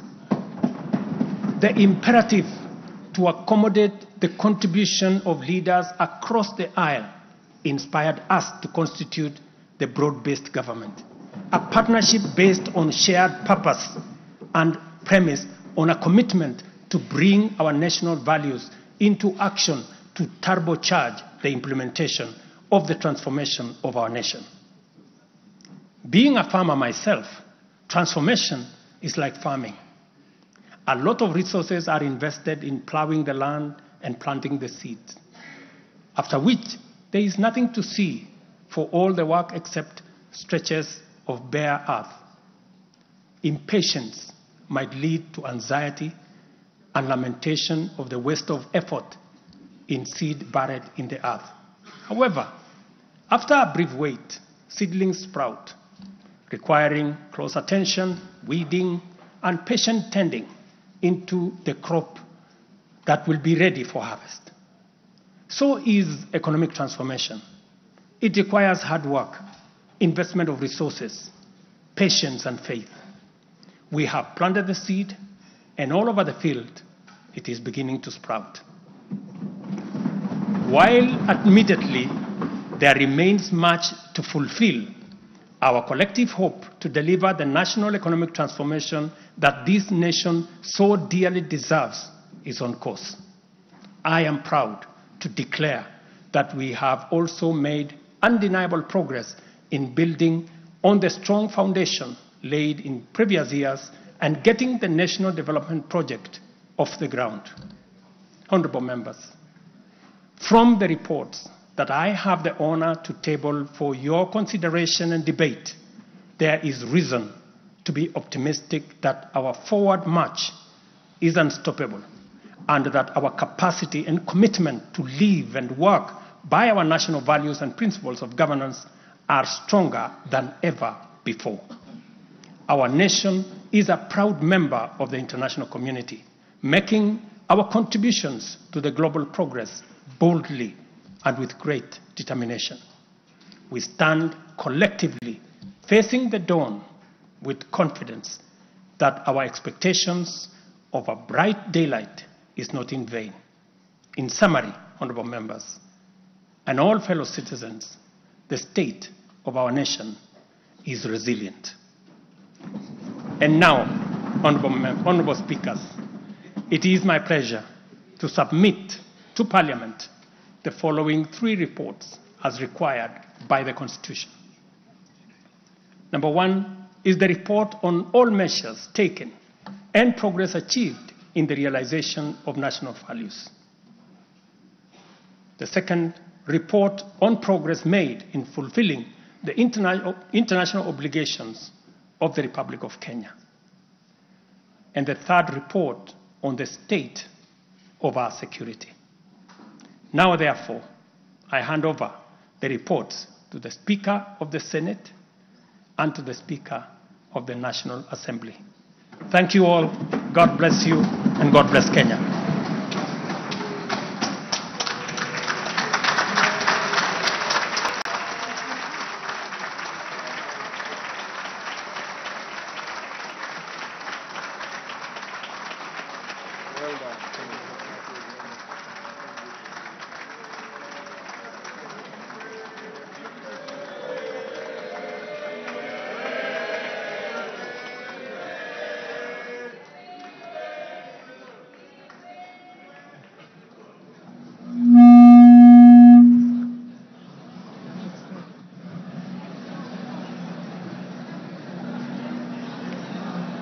Order, honorable members, Your Excellency the President, the Right Honorable Speaker of the National Assembly, honorable members, distinguished guests, please be upstanding.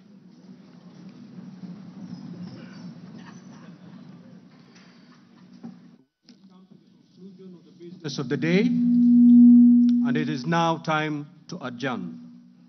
The Senate stands adjourned until Tuesday, the 26th of November, 2024, at 2:30 p.m. in the Senate chamber.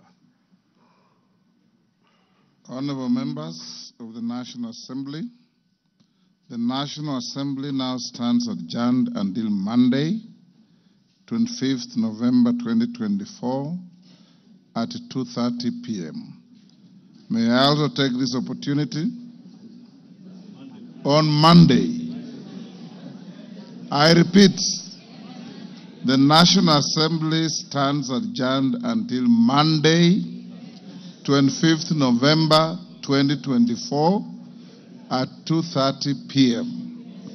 May I take this opportunity to invite all honorable members and our guests to a reception at the Parliament courtyard.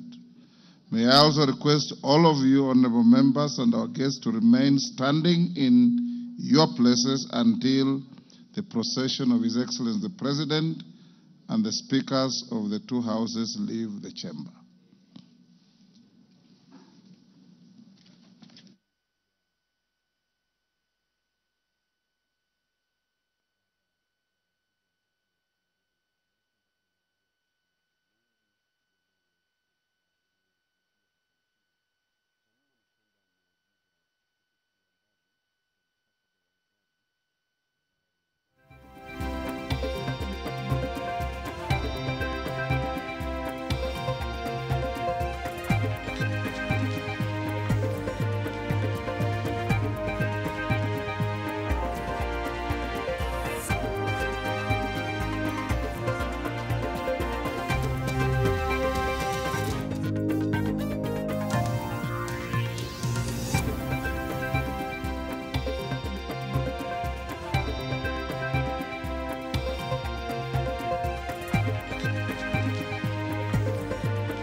Well, that has been the State of the Nation address by President William Ruto, an address that has gone for about 1 hour now, and an address that has just ended. What you are seeing right now are pictures of members of parliament leaving the Houses of Parliament after listening to the president, and key announcements from the president. Amongst the key announcements is the cancelling of all the engagements that the government, through the Ministry of Transport, Mheshimiwa, if you don't mind to move this side even as we get the live pictures and we engage you, the key announcement is that the government has cancelled all engagements between Adani Group of Companies and the Ministry of Transport, as well as the Ministry of Energy. This has been the biggest concern amongst Kenyans, and also with very many other things that the president has spoken about, including how the economy is performing and stating that the country is at a better state. But the biggest discussion today, Mheshimiwa Major Abdullahi, Member of Parliament, Mandera North, the biggest revelation or the biggest take-home is the cancellation of the Adani deals by President William Ruto. Elected in the US. However, it comes many months after Kenyans had complained, and many would wonder, does it have to take external partners to make our president or our government listen? Thank you very much. First and foremost, I think this, in my estimation, was the best State of the Nation address so far since Ruto office. However, let me come back to the issue of Adani and the cancellation of the contracts by the Ministry of Energy and the Ministry of Transport. It's true that His Excellency made that announcement here, and I think it is the best place that you have made it, because he only makes State of the Nation address once every year, and this discussion has been ongoing for a while. And as you know, you don't just announce things hurriedly. And I'm sure Kenyans have spoken, and other parties have spoken. So it's a matter of listening to everybody. So in his address, the president mentioned that I have been listening to everybody, including Kenyans and partners. So I think to Kenyans and other partners, it's important that the debate about Adani is now closed, because he has made an executive order to say that that is cancelled, because Kenyans have made noise, rightly or wrongly, and partners have also made it, rightly or wrongly, and I think he has made it very clear that he's a listening president, and he has done the right thing that Kenyans wanted, and even we as Parliament, of course, want. Mheshimiwa, you can't say the noise has been rightly or wrongly. You sit in the Committee of Intelligence, actually Vice Chair of the Committee of Defence, Foreign Relations, and Intelligence. What intelligence did you have, even before I engaged the Honourable James Nikal, on Adani specifically? When I talk about rightly or wrongly, it's not from a point of the individual company or Adani. I'm talking about, do we need this infrastructure at JKA? Certainly we do. Yes. Certainly we do. So that is the point I'm talking about. But Kenyans have said, no, let JKA remain as it is for now. But we need infrastructure development at JKA. We need infrastructure development of energies at the Kentraco. That we need. Certainly we need it. Of course, until somebody also found guilty, you can't tell him you are guilty. So I think these are some of the things that have been put in place. But looking at the entire statement that the president has made, from economy, from things of Adani, I think so far it is the best statement that has made as the President of Kenya. And the best State of the Nation address, you say. Thank you very much. That is a Member of Parliament, Mandera North. I have with me the Honourable Dr. James Nikal, Member of Parliament, Seme. The take-home again is the Adani cancellation, but what else do you think stood out? The Honourable Abdullahi says this is the best State of the Nation address so far. Yeah. Well, I think Adani cancellation was a very good thing, because people have always talked about it. There's been information. But I think we should have reacted much earlier than this, because there was information, and even today there was the issue of the Adani person being convicted in another country. So as much as it's a good thing that it has happened, it should have happened earlier. But there's one element.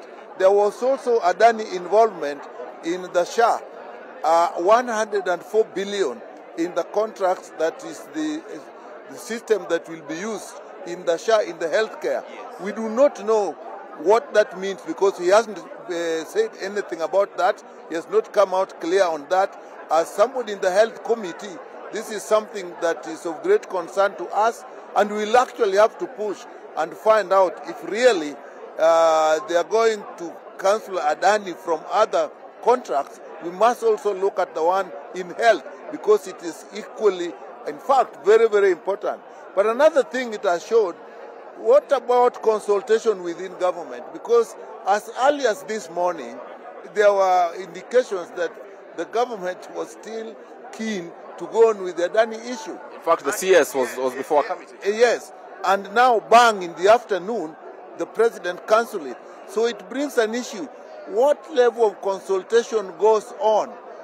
The president must have then had some information, did some consultation. Where was it done? If at the CS level, apparently it hadn't been done. So it has brought two issues. Adani thing is good. I really praise it. But we must look at in health too. And also it has brought out the issue of consultation within government. Very pertinent issues you're raising there. Honorable James Nikal, Member of Parliament, Seme. I have with me the Honorable Kamuren, Member of Parliament, Baringo South. What is your take home from this? Today's speech of His Excellency, the President of the Republic of Kenya, was very relevant. And it came at the right time, when this is what Kenyans wanted to hear. Because he has touched on issues to do with production of food, what he will do, that we will work towards production, the increase on production, the fertilizers, and all other to do with production. He has said also issues to do with employment of youths and the target that he has ahead, issues to do with education, issues to do with corruption, Adani issue, and he cancelled the contract that was there in KKIA, as well as the other one of Kendraco. And he could not mention everything concerning with Adani. When he has cancelled the first ones, that means cancelling everything to do with that. And then issues to do with women, the killing of women, issues to do with the programs of the government, transformation of our economy, issues to do with technology, issues to do with youths, issues to do with women. So you can see there is a lot of program that is coming in. So with me, I can see this is the best way to go, this way to go. This is the way to go. What we need to do now is to, as Parliament, we shall discuss now this and put more understanding and more information, and add what he might not have put it well. We shall now organize as National Assembly so that we can put this in the budget, and we drive this nation to the best places that we will. Well, there is something that appears to be happening with members of parliament, especially drawn from the Kenya Kwanza side, that before the president makes a pronouncement on anything, then members of parliament from Kenya Kwanza endorse what the president says. Initially, members of parliament spoke about the positives of Adani. Right now that the president has made a position, we are likely to see a change in position from members of parliament. That raises the question about your own independence, because your people, the people you represent, the people of Kenya had raised complaints about these deals that the government is in. So what does this speak of members of parliament? No, members of parliament, we are independent. I want to tell Kenyans this, we are very independent. The only problem that we came to learn also is what has happened in America. We may not have gotten to understand more about this company, but what has come out now from another nation, another state. So, because we have seen, then we don't need to wait. We need to save. Our resources you cannot compare with other places. So we are saving the nation, and this is the direction to go. It's not about what the president has said, it's about what has happened. And because we are working with other nations, we have to stop. We are independent, and we make our decisions independently. And that is why we need to discuss. That is why the law gives us opportunity to discuss after the president's speech. We shall discuss now because we are independent. And our discussion can be positive, can be negative, we can improve, we can change. We are allowed by the law. And that is why the president he did also mention parliament and say, you parliament, there are other legislation laws that we are expecting you to do and you have not completed.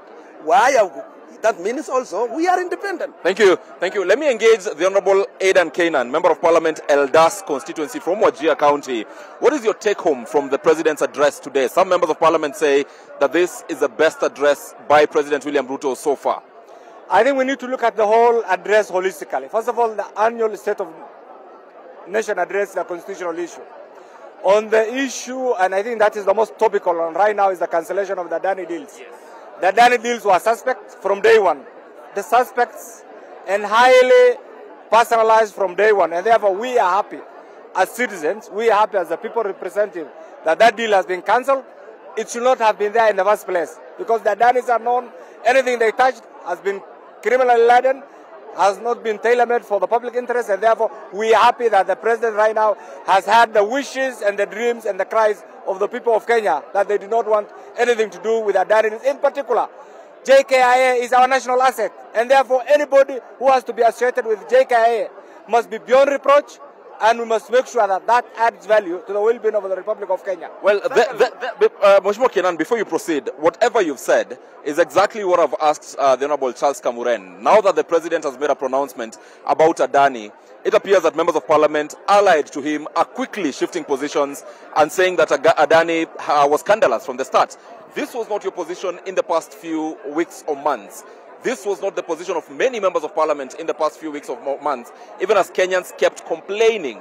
So does it have to take foreign interests? Does it have to take our foreign partners, as the President said, for the concern of the people of Kenya to be heard within the Republic of Kenya? I think you all understand that Kenya is a constitutional democracy, and therefore all of us are accountable to the Constitution, meaning members of Parliament, or in particular committees under the Senate and the National Assembly who are investigating this, were duty-bound to bring a report after concluding their investigations. And therefore, me as a parliamentary practitioner will not have jammed the gun, will not have jammed by reaching conclusion. But you see right now what the President has done. The President is the head of the executive. The deal was being initiated by the Ministry of Finance and the Ministry of Energy. And therefore, if the head of the executive has made a pronouncement, and that was their product, that brings to an end the issue of investigation by members of the Parliament. But I still want to urge those committees that were seized off with this to go ahead. Those committees that were seized off with this Adani deals to go ahead and bring out to the Kenyan public the faces behind the Adani deals. Because the Adani deals from day one were not tailor-made for the people of Kenya. So are you saying that you still expect a result or feedback from the committees that are investigating this, even in the Houses of Parliament? The committees must bring a report. The committees that were seized off must bring a report. But that goes with understanding. Let me say this. We, as representatives of the livestock rearing communities, are not happy with the report. This report did not clearly map out anything to do with the livestock farmers. And therefore we expected the President to include the livestock rearing communities. And equally also, the issue of criminal element within the security sector, engaging in abductions and detentions of innocent Kenyans without taking them through the due process, must come to an end. Now that the head of government, the head of state, has made a pronouncement that there is no place for illegal abduction, I want to request and I want to urge those criminal active elements within the security sector who are still holding the MCA for Dela, the Honorable Yusuf Hussein, to release him urgently or take him to court. Otherwise, what we are doing is against the rule of law, because we need all to protect the image of Kenya. Kenya is a member of the international community. Abductions, illegal detentions have no place. Wherever they are, release Honorable Yusuf. Thank you so much. Thank you very much, Adan Kainan, Member of Parliament, Elders. Senator Mundigi is a senator for Embu. What Adan Kainan speaks about, he speaks about abductions. This is not the first time we are hearing President William Ruto say, I condemn abductions. This is not the first time we are hearing President William Ruto say, I expect investigative agencies to, leave no stone unturned. He said this when, after the Gen Z protests, when he was refused to sign the Finance Act. However, despite speaking, this goes on and on and on. Is it another hot air by the President? Asanti. Mimi before niongee hiyo mambo ya abduction, ile kitu ningefurahia sana tukiwa ma senators. Ameongea mambo ya agriculture, mambo ya elimu na mambo ya afya, lakini ile kitu president ameongea kitu ya muhimu sana katika hii miaka 2 ni kuongea mambo ya ile ilikuwa imefanyika ya uwanja wa ndege, mambo ya, na tumesikia leo huyo jamaa ako na kesi kubwa sana huko Amerika. Kwa hiyo tunashukuru rais wetu. Lakini mheshimiwa, hiyo kitu ya Adani hamjaisikia leo. Kama wabunge mmekuwa mkiisikia na mmeignore.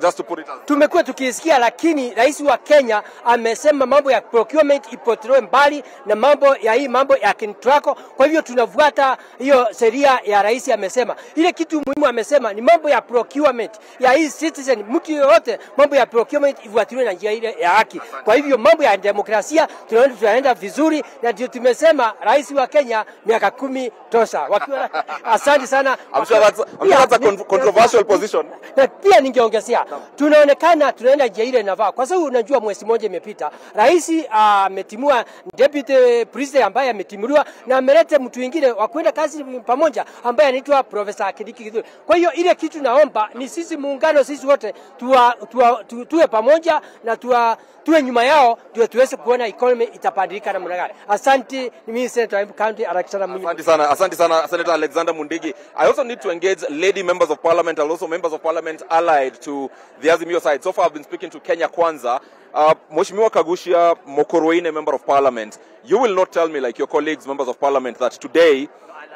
Let me say... Give me your position, especially on the cancellation of the Adani. I'll give you my position, and I mean, I'm on record that I have condemned the issue of Adani right from the word go, because I personally don't believe that we ought to have sold off our national asset to a foreign body.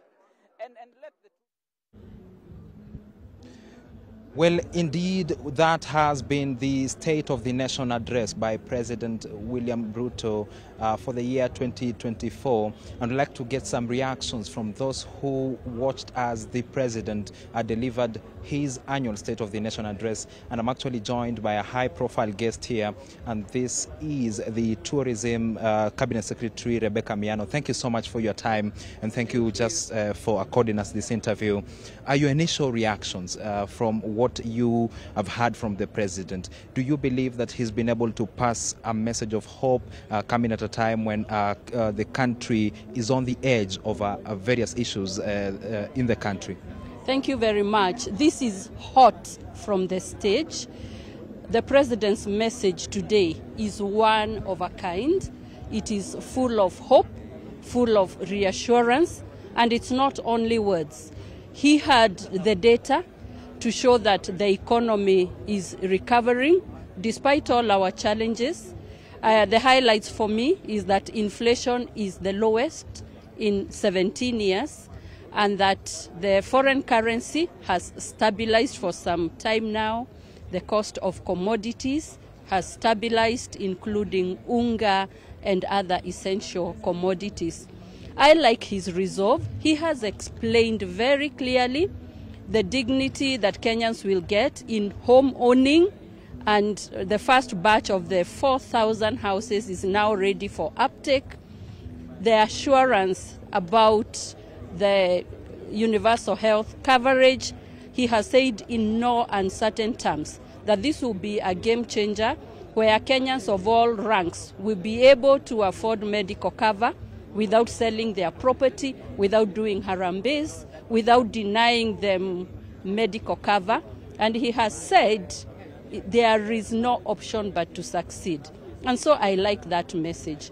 In regard to my docket, I'm very excited because this assurance is what a country needs for it to sell itself, for it to attract tourists.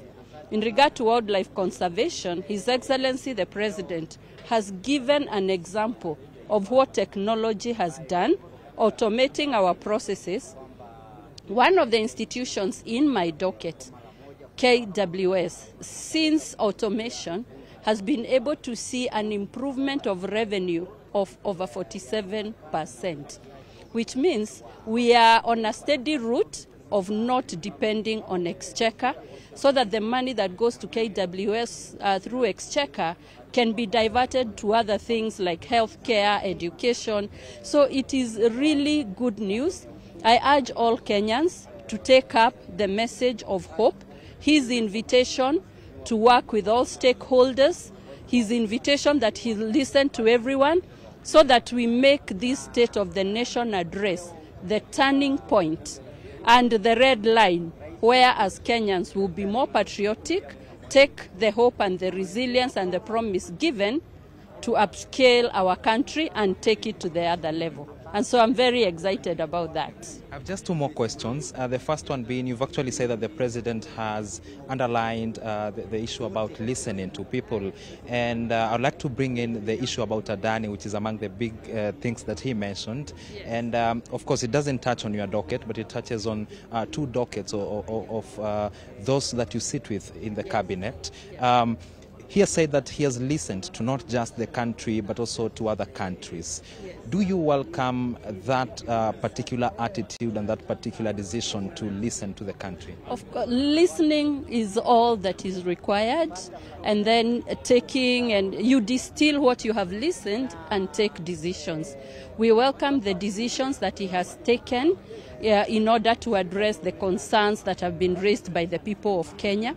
From a tourism point of view, I am happy, but I insist that Kenya, following the right process, must get a new airport. Our airport is 10 years behind the best practice in the world, and the president has said that this process will be repeated transparently, using due process, and I look forward to the conclusion of that process so that as quickly as possible we get a new airport without necessarily getting into the issues we got with the first transaction. Yes. Just lastly, the kind of points that you have, one being inflation has gone down, the issue about tax, rather revenue collection has gone up. But still the country feels like we are on the wrong trajectory. Where do you think the disconnect comes in? Is it because the government does not communicate these things well? Or where is the disconnect? My belief is, first, transformations are not easy.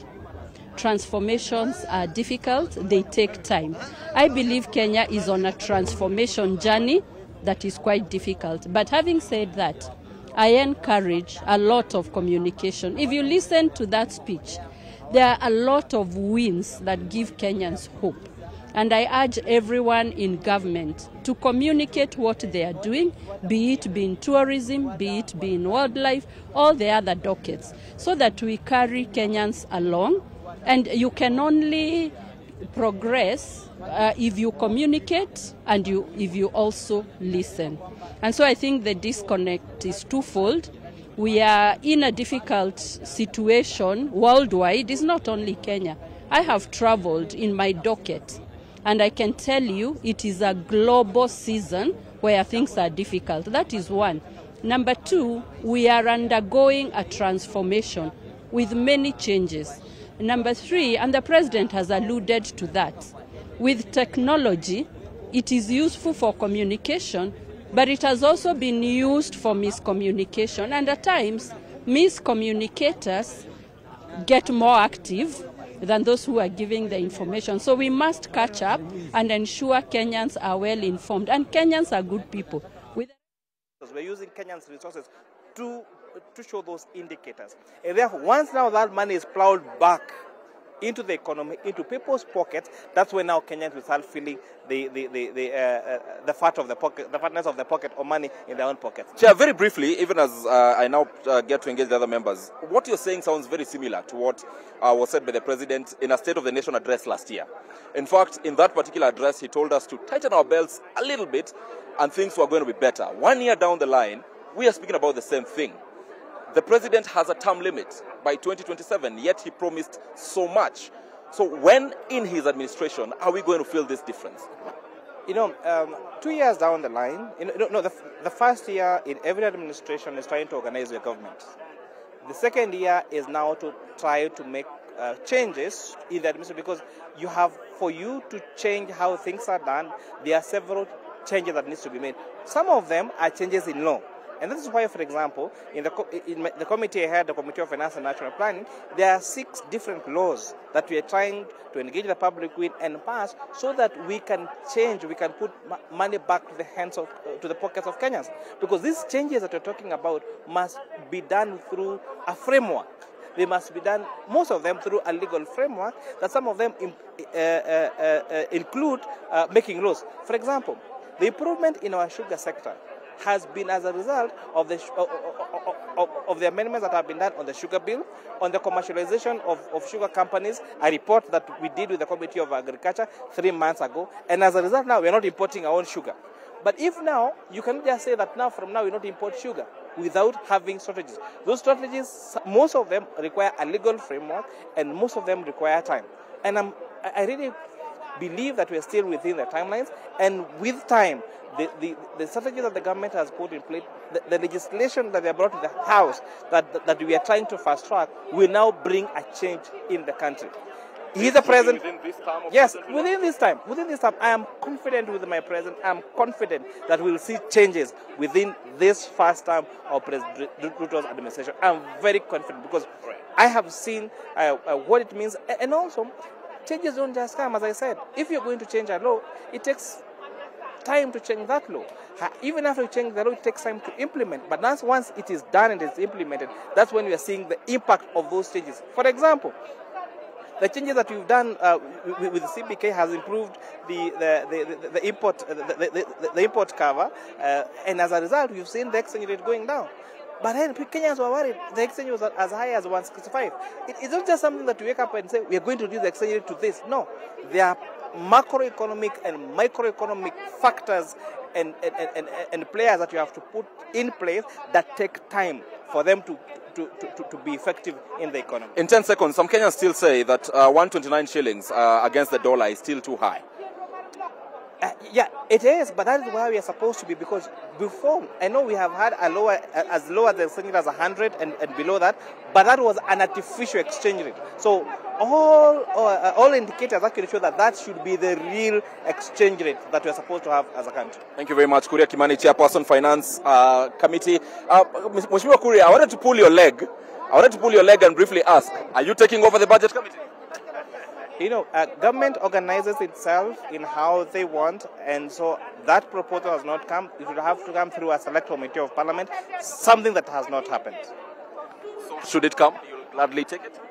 I'm always at the service of Kenyans, wherever way I am, even if it is whichever committee that I need to serve, whether it is finance, whether it is transport, whether it is energy, I'm always available for service to the people of Molo and the people of the public of in whichever capacity that I'm given a chance to serve. Thank you very much, Kuria Kimani. Rumored to be taking over the budget committee from the honorable member for Kiharu. The president says that whereas we are not where we ought to be, we certainly are not where we were 2 years ago. That is in terms of the economy. But besides the economy, the president has also spoken about rule of law and democracy. He has condemned abductions. He has called for investigations. But these are things Kenyans would say we are used to President William Ruto saying, but we do not see an end to this.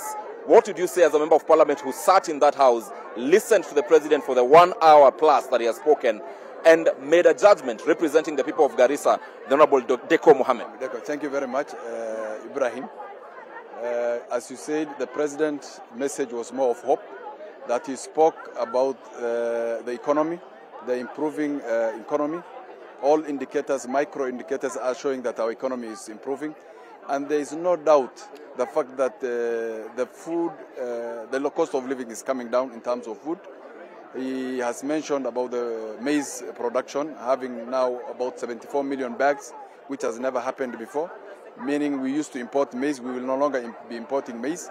The 74 million bags are projections that he says. But as of now, 45 million there. Sugar we are no longer importing, I believe. This shows indication that our economy is improving. And the prices have gone down, fuel prices have gone down. The dollar is 129 out of 162 that it was 1 year ago. This, we are talking about a year issue.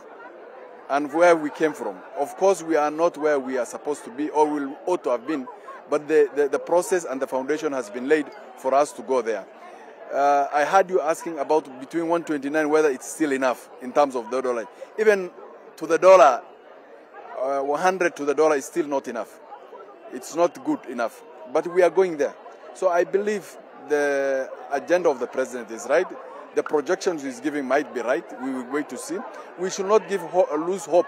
The fact that we said the same thing last year. We are not what we were last year as he told us. But we are going somewhere. And we are hoping that in the next few years, things will improve to this country. The issue of extrajudicial killing is very important to the constituency that I come from. Abduction and extrajudicial killing. It has been happening. We have engaged the president. We have engaged the security agencies. The president has the goodwill in terms of addressing that issue.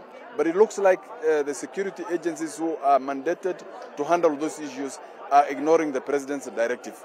I still insist on the issue of extrajudicial killing, and abduction is still ongoing. And we have raised this issue a number of times in Parliament for those us who are affected, and especially for us who are from the northern part of the country. And we hope that this issue will be addressed eventually. The other issue is corruption that the president talked about. The issue of corruption is a cancer in this country. And it's a very big threat, even more than Al-Shabaab, into our security as a country. It's a very big issue. And if the president keeps on talking about it, we hope those who are charged and mandated to handle these issues do. And in any case, Ibrahim, we must admit as a country, this country is rotten onto the core on the issue of corruption. And I'm happy that the president has addressed that issue or talked about it, spoke into it. So we are hoping, as we keep on talking, we will not keep quiet. On the issue of corruption, on the issue of abduction, we will keep on mentioning it. So, and as a result of that, and as a result of listening to what the president, the people and the other agencies, the president has just cancelled the Adani deal. I know people are blaming us and saying those of us who are in parliament were in agreement with that. What we were agreement was not about Adani as an individual or as a business. The fact that we are going to have a PPP for Jomo Kenyatta International Airport. I hope all Kenyans agree that there's something needs to be done at JKIA. All Kenyans were on the same page on JKIA. Yes. What Kenyans were not on the same page with you was Adani, the Adani group of companies. And they even brought you live cases of Adani having issues in other jurisdictions. Yes. Yet members of parliament, somehow, in every podium you spoke in, seemed to endorse this. But now that President William Ruto has cancelled it, all of a sudden, all of you are speaking the language of the president. Ibrahim, you know there's so much information in this space. Misinformation, disinformation, and all those things.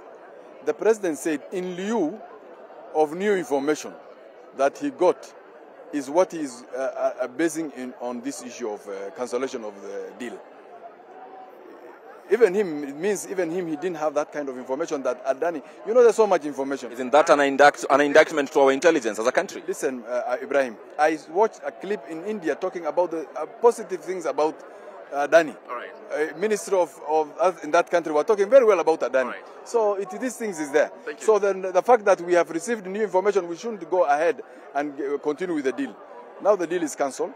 But the important thing is Jomo Kenyatta should be improved. The infrastructure at Jomo Kenyatta is one thing, and it must be improved as a country. Yeah. Thank you very much. Deko Mohammed, Member of Parliament, Garissa Township. Dido Raso is a Member of Parliament for Sako constituency in Marsabit County. Mheshimiwa, what is your take home? I have really been tough on your colleagues on how quickly they seem to be changing position on Adani in light of what the president has said. But what is your take home from the 1 hour plus address of President William Ruto?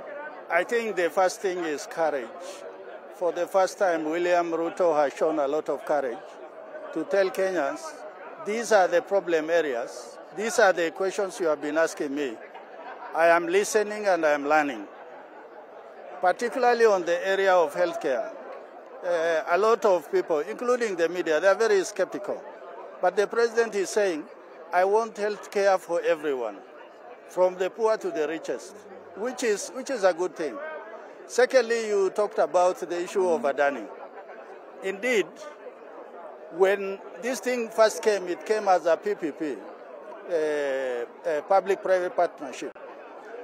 Kenyans are looking at investment, which is this foreign money that will come and change the country.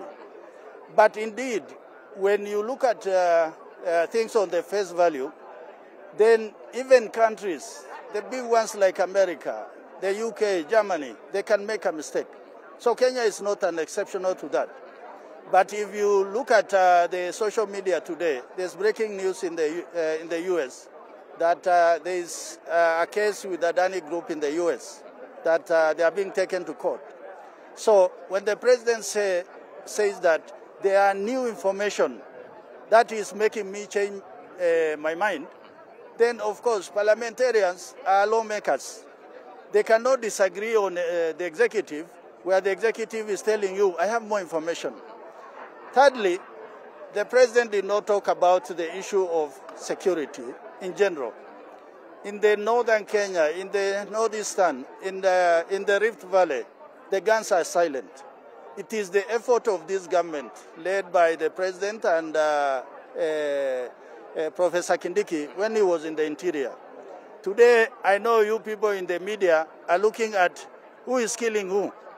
Actually, it is turning out that we are looking at the issue of femicide as a new encroachment on killing women, and the issue of extrajudicial killing, and maybe police overhand in overstepping the boundaries of the law. So this government has been able to turn around quite a few things, which they have not beaten drum on that. Finally, what I want to say is about the macroeconomic stability. The dollar, the food, sugar. These are indicators that Kenya is on the right trajectory. Indicators that Kenya is on the right trajectory. Yes. Thank you very much. Dido Raso, Member of Parliament, Saku constituency. That is in Marsabit County. I want to try and speak to Cabinet Secretary for Sports. This is the Honorable Kipchumba Murkomen, and see what he will tell us. Waziri, we want to see whether we could get a word from the Cabinet Secretary, Ministry of Sports, on his reaction on what President William Ruto has told Parliament today, even as we seek to speak to senators, because we have not heard from any senator so far. Neither have we heard from lady members of Parliament. Let me start with Senator Moses Kajwang here very briefly. You're live on NTV, and President William Ruto. This is our camera, Senator. President William Ruto has made what some of the members of Parliament have spoken to say is the best State of the Nation address in his presidency. Key amongst the many issues is the cancellation of the Adani deal. And the question I've asked members of Parliament, because they quickly have seemed to change tune, even those who kept... Waziri, please come close. Perhaps I'll ask Senator to allow me to speak to Waziri, then speak to you, if you do not mind. Waziri, please come here. I'm joined by CS John Buddy. This is the Cabinet Secretary for the Ministry of Finance and Treasury. Then immediately after, I'll speak to Senator Moses Kajwang. Please, Senator, don't go. But one of the biggest things that President William Ruto has highlighted is also what you highlighted in before a parliamentary committee days ago, and also what came from the cabinet, that the economy is better. The question from Kenyans, even before we went into the State of the Nation address, was when are we going to see this money into our pockets? The president has made an attempt in explaining this, but you sit where these decisions are made. What is this missing link? Why aren't Kenyans feeling what the government says is positive improvement of the economy? First of all, let me make it clear that the speech by the president is actually a government speech, and so anybody in government associates himself or herself with it. I do associate myself with the speech of the president. Now, getting back to your question. You know, Kenyans having money in their pockets is a process.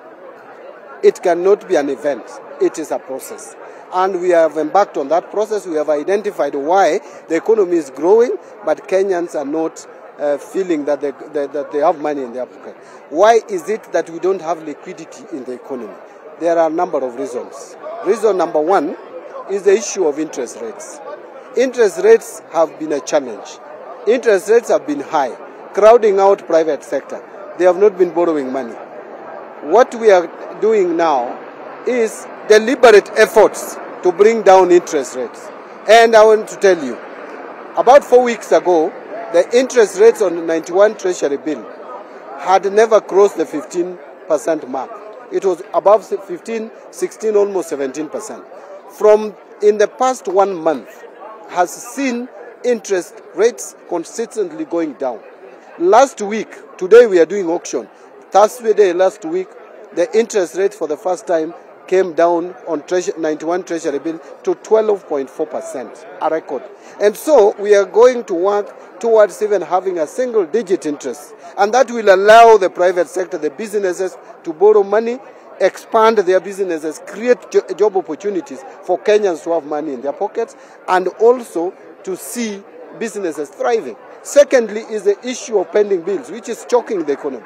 And we have also identified that as one possible ways of economic stimulus.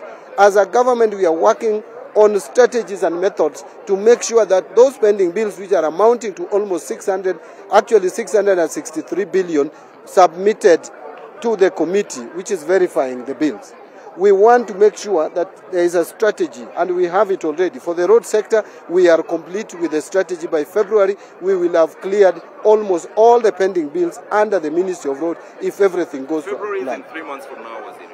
And that is why I'm talking about, I'm very much alive to the fact that by February, already we have 36 billion to pay the other pending bills for the Chinese contractors on 15 roads. We have just released 12 billion to pay roads contractors to get back to the road. We are raising money through securitization, about 175 billion, which we think by January, February, we'll have that money and clear all the other pending bills on roads. And then the other bills, we will put a specific economic stimulus package in the next budget so that we start the process of making sure that we clear all the pending bills which is choking this economy. These are very ambitious plans. You're speaking about 3 months plans, a very short period, yet very ambitious. Yet you have a very limited timeline. The President William Ruto administration will be judged by 2027, especially when you speak about liquidity. We say that the right ground has been set. It's all about now getting money into the people's pocket. The people will want to see money in their pocket by the end of President William Ruto's one term, so that they even start discussing about giving him a second term. Is it an assurance that you're giving the country as the Cabinet Secretary for Treasury that things will have changed? And if that is an assurance, then when? Let me repeat again. Can I start by telling you that I came into government in August this year, and not for nothing. I was brought in to help the President achieve his objectives and realize his goal and realize the dream of Kenyans. I came to work for Kenyans. And we have not, you are saying it is a short period of time. We are not beginning now. We have already begun. So in terms of settling the pending bills in the Ministry of Roads, I have told you 36 billion is already available for the 15 roads in the rural areas, the Chinese contractors. Negotiated concessionary loan with the Chinese government. Number two, we already have given 12 billion more shillings to settle other pending bills for those contractors to come back to the road. So that is already 48 billion out of about 170 billion. We are already in a process, and we have engaged arrangers, the fund arrangers and everything else. The securitization of road maintenance levy is at advanced stage, and that is why I'm giving February. We are sure that if everything goes as planned, in the next 1 or 2 months we should be having part of that money into our account, and we pay the contractors, and then the contractors resume work. So it is not, these are not wish lists. These are not projections. We are talking about real and concrete steps that we are taking to make sure that we realize the objective of making Kenya liquid and helping the contractors and jump-starting the road construction again. So 2027, if everything goes to plan, I don't think there should be a problem. We have a plan, we have a strategy, we will implement. You have a strategy we will implement. Let's speak about the most critical issue. And PIIPs or PIPs are under your ministry. And Adani, as Adani was also coming into the country through this. How much have we gone into the Adani deal that the President today has ordered cancellation into, if you are to speak to the country? I think people need to understand the PPP procurement methods, especially the PIP, which is privately initiated proposal. Until and unless you finalize and sign the contract and give it to the contractor, it remains a procurement process which can be cancelled at whatever stage. In fact, the one for JKIA was still very far. We had not even gone to the stage which we call negotiation stage. We were at the due diligence. The beauty with PIP is that before you sign, before the signing of the contract, I will tell you PIP can be cancelled at any time. In fact, even the time you are concluding negotiation, if another deal comes, the law is very clear and it spells out that if you get a better deal, you can stop the other one at that stage. And for the JKIA, it was very far. The one that had progressed a little bit are the ones that are under Kentraco. And those are the ones that now we are going to look at the procurement law and ascertain whether there would be any liability. But I don't see possibility of much liability because PIP is a procurement method that is so flexible, so easy. It is not like what we call the competitive process. So I don't foresee any much problem. About JKIA, yeah? Just very briefly, Waziri, about JKIA, just for clarity to our Kenyans, there were, we operate at a time when there's so much, there's a deficit of trust in what government tells us. Are you assuring the Kenyan people that there is nothing that the country is going to lose by this? No. For the about Ketraco, then what is the position? For the JKIA, I don't see. Let me not even. There is nothing. That is one of these the issues that I'm very, very certain where it had reached. The level the JKIA procurement had reached is a level that we are still way before even starting the negotiation process. And I came before Parliament, both houses, and I explained it. So there is no possibility of losing any money. How about Ketraco? The Ketraco one, yes, I know it had advanced. What I need to do is just to check with the Ministry of Energy how far it had gone. But that one had progressed a little bit. So we will check within the procurement law and see if there is any possibility of exposure. But for the President to make such a pronouncement, he has already consulted widely. So I don't think there is any challenge. If I had more facts about what has gone under the Ministry of Energy, I would have mentioned to Kenyan. But for JKIA, I am certain because that was still within my ministry. It has not gone far. I'm not sure if you're the right person, but of course you are. You handle our monies. I'm not sure if you're the right person to ask then about the Adani deal, or the Adani involvement in our health system, the social health insurance system. Yeah. Then what does this speak, this cancellation, what does it speak to that? Maybe let me just be loud on this today, because a lot has been understood about this Adani. PPP, and especially PIP, is a privately initiated process. Someone like yourself or myself could just look around and see a business opportunity and express interest. And you cannot stop anyone from expressing interest. Adani could express interest in any public infrastructure. So Adani probably has expressed interest in Kentraco, on JKIA, on this one, SHA, whatever. All these areas.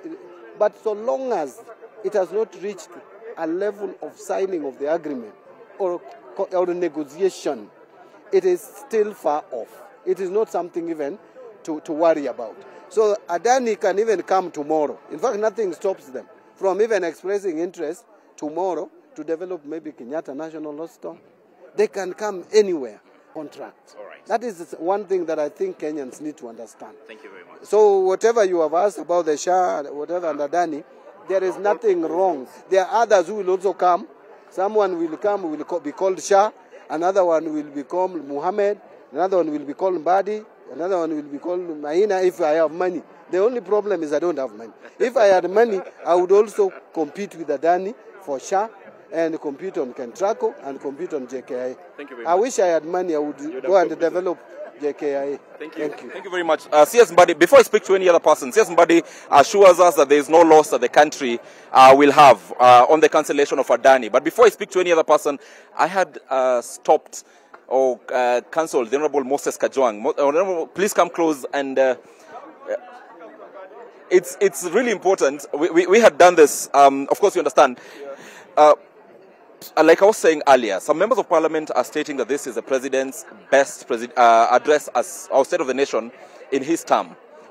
How do you, or what is your take home from the presidential address this afternoon? I think if you go by prose, if you go by good English, and if you go by the length of the speech, this is the best speech he has made. because his last speech was fairly short. But at the end of the day, the Constitution expects the President to come and report on the state of the nation. We, as the representatives of the people, our perspective is that the nation is hungry, the nation is broke, the nation is disillusioned, the nation is concerned about corruption, and the nation is tired of empty promises. Today we have had a lot of statements of intention, but 2 years down the line, it would have been good for us to listen to action rather than statements of intention. The President must choose his battles. You cannot do too many things at the same time. And I would have recommended to the President that the biggest concern for Kenyans today is the economy. The macroeconomic indicators that we've been given today have not translated into a change in the lives of the people. We are being told about improvements in the currency exchange rate. When it was at 162, we blamed it on global forces. When it comes down to 130, we want to take credit. That is disingenuous. We are being told about other macroeconomic indicators which do not translate into Kenyans being wealthier, they do not translate into Kenyans being healthier. I would propose to the President to focus on the economy, to focus on education, to focus on healthcare, and to focus on corruption. Those four, in my view, the people I represent, the people of Homa Bay, and in my regular conversation with governors in the Public Accounts Committee, those are the four key priorities that Kenyans want the President to address himself to. And today, on the economy, he painted a rosy picture that made him look like he comes from an alternate universe. On education, he did not address the critical current issues. 2 days ago, university lecturers were outside this parliament. They were picketing, they were rioting because no one is listening to them. On health, he did not address himself to the glaring issues that we have been seeing in the implementation of this new health platform. And on corruption, he just papered over corruption. I think some of us, because we support the broad-based government, we are ready and willing to give the President a lending hand. The President has good intentions, but he lacks the means of implementation. We are availing ourselves to give him the means of implementation of that grand vision. But from today's speech, for English and prose, I think he got an A. This means an implementation. Already there are means an implementation from the opposition or the Azimio side that have already gone to government in the name of 5 cabinet secretaries. Don't you think there is a difference? They all seem to be agreeing. I think this was a very powerful statement, and it spoke to the issues that are extremely urgent and of concern to the people of Kenya. And the President did not prevaricate. He was very blunt and direct in the statement that he made. He also made a pronouncement which will be the first ever on Hansa, where he talks of cancellation of a process that was shrouded in mystery, and concerns were being raised about the integrity of the modernization of the Jomo Kenyatta Airport and the other programs in the energy sector. So his very categorical statement, I think, is a major sigh of relief to the people of Kenya. It has set a new bar in terms of those who want to partner with us, so that now if there are any partners who want to come forward, they must come with clean hands, so to speak. Okay? There's the famous saying that he who seeks equity must come with clean hands. So it is important that those who want to partner with us in various programs must have the integrity that is required. And clearly, the decision made in a different court about the group was a very clear evidence that you cannot proceed with that group. So I think that is important. He talked candidly about security and the abduction agenda that has been in the atmosphere. he also called on Parliament not to delay crucial bills, like the conflict of interest bill. It's a very important instrument in the fight against corruption. So that bill has overstayed in Parliament. It should come out. He talked about the economy. He talked about agriculture. He talked about the femicide and other ills. So these are very critical and pertinent issues. And I think the President has made a good account of today's State of the Nation address. Just one more before you can leave. You've actually mentioned the issue about the state of security, and also the issue of forced disappearances and abductions also featured in his speech today. But this comes against the backdrop of that incident involving the Uganda opposition Supremo Kizza Besigye. What are you... I think we need to get a little more facts around it, and that is what we intend to do. We can speak to it later, but I think we should not cloud the very important statement the President has made by trying to personalize and focus on one issue. Yes. Yes. Thank you so much, sir. Thank you. Thank you. Wish you the very best.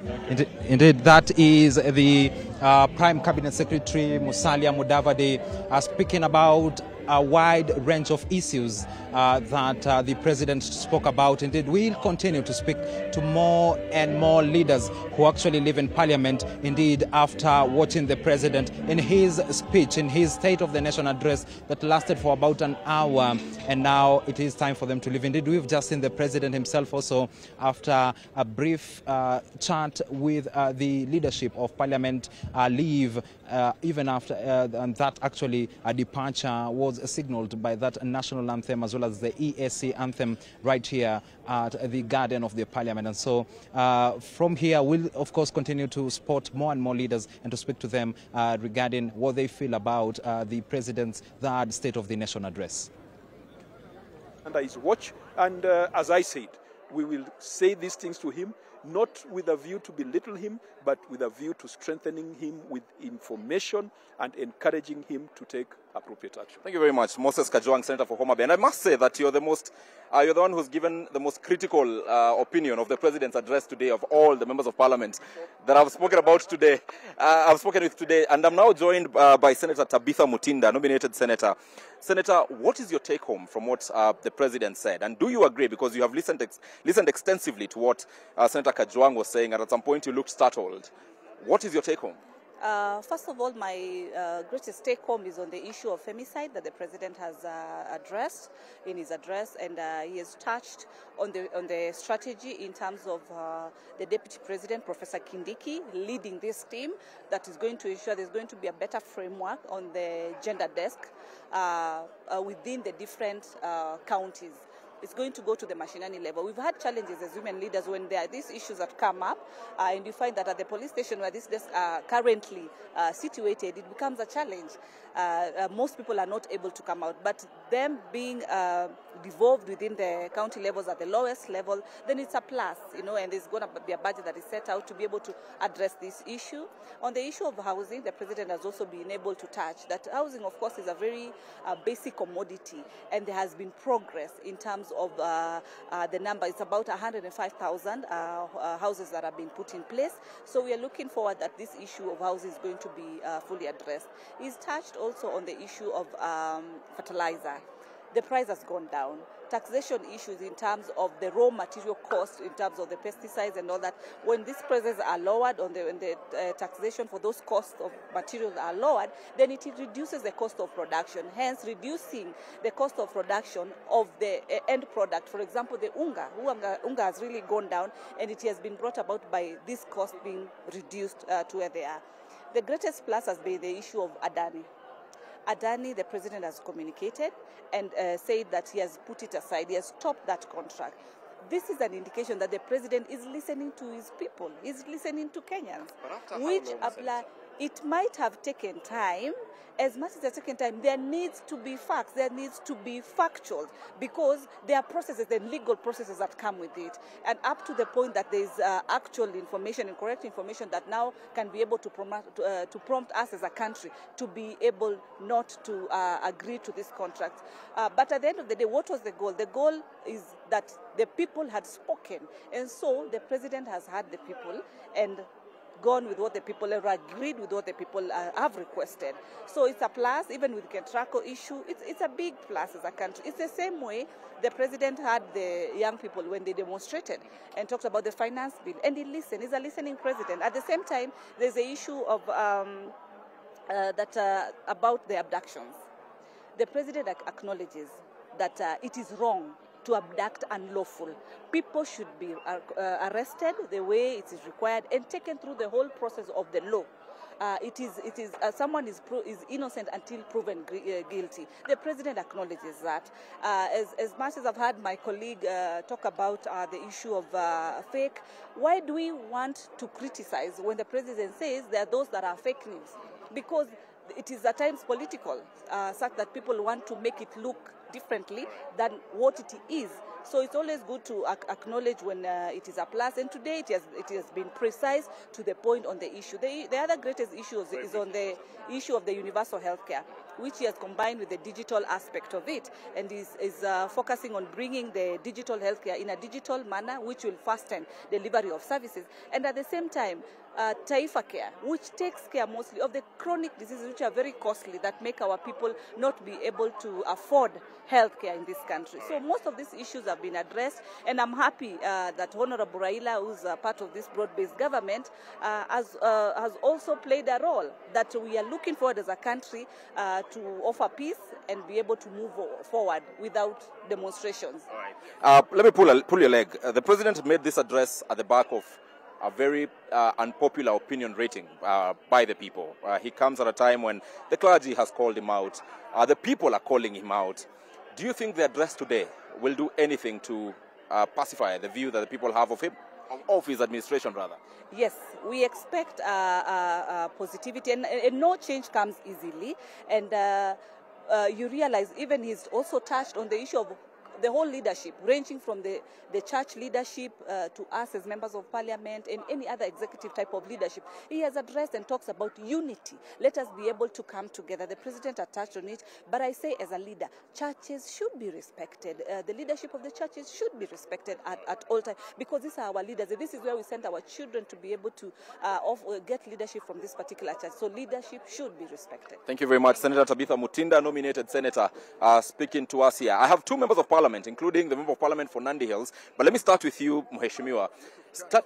Member of parliament, Yusuf Chanzu, chairman. National Housing Corporation. Okay, tell us about the reaction that you have from the president's address.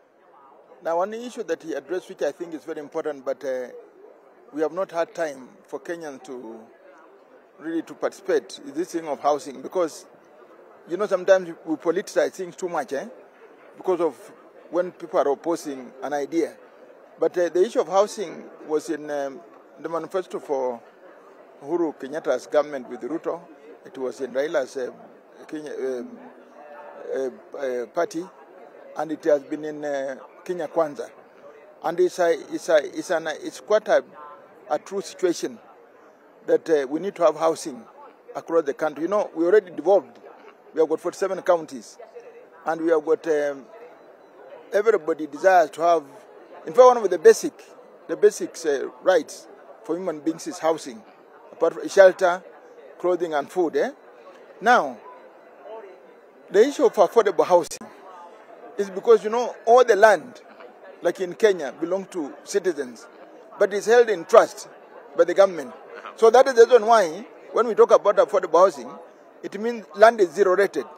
So a house which would cost, like for example, where we are saying a house is going for about 1.5 million, if you take that house and you go to a place, one of these expensive places like Lavington, Kileleshu and so on, you know that will go for about 15, 20 million. Yes. So it is going to be cheap. All right. And the only thing is that we need to have at least everybody to access. And I'm very happy that the president has said that the houses are going to be available. Like in our case, National Housing Corporation, we have... So that I don't allow you to get into expounding what the NHC is doing, we'll of course create time for you, but not here at Parliament. If you don't mind, we get your contact, then plan at NTV and get to hear from the National Housing Corporation on what exactly it is. But let me hear from a member of Parliament, from this precincts of Parliament, and this is a member of Parliament for Nandi Hills constituency. This is Mheshimiwa Kitur. How do you react, and even as this is one of the last interviews that I'm doing, how do you react to what the President William Ruto has said to Parliament today? First of all, today the President was to address three things. That is in accordance to the Constitution when he appears before us. The three issues that he had to handle was in issues of national security, international relations, and values. I want to say that the speech by the President today, the address, captured literally every concern that Kenyan had. You know, there's been quite a number of doubts, issues in the minds of Kenyans here and there, and for all of us, I think this was a speech that was very passive. It personified many issues that had been quite a concern to several Kenyans, several aspects, you know, various aspects of our economy. So I think the President today gave a very good speech. One, apart from highlighting the core issues, as you've said, the chairman was there talking about the housing, he quite elaborated the same. But there are some of those thorny issues that had been, you know, in the public domain, like the issues of the femicide. You know, those are the concerns. Of course, he met yesterday the leaders, and today he's spoken about it, and how to be able to protect our fellow, you know, the women of our country. Of course, he spoke about the key concerns again about Adani matters, you know, in light of the report that came from the US. And I'm sorry to cut you short, but that really disturbs me. But because each member of Parliament says, the President says this in light of the report that came in from the US. Kenyans spoke about this. Kenyans kept referring to other jurisdictions in which Adani has had issues in. Did it have to come from the US? Really? What does it speak about the position of Kenyans in their own country? The question is, have Adani been able to do other projects in other jurisdictions? Yes. That is why they are big. All right? So, if they were able to give a good proposal, as it were then, and it was assessed and it was good, then that is the report that, that was why they were probably given, they were entertained for a conversation about the same. But since now, on the global stage, some of this funding that we receiving, we are in a global society. So, because of the pressure, of course, that came from abroad, well, that has to go aside. So let's not even belabor ourselves discussing the issues that are now behind us. So it's now to get a new partner that we can be able to engage, because clearly we need a new airport. Clearly we need expansion of energy in our country. For the purposes of expansion of our industries, we need power. So I want to also stress the need that the President talk about, you know, technological advancement the government is doing, digitization processes, which I think is quite interesting in the new world in which we are all living in. I think that was quite something. Generally also the issue of abductions, the issues of the relationship between the security organs of our nation and the citizenry. Sometimes when we have, when people have their protests, how are they being treated? The excess forces that have always been used by the security forces. So I think today he was able to designate clearly the purposes of IPOA, what they need to do, the police office, the responsibility of each organ of government. I think that to me also was quite telling. It is a good move in which every Kenyan must feel they are protected and they can be able to express themselves as they deem fit in their own country. So I think today the speech was one of its best and of its kind. One of its best and its kind. The very last interview, because time is running out. Studio has guests to speak to. Mheshimiwa, how do you rate, or what is your immediate reaction to what President William Ruto said today? First, my name is Mawade, Musili Mawade, MP Embaka South constituency. One of the happenings of today is succumbing to the pressure of the wananchi on the Adani deal. So there was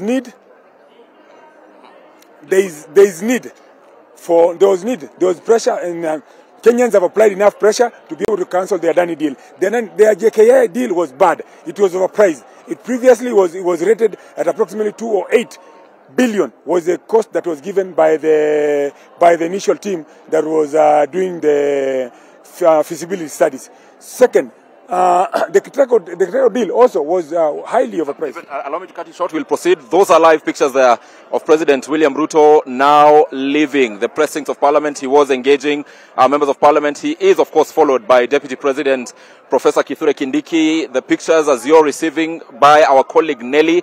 President William Ruto leaving the National Assembly right now. He is having a word there with the Member of Parliament, Geoffrey Ruku.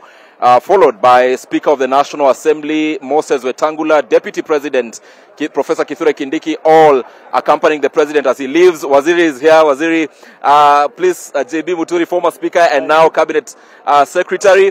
Even as I continue to speak to Mheshimiwa Mawathe, maybe very briefly, you sit in Cabinet. Cabinet keeps speaking about how the country is now doing better economically. And the key question keeps being, we need money in the pockets of the people, and the term is so limited. This is the third State of the Nation address. The President is likely to have 2, or if he'll have another one in 2027, then 3. When are we likely to see things work? I ask this because of collective responsibility in government, and not necessarily because it falls on your doorstep, but when will people really see this change? Thank you very much for having me, although it's not really necessary for me to comment on what it is that is going to happen. But suffice to say, the President has actually made it very clear that the journey we are in is like that of a farmer. So the seeds the seeds are in the ground, they are sprouted. So slowly, it's like a marathon. Let us not, let us not want to get results like we are doing a 100 meters dash. Yeah, but that's not to say that Kenyans should not expect, an improved economy. We should, and we are striving every day in whatever we are doing as government to try and see to it that we make life better for the citizens. Well, Waziri, I'll ask you this one question, then release you. And President William Ruto was making this address at the back of unpopularity from the people. We've seen opinion polls. We've seen the clergy call him out, or call this administration out, not really the president as an individual, and various other stakeholders. And the president has time and again said that he suffers from a lack of proper communication from the executive. You sit in cabinet, so you're part of the people indicted. The president, as every member of parliament, or most of the members of parliament have spoken to here, say, has very good plans, and what he said in the speech is very good. But there appears to be a breakdown with how the people understand. How do you respond to this? The president says communication seems to be a problem. The president appears to be speaking about very good and transformative agenda by government, but the people do not seem to get this. There is no correlation. Well, let me say that the president still got it very, very right, appreciating the concerns of the citizens. And that is perfectly right. But it must be also remembered that we came into office on a very high note. But unfortunately, there were quite a number of those daunting challenges that he has explained in his State of the Nation address today.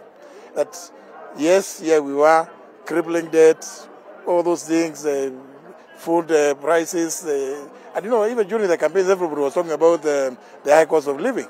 So we came in at a time when things were really very, very, very low for the country. But we had to begin from the ground, the basics. And that's why you see the president keeps harping on this issue of self-sufficiency in food, removing the shame of hunger. Because we may not appreciate it, because it does not directly bring money into your pocket, but removing that shame of hunger or having to keep importing basic food commodities is something that is so important, but we really must appreciate it. But I also want to admit, it is not everybody that has been communicating the same message.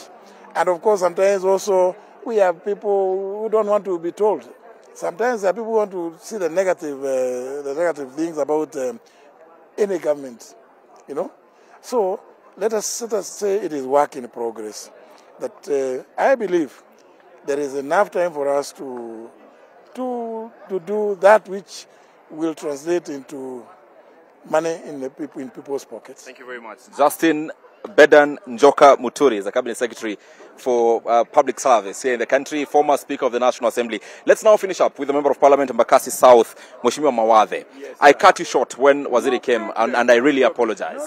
Let's pick from where you left your trail of thought. I was sharing with you, the Adani deal has been cancelled due to the pressure of that was being mounted by the various activist group and the common Mwananchi. Adani Group was a very bad deal from the beginning, and I will repeat, the figures that were being floated by the feasibility study that was done by the JKIA board was 208 billion. This one was almost double the 208 billion that was being charged. Number two, the Ketraco also was highly overpriced. Adani has just turned out power to a country in somewhere in Asia for 2 days because they have not paid their loan. Do you really want to be in that same situation where the power in the whole country is disconnected? So we want to come back to the point whereby we can do it with another group, maybe another PPP or some other way, or the taxes that Mbadi said. Mbadi said we are losing 2 billion shillings per day. If we do 2 billion shillings in 365, that 730 billion shillings, that is sufficient to be able to do that and then do more.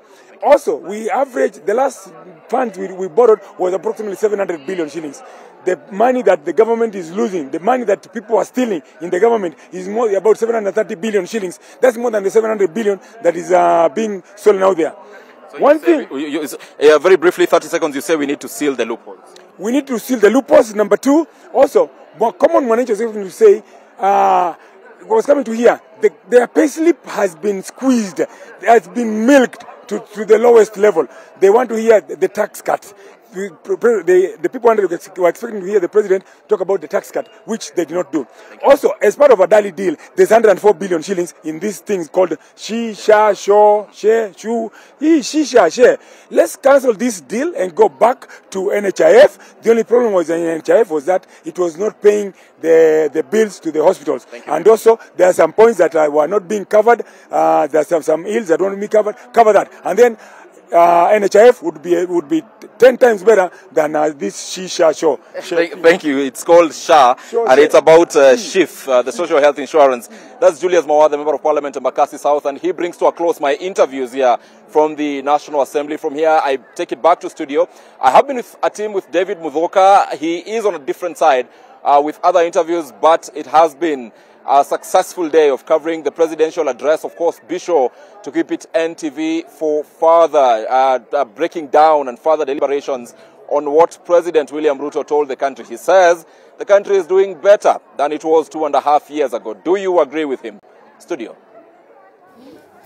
Thank you, Ibrahim Karanja, NTV's Ibrahim Karanja there, and the whole team for a good job there. Coverage of this year's State of the Nation address by President William Ruto. And of course, we have been on air with our wall-to-wall coverage all the way from 7 a.m. And of course, we've had the President speak for over 1 hour, speak about a myriad of things. We shall be analyzing all of them here on NTV in our subsequent bulletins. But just to wrap up what has been here, what has been happening today in Parliament is my colleagues Duncan Haimba and Roslyn Obala. And thank you, guys, for joining me. We've had a lot of things, but the bombshell was, and in fact, after that, I doubt Kenyans were listening to anything else the president was saying, was that, of course, the cancellation of the Adani deals, JKIA and the transmission power lines deal with Ketraco. So many reactions, if you see through the media, through the social media. But interestingly, I've had, I think the Member of Parliament from Mandera North, Abdullahi Bashir, is saying now the president has put this debate to bed. But then again, after that, one of his colleagues, the Seme MP, James Nikal, saying, wait a minute, we still have Shah, where Adani has been mentioned. Duncan, what is your take, very quickly, of the decision to cancel the Adani deals? What I suspect is that the fact that they've knocked off the Adani, from the Adani 3, they've knocked off 2 remaining 1, which of course it is strategic that it was not mentioned, but sharp members of parliament and Kenyans have discovered that one on healthcare hasn't. What I suspect, this, I really doubt whether it has come from the bottom of our hearts as the nation. I suspect Big Brother communicated in light of the ruling, the court indictment in New York, because Kenyans have protested since June. There have been numerous court cases actually on the same. As late as last week, the CS for Transport, Chirchir, said the Adani has not been mentioned in bad light anywhere. As of this morning, none other than the energy CS blatantly said that actually he appeared to say whatever we are discussing or what had happened in New York was akin to rumors and therefore will not have any weight on the Ketraco Adani deal. So that means that as of maybe this morning, the government was prepared to soldier on despite the protest. So in my own opinion, I suspect the court ruling in New York had everything to do with this. Don't be surprised that we've had a speech that is under 1 hour. Probably we were told that we have to tell, this is what we need to tell Kenyans in light of what happened. That is my opinion. Right. I believe this communication maybe has its roots from New York. Roslyn, what did your crystal ball tell you throughout the day as you were waiting for the president? Ben, you know, the nature of the State of the Nation address, we already know the areas that the president is mandated in terms of the Constitution to address. And I think most of the issues he had laid out in his first address, remember when the first parliament was being sworn in 2022. And last year when he addressed parliament, he had talked about the areas and given a scorecard. So today we expected that the president was going to give us a review of the scorecard that he gave us last September. But on top of that, remember, he was coming to address the nation at a time that we are having a broad-based government, right, and not a Kenya Kwanza government that we had last year. But what took me was the issue of corruption. Remember, he dwelled so much on the issue of corruption. I think he also took time to explain the issue of SHA, the transition from NHIF to the new medical scheme, and the reason why he thinks it's the best approach to ensure that all Kenyans are actually given the required health standards as per the Constitution. Right. And he made reference to the 4 pieces of legislations that he passed to give effect to the Social Health Authority. But on top of that, I think what Kenyans did not expect, but it has been a conversation that has been going on, I think, since last night, was the ruling in New York touching on Adani Group and the chairman, and the fact that the president boldly came out and said that he had cancelled just hours after the energy cabinet secretary actually assured the members of parliament that whatever was happening in the US was not going to have any direct implication to the deal that we had signed in Kenya. And remember, he also said that what the government is seeking is to have the court lift the orders that were placed. Remember, the Law Society of Kenya had challenged this deal in court, and the court had given orders. So for the CS was that the government was seeking to have those orders lifted. Indeed. But the fact that now the president has come and actually canceled these deals just weeks after he actually assured Kenyans that the deals were above board. Right. And also, you remember last week we had the Transport Cabinet Secretary, Davis Chirchir, also reaffirming, and he said whatever people are reading or whatever they are saying, that there is corruption, they did their due diligence and this company is above board. All right. So with all this latest development, and what really took me by surprise was how members of parliament have come out to criticize this deal. In the past, we've seen a resounding silence from the members of parliament, even as we saw workers at the airport, JKIA, going on strike. We've seen the litany of cases in court. But I think it's only the senators who have been on this matter for a very long time. Everybody is wise with hindsight. Yes, I'm sure we'll have a lot to talk about this later, and of course our stories. But before I let you go, because we only have 2 minutes, apart from the Adani issue. What would be your take home from this president's State of the Nation? I think the issue of abduction is what has taken me by surprise, because the president still maintains that on the protest that there were rumors, and still urging the families that they can report still to DCI or IPOA. You remember none other than the son of the Attorney General then, Justin Muturi, was kidnapped and abducted actually, and the immediate former DP asked, if the son of a sitting Attorney General can be abducted, then who is safe? Then you know what happened over the weekend, Uganda's veteran opposition leader being kidnapped, a very big matter that is now dominating, actually hitting international headlines, not national headlines, but the president seems to still not be bold enough and admit. And remember, some of the reasons that led to the hounding out of Rigathi Gachagua was the fact that he was countermanding his boss, because he branded himself as a truthful man and came and faced the nation and said, we have abductions, which is against what we promised. So that, I think, has still taken me by surprise, because you would have expected the same way this Adani has happened, the issue of Besigye tied with the sovereignty of the country and the abduction, especially given that the National Police Service spokesperson said the Kenyan authorities were not involved, which begged the question, then who are these people that came and uprooted Besigye in Riverside and found himself in Kampala? We have borders, are they that porous and all that? And then it means the sovereignty of the country itself is under threat. So I expected the president to be bold enough and address that matter, but downplaying abductions, I think... See no evil, hear no evil. 1 minute, Rosalind. Somebody said this was the best State of the Nation address. I think it was Senator Kajwang. What else would be your take home? Just 1 minute only. I think my take home is the president's commitment to fight corruption.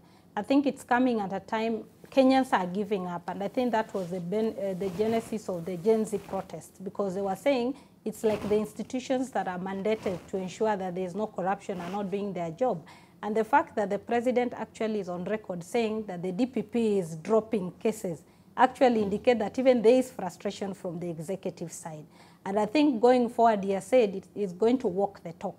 So we expect to see big fish, not just the small people, but the big people actually being haunted and being on the corridors of justice. All right. Thank you guys. Maybe before we leave it, I don't know, I'm just asking, and maybe I'll ask you because you're also a journalist and an editor. CS Chirchir, given the clean bill of health that he gave Adani, I've seen CS Mbadi saying that for JKIA, the project had not gone any far. Yes. But Ketraco in energy had gone. Now, CS Chirchir was the CS for health before he moved to transport. He was the CS energy before he moved to transport. When he appeared before Parliament, Senate, he refused to divulge information. He has been steadfast in defending, but we understand Ketraco deal had gone further and he was the CS energy. Do you think maybe he knows more than one or two that maybe he needs to come clean on this? I'm sure where he sits, he knows a bit more, and there are so many questions that Kenyans will be asking, and we as Scribes will be asking. One of them is, did we lose any money in this contract, the transmission power lines contract with Ketraco? And I think the Treasury CS tried to circumvent that, saying that Kenya lost no money, that in PIPs you can pull out at any time, and indeed you cannot stop anybody from initiating a PIP with the government. But we'll ask those questions definitely to see if indeed Kenya lost any money with the Adani deals, and of course what will be happening with the Social Health Authority deal that had Adani in it still. Thank you for staying with us, for watching our wall-to-wall coverage of the President's State of the Nation Address 2024. We shall be unpacking everything that has been said today. Of course, at 7 p.m. we'll have special production of Mduara at around 7:30, and of course at 9 p.m. we shall have more guests here in studio to help us make sense of what has been said in Parliament today. Thanks for watching. Bye for now.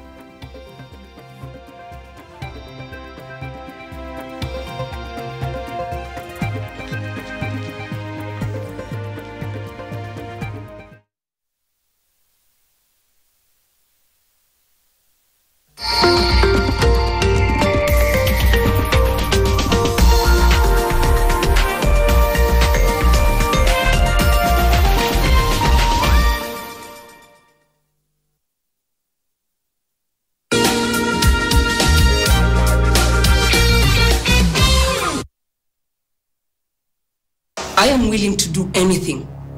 Anything. Bandas and Adams Pala will never be in the hands of a woman like you. Hello, ni Pauline. Kuja haraka. Junta amekasirika, tavunja kila kitu. Harakisha, naogopa atanipiga. Harakisha. What do you mean? Diana fooled me again. Mimi nimechoka na huyo msichana. Q, in association with Nivea Nourishing Cocoa Body Lotion. Show off your best skin with Nivea Nourishing Cocoa Body Lotion with 5-in-1 complete care. The deeply nourishing formula prevents your skin from drying with precious cocoa butter and deep moisture for smooth and healthy.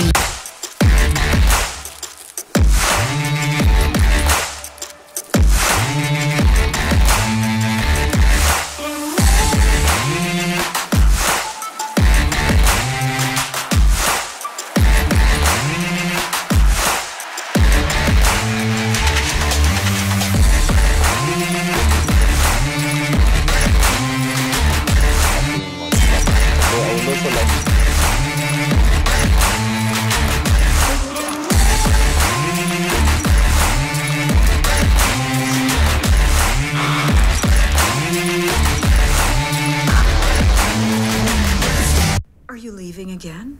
Oh yes, Madam Principal. I thought you said you learned your lesson well. Kelly, you should face your problems. You shouldn't run from them. You continue to embarrass me? And you talked about rebuilding my life. To hell with all of you! Kelly, don't make it any harder on Mom. You're actually happy to see that I'm leaving. Kelly, please. Where did you come from? Come. So this is where the magic happens. This is for you kids. Taste the magic with our festive cakes from DPL Festive Bakery. Delight with every bite. Liverpool's decision to appoint Arne Slot as Jurgen Klopp's successor has so far proven to be an inspired choice. With the Reds flying in both the Premier League and the Champions League, Slot has exceeded expectations in what was supposed to be a transitional season. And the unassuming Dutchman has entered the record books thanks to his sensational start in the red half of Merseyside.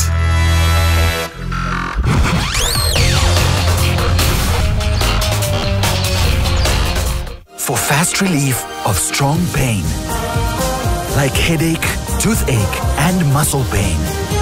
And I am finally released from pain and ready to be there for those who need me. Try Panadol Extra for fast and effective relief from strong pain.